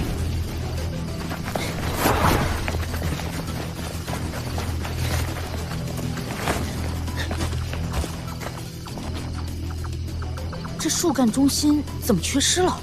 温岚树树心能增强阴寒类武魂魂师身体对阴寒魂力的耐受性，还能加快他们的修炼速度。是盗匪挖走了温岚树树心吗？温岚树是一种珍稀树种，但此处温岚树林的规模却极为庞大，我们离盗匪应该不远了。兔子不吃窝边草，这盗匪怎么会挖起窝边树了？周老师，你的推测是不是有误？温岚树既然是一种珍稀树种，自然是因为它对环境的要求极为苛刻。对盗匪来说，这不可多得的天材地宝却有大片。换作是你们，会舍弃这片好地方吗？那我们现在怎么办？在树林里守株待兔吗？不，我们要主动出击。盗匪在树林中活动时，必然会留下蛛丝马迹。宇浩，你跟在我身边，这次要充分发挥你精神探测的作用了。保持队形，周老师、宇浩、戴耀恒、陈子峰和我在前，间隔10米。其余人在中间，注意保护控制系和辅助系队员。贝贝、徐三石，你们2个断后。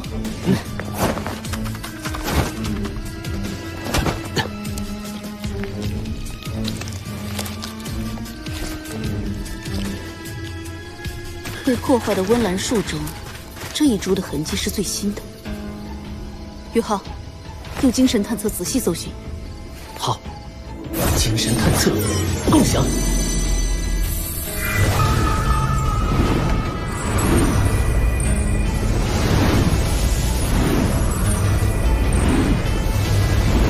停。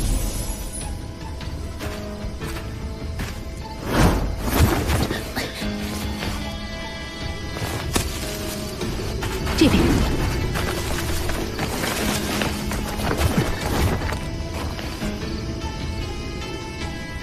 前面有大量的脚印乱痕，显然是经常有人走过来。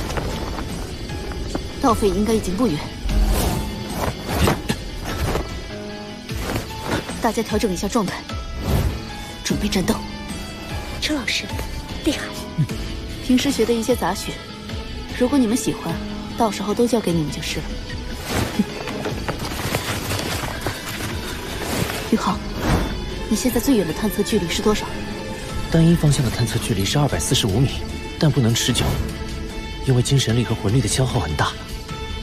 那你扫视一下前方11点钟到3点钟方位，看有没有什么发现。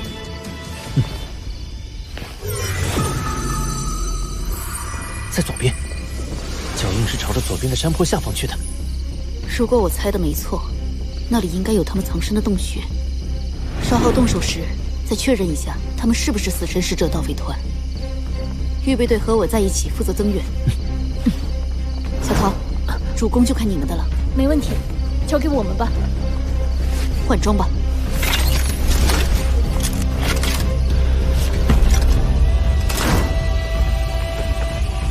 史莱克监察团，行动！是。预备队保持安全距离，出发！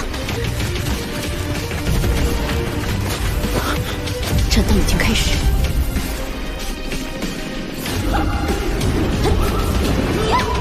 前方安全。进去以后，于浩全面释放精神探测共享，大家务必小心。是。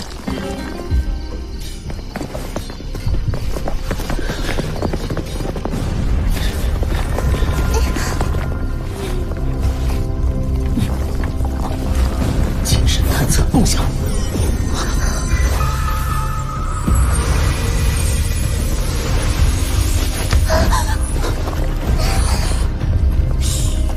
大家保持安静，跟上，走。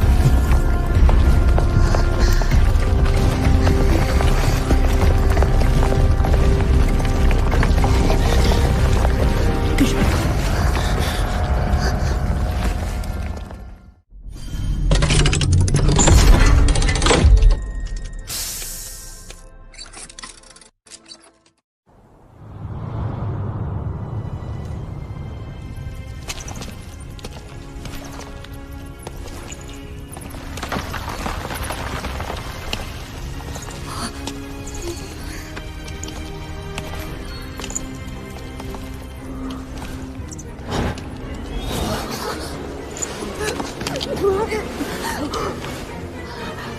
不知道有多少无辜百姓惨死在他们手中。打起精神来！这些盗匪都是恶人，手段残忍，杀死一个就是救无数人。正面交火了，加快速度！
预备队一起上，不要放过一个，除恶务尽。劫神之光！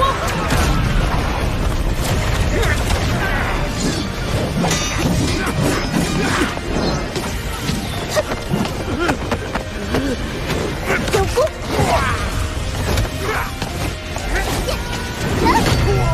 紫金魔童，灵魂冲击！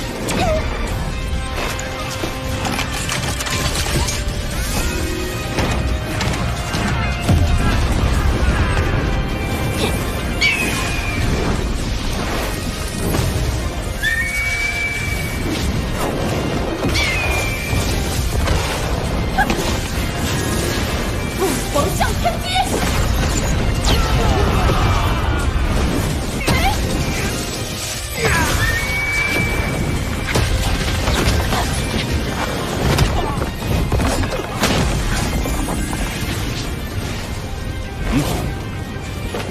情报显示，盗匪团的首领是一名五环魂王，看来就是他了。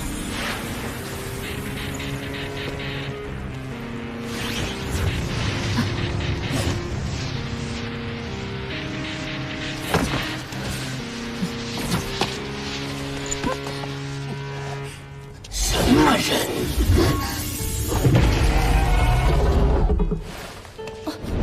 刚才那具尸体不见了。竟敢与我死神使者作对！你们们都要死，都要变成我的尸奴。魂导元素炸弹，他们是故意布下陷阱，这里每一具尸体就是一颗致命的炸弹。大家快闪！流血！冰之囚牢！白虎金刚变！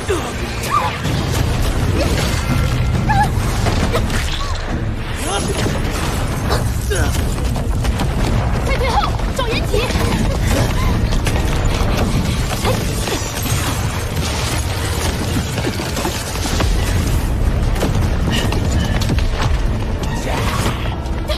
浴火焚化！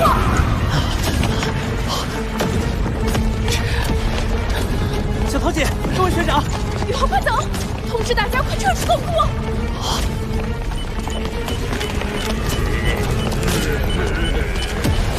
大家快撤！后面有很多的元素炸弹！快过桥！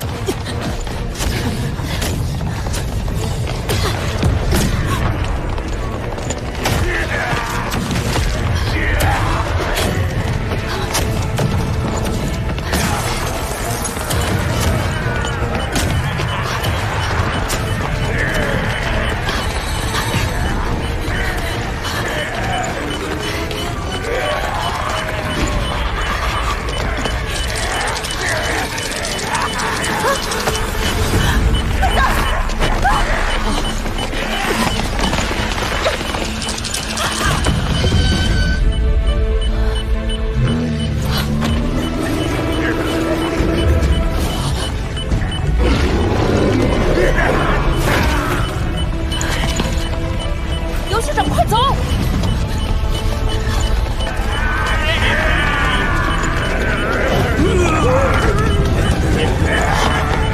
张学长！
魂师的能力超出普通人太多，一旦作恶，就会对普通人造成巨大的伤害。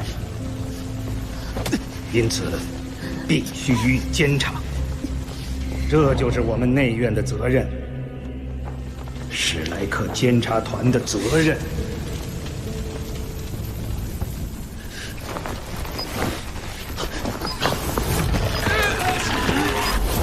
本使者的手段如何？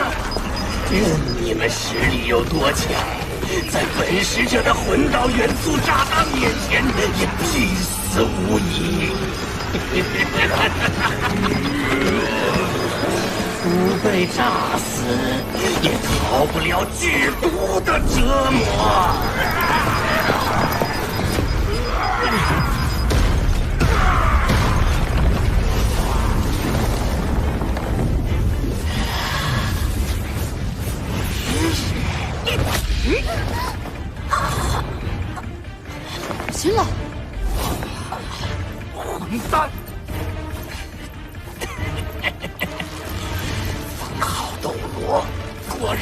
强的威势，这么近的距离，你还能秀吗？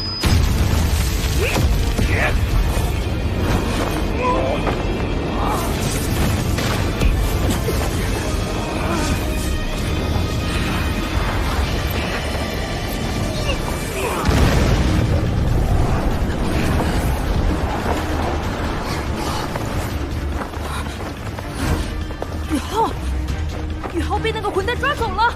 小一，你救治伤员，我去救宇浩。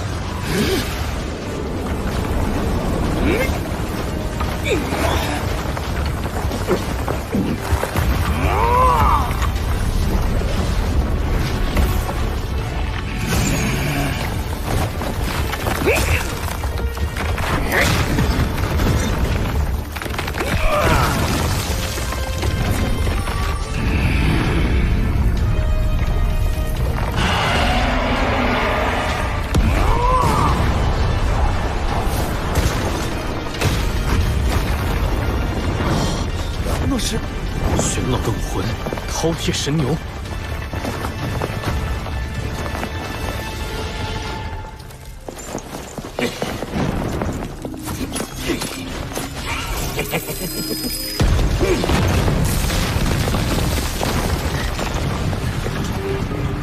我成人质了，冷静，不能让王东他们担心，更不能放跑这个恶魔。好阴寒的气息，跟天梦阁冰帝的冰属性气息不同，就像是魔兽条毒蛇往身体里钻似的。这就是邪魂师吗？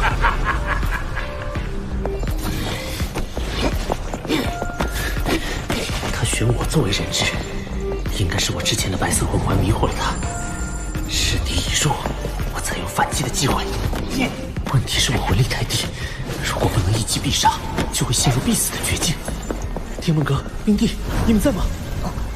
宇浩，你别急，我们正在想办法。我让冰冰暂时接管你的身体，但是冰冰的能力太过霸道，我们怕伤到你的灵魂。天梦阁、冰帝，你们不用管我，杀了他，为死去的人报仇。这个坏蛋绝不能留。好，你很勇敢，我会尽我所能保护你。大虫子，小蝎子，你们没有把握的，让老夫来。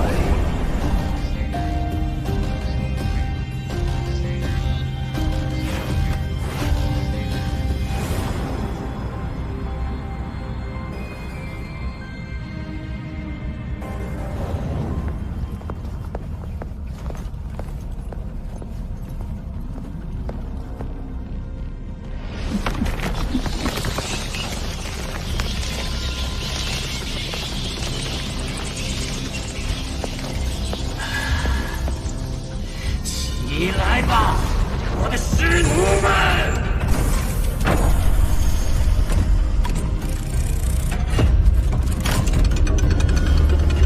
这些用秘法炼制、以妖姬和魂导装置驱动的师奴，是我的最后底牌了。他们个个刀枪不入，力大无穷。有他们在，我就可以东山再起。追来了，该死！你们留下为本使者断后，后面有个封号斗罗在追。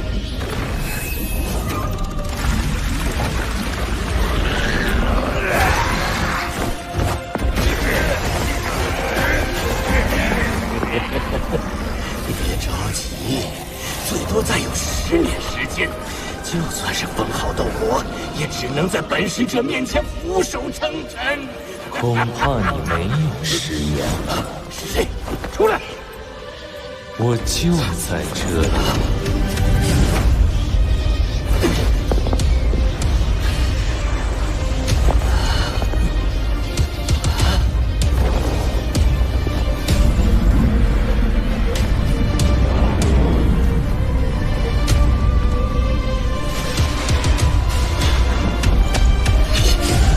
你也是结魂师？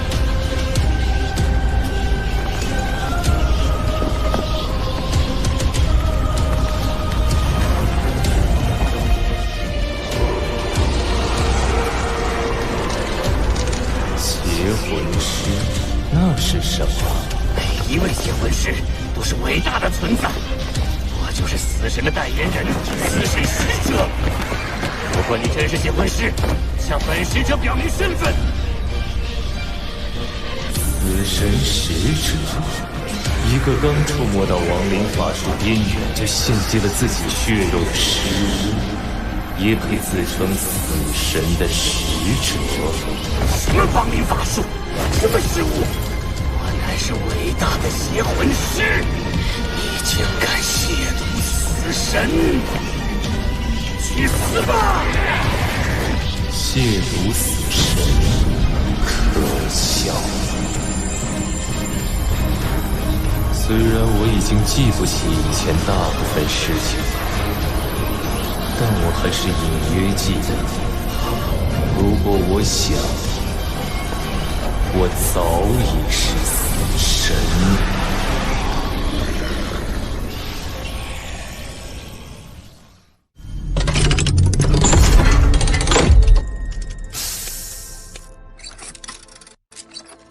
亵渎死神，可笑。虽然我已经记不起以前大部分事情，但我还是隐约记得，如果我想，我早已是死神。你干了什么？我怎么控制不了他们了？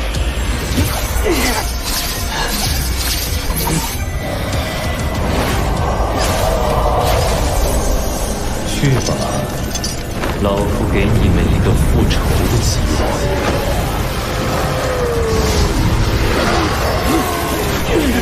你干什么？快住手！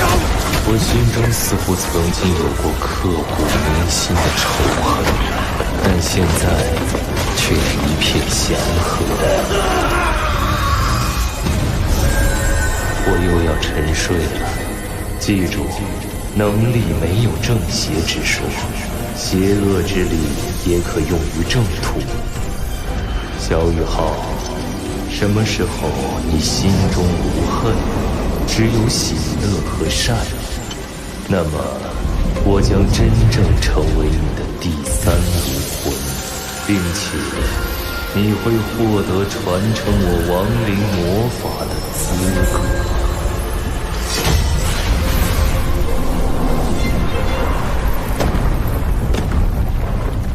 一老，您究竟是什么人？这么强大？他以前应该也是和你一样的人类，拥有过非常强大的能力。我估计他是遭遇了强敌，被打得形神俱灭，只有一丝精神烙印跑了出来。一老的强大在于他的层次，但他受过的创伤非常沉重。那一丝精神烙印，想要修复到自给自足，至少也要100年时间。他是不可能轻易动用这种力量的。他所说的魔法，应该是属于他那个位面的能力，很强大。以后你可以向他学习。可是，一老的能力和邪魂师，一老和那个家伙根本不是一个层次的存在。一老已经达到了返璞归真的境界。现阶段你什么都不需要做，只要努力修炼，不断变强就行。我明白了。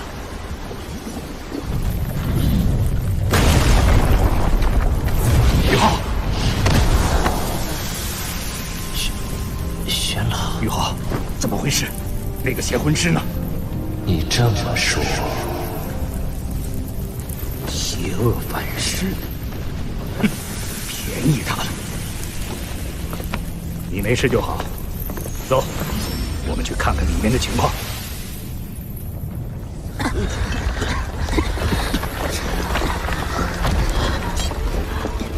对不起，我来不及开启更大的冰牢。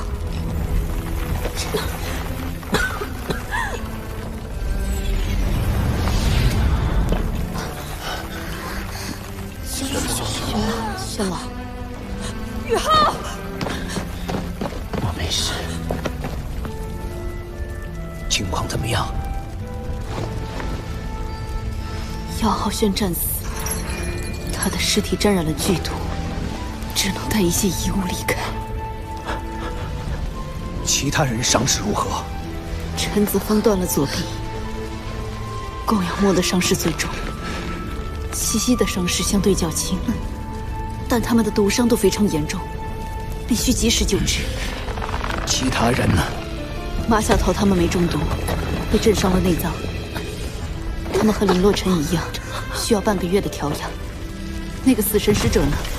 死了，中了霍雨浩的精神冲击后，邪恶反噬，被他的尸奴活活撕碎了。做得好，替姚浩轩报仇了。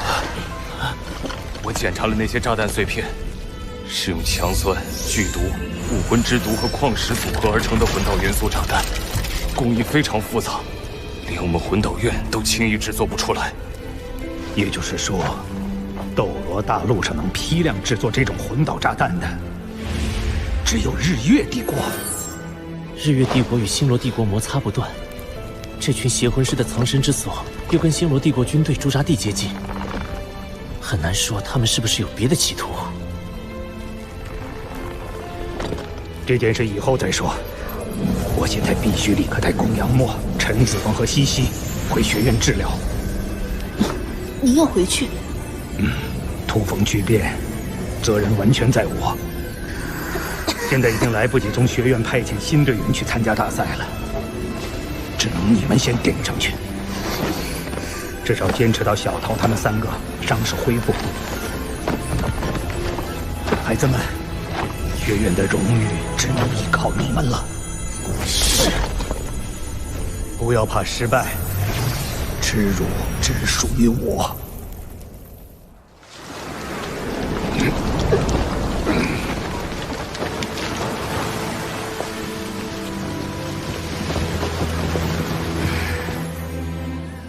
玄子，说吧，你提出召开海神阁会议要干什么？这次的事情大家都已经知道，这不是我带队时第一次出问题了。作为领队，我责无旁贷。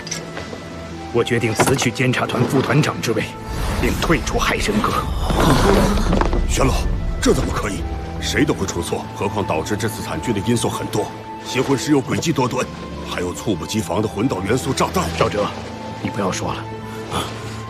我这次又导致了1死6重伤的场面，这份责任只能由我来承担。玄老，您就留下吧。这些年来，您对学院的奉献，大家有目共睹。我还要去姚浩轩的家族一趟，尽力化解他们的悲伤。我意已决，就此告别吧。回来，穆老，我真的没脸再留下了。我让你回来，你听不到吗？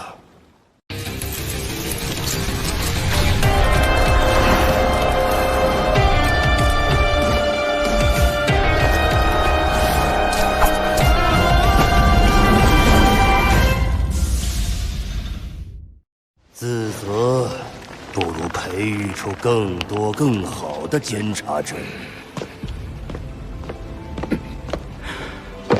灵儿，在。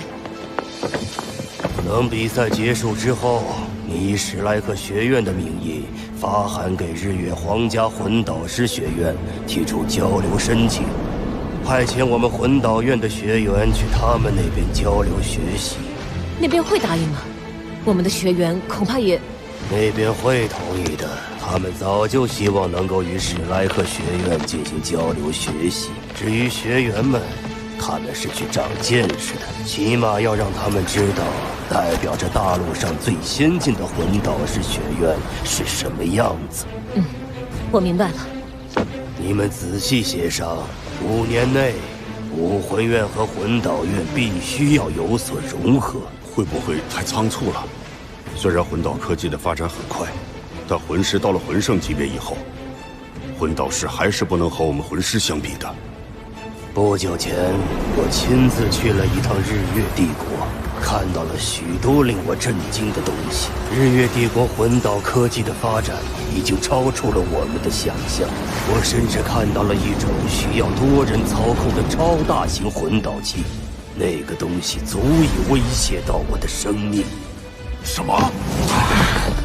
老师，您已经是99级的极限斗罗，竟然有魂导器能够威胁到您的生命，那这魂导器的威力相当恐怖。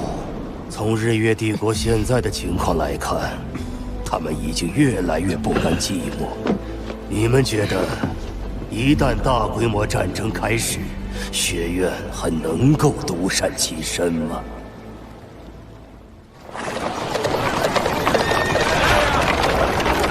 让下！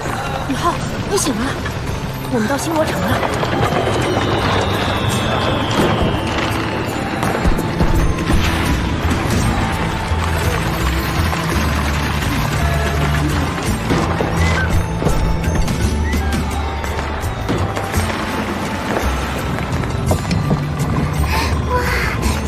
城这么大，这么好看。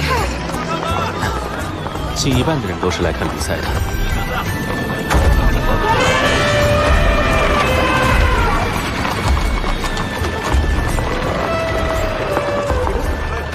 到了酒店，会议室集合。我要开赛前动员会。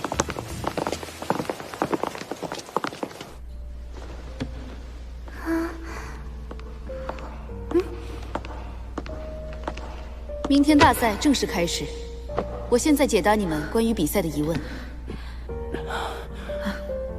周老师，学院那边的增援什么时候来？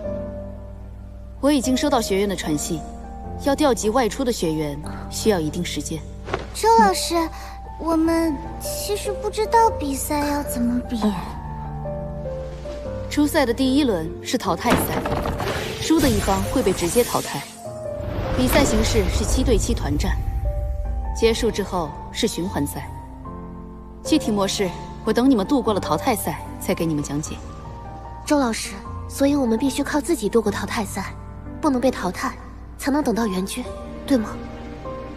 是。要是没有援军，不管遇到什么样的困难，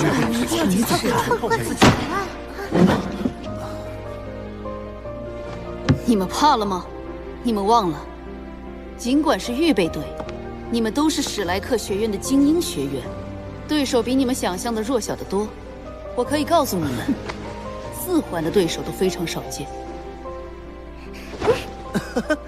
那我的自信心可要膨胀了。好了，散会。小桃，你们仨留下。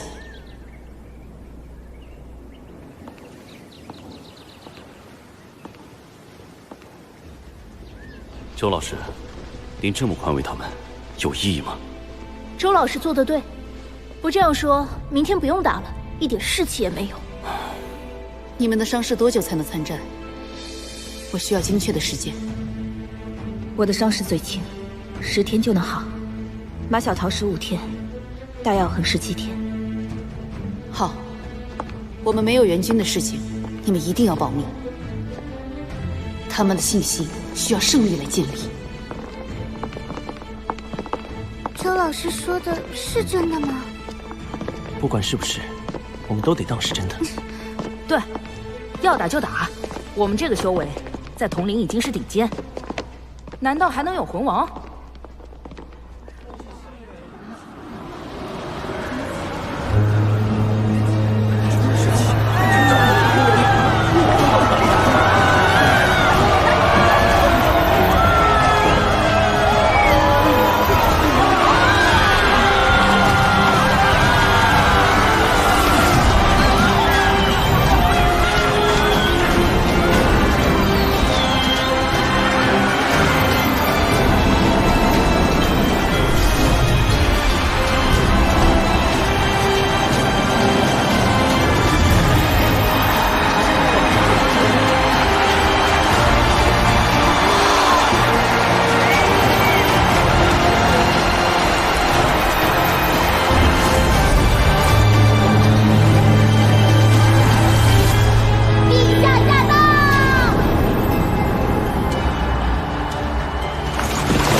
众卿平身。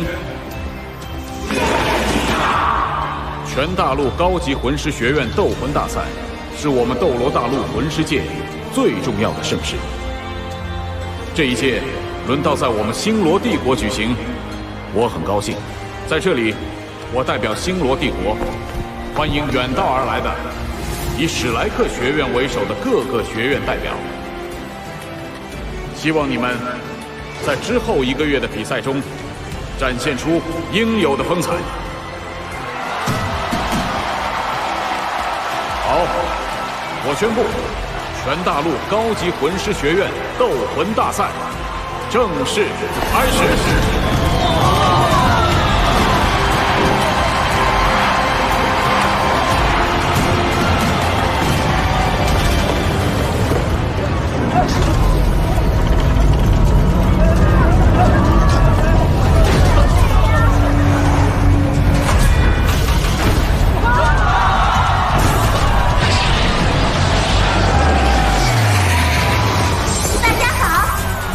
我是本次大赛的主持人兼裁判。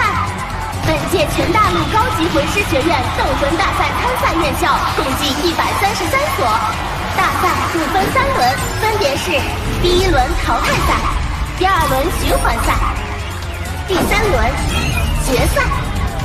下面即将进行淘汰赛第1场，交战双方分别是天灵高级魂师学院代表队以及大陆第1学院，有着无数荣耀，几乎囊括了过去近1000年全部大赛冠军的史莱克学院代表队。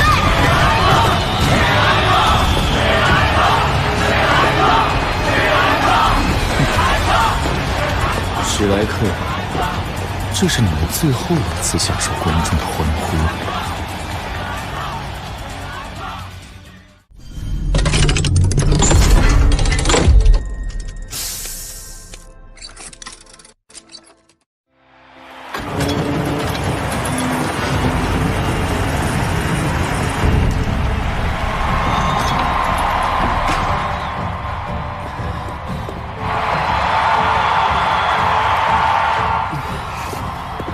外面可是有几10万观众啊！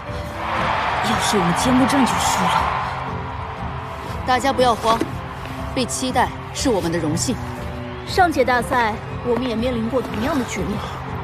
我可以告诉你们的是，我们的对手比我们紧张和惊慌10倍，因为我们是史莱克学院。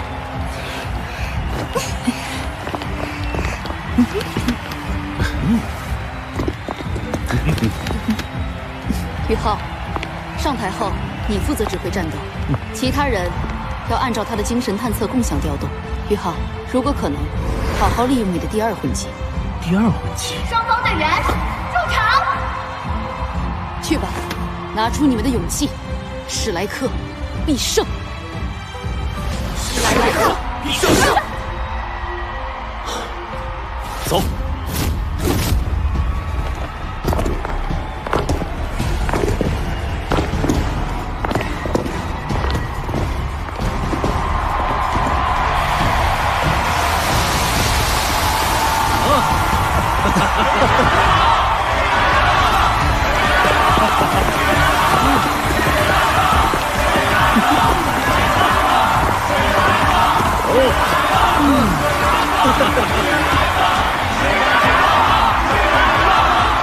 欢迎比赛双方，史莱克学院代表队、天灵高级魂师学院代表队。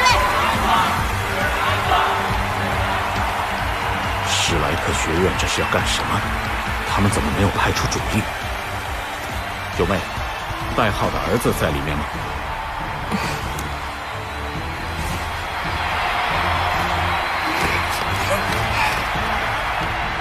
这么年轻，他们是史莱克的正选队员吗？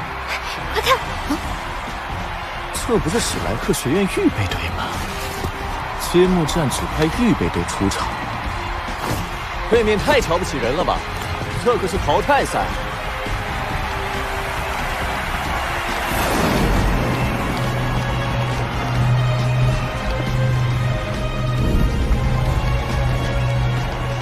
这是史莱克的光辉，唐门的荣耀。这一场，我们不但要赢，而且要赢得漂亮，要打出属于我们史莱克学院的光辉。宇浩，拜托你了。稍后大家听我安排站位。第1轮淘汰赛，团战，天灵学院对阵史莱克学院。比赛开始。列阵。经典的3211阵型，攻防兼备。看来天灵高级魂师学院并不打算束手待毙。这是什么阵型？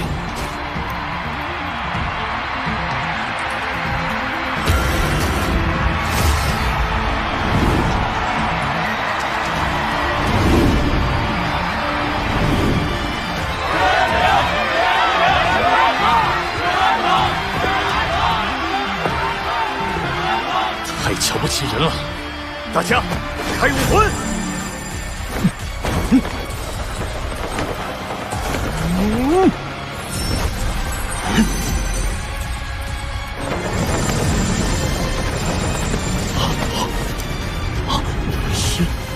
！10万年魂环，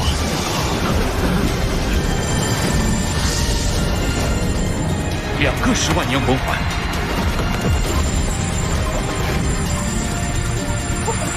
3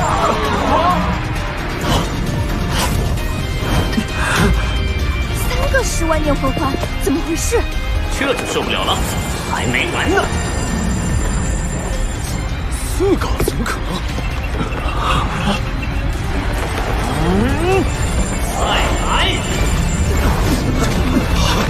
这5个了！快看，5个了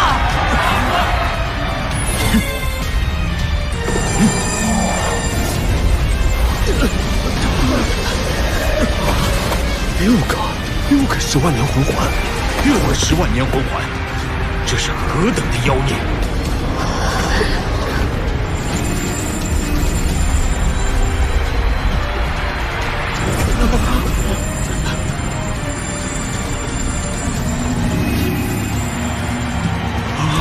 防御阵型，等的就是你的巨龙刀一起。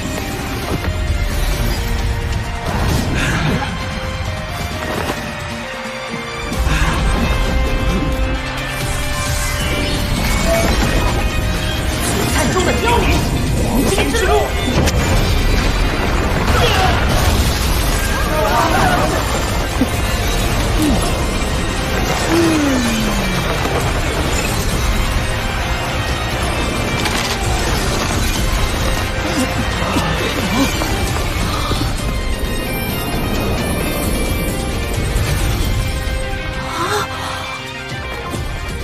比赛结束了啊！胜者史莱克学院代表队。请记住，我来自史莱克学院，也来自唐门。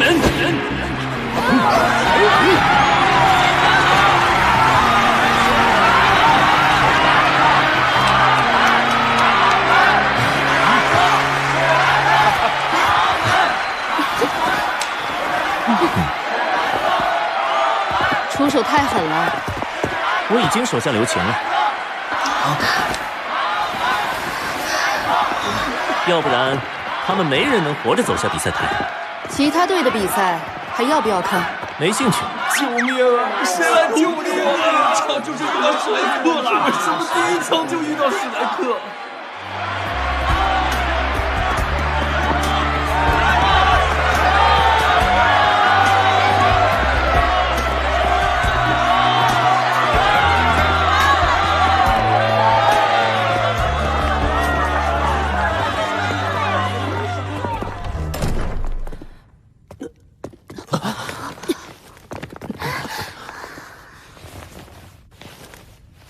他俩的魂力都严重透支，需要好好休养。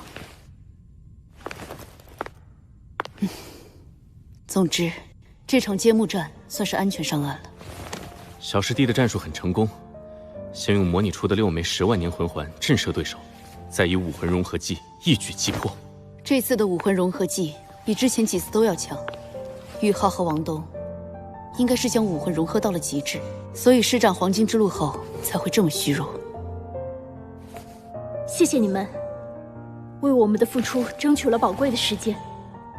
我们一定竭尽所能，争取每一场比赛的胜利。史莱克。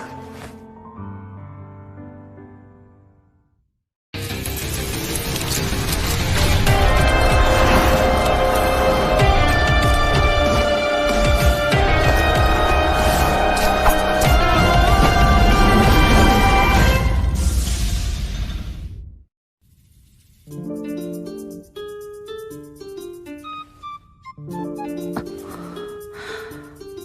浩，我宇浩，谁让你说我床大？好痛！王东，比赛结束我就晕倒了，只记得我们赢了，怎么知道我会睡在这儿？再说大家都是男生，有什么大不了？等等，王东，我们赢了！我们赢了！是啊，我们赢了！淘汰赛只有1轮，接下来我们有3天的时间恢复，只要挺过几轮循环赛，小桃姐他们这些正选队员们就能陆续痊愈归队了。小桃姐，叫得好亲密。时间紧迫，我们赶紧修炼浩东之力，尽快恢复魂力。我先去换衣服，一会儿走廊见。第一次代表史莱克学院在全大陆高级魂师学院斗魂大赛上取得了胜利，这是一个新的开始。妈妈，我一定不会让您失望的。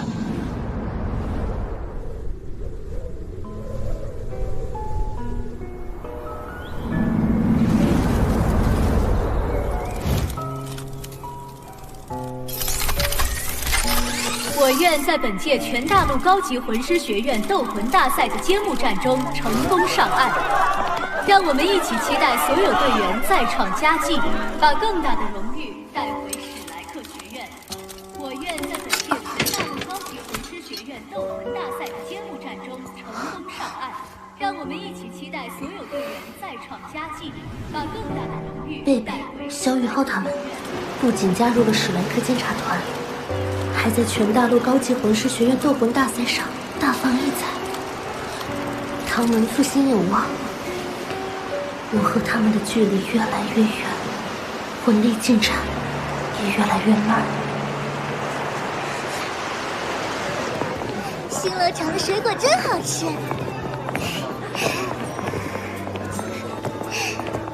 大赛已经开始3天，我看了其他学院的比赛情况。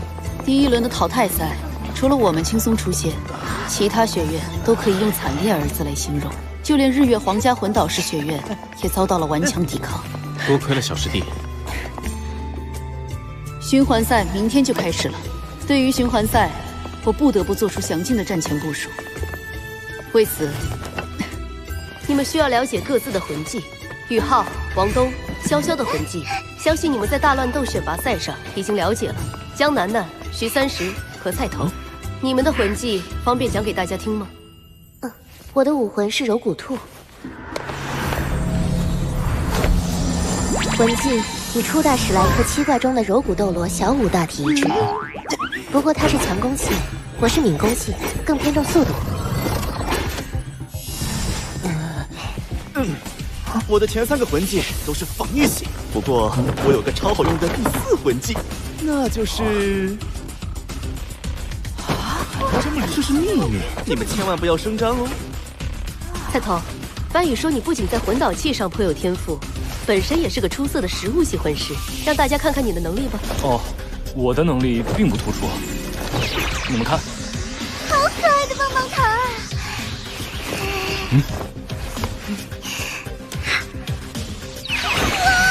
我的第1魂技能将精神力提升10%，第2魂技则是力量提升，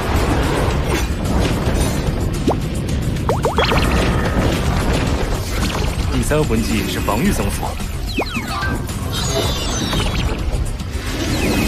第4是魂力增幅，增幅效果为10%，10%，好强烈的精神力增幅，我感觉精神力前所未有的凝聚。看来武魂系错过了一名天才食物系魂师。你们真是一群怪物！哎，这算什么？我听说2年级有个学员来自9宝琉璃宗，他的魂技增幅才叫厉害呢。不一样，7宝琉璃塔虽然增幅更强，却是实时的。你的棒棒糖只在制作的时候会消耗魂力，之后就不再消耗。菜头，你的天赋不在斗魂大赛上，千军万马的战场才是你展现能力的舞台。以你的能力，几乎可以保证一支1000人部队的补给。理论上是这样。二师兄，你好厉害啊！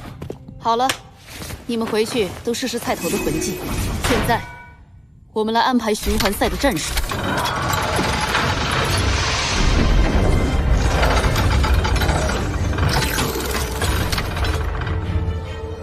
67支队伍进入循环赛，分为8组。我们这一组只有8支队伍，要进行7轮比赛。目前来看，林洛尘将在第4轮复出，马小桃和戴耀恒将在第6轮复出。循环赛有3种战斗模式，但无论明天抽中哪一种，首要一点都是尽可能不让宇浩和王东出手。兵者，诡道也。虚则实之，实则虚之。只要不出手，谁能肯定他们的6个10万年魂环就是假的？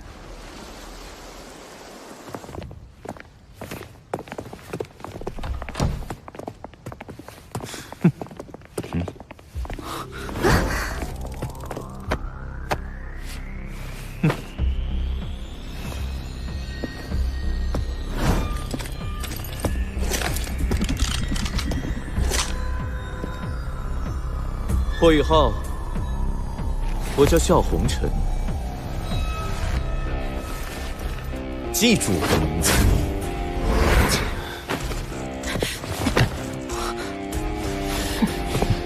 这句话，等你晋级总决赛时再跟我说。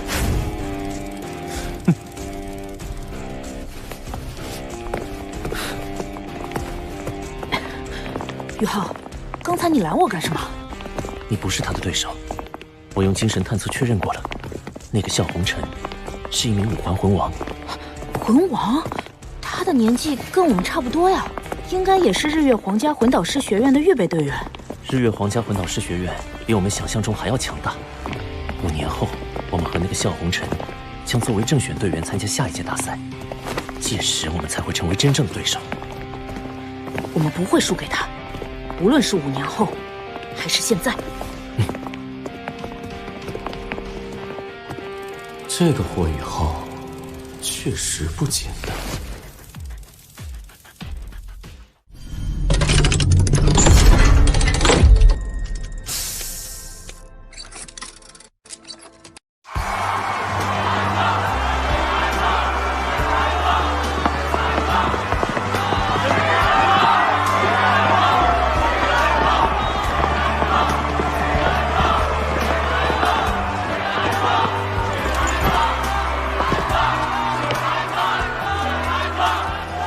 循环赛第1轮，我们的对手是云罗高级魂导师学院。魂导师学院？近几年，星罗帝国魂导器技术发展很快，其中云罗学院的表现最为亮眼。循环赛有3种比赛方式，分别是团战、1对1个人战和223之战。比赛当天抽签决定。团战的规则你们清楚，1对1个人战是双方各派1名队员进行1对1斗魂，败者派出下1名队员，直至一方7名队员全部战败。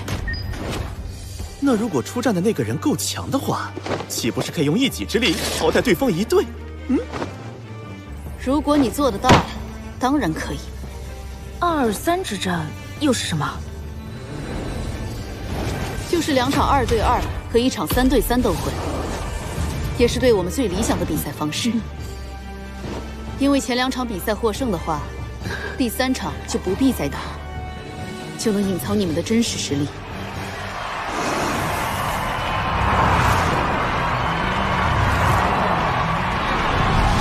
请双方队长上台抽签。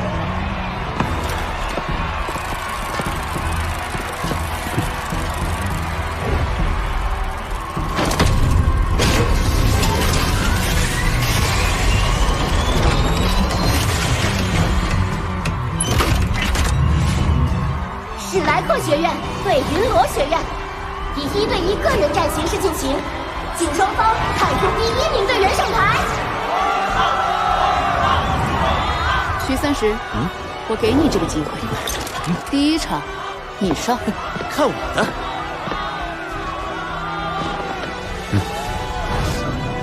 哦。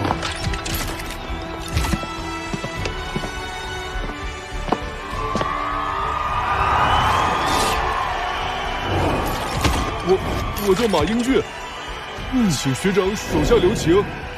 你要我英俊吗？没有，绝对没有。好，那我待会儿下手轻点。比赛开始。怎么才4环啊？那个6个10万年魂环的霍雨浩呢？他怎么不上？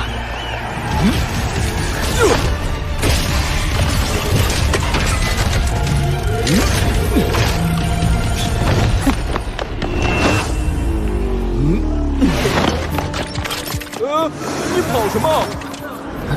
这个家伙又要使坏了。什么情况？徐30选手竟然跑向了场外！马英俊，愣着干嘛？快开枪啊！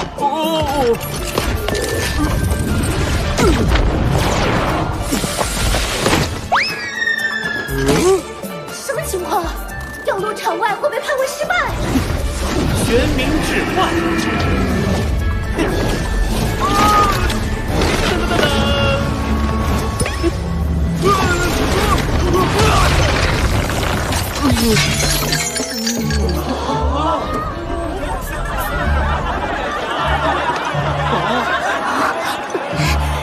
银罗学院马英俊调出比赛台，个人赛第1场，史莱克学院获胜。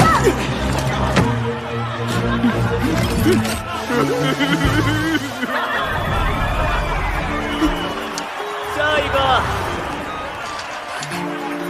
这家伙的第4魂技叫做玄冥置换，在一定范围内可以瞬间切换自己和对手之间的位置。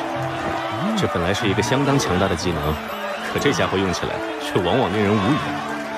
虽然获胜，但是其中取巧成分居多，史莱克还需要展现真正的实力才行。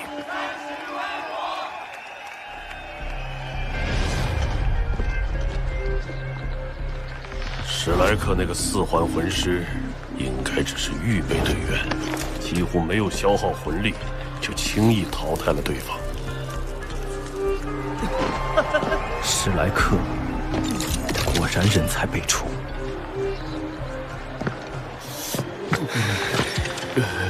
队长，我是不是上当了？废话，云罗学院的脸都给你丢光了。上月，你上。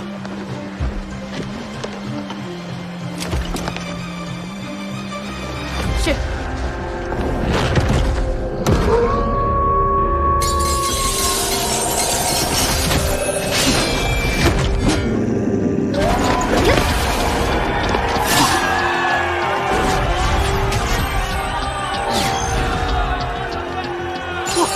美女，无礼！宇浩，看好了，对方使用的就是近战魂导器。近战魂导器能将强攻系魂师的近战能力大幅提升。对付他们的最好办法就是拉开距离，避免近身。近战魂导器。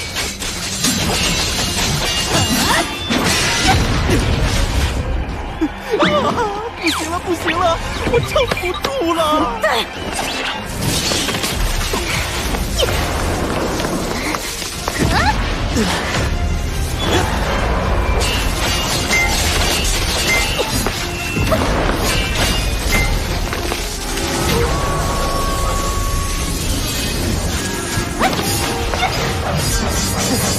全民阵！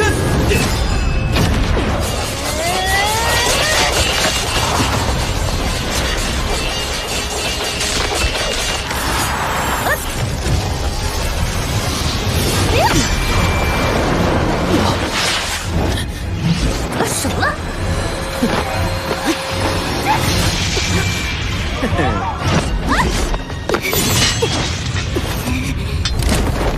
下去吧。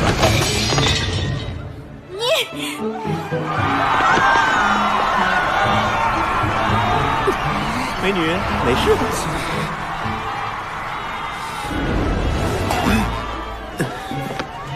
我赢了，下一场吧。个人赛第2场，史莱克学院胜。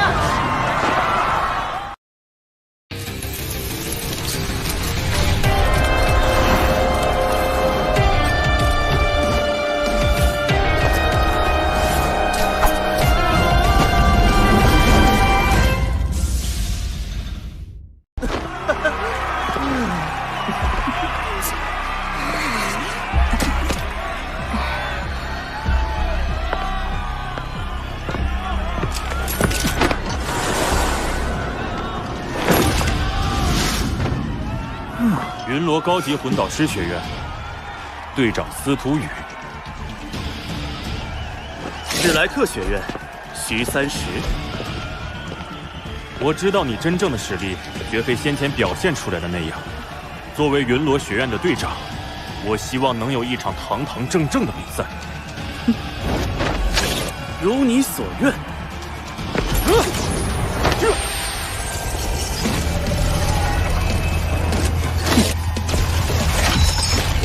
小师弟，看，这就是我们魂导师之中攻击、防御都最为强悍的堡垒战法。堡垒战法，也叫炮台战法，以魂导铠甲保护自身，魂导武器遍布全身，辅以治疗型魂导器和魂力恢复法阵，能够令魂导师短时间内无视防御，魂力持续全功率输出攻击。切换一下，同阶魂师几乎不可能抗衡魂导炮台。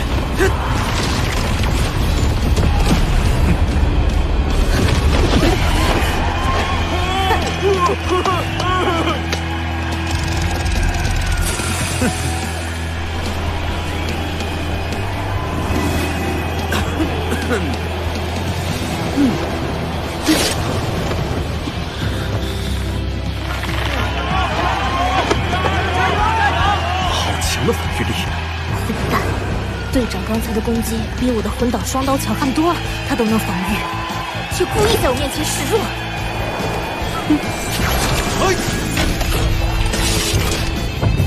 火力全开！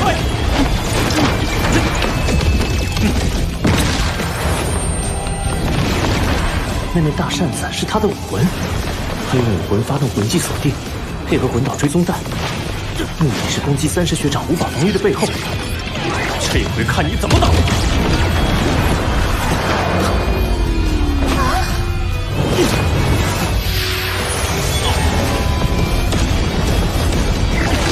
好快，他真的是防御系魂师吗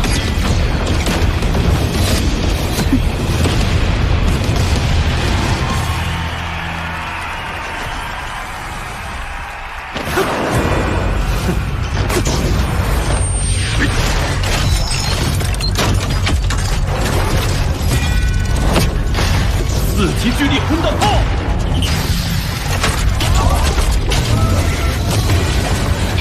干掉他！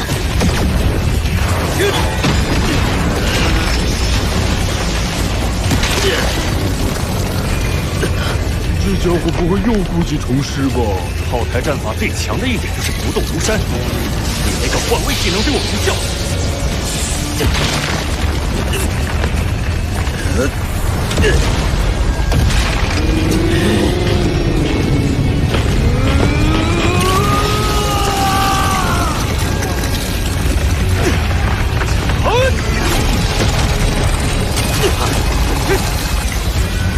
这就是我给你的堂堂正正的比赛！来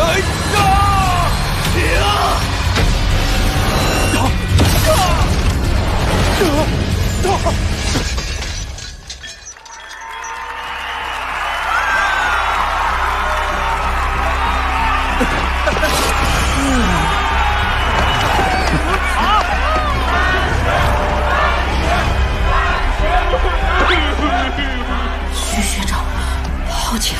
他的魂力等级比我还高一级。我们7人之中真要比修为，他才是第一。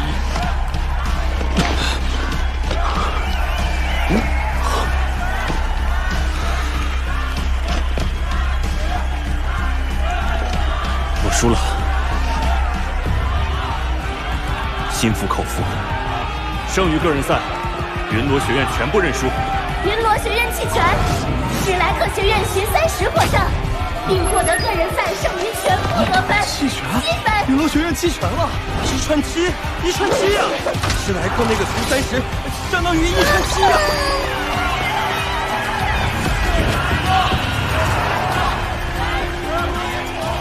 我真是小看史莱克了。那个4环魂师虽然没有之前那个6枚10万年魂环的少年惊艳，却实现了1穿7的壮举。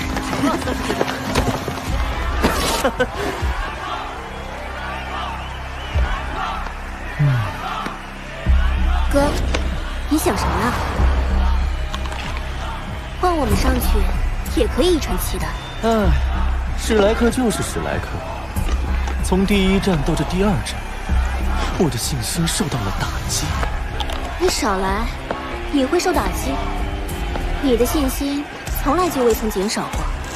那可不一定，毕竟上一场，史莱克可是出了个6枚10万年魂环的妖孽。6枚10万年魂环，你信吗？当然不信。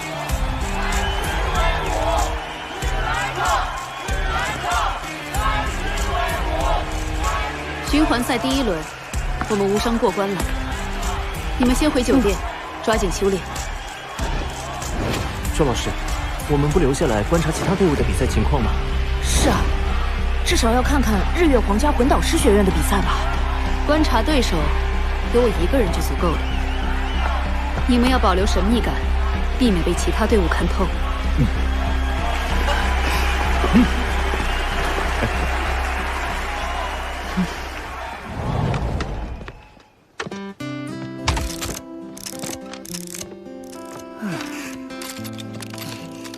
周老师有事瞒着我们。对，我觉得他故意不让我们看后续的比赛。那是，有我1传7的壮举在前，后面的比赛根本没看头。不，我觉得他是担心看到后面的比赛会影响我们的心态。周老师不让看，我们也自有办法。组装完成，望远魂导器。现在发挥你的灵眸技能，探测敌情。紫金魔瞳，精神探测。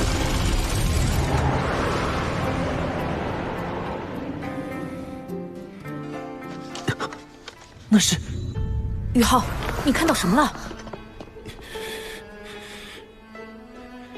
全5环魂王战队。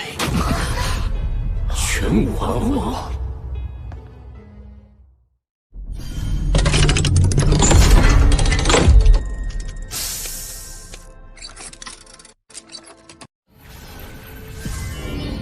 我们同组之后的循环赛上，有2名5环魂王在交手。5环魂王，50多级魂王坐镇，那其他队员很有可能都是40级以上魂宗，而我们这边修为最高的，也只是一个43级魂宗。无所谓吧，再过几场比赛，小桃姐他们归队，我们不仅有魂王，甚至有6环魂帝。把你的无所谓吞回去。学长们回来之前，我们无论如何都要捍卫住学院的尊严。贝贝，你难道想……是不是太早了？这届的比赛还不是我们的舞台。宇浩他们才是下一届的核心，我们过早暴露并不重要。暴露？等等，大师兄，你的意思是说，你和3师学长还有隐藏实力？你们以为我们外院双子星浪得虚名？在今天的比赛中，你发挥了几成实力？3、4成吧。事实上，我和贝贝配合才能发挥出最强实力。就算面对修为一般的魂帝，也未尝不可一战。太好了，那我们一定能坚持到小桃姐他们的回归。但是只有大师兄和3师学长2个突破点还不够。我、王东、潇潇3人始终是块短板。这种时候，你能不能不要老带上我？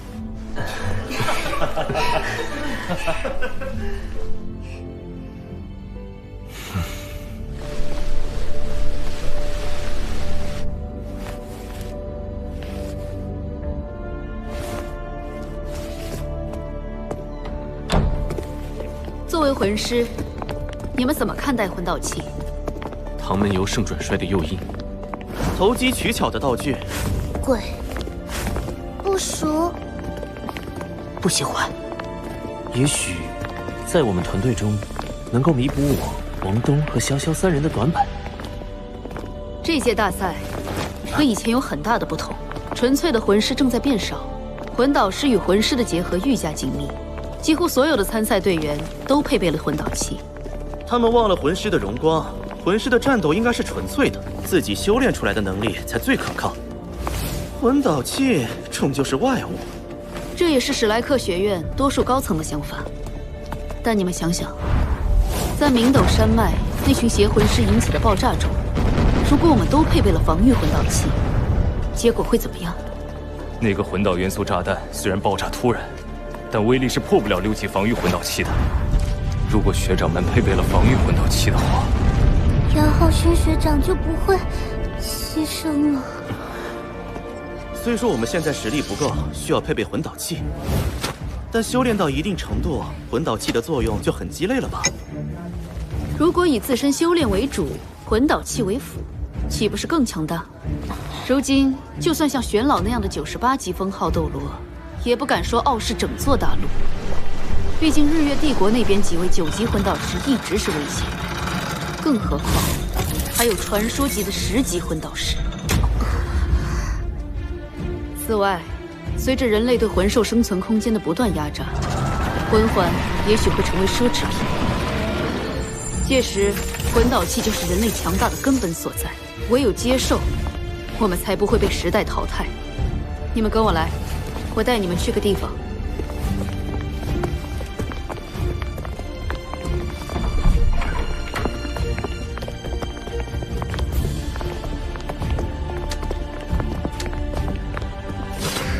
拍卖场，哇！入场吧。这次的竞拍资金由学院提供。王东，你怎么了？我也不知道怎么回事，就是对魂导器有抵触。不用劝我，我自己回去想想。你们去吧。王东自幼生活在那么一个隐世宗门里，对魂导器有抵触也很正常。隐世宗门，奇怪，王东好像从没说过自己家的任何事情。欢迎来到星光拍卖场。星光拍卖场是星罗帝国最大的拍卖场。今晚是魂导器专场。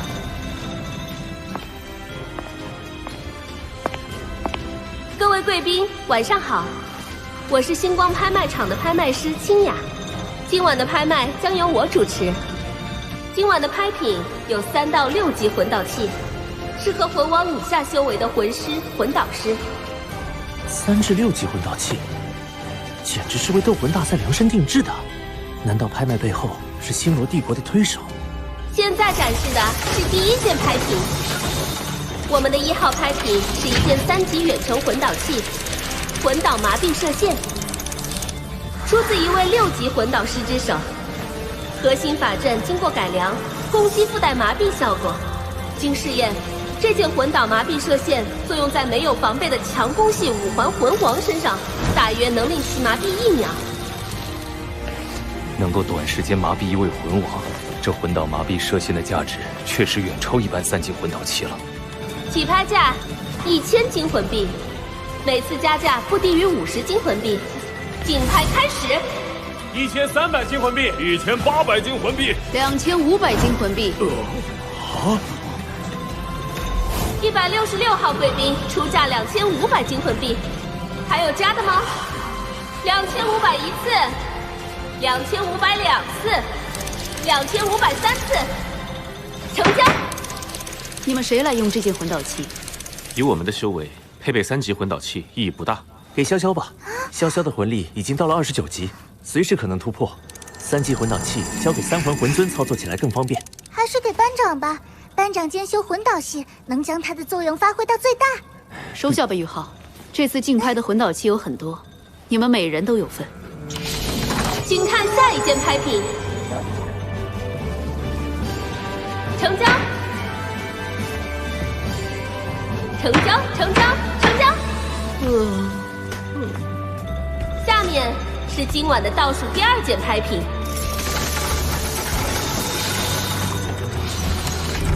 这件拍品有一个好玩的名字，叫做奶瓶。奶瓶只是俗称，正确命名是充能魂导器，作用是补充魂力。多少级别的奶瓶能补充相应级别魂师等量的魂力？而这是一件4级奶瓶，起拍价6000金魂币，每次加价不低于100金魂币。10000金魂币，2万，21000，25000，25000一次，25000两次，25000金魂币3次，成交。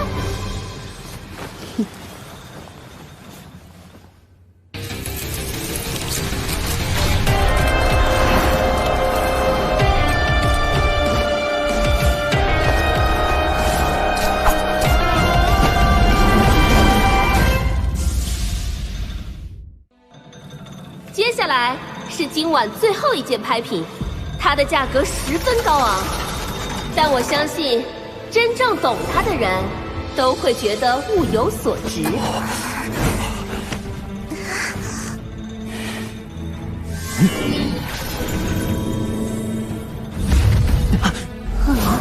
于浩，你怎么了？好锋锐的感觉，是刻刀。什么是刻刀呀？制作魂导器最关键的步骤就是铭刻核心法阵，这需要用到专门的刻刀。越是高级别的魂导器，制作起来越需要高等级的刻刀。在座贵宾中如有魂导师在，相信对猎榜刻刀这4个字不会陌生。所谓猎榜刻刀，就是在全大陆刻刀排行榜上排名前100的刻刀。每一柄都是可遇而不可求的宝物。整个史莱克学院也只有2柄猎榜刻刀，分别在魂导院仙灵儿院长和番禺手中。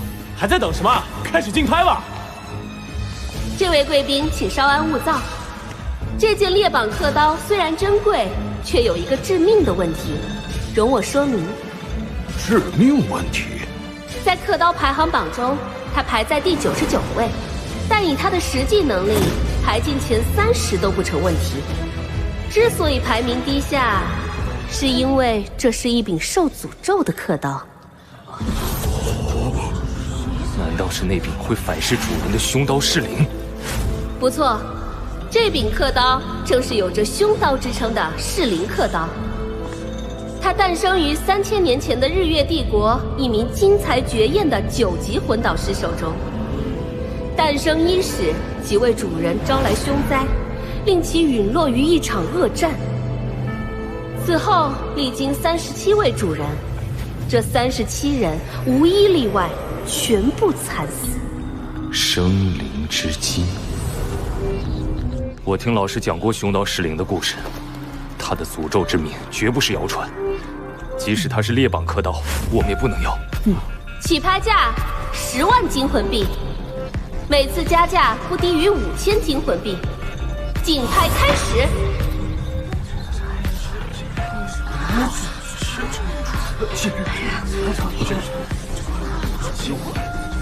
10万。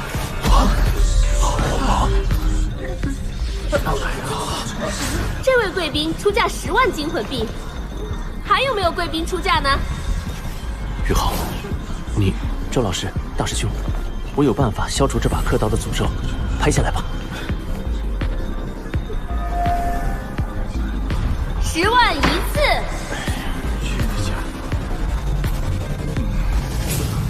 ，10万2次，10万3次，成交。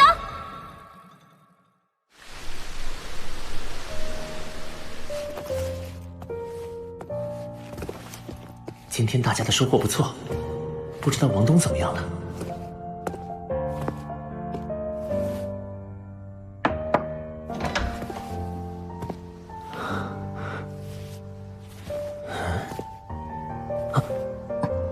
王东，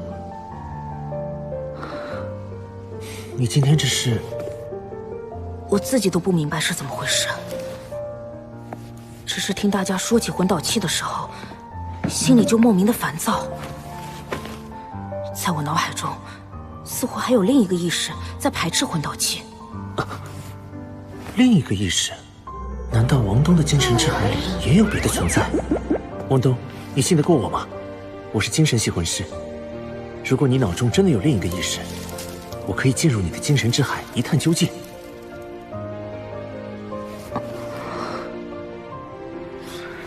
我相信你。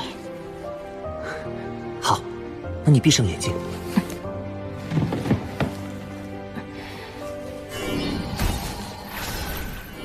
不要抵抗我的精神力进入你体内。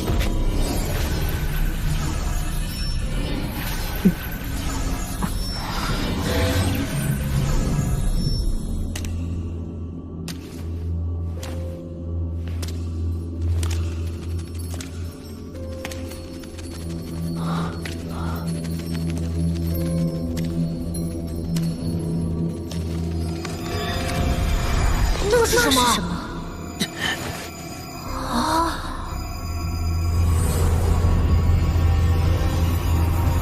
宇浩，快跑！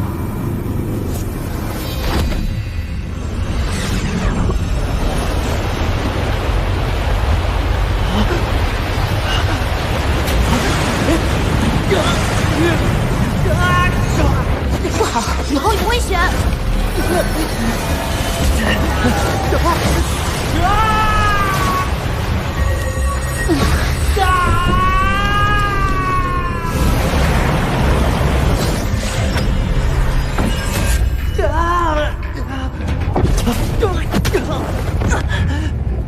王东，你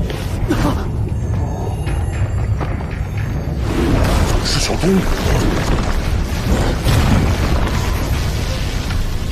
等一下，大哥，小东有危险。封印只被触发了一瞬间，小东没事。我还是放心不下，我去一趟史莱克吧。二弟，你这是关心则乱。小东没事，而且他现在也不在史莱克。你要知道，他也在时刻看着呢。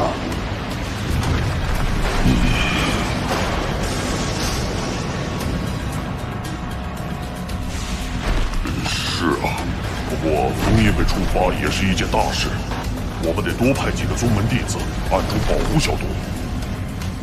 不错，不只是小东，替他守护这个屹立万年的古老宗门，也是我们的职责所在。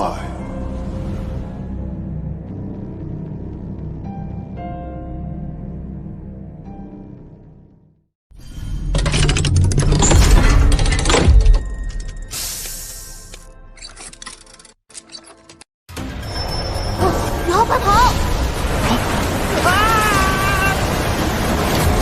不好，宇浩有危险！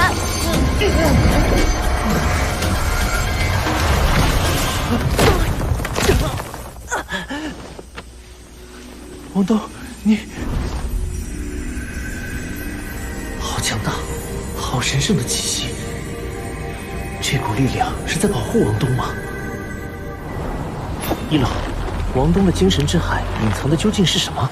会不会对他有所损伤？那是封印的力量，用来守护王东的精神之海不被侵蚀。封印？宇浩，你不要尝试窥视王东的精神之海，这股力量源自于一缕神识，足以让你形神俱灭。好险！神识是什么？所谓神识，就是神明的一丝意识。神？王东的身世很不简单，他精神之海中的那缕神识，其原主的强大难以想象，即使是我生前最强的时候，也无法与之匹敌。王东到底什么身份？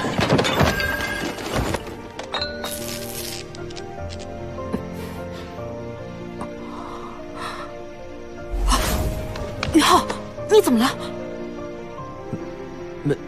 没事，只是窥视你的精神之海对我的消耗有点大，我也没发现什么异常。早知道会让你这么累，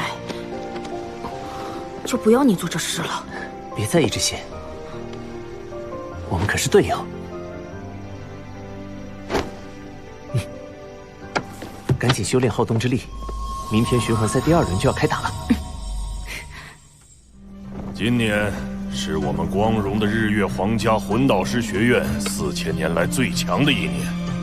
我们的对手只有一个，告诉我，他们是谁？史莱克。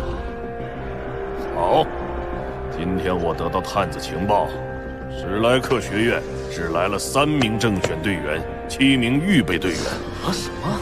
好，你们知道这意味着什么吗？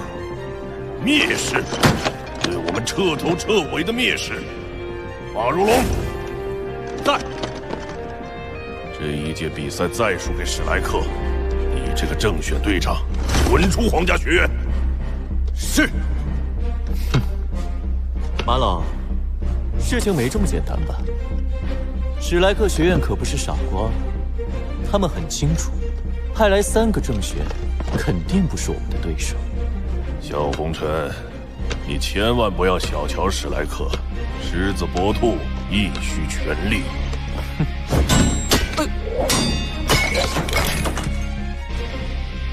马老，我的对手只有我自己。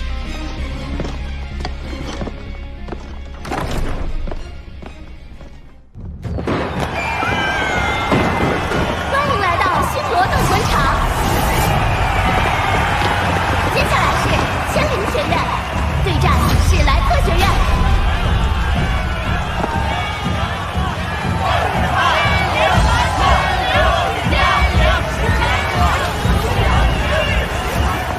再坚持2战，林洛尘学姐就回归了。太好了，我可不会输。小意思，坚持就是胜利，加油！我一定赢！请双方队长上台抽签。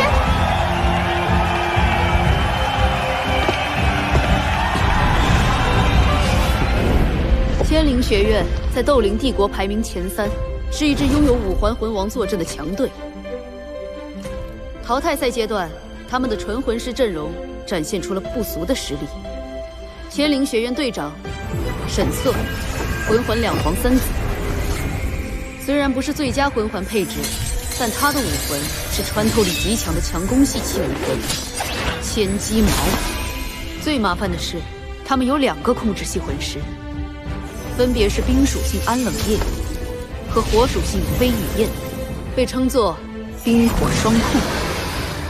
大家一定要小心。穆老，真的不派人过去吗？他们同族有一队，可是有3名魂王啊。是少哲让你来问的。他放心不下，只派预备队出战，史莱克可能走不长远。为什么一定要获得冠军？孩子们做得很好，你告诉少哲，以霍雨浩为首的这7个孩子，将是史莱克未来1000年辉煌的奠基人。这一届大赛，我就是要把他们历练出来。穆老，您把他们看得这么高？10年磨一剑，我们要着眼未来。史莱克学院对千灵学院团战。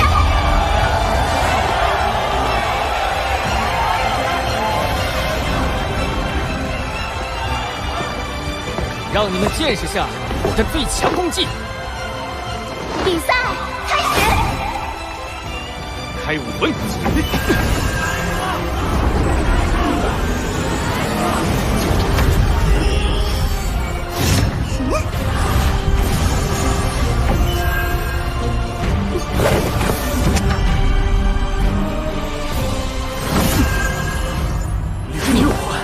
魂帝师，除了霍雨浩，另外2名选手是第一次出赛。看来史莱克学院一直在隐藏实力。莫非史莱克是故意只保留3名正选队员，借此麻痹对手？哼，故技重施。这次不只是模拟了我的魂环，还把王东、潇潇的魂环也模拟成6环。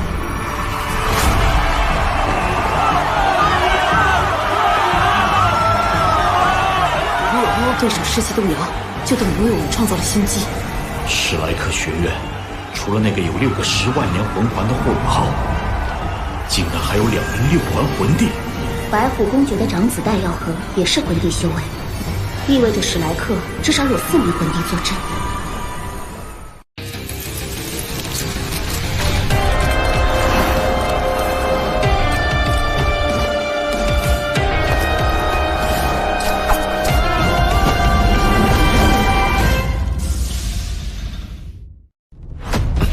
开盾！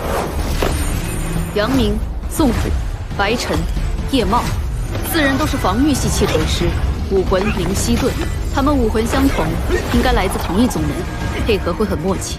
史莱克，出击！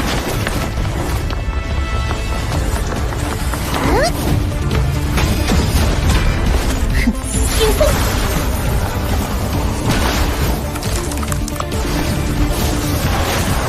滚下！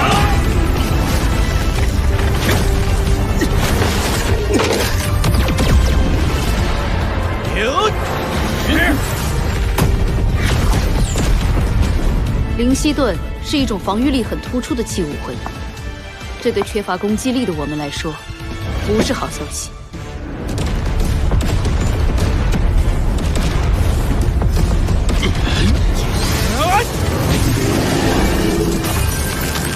寒冰盾。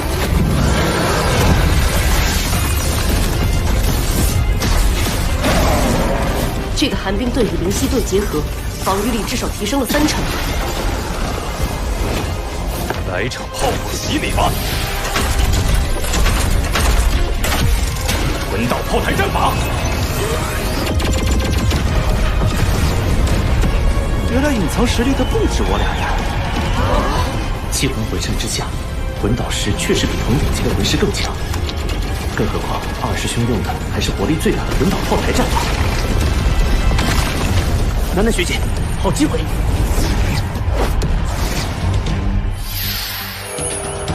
重力控制，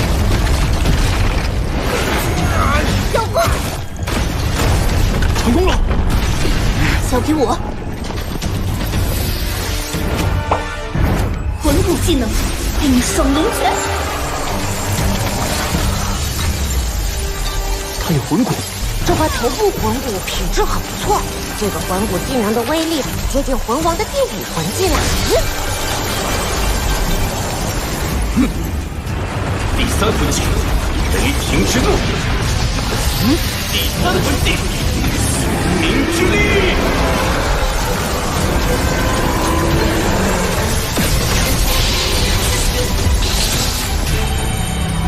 天机矛。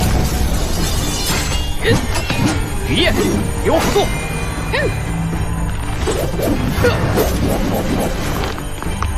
烈焰之环，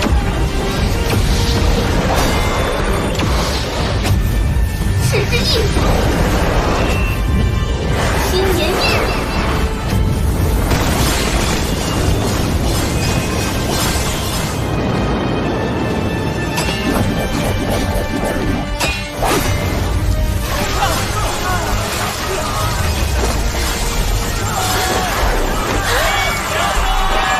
极致的魂技增幅，凭借4名防御魂师在前方挡住对手，再加上冰控辅助增强防御，降低对手速度，为的就是给沈策和飞羽燕制造联手发动致命一击的机会。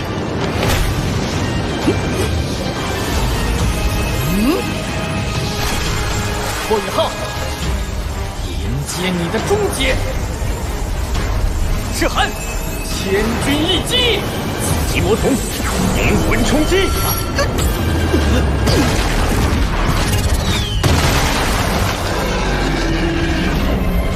雨浩，危险！绝命之环，绝命盾阵，三圣镇魂鞋，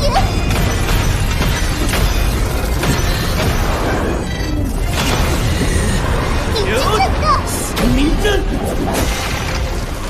好恐怖的威力！我来不及蓄力第2击了，冷夜，看我的！去！来吧，霍雨浩，让我看看你的真实实力。赢，这是你所犯下最严重的错误。永动机。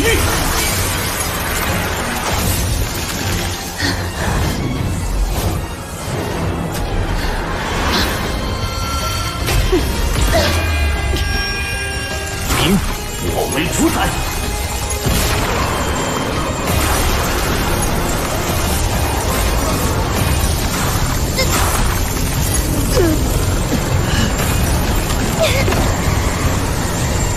还要继续吗？我跟人说，史莱克战队获胜。冰霜龙卷的威力足以媲美魂王的第5魂技，就这样被打回去了。难道他真的是拥有6个10万年魂环的魂帝？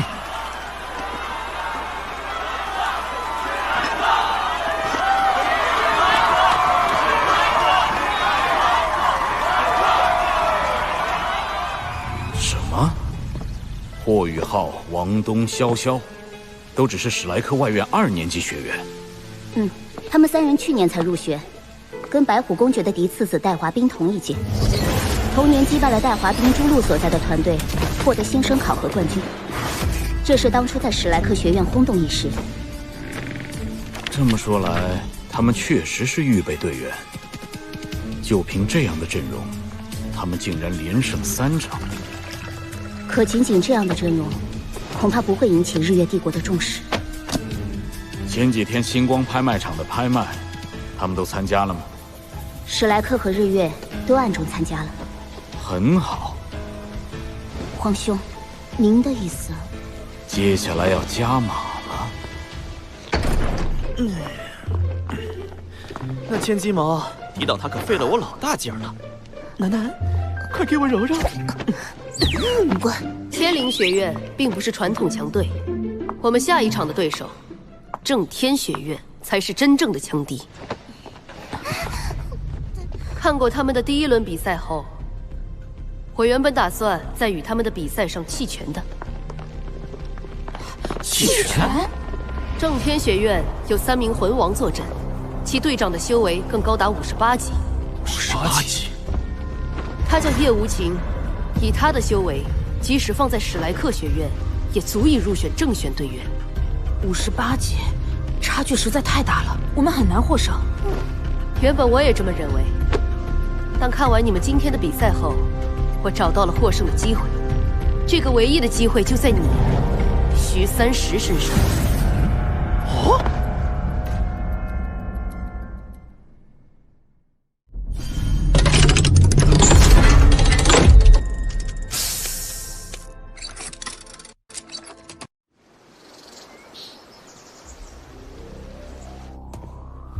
案子调查过了，史莱克那边只有贝贝、徐三石、江楠那3人是原本今年会升入内院的核心弟子。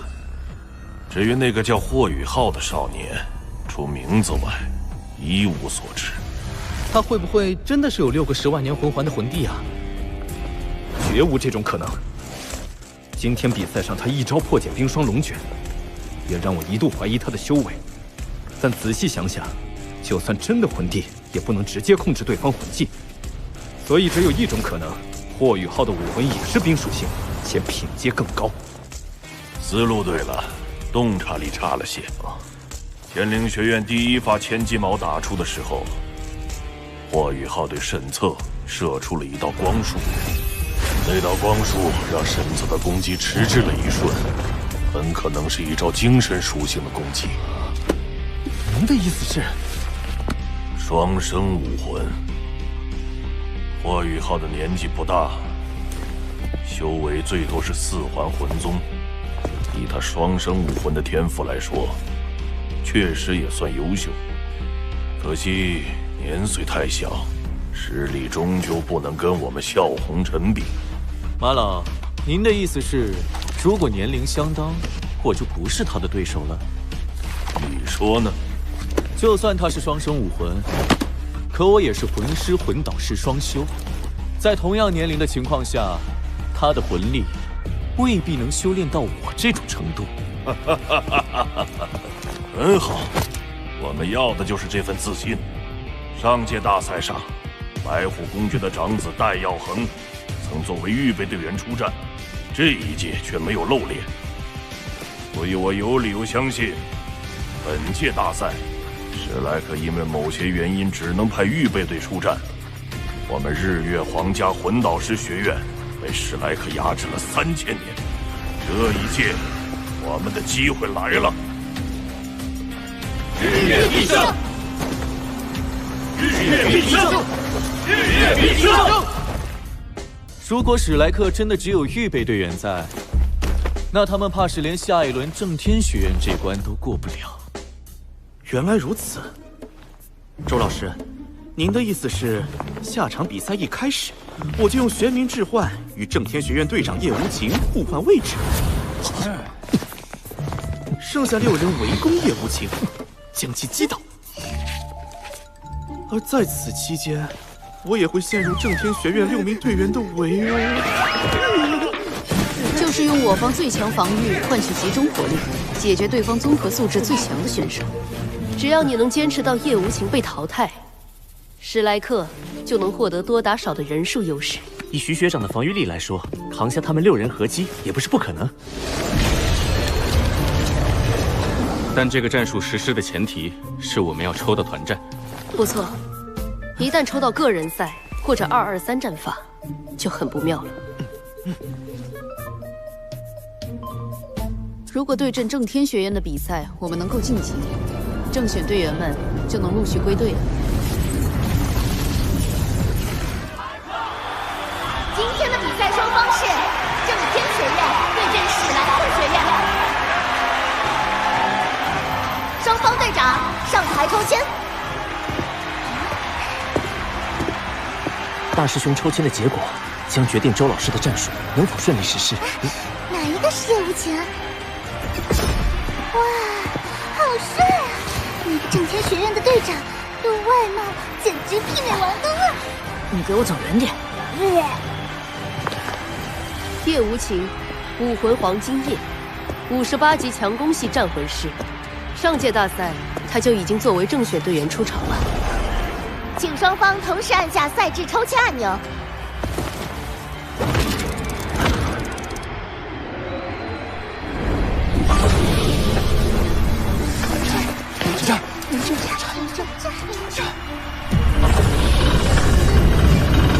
史莱克学院对正天学院223战法。223，这是赛前分析中对我们最不利的一种抽签结果。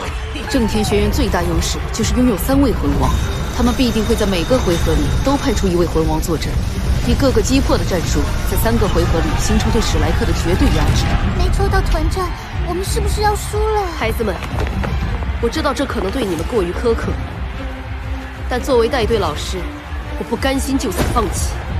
我就说嘛，以周老师的性格，怎么会轻易认输？不错，不战而逃，我们就不配是史莱克学院的一员。周老师，我们愿意出战。我们愿意出战。好，你们都是好样的。听我安排，第1战，徐30、江楠楠，你们出战。好耶！周老师，之前不是说过徐学长跟大师兄联手才能爆发最强战力吗？如果对面只有1个魂王，我们可以这样安排战术，但对方有3名魂王，就必须做出调整了。除了队长叶无情，雨梦迪，53级强攻系战魂师；唐萧泪，52级强攻系气魂师。223之战，这2人不会出现在同一队伍中。这样做，无论输赢，都少了一张底牌。有请第1场比赛双方选手登场。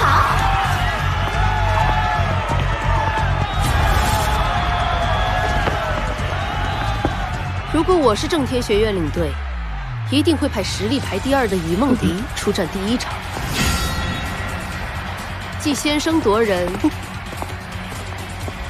又保留了足够的底牌。哇，周老师你预料的真准！正天学院雨梦迪，杨一凡，史莱克学院徐30，他是江楠楠。那个杨一凡应该是敏攻系魂师，比赛时会协助雨梦迪发起攻击。周老师，您这么笃定对面会让雨梦迪来当主攻手？当然，因为他拥有当时最顶级的武魂。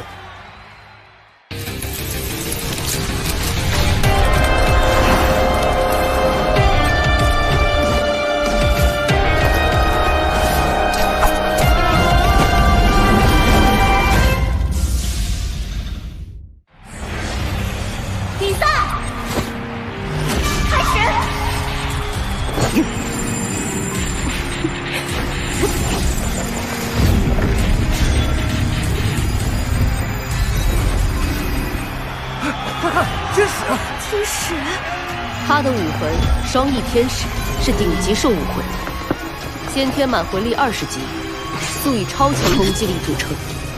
万年前震撼整座大陆的那场战争中，海神唐三所面对的2大神奇之一，就是天使神千仞雪。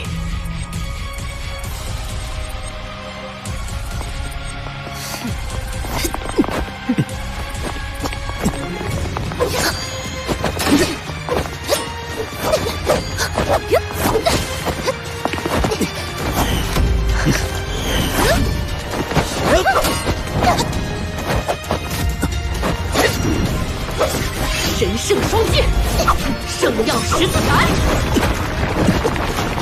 剑王，玄冥置换。早料到你会用这招，这招对杨一凡没用的，这家伙的速度连我这个魂王都自叹不如。小心！他们真正的目标是江南呐！这速度好恐怖！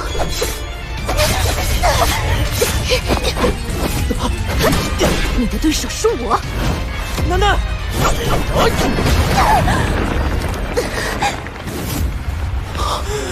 先担心你自己吧。烦死了！滚呐！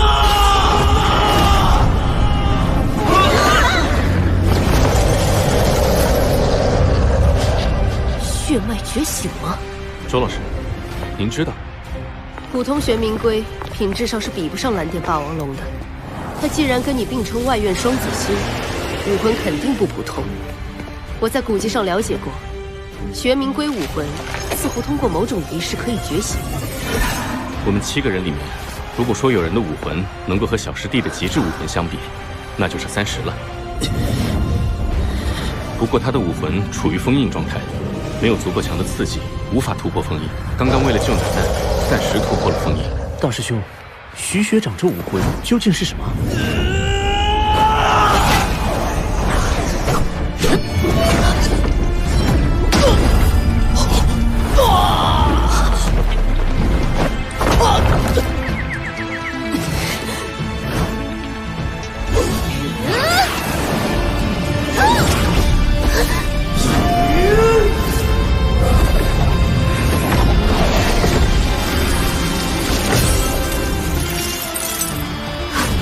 哥，难道他也是？没错，能够与我媲美的神兽血脉。神兽玄武。为什么为了救楠楠姐，徐学长能突破封印啊？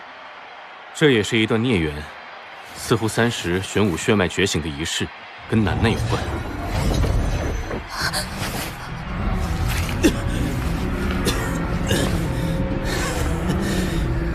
小心！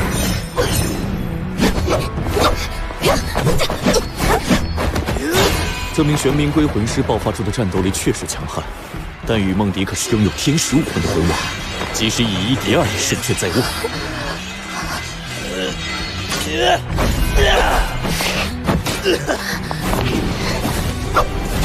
天使之佑！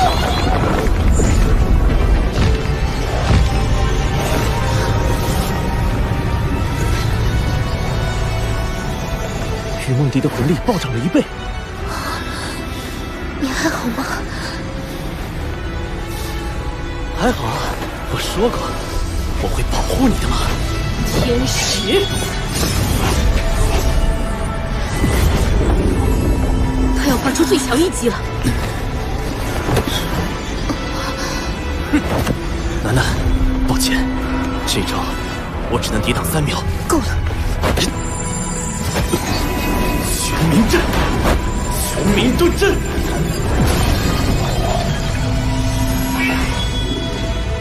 玄冥之力，荣环。许30这一击的威力，也达到万年魂技的级别了。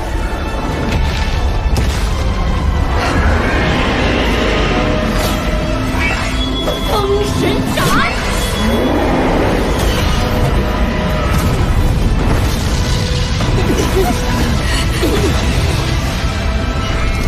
是现在，楠楠！瞬移，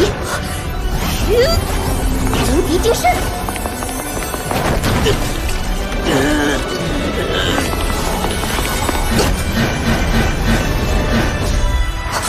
怎么会？3秒的无敌金身，足以让江楠楠金身施展游技了。妖风！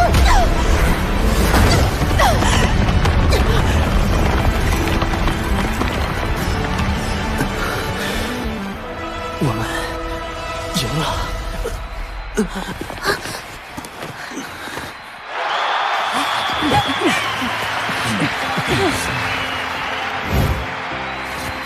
3之战，第1战，胜者史莱克学院。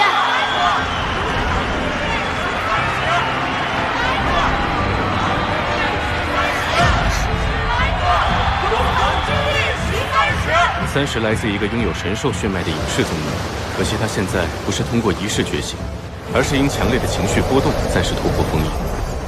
觉醒是暂时的，而且要很长时间恢复。下一场虚幻赛肯定不能出战。楠楠，你先送30回去休息。徐学长好像伤得很重。第1场我们赢了，还淘汰了对方实力第2的魂王，占据比赛主动权。菜头、潇潇，第2场你们2个上。有请第2场比赛双方选手登场。正天学院，唐萧泪，血狼；史莱克学院，何菜头。潇潇，他们把最强的留到了最后。比赛开始。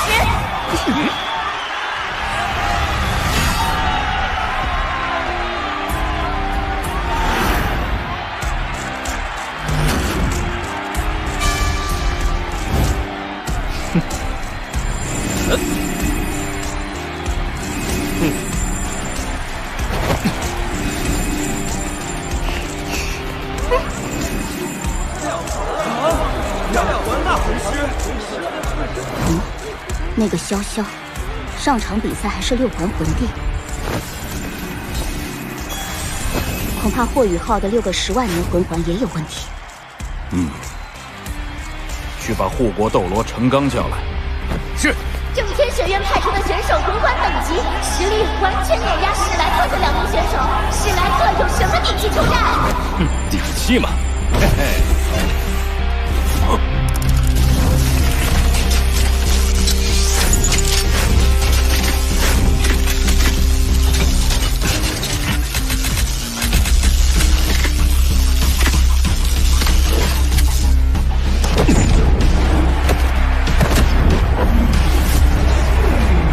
抽取魂导炮，史莱克学院魂导系居然研发出了魂导式单兵最强攻击武器。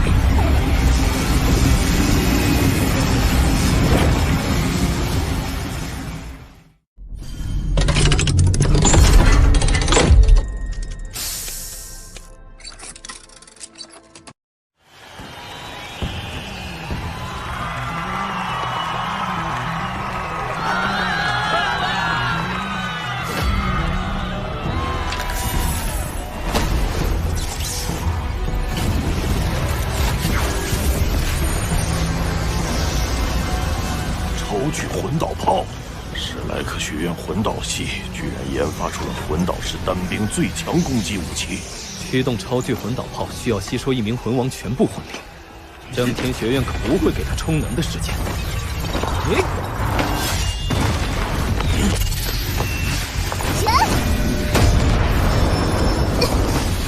他的剑是魂环凝聚的，再赌4剑，我们能赢。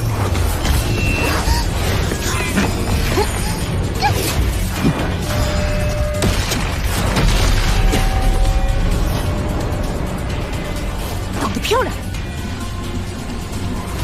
那就先解决你。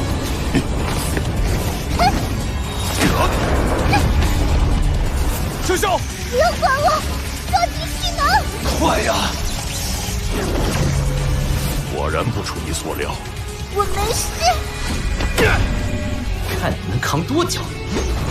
破之石，不知正气，螺旋剑，顶之战斗。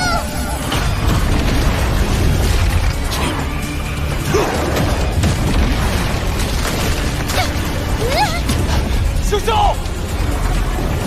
第二剑三生镇魂鼎挡不下来的。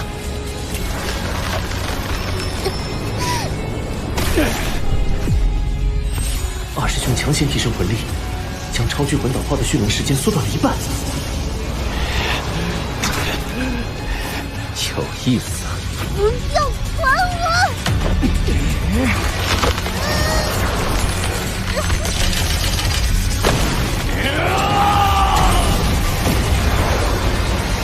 充能完成了。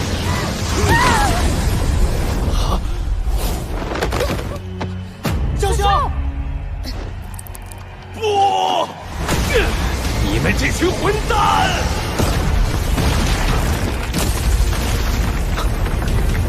孙子连珠！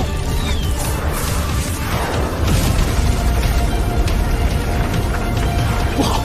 救我！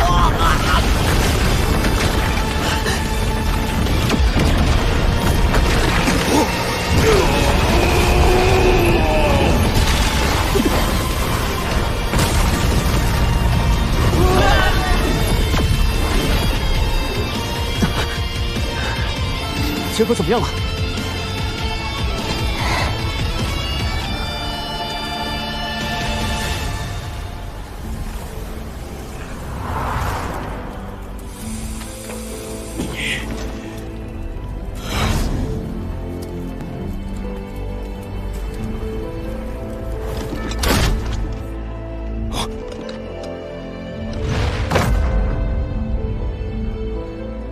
二师兄的暴击之力完全碾压对手，但前面过快蓄力，导致身体超出了承受极限。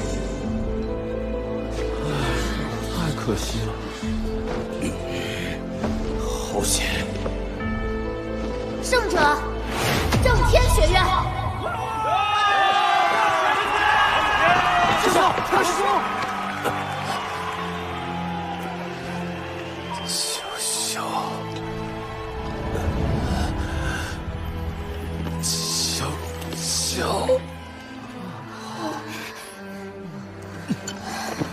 何大哥，对不起，我没保护好你。傻丫头，应该是我保护你才对。我发誓，以后再也不会让你受到伤害。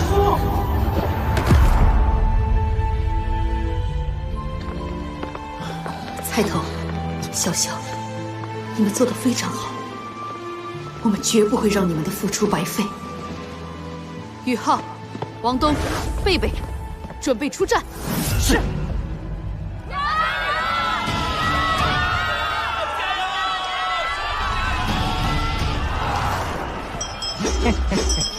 正天学院，上官残。正天学院，燕儿。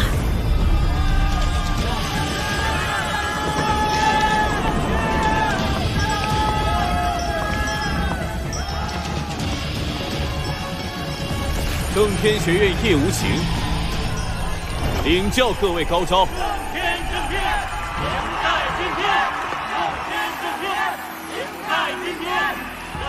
正天，迎待今天！正天。陛下，您找我？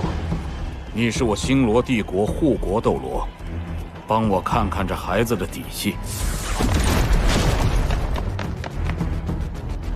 是，陛下。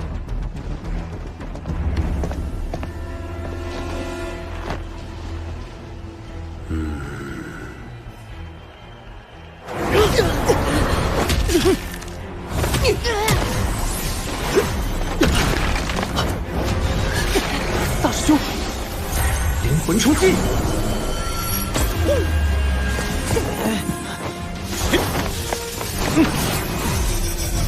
小心！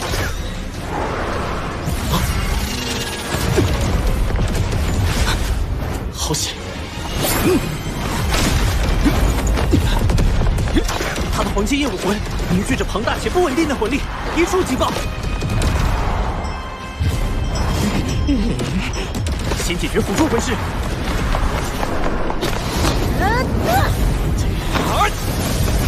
上！愚蠢的战术！中！是残影。没错，魂导麻痹射线。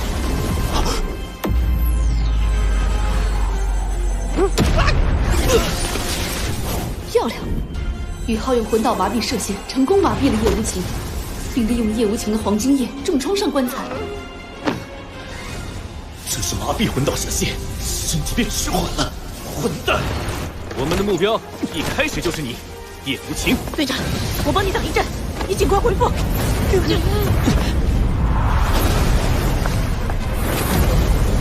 星月流火，移庭万钧。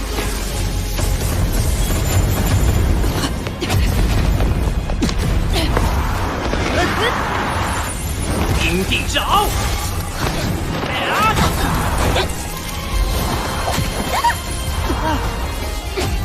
火焰囚笼，快点脱离牢笼！就算淘汰，我要带走你们！休想！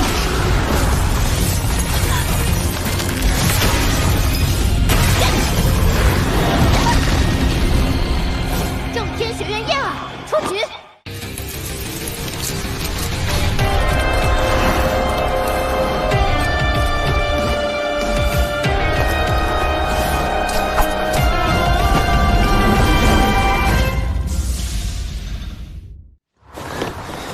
宇浩，你魂力消耗太大，快使用奶片。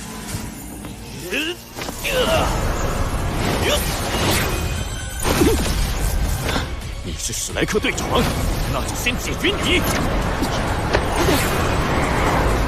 很好，你也有资格让我使出全力。黄金夜之舞，一片黄金叶的爆炸威力就够强了，这半片黄金叶。叶无情作为3位魂王里的最强魂王，实力真的非常强悍，贝斯他们要撑不住了。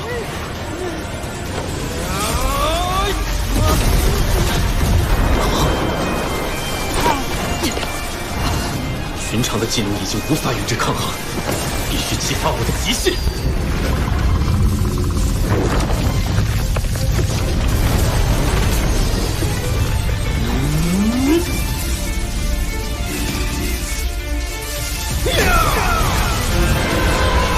黄金圣龙，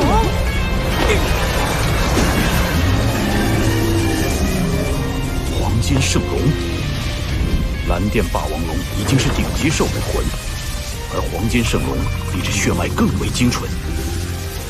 龙是魂兽始祖，黄金圣龙这一声龙吟，让在场所有兽魂师的武魂都忍不住要俯首称臣。史莱克学院创始人黄金铁三角武魂融合才能使出的黄金圣龙，而贝贝一人就能实现，这孩子的天赋无与伦比。霸皇雷月。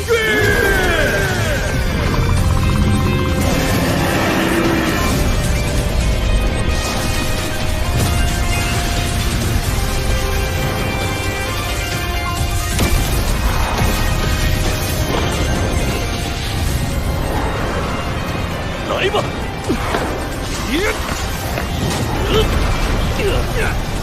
你能扛住我等级更高的黄金封印，也算不容易了。但除此之外，你还是无法获胜的。是吗？不用管我，趁现在干掉他！璀璨中的凋零，黄金之路。胜利不是靠我一人。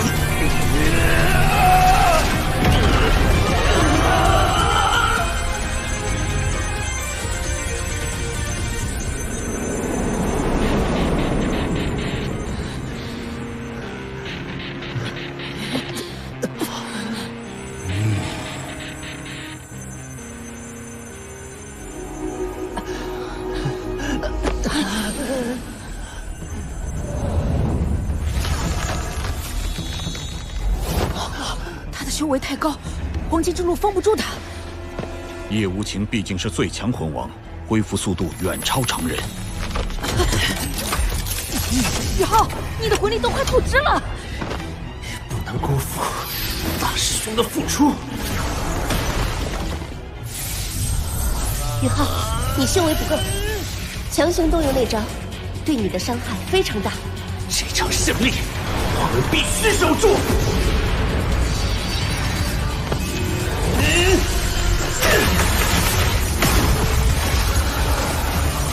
这股气息，不对，这不是人类该有的气息。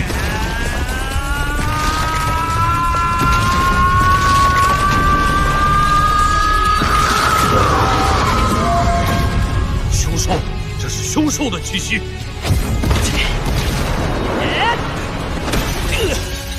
玄玉手。你魂力不足，伤不到我。冰皇之怒！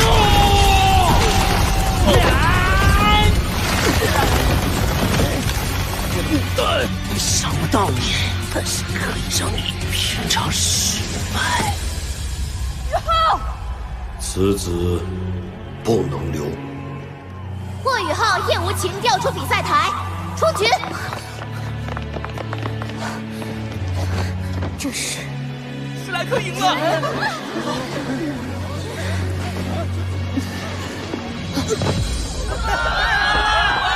我宣布，本场比赛获胜者是王东、小希。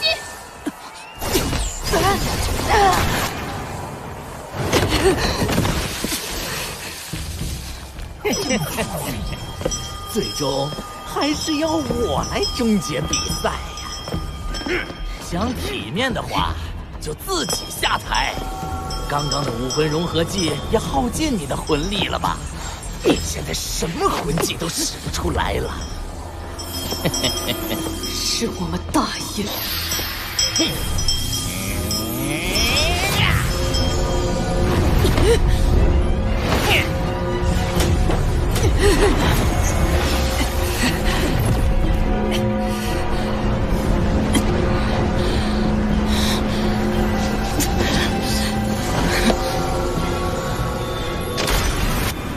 谁告诉你，没有魂技就不能击败你的？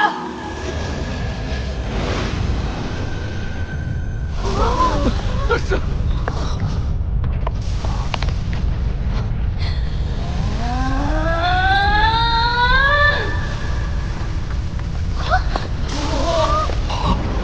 天下第一气武魂，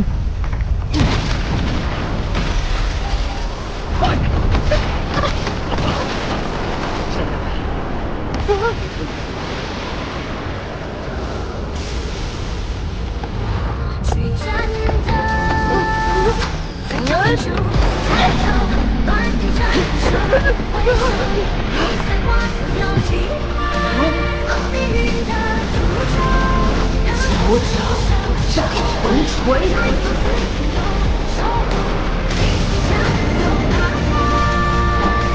微微昊天松，秦明，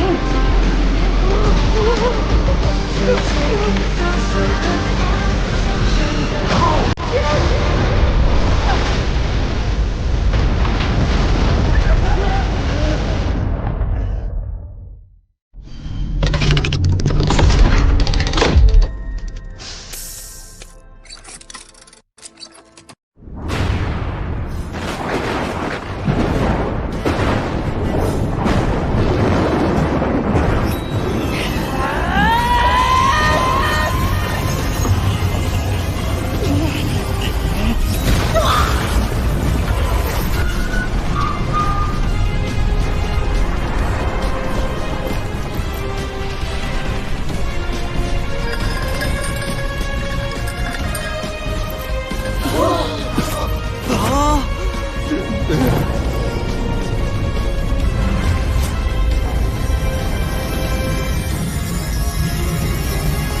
裁判。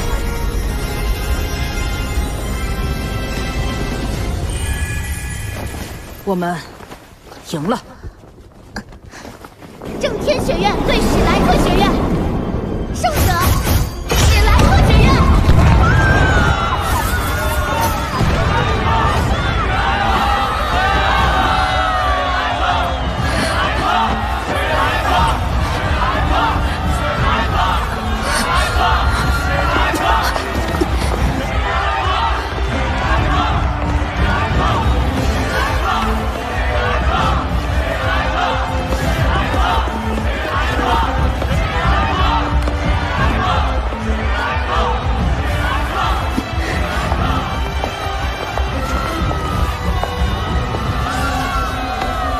尊敬了星罗陛下、裁判和观众们，这场比赛虽然赢了，但打得如此艰难，你们的心中必然有疑惑。我必须要为孩子们证明，他们并非史莱克正选队员，仅仅是预备队员。预备队员，果然，我们史莱克学院在参赛途中突遭重创，目前只能派预备队出战。但孩子们为了史莱克的荣耀竭尽全力，面对强大的对手也从未退缩，创造了以弱胜强的奇迹。我，周一，史莱克的带队老师，向他们致以敬意。周老师。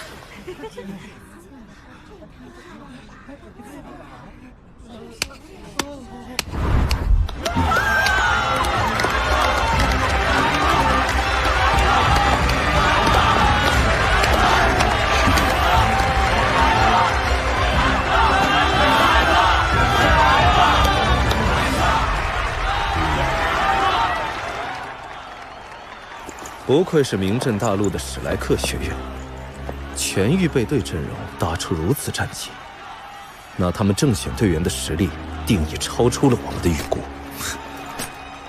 史莱克不差。队长，你听到了吗？史莱克全是预备队员。天助我也！史莱克能派的只有预备队，预备队还被打残了。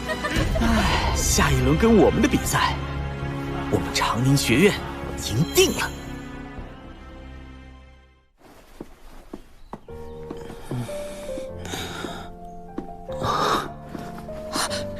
你醒来啊！修炼浩东之力果然能加快你恢复。王东，我们赢了吗？当然，我王东出马，哪有输的道理？我跟你说啊，我当时先是这样，然后就是一个发力。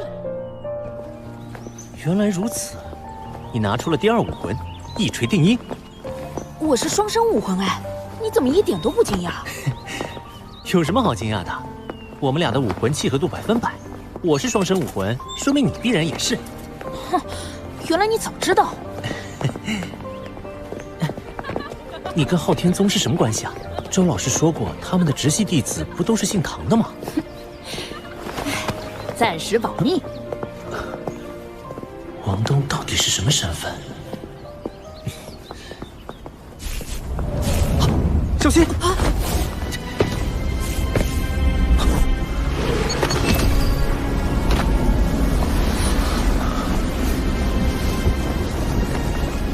敢问前辈名讳？找我们有何要事？老夫是星罗帝国的护国斗罗程刚，看了你们和正天学院的比赛，有事要找你求证。破小子，说吧，你是10大凶兽哪一个化身成人？混进星罗帝国参加精英赛，是何居心？来者不善，冰冰，准备接管宇浩身体。且慢。此人是封号斗罗，你们贸然出手，反而会伤了宇浩。凶兽，前辈，我不知道您在说什么。前辈，您肯定是误会了什么。我和宇浩同住同吃1年了，他绝对是。果然不承认，那就让老夫来揭穿你。刚刚那场比赛，你是如何克敌制胜的？前辈，我是双生武魂，第二武魂有极致之冰属性。不左右而言他。先前比赛你迫不得已动用了自己的本源力量，流露出一丝你本来的气息。身为顶级凶手，混入大赛所谋甚大，莫非是想暗杀各国的青年精英，引各国围攻星罗？冰属性的10大凶手，一个是排名第3的雪女，一个是排名第7的冰壁帝皇蝎。冰冰才第7，这群人类什么眼力见呐？冰冰应该排第1。让我看你的真身是哪一个？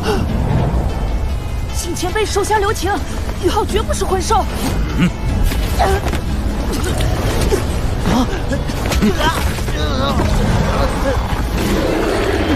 我的武魂对魂兽气息最为敏感，只要魂力入体，你就算演得再真，也将原形毕露。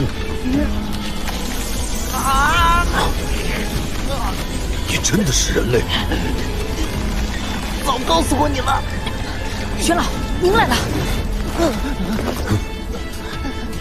敢戏耍老夫，我乃堂堂护国斗罗，谁来都不放在眼里。既然你真的是人类，今天就当无事发生。要是让我知道你们谁敢说漏嘴的话，这家伙太过分了。宇浩，你怎样？我没事。要是玄老在，哪轮得到他耍横？天王哥，为什么那个封号斗罗看不出异样？因为你本来就是人类呀，真相是最不怕被揭穿的。那个叫玄老的超级斗罗都看不出你的不同，刚才那半吊子封号斗罗更没这个能力。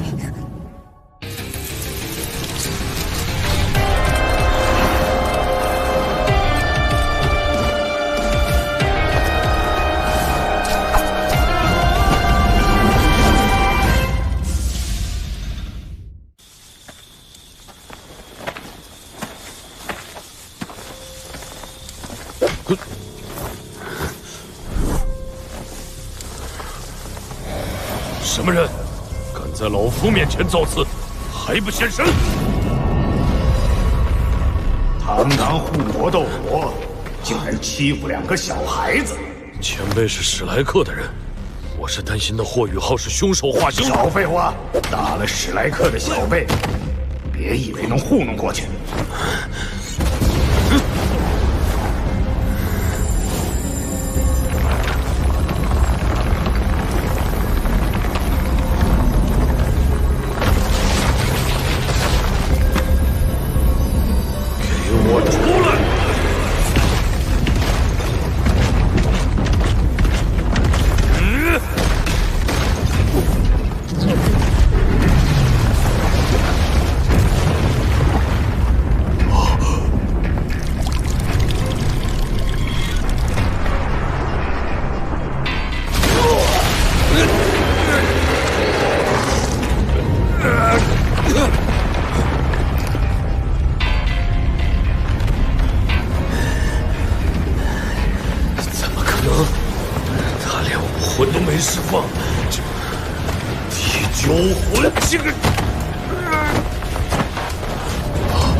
前辈，你饶我一命！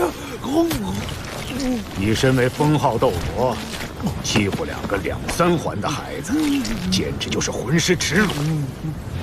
回去给宇浩和王东道歉，此事我作罢。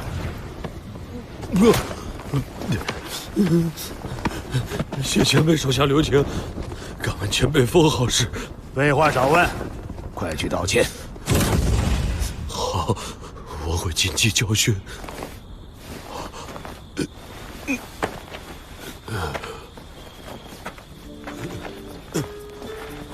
好一个史莱克，没没想到和真正的强者相比，我什么都不是。快点走，别磨磨唧唧的。我们去看看潇潇的伤势恢复的怎么样了。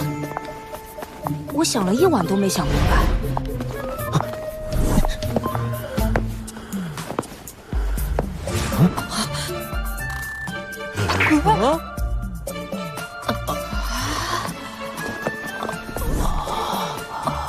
昨晚那个程刚为什么要回来跟我们道歉？也许是忌惮我们未来的能力。要不要再来碗粥？好，石大哥。小心烫。今天突然有胃口了，好饿。太好了，你还想吃什么？我都给你做。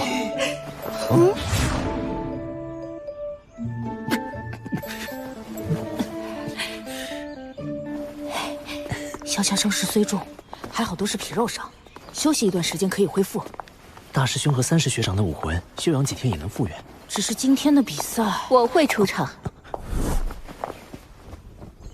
林学姐，尊敬的各位来宾、参赛选手们，今日高级魂师精英大赛将开始第4轮的循环赛。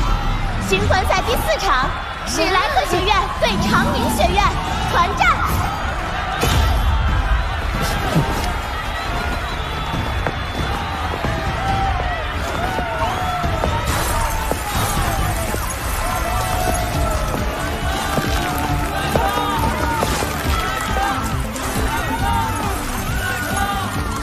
周老师，这场比赛战前不需要战术安排吗？哼。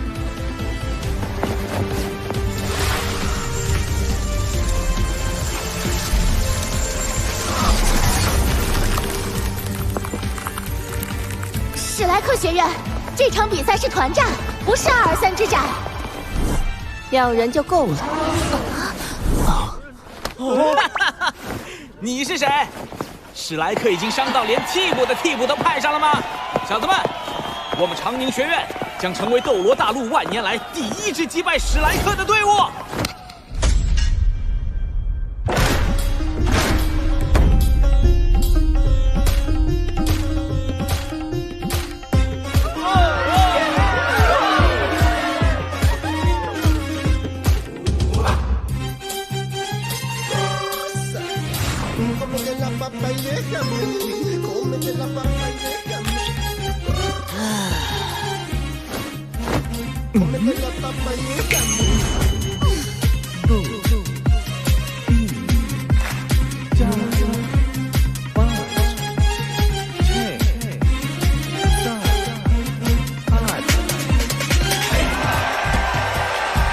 史莱克早已元气大伤，元气大伤，元气大伤！一个残阵还想赢我们长宁学院？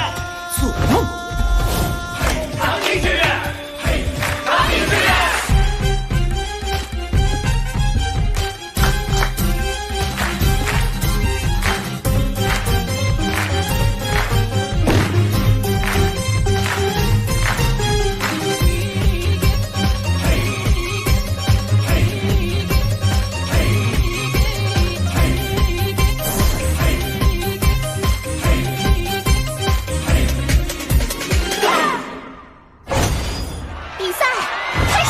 冰耀之环，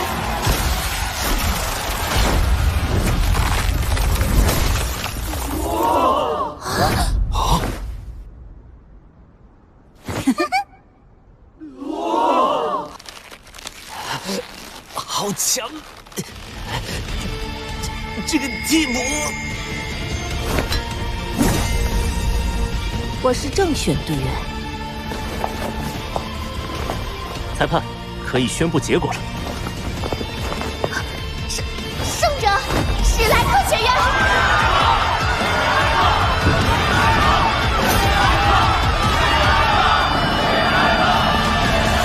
这就是史莱克的正选队员，不妙啊！我都没自信了。好，九妹，计划可以提前实施了。遵命。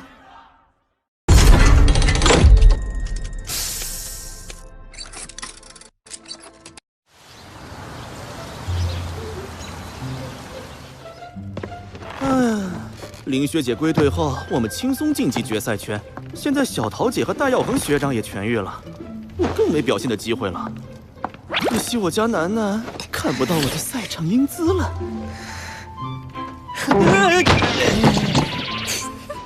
开赛以来，我、王东、潇潇的魂力都提升了1级。我现在是28级，王东是32级，潇潇更是突破了30级界限，只缺1枚魂环就能跨入魂尊了。决赛阶段的对阵表出来了，我们16进8对阵的学院是老对手了，斗灵帝国第1学院，斗灵皇家学院。斗灵皇家学院正选队员有5名魂王、2名魂宗，都配备了魂导器。决赛赛制又有了修改，为了更完整地展现参赛队伍的实力，决赛阶段的交战双方要在2天内先后进行团战和个人淘汰赛。话说得好听啊，改赛制的真正目的就是为了卖更多门票吧？我们人员并不齐整，为了应对繁重的赛程，必须做出调整。你是星光拍卖场的清雅小姐。史莱克学院的诸位贵宾，冒昧打扰了。今晚我行将举行一场顶级拍卖会，盛邀诸位贵宾光临。真是瞌睡送枕头。我们正好也缺几件趁手的魂导武器。多谢，我愿一定准时出席。156万3次，成交！恭喜这位贵宾拍得8级进账魂导器霸虎炼魂刀。这件魂导器融合了一块万年霸虎的魂骨，正适合我的武魂。不过我是真没想到，99公主居然亲自主持拍卖，可见压轴拍品的价值难以想象。加上之前拍下的12枚6级定装魂导炮弹，我们这次拍卖的预算……周老师，霸虎炼魂刀的金额还是我来付吧。我是白虎公爵长子，算小半个东道主，而且快毕业了，再拿学院的资源也说不过去。请看下一件拍品。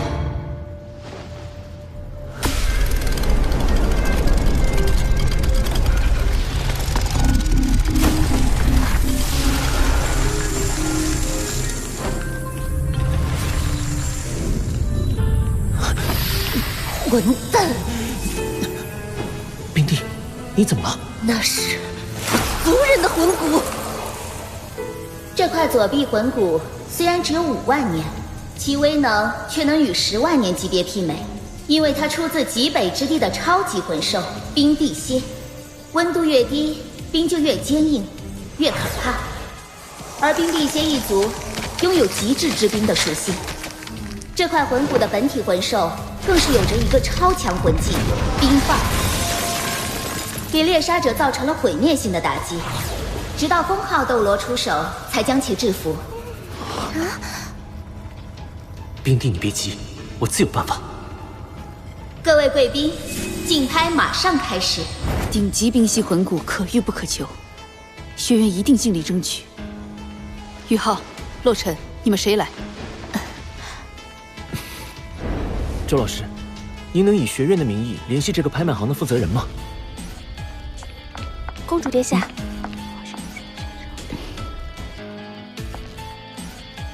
公主殿下驾到。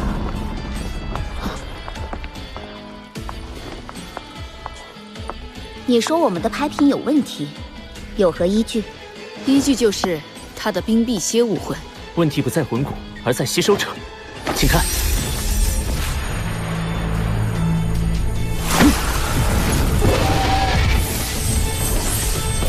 如果没有与冰碧蝎同等极致之冰的武魂与体质，绝不可能吸收成功。这是属于冰碧蝎一族的骄傲。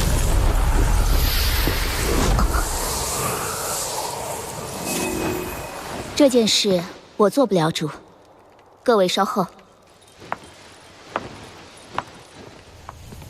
陛下驾到。不必多礼，情况我已听九妹说清楚了。既然这块魂骨是有缘者居之，不如就用作斗魂大赛的冠军奖品吧。小兄弟，能不能获得它，就看你的能力了。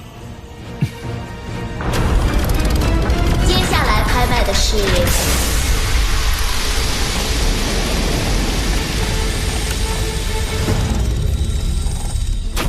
神台，它由9级魂导师打造，有着封闭时间、空间的强大能力，可以封印一切生命体。要是能研究清楚9级魂导器的构成，对整个魂导系的帮助都是无可限量的。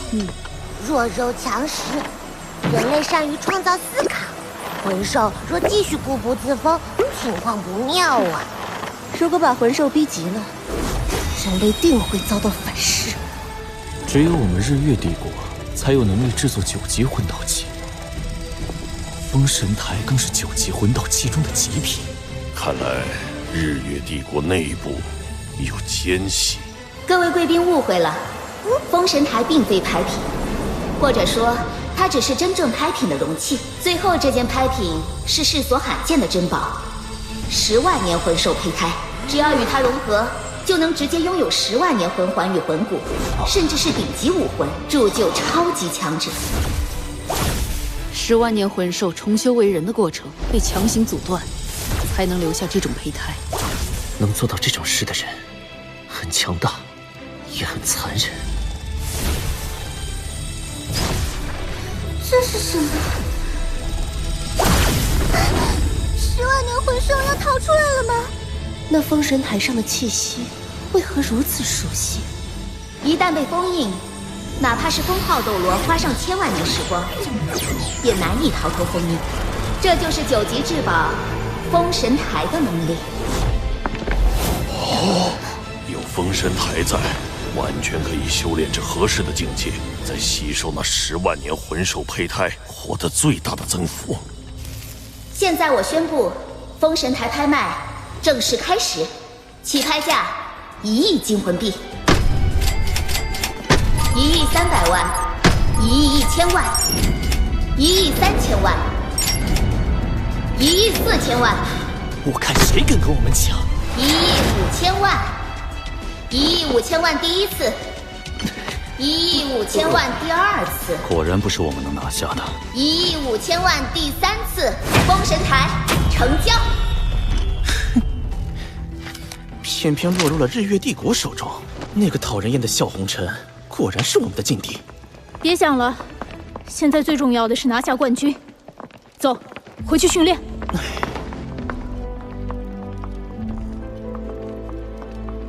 果然上钩了，我马上把他们用来交换的这些魂导器送到研究所。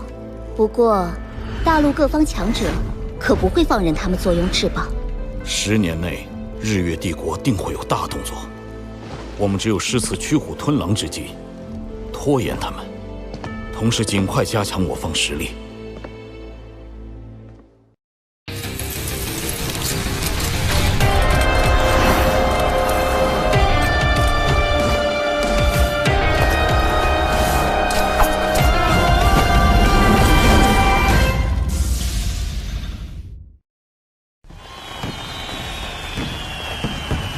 记住，你们都不需要使出全力。马小桃，你不准用第6魂技，而戴耀恒则是保存魂力，留给后面4强比赛。所以，我建议你用上霸虎炼魂刀。我也只用前5个魂技就行，为何要用此刀？他们队长孤竹剑的紫黄主武魂很罕见，这种武魂搭配上精神类魂师小风，极有可能生成一种变幻莫测、再生能力强的阵法，耗尽你们的魂力。所以，封存魂力，一刀斩断。马小桃，你和大耀恒一定要记住我的话。史莱克高级魂师学院对阵斗灵皇家高级魂师学院，比赛开始。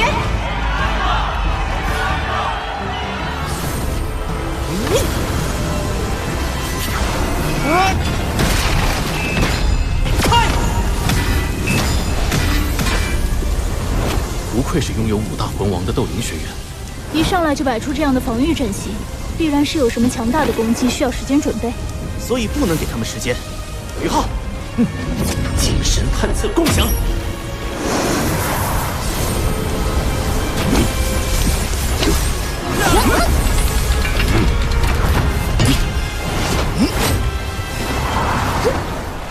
果然，行动！玄冥置换。不晚点回来。早料到你们会使用这种阴招。不妙！干他！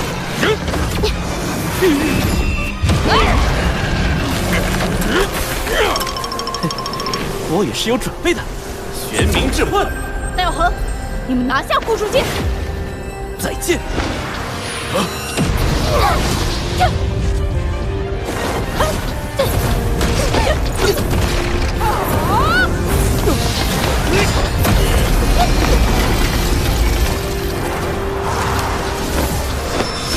第4魂技，幻子逐阵。就凭你们，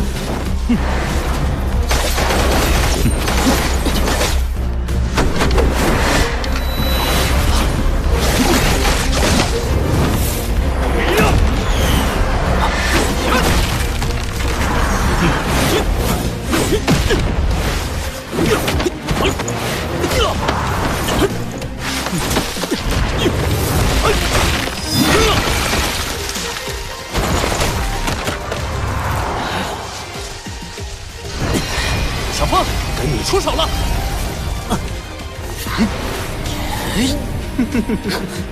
马小桃，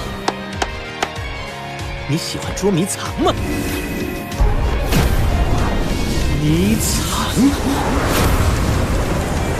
其余人按原计划进行。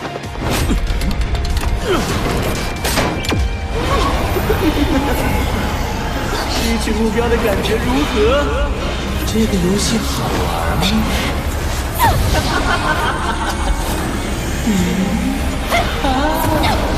你生气的样子也很可爱啊！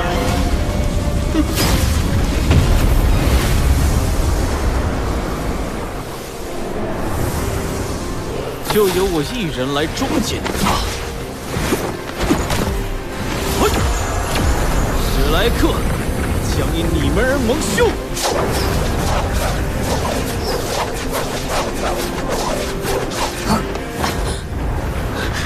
根本无法躲避。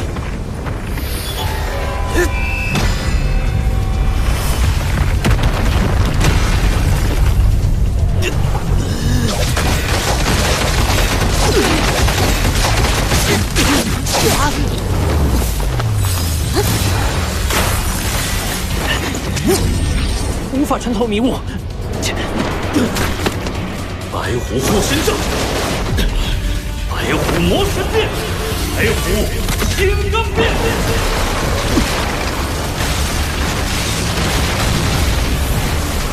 很有牺牲精神。这样的方式，你能防御几次？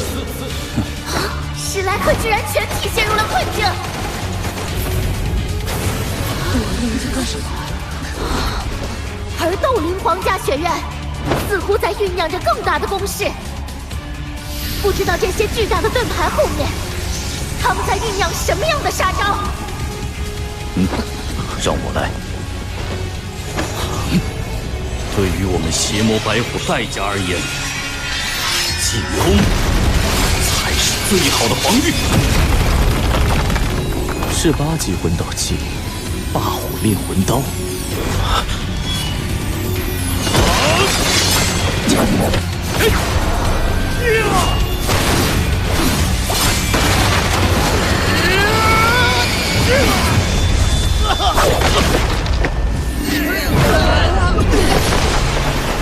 不好意思了，一般我出手不会这么狠，但这是我本届大赛第1次出场，只能拿你开刃。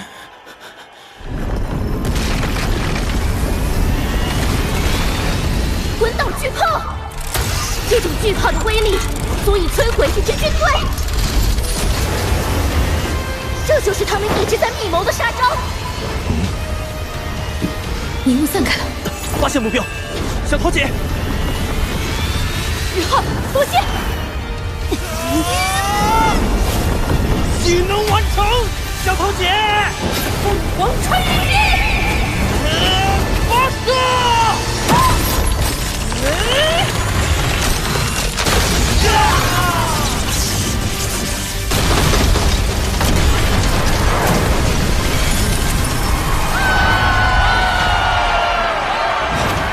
莱克学院应有的实力。效力！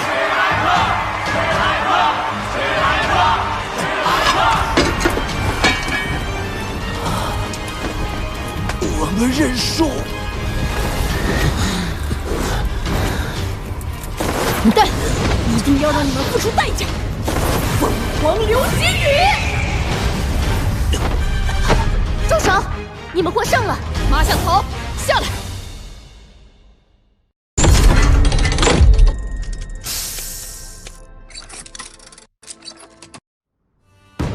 史莱克学院获得本场团战的胜利，晋级8强。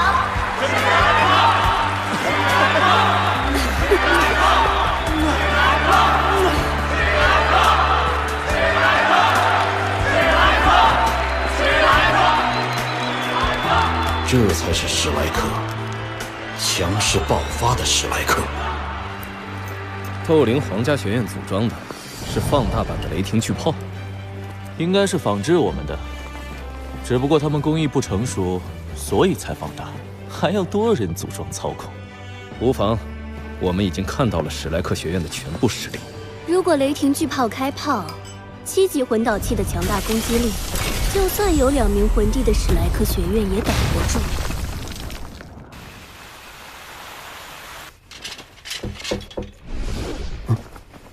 王东，宇浩，听说今天比赛结束后，小桃姐被周老师狠狠骂了一顿。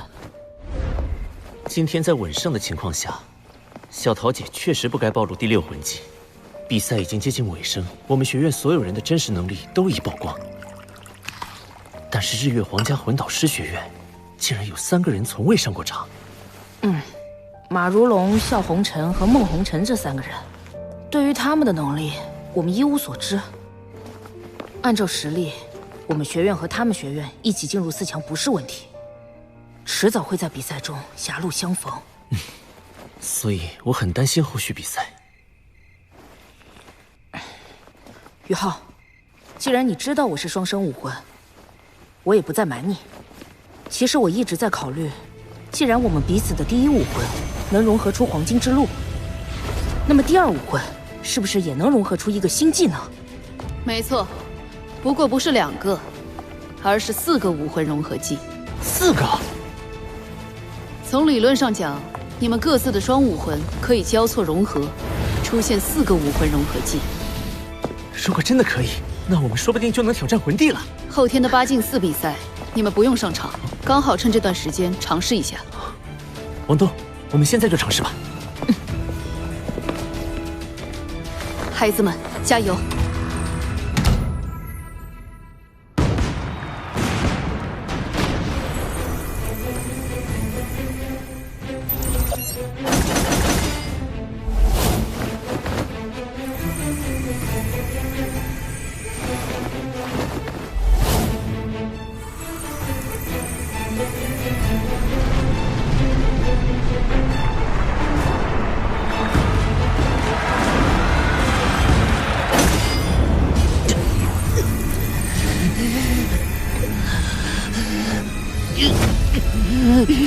宇浩，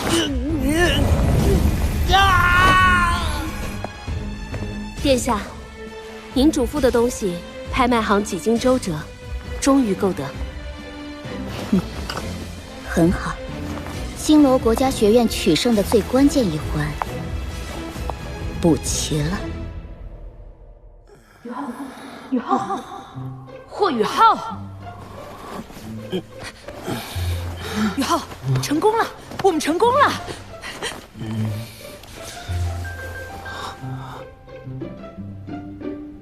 啊！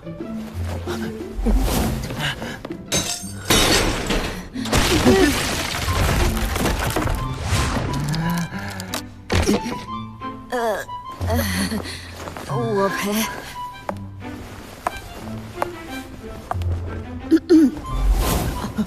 周老师，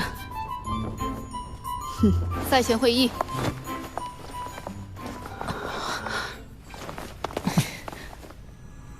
晋级半决赛的4支队伍分别是日月皇家魂导师学院、帝奥学院、星罗国家学院和史莱克学院。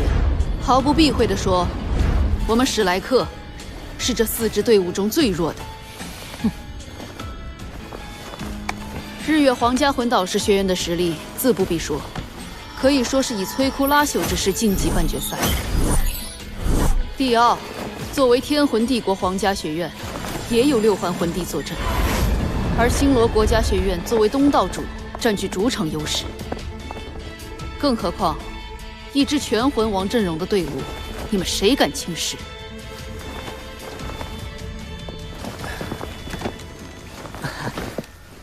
但是，我要说的是，从万年前击败武魂殿学院第1次夺冠以来，史莱克从没让冠军旁落过，即便是面对比自己更强的对手，这一次也一样。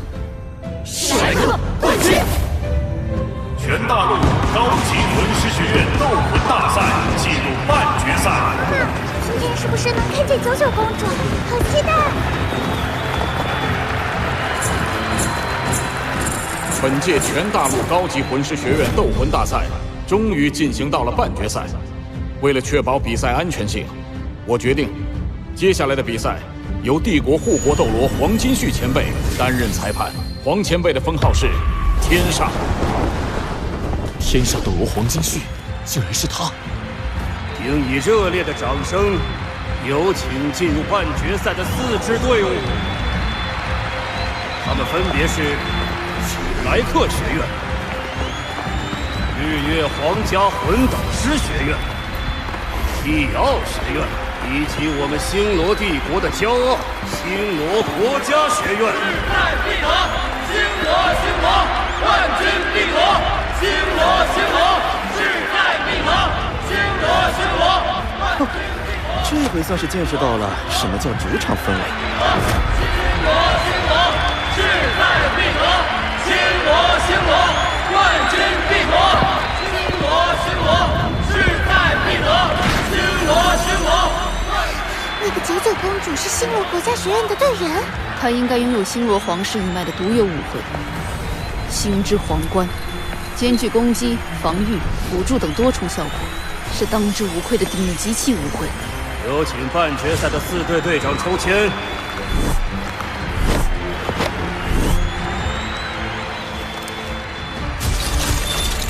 半决赛的对阵阵容是：星罗国家学院对阵史莱克学院，日月皇家魂导师学院对阵蒂奥学院。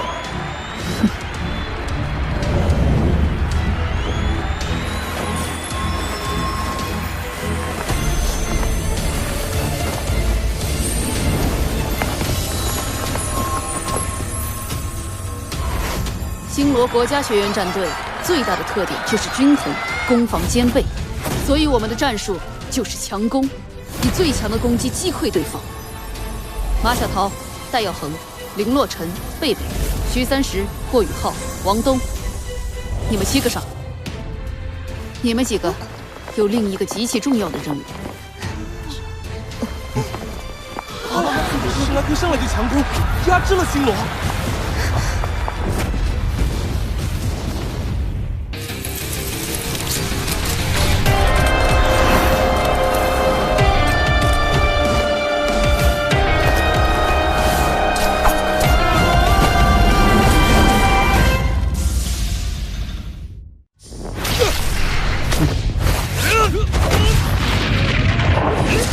黄河云，武魂黑暗模糊；独孤上善，武魂幽冥狂狮。2人的武魂都不逊于戴耀恒的邪眸白虎，2人联手就能暂时抗衡魂帝级别的戴耀恒。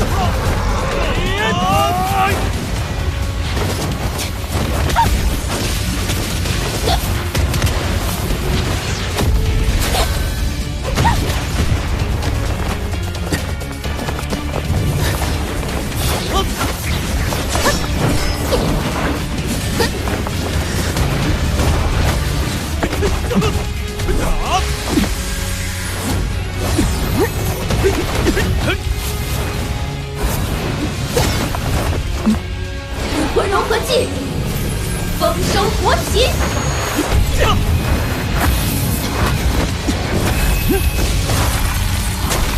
霍雨浩、王东，你们不要分心，这里交给我。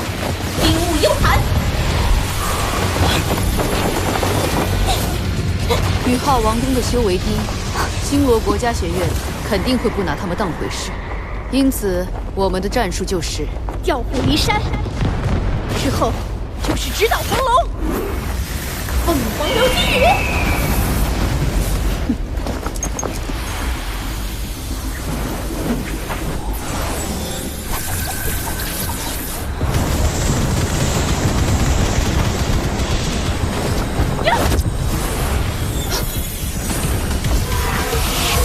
是能将对手强制封印的魂导器，绝对防御。马小桃被针对了。凤凰啸天击！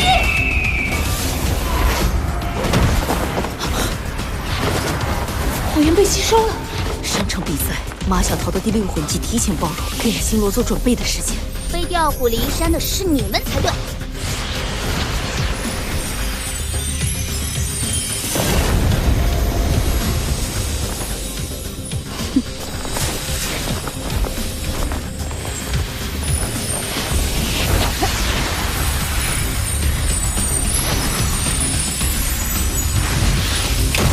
星之守护，让你们蓄力又如何？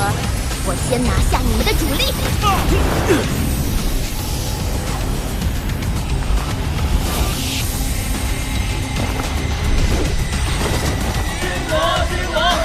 九九公主太美了！新我，万军必活！拿下大妖猴！是可以改变魂力属性九转变魂仪，用它调整魂力属性，就能将4个属性不同的魂师的魂力汇聚于一个人身上，实现魂力暂时爆发。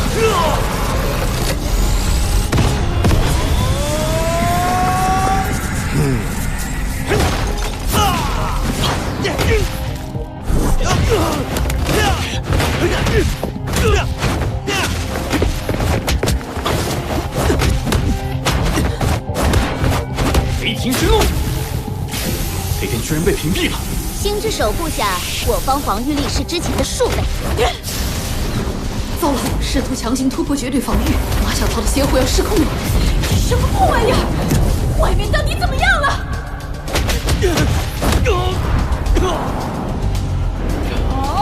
赢定了，还早着呢！璀璨中的凋零，黄金之路。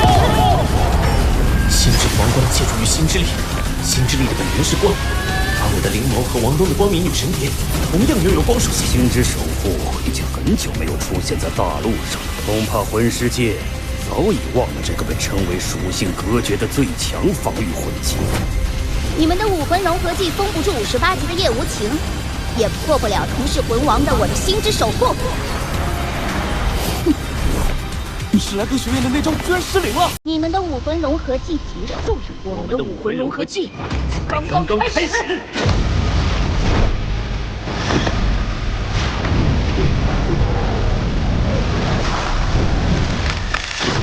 移动中的试炼。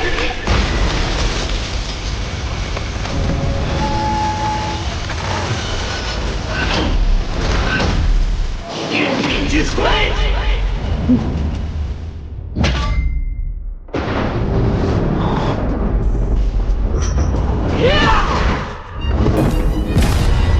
九九是星罗皇室卓越的继承者，掌握了星之守护的完美防御。2个孩子在这么短时间内就修炼了新的武魂融合，天地之锤，无坚不摧的绝对进攻。星之守护是单属性，而天地之锤是极致属性加最强器武魂，你们输定了！完美防御对阵绝对进攻，到底谁会胜出？这不仅仅是技能强弱的较量，更是意志力的对决。我从小就知道，每一步都必须付出比常人更多的努力才能获得。这样从一出生，任何想要的东西会立刻呈到眼前的公主，是不会明白的。之前的对阵情报里，完全没有提到他们2人有这样一个武魂融合技。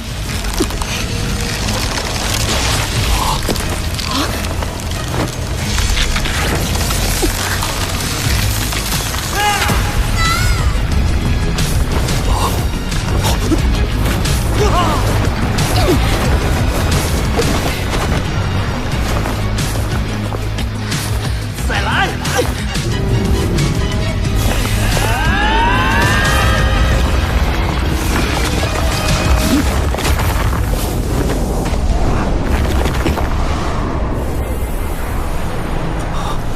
九九公主，还要继续吗？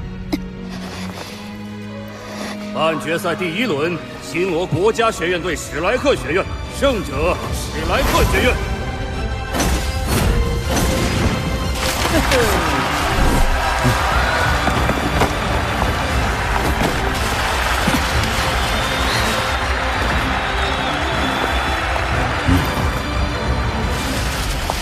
宇浩，快帮我！周老师，您让我们观察日月和迪奥的另一场半决赛，结果出来了。说说你们的观察。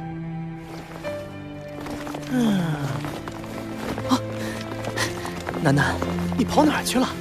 看到我刚才的神勇表现了吗？走，回酒店。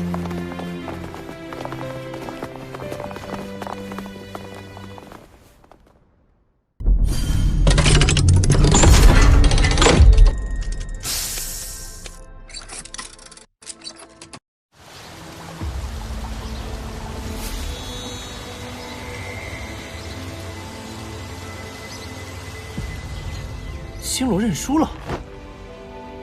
你给马小桃镇压邪火，错过了后面的事。宇浩，快帮我！昨天团战结束后，星罗国家学院主力队员都受了伤，就放弃了个人赛。那么，对，我们只剩下最后一场比赛要打——全大陆高级魂师学院斗魂大赛决赛。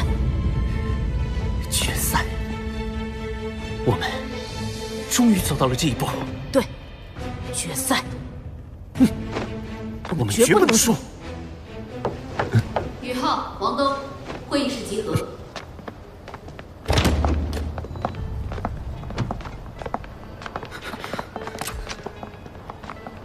发生什么事了？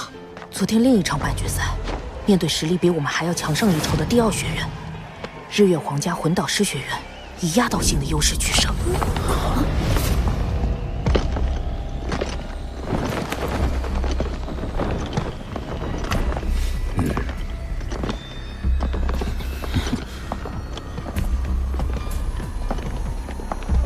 史莱克，我很期待在决赛上看到你们。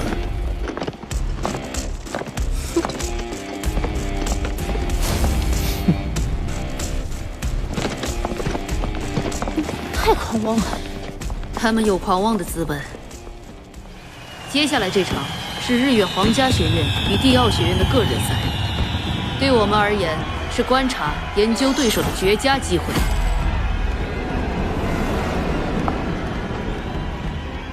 昨天帝奥战队输了团战，但队长江鹏号称天才魂帝，不知能否靠个人赛翻盘。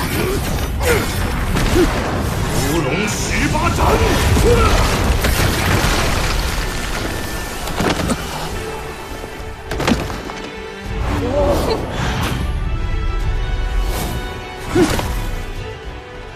胜者，帝奥学院江鹏。你们这些借助外力的魂导师，永远比不过我。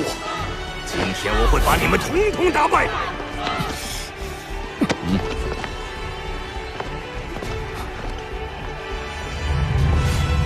你魂力有损，缓缓吧，我不趁人之危。老子现在就是最佳状态。仔细看，马如龙将是决赛中胜负的关键。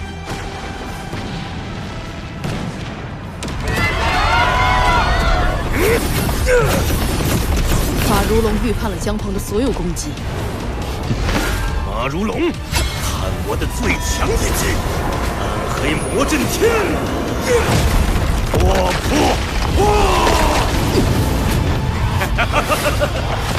魂导师只要被定身，就输定了。无敌护杖！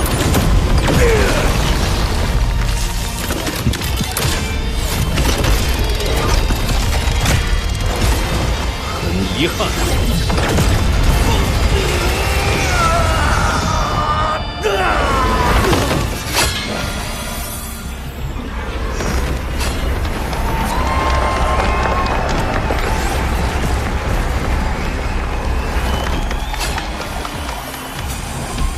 米迦为了克制你，使用了他人的魂导器。我并不赞同他的做法，因为只有使用自己亲手制作的魂导器，才是最强的魂导师。胜者马如龙。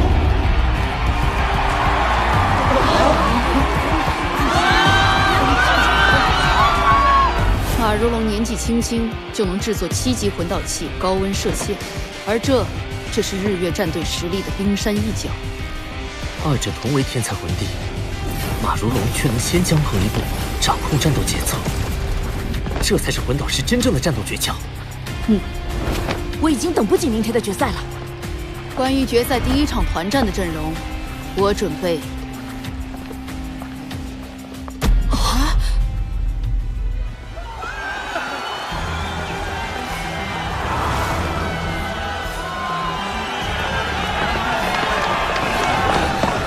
决赛果然盛况空前，往届冠军能得到3块魂骨和100万金魂币，这届冠军会被史莱克蝉联，还是被日月战队拿下呢？日月战队是4000年以来最强的一届，史莱克阵容不全，输定了。哼，九妹，你太在意胜负了。史莱克并不简单。如果不是他们作为定海神针屹立在边境，日月帝国的狼子野心早已爆发，我们亦会腹背受敌。皇兄，我知道当年我们许家带领军民驱逐外敌，才成为帝国之主，如今却是人丁单薄，而败落黄泉的白虎公爵一脉日益强大。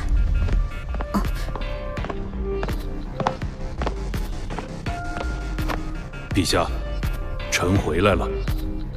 哼，代号贤弟回来就好。今天耀恒作为史莱克副队长出战，你这个做父亲呢，正好与我一起观战。是，陛下。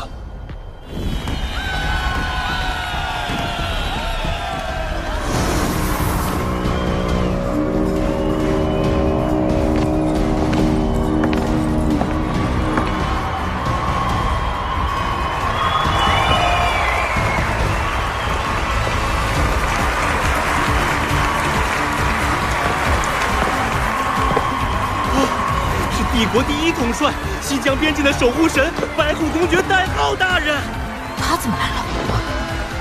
是副帅，他赶在我比赛这天回来了，我一定要好好表现。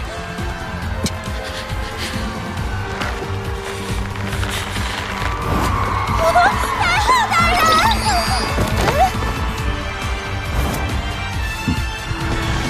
所以，我们更加需要发展自己的力量。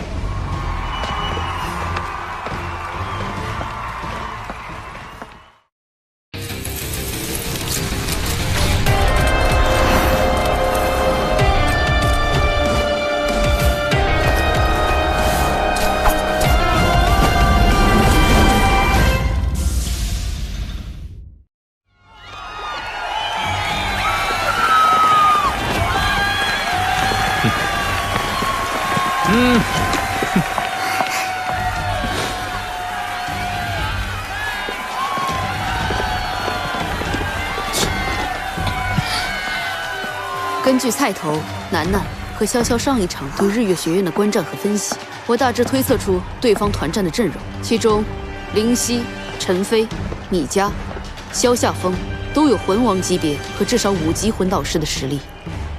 米迦擅长制作和使用雷电属性的魂导器，灵犀的防御系魂导器很多，通常会挡在队伍最前方。陈飞的武魂闪鸟速度极快，擅长奇袭。萧夏风是食物系，可以提供补给增幅。但马如龙、萧红尘、孟红尘的实力，我们还知之甚少。毫无疑问，他们3人是日月战队里最为神秘强大的，不可不防。一切按原计划进行。史莱克，一胜！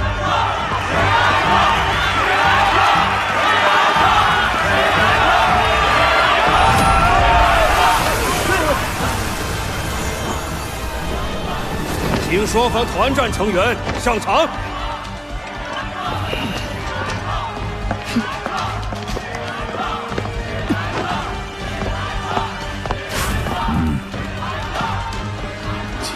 不派多次力挽狂澜的霍雨浩和王东上场，史莱克有何打算？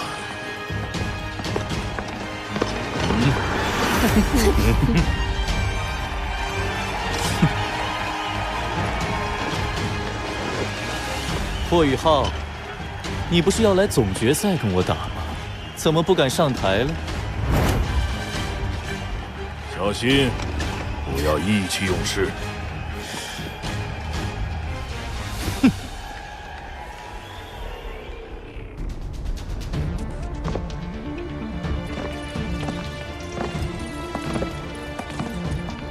全大陆最强的年轻人，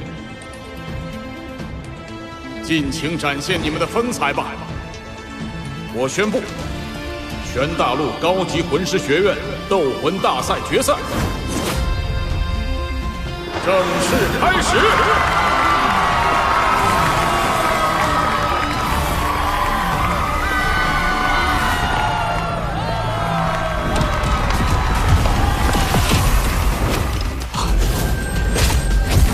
日月战队防住了徐三石的第一次玄冥置换，又放出大量5级魂导炮弹，试图先发制人，却被耀恒的白虎流星雨挡下。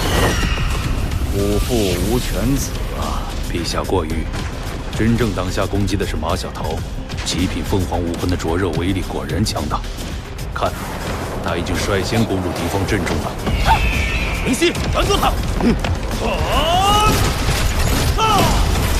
凤凰啸天剑！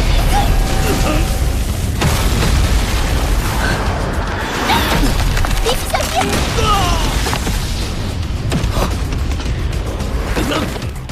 明熙，淘汰！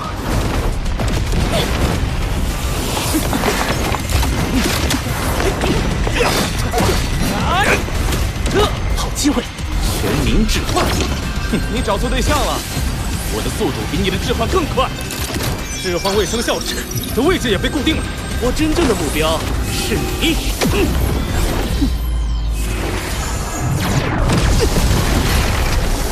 快停下！以彼之矛攻彼之盾，这个主意值不值得点赞？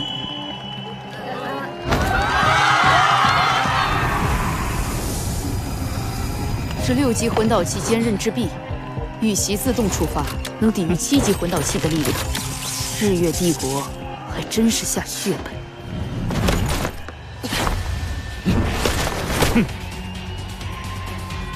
5对1，是不是给了你们一种胜券在握的错觉？反击！你的对手是我。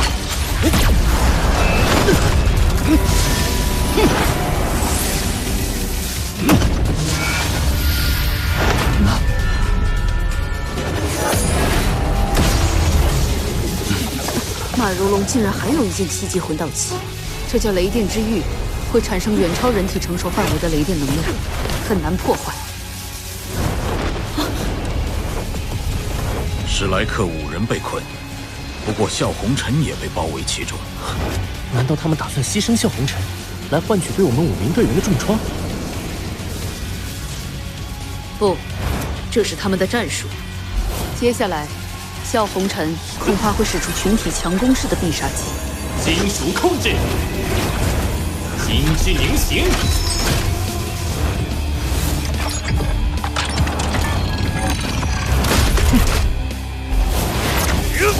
接受炮火的洗礼吧！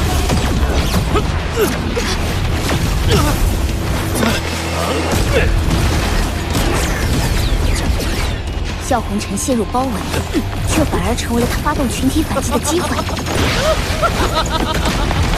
笑红尘非但不是牺牲品，而是他们的绝杀之器。日月学院队中实力最可怕的，并不是队长马如龙，而是笑红尘。这个序章大家还满意吗？那么，这戏要上演了！金之沸腾，金之牺牲。128座5级魂导炮，一个魂王怎么可能驱动？武魂3族金蝉擅长金属控制，萧红尘还能连施4个魂技，大大提升金属威力。大家快到我这里来！史莱克的小怪物们，今天让你们见识一下真正的怪物。日月帝国有史以来最强的天才。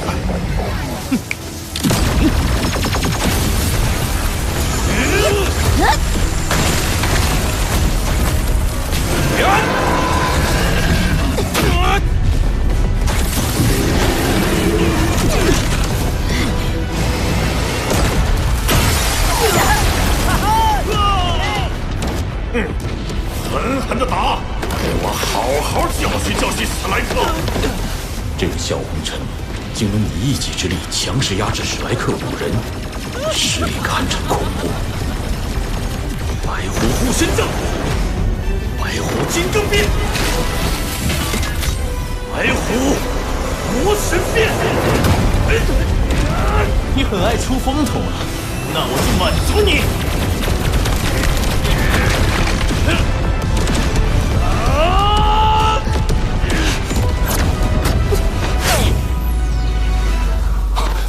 奶奶，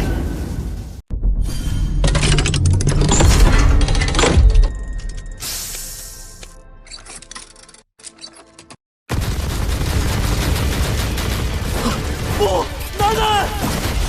徐三师，你冷静点。上次我感情用事已经吃过亏，要吸取教训。你敢耽误比赛就给我滚蛋！连施4个魂技，我也可以无敌金身。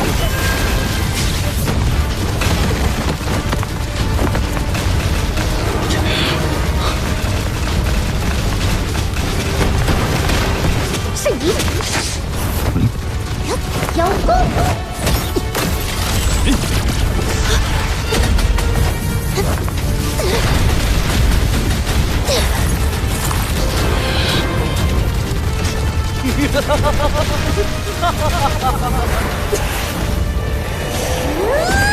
楠楠强行延长无敌金身的时效，硬挡下萧红尘的最强一击，再加上连续4个魂技的消耗，身体负荷太大了。戴学长，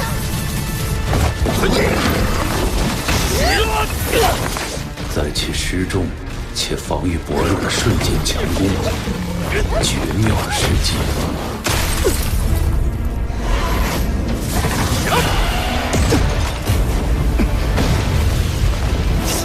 白虎覆灭杀，心机眷恋。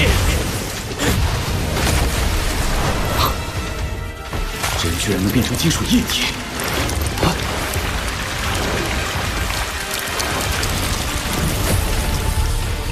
萧红尘对金属的控制能力堪称恐怖，甚至能瞬间实现躯体的金属原型再融化。萧红尘脱逃，但雷电之狱尚未解除，胜负的关键在只剩小条街以1敌5。包罗万象，接受失败吧！魂岛炮台战法启动，浴火凤凰，凤凰穿云击。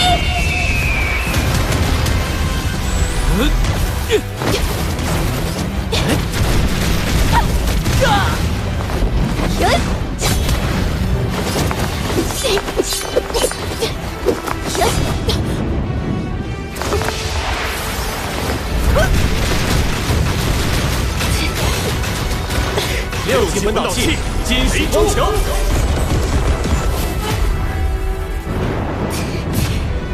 凤凰爆裂击！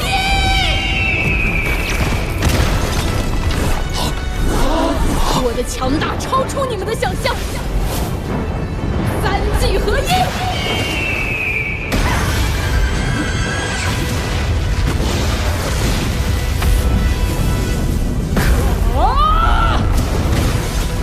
黑火凤凰！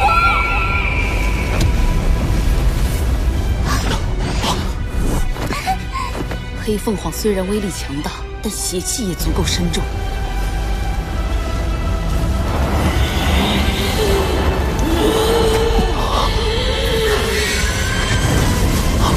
不，陈飞，快躲开！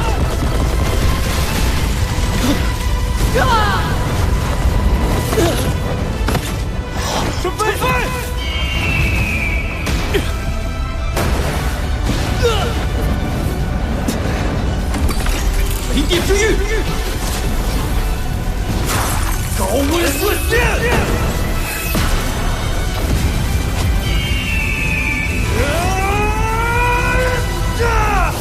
无敌护罩！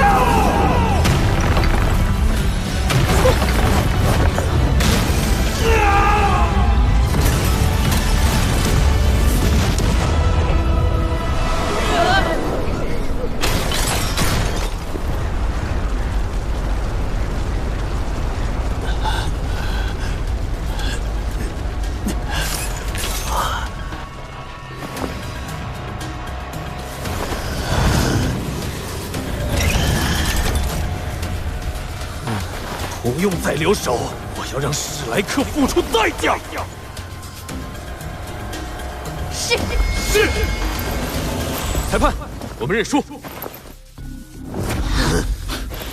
我们还没输，我们还能继续战斗。学长，冷静点，这是周老师定下的战术。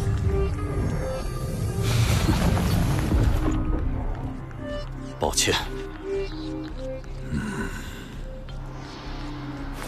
决赛第1轮，胜者日月皇家魂导师学院。有魂导器的辅助，日月战队的团体战斗力非常强，我们的胜率不超过30%。所以此场团战，我们不为赢，只为2个目的：第一，是在尽量保存自己实力的情况下打击对方的有生力量；另一个，则是以试探方式吸引神秘的马如龙和红尘兄妹出手，了解他们的能力。从而压住后面的个人淘汰赛。是，我要回去。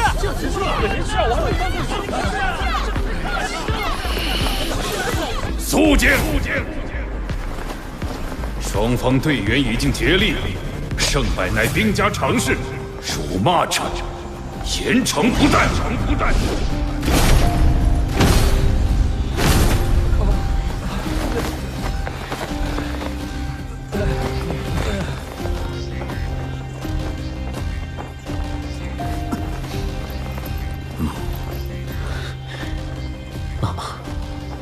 这就是你爱过的男人，他确实很强大，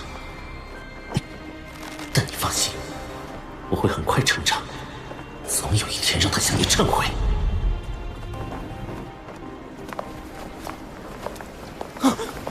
楠楠，楠楠，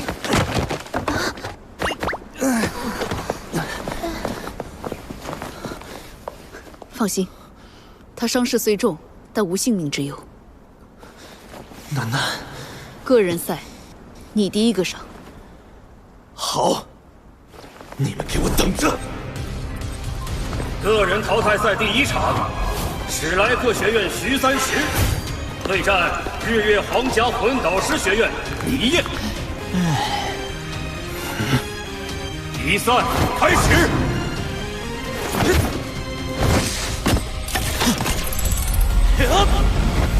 他的武魂离火，通过魂导器的压缩和凝聚，威力更强。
近身取胜吗？李艳可不只是远程魂导师这么简单。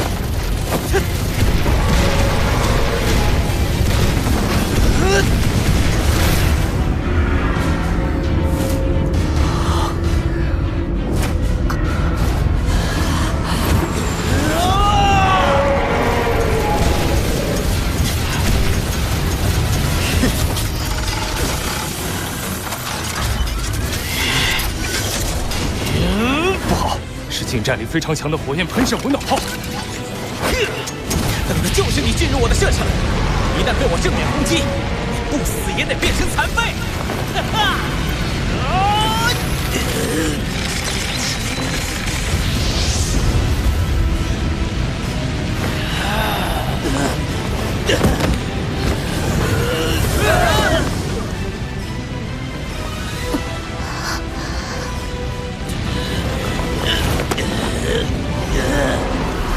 徐三石，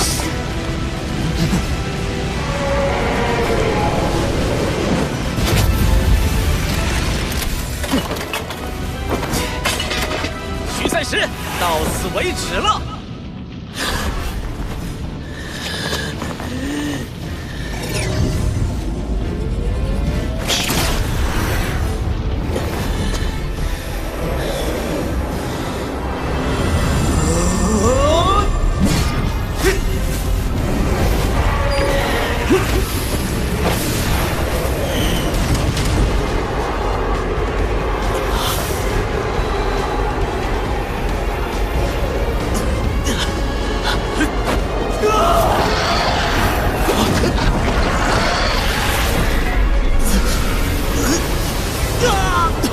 危险！住手！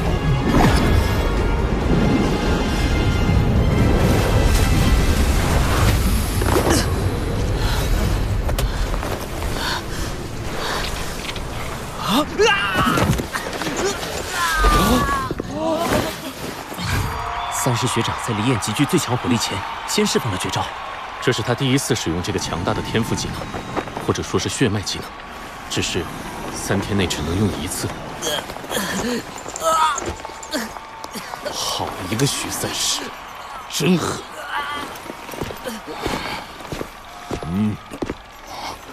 不能违背给定的参赛名单顺序。下一个是陈安。怕什么？你下一个是我上，无论你这场输赢，我都会狠狠教训他们。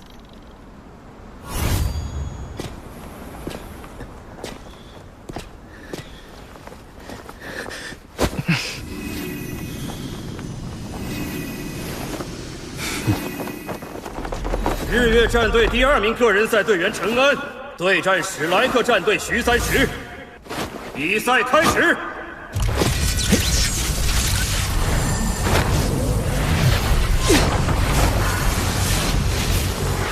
陈安，日月战队正选队员之一，团战没有上场，是因为更擅长个人战，应该是个速度型魂导师，恐怕徐三石进不了他师。你不动手的话，我就先动手了。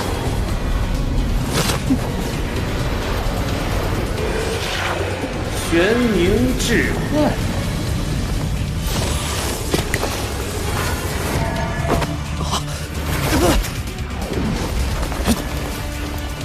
怎么会？自从他的玄冥龟甲盾进化为玄武盾后，所有魂技都变了。玄冥置换转化成了一定距离内可换位、可传送。你上当了！不好，陈安是近体魂导师。别啊！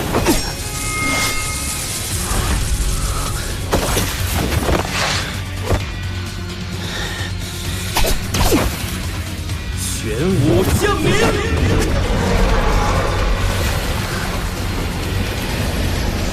不可能，你这个技能无法连续使用。你要不要赌一下？我们史莱克可都是怪物。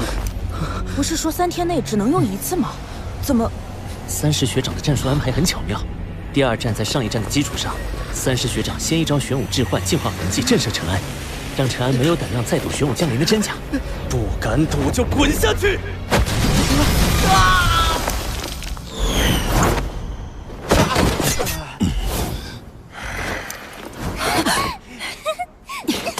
有点霸气。史莱克学院徐三石获胜。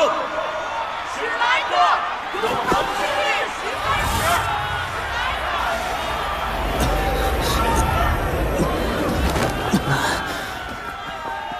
我的魂力耗尽了。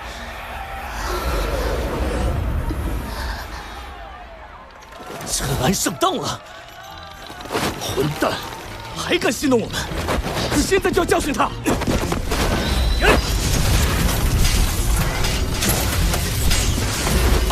住手！你们干什么？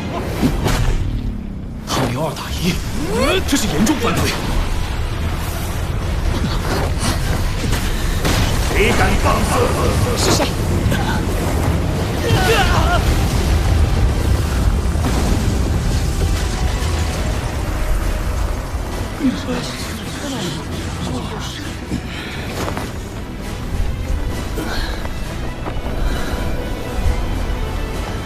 是玄老。难道是他？他还活着？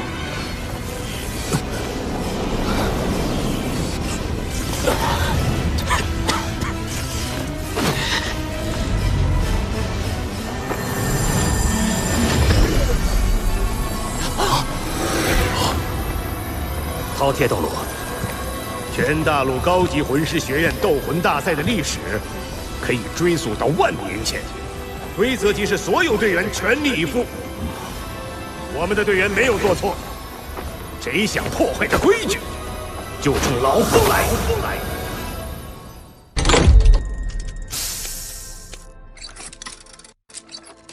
谁想破坏这规矩，就冲老夫来！好有气魄。是我们技不如人。老师，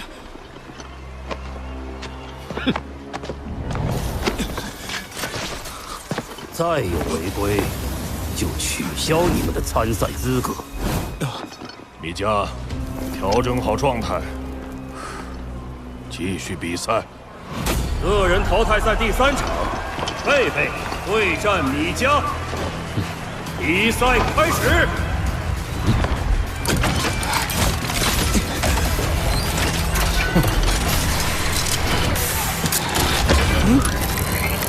日月这边一上来就火力全开，打得对手毫无招架之力。不对，史莱克这边利用巧妙的步伐全躲掉了。一个强攻系魂师，怎么这么灵活？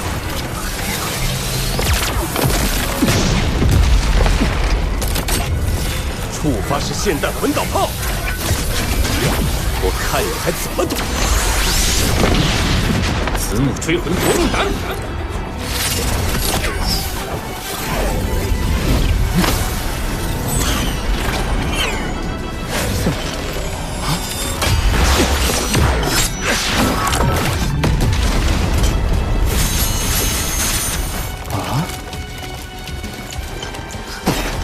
雕虫小技，你对唐门绝学一无所知。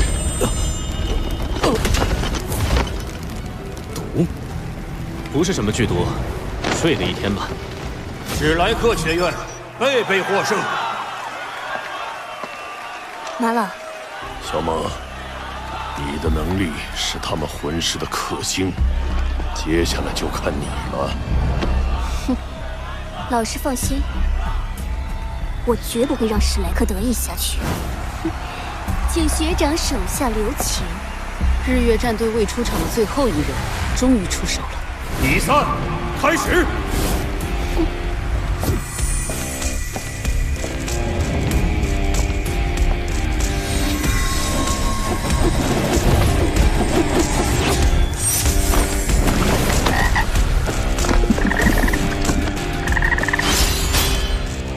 这是什么武魂？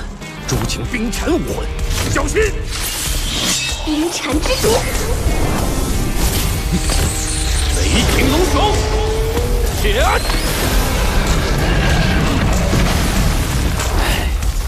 输了。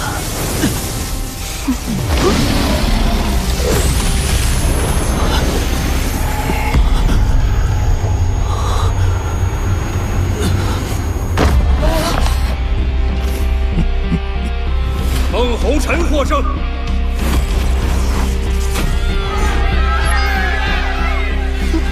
下一个，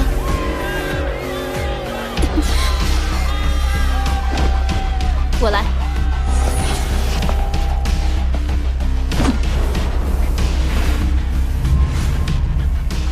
诸情冰蝉是一种剧毒魂兽，身体冰属性，双眼却是火属性，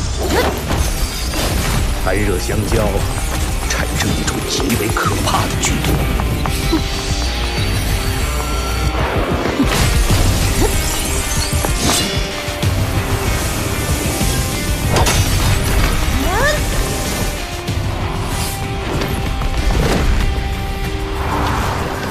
冰之囚牢。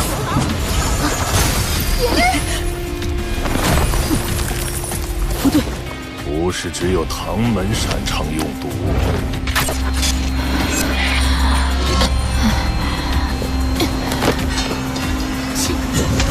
我的武魂也有冰属性，冰中导毒，正是我所擅长的。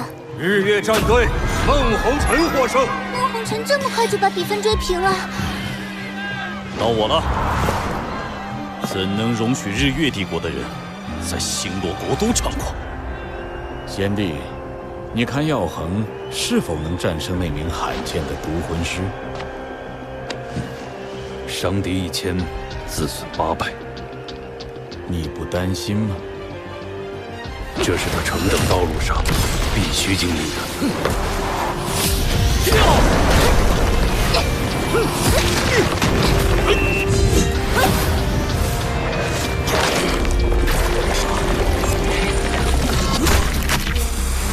他的铠甲和剑都是6级魂导器，而且都带有剧毒。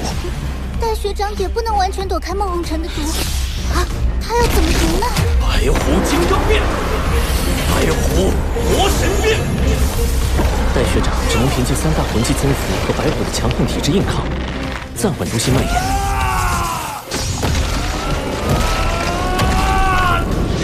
待找到接近孟红尘的机会，一击制敌。今日之命。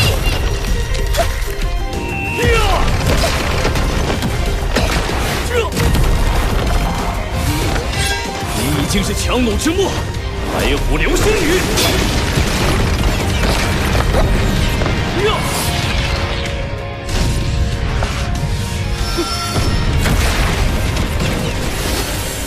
是6级魂导器瞬移之界，想不到日月战队连造价不菲的空间型魂导器都拿出来了。落空了。赢，结束了，赢定了！这是万年魂技和6级魂导器结合出来的技能，威力足以绞杀魂帝。冰火2级炼狱，魂骨技能绝对防御。他还藏着一颗魂骨没用，魂骨只能抵挡一时，他已没有魂力。你再瞬移躲呀！我们认输，白虎破灭杀。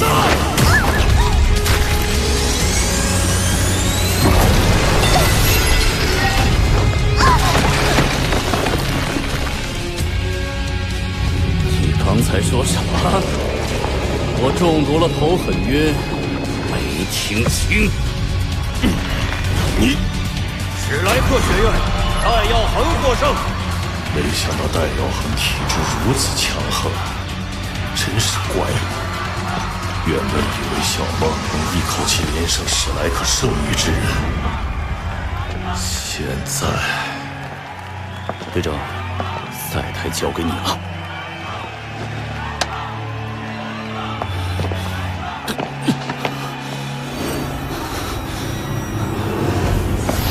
很好，不是孬种。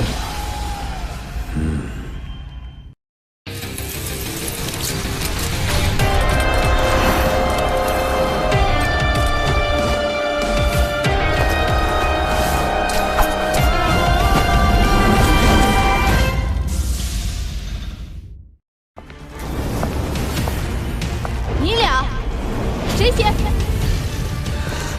日月战队放弃个人战，直接进入223之战。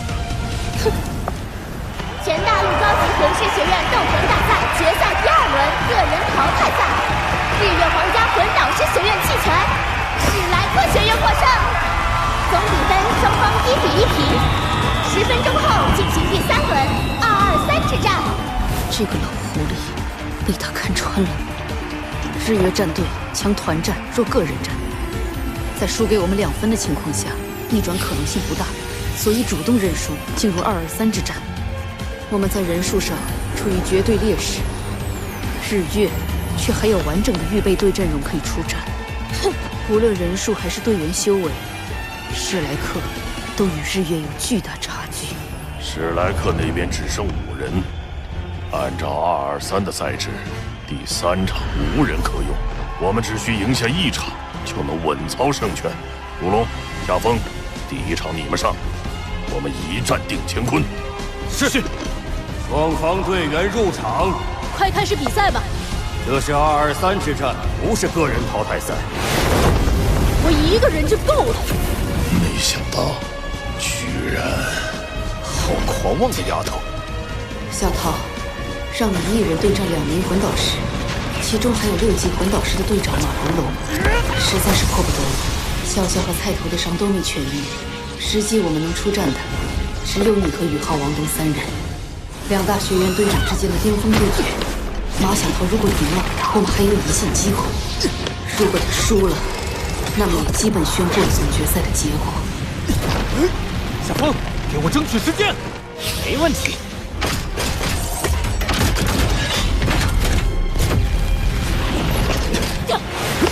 火力全开！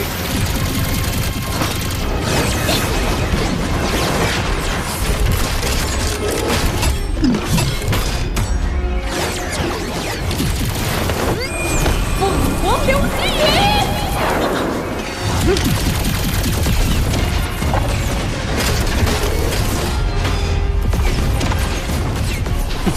6级魂导器，雷电凭证，充能完成。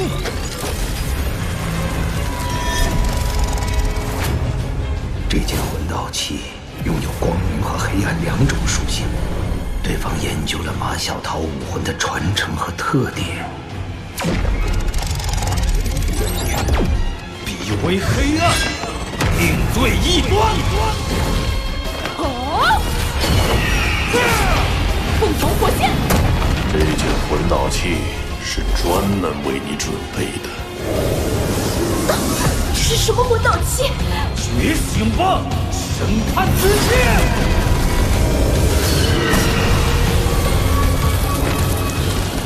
找到了，那件魂导器能把马小桃体内的邪魂引发出来。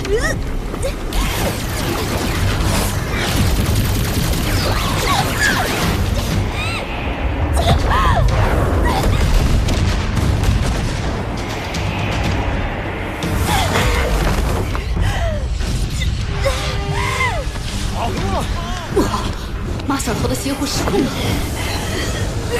审判之剑能够以黑暗之力融入敌人的魂力之中，令对方魂力属性变为黑暗，同时再以剑身强大的光明属性审判对手。你武魂中的黑暗已经被勾起，必将受到审判之剑的制裁。这样下去，马小桃会被邪火吞噬，彻底沦为邪魂师的。裁判，我们认周老师。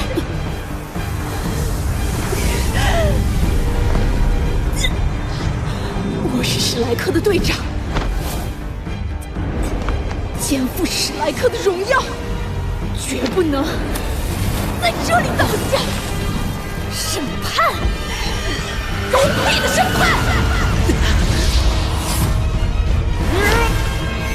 神圣审判。可惜，你们还是不够了解曾经诞生神奇的邪火凤凰。老娘不服！我不信在这世上有能审判我的力量。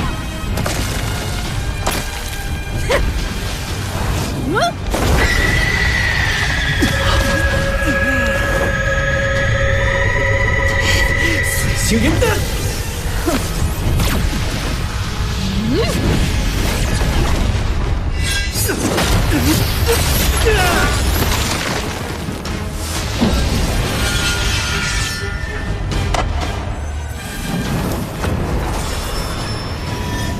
！8级魂导器8魂神刀，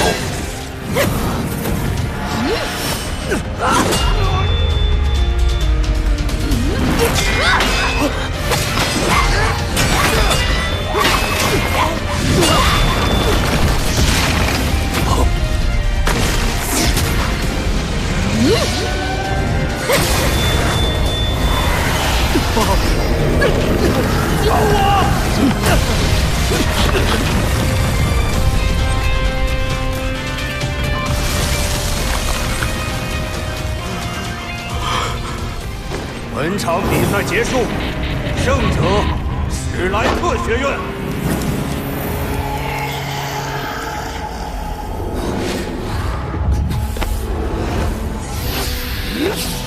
薛老，我来给小桃姐压制邪火。不行，小桃的武魂已经变异，以你现在的魂力，不仅压制不住，反而会被她的黑火吞噬。她的武魂已经彻底变异为黑凤火。体内充斥着黑暗与邪恶的极致之火，连神智都受到影响。恐怕将来会变成一名彻底的邪魂师。邪魂师，小雨浩、王东，剩下的就靠你们了。孩子们，你们已经做得足够好了。223之战，日月先输一局。第2场，他们一定会全力反扑，连小桃都受了他们暗算。你们还很年轻，未来还有无限的可能。老师，我们要战，我们不能浪费小桃姐的牺牲。好，无论最终胜负如何，你们都是史莱克的骄傲。去吧，孩子们。因为人数不足，223之战，我们只能打2场。宇浩和王东这一战，既是决战，也是终战。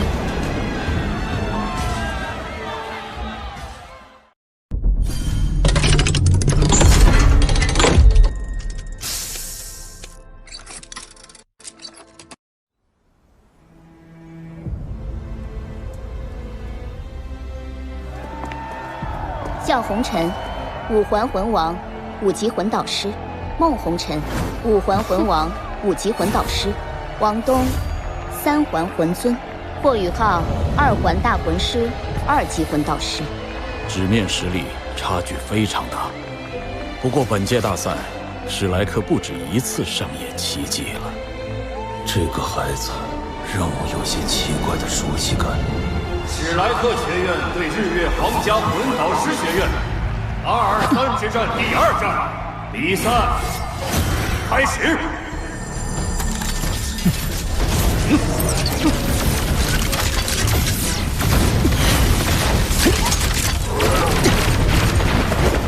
主攻手是王东，此前比赛除了击败正天学院的那一锤，从来都是霍雨浩扮演战斗核心的角色。此前比赛，为了隐藏雨浩他们3人的修为，王东极少出手，日月战队对他的认知几乎为0。有2把刷子，仗还不够，给我下来！精神干扰！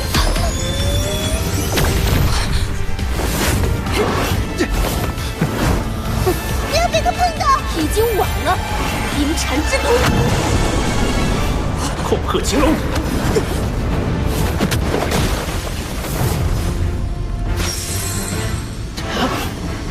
糟了，雨浩！去图入体，他完蛋了！天神斩！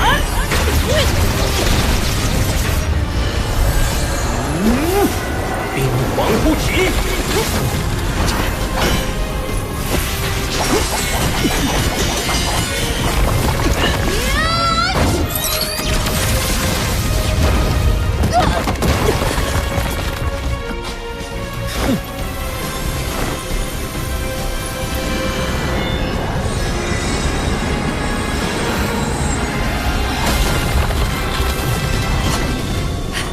怎么回事？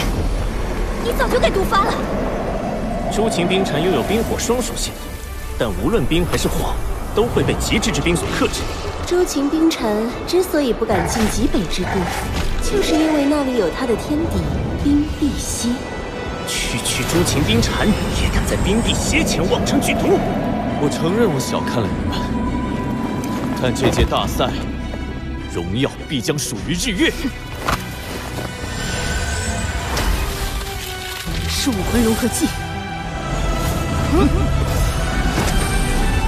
红尘眷恋。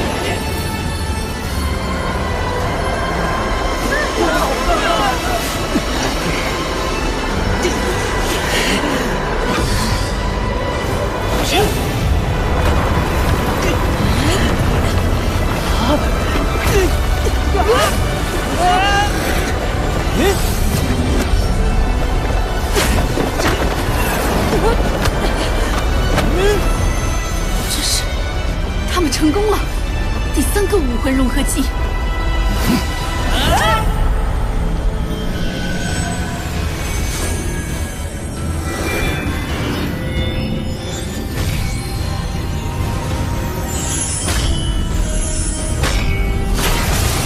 虚无中的真言，心灵风暴。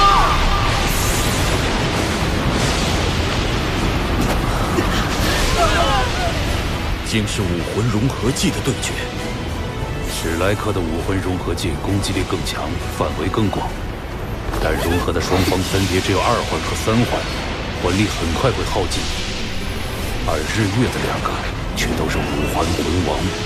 这样下去不行，对方魂力远高于我们，必须使用第4个武魂融合技。第4个武魂融合技在练习时一直没有成功，但现在我们必须放手一搏。武魂融合技成功的关键在于彼此的信任。王东，你愿意相信我吗？我愿意。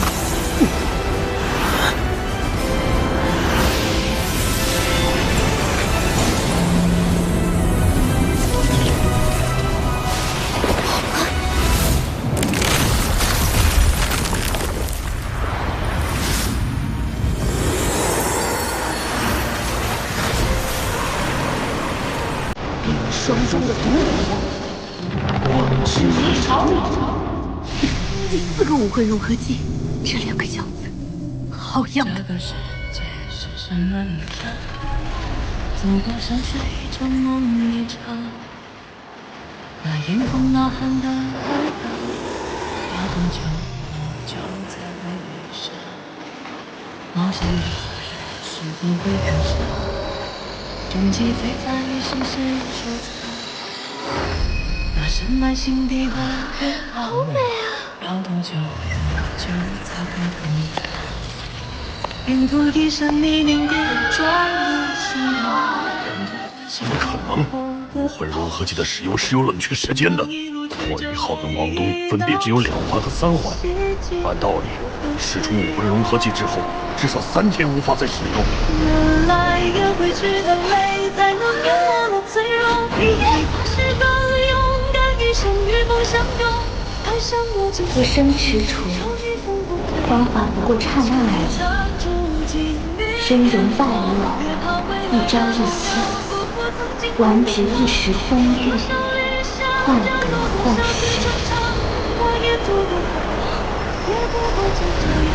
这一路光景有你在身旁。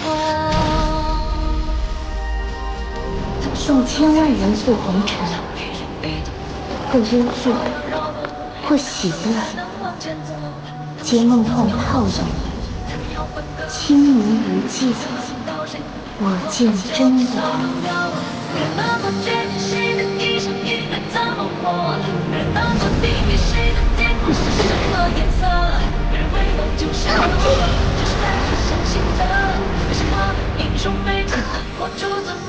你输了。史莱克果然是怪物学院。这2个孩子，难道真的是怪物？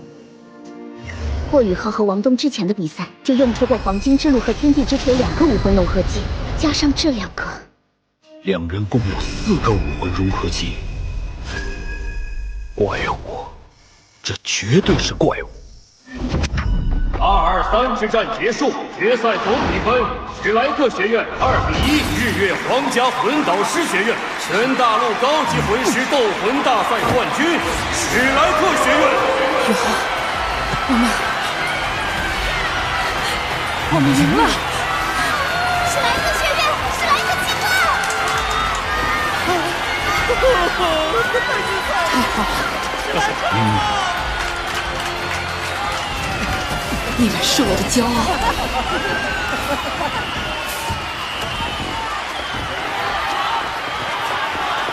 霍雨浩，本体武魂灵奴，你是我们本体宗的人。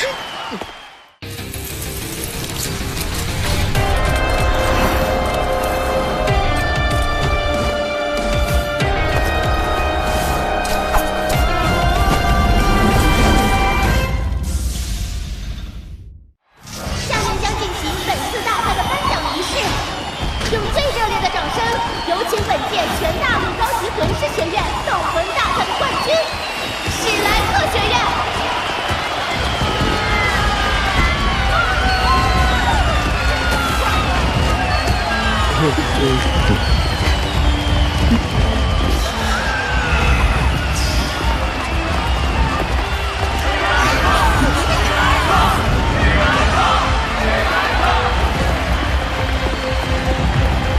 年轻人们，你们用实力赢得了荣誉与掌声，当然还有应得的奖励。4块魂骨。宇浩、王东，你们去吧。一路走来，你们为团队做的贡献最大，这是大家共同的意愿。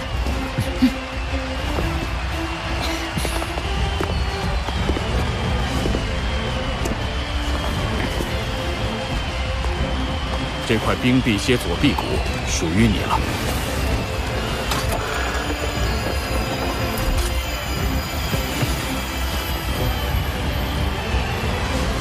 流离失所的子民啊，回到我的身边吧。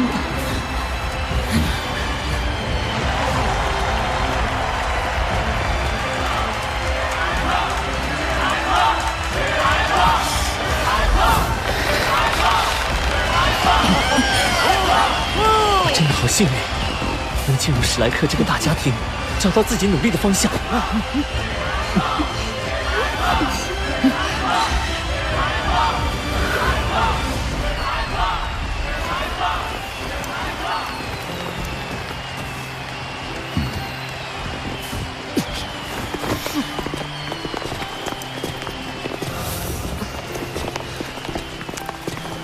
请留步。审判之剑中的黑暗之力导致小桃武魂变异，他现在随时可能丧命，即便侥幸存活，也很可能堕落为邪魂师。既然是你们的魂导器，你们应该有办法解决吧？很抱歉，我们无能为力。既然你们不愿意帮忙想办法，那就把审判之剑交给我们，我们或许能从中找到办法。不行，那是我们日月帝国出品的8级魂导器，价值无法估量。邪魂师可是全大陆公敌，比赛而已。日月战队把马小桃害成这样，未免过分了。一条年轻鲜活的生命，一个前途无量的魂师，在你们眼中难道没有价值？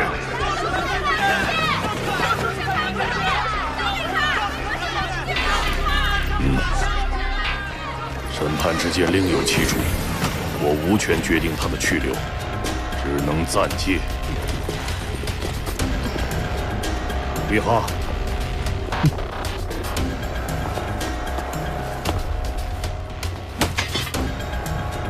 我不会白拿他的东西。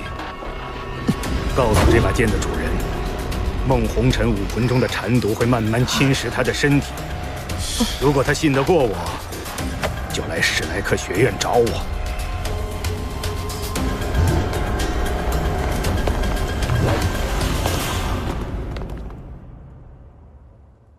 小桃急需学院救治，玄老带着药恒、洛尘护送他先回去。冠军奖励等我们回去再行分配。霍雨浩，你是谁？我叫朗牙，是代表本体宗前来接你回家的。回家？本体宗是一切拥有本体武魂魂师的家，相比于史莱克学院，本体宗能给你更好的指点，让你真正体会到本体武魂的强大。不出20年，全大陆都会为你震惊。他所言不假，本体宗向来有天下第一神秘宗门之称，整体实力比邪魂师兄弟更恐怖。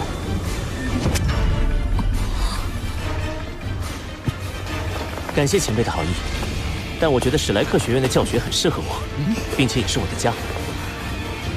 我不会加入本体宗。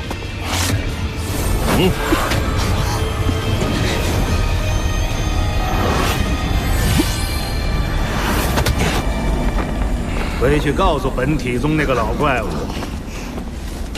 老子还没死，别想靠近我们史莱克。我无意冒犯，告辞。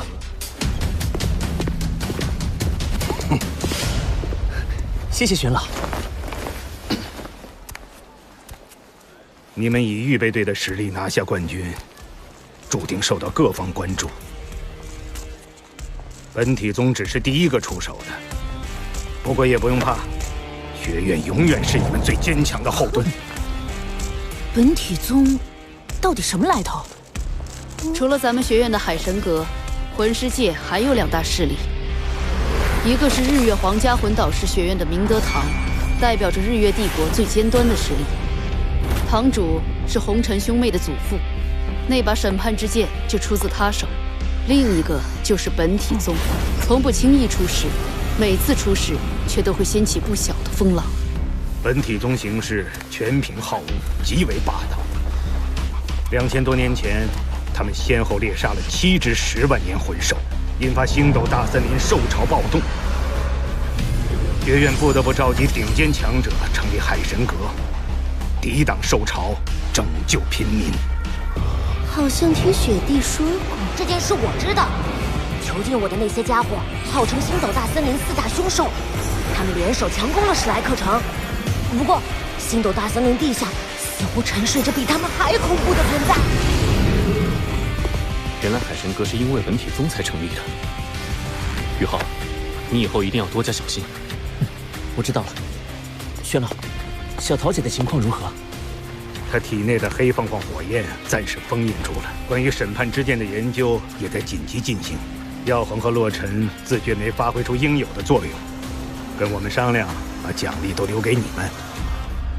孩子们，我们现在就回学院，好多人在盼着你们呢。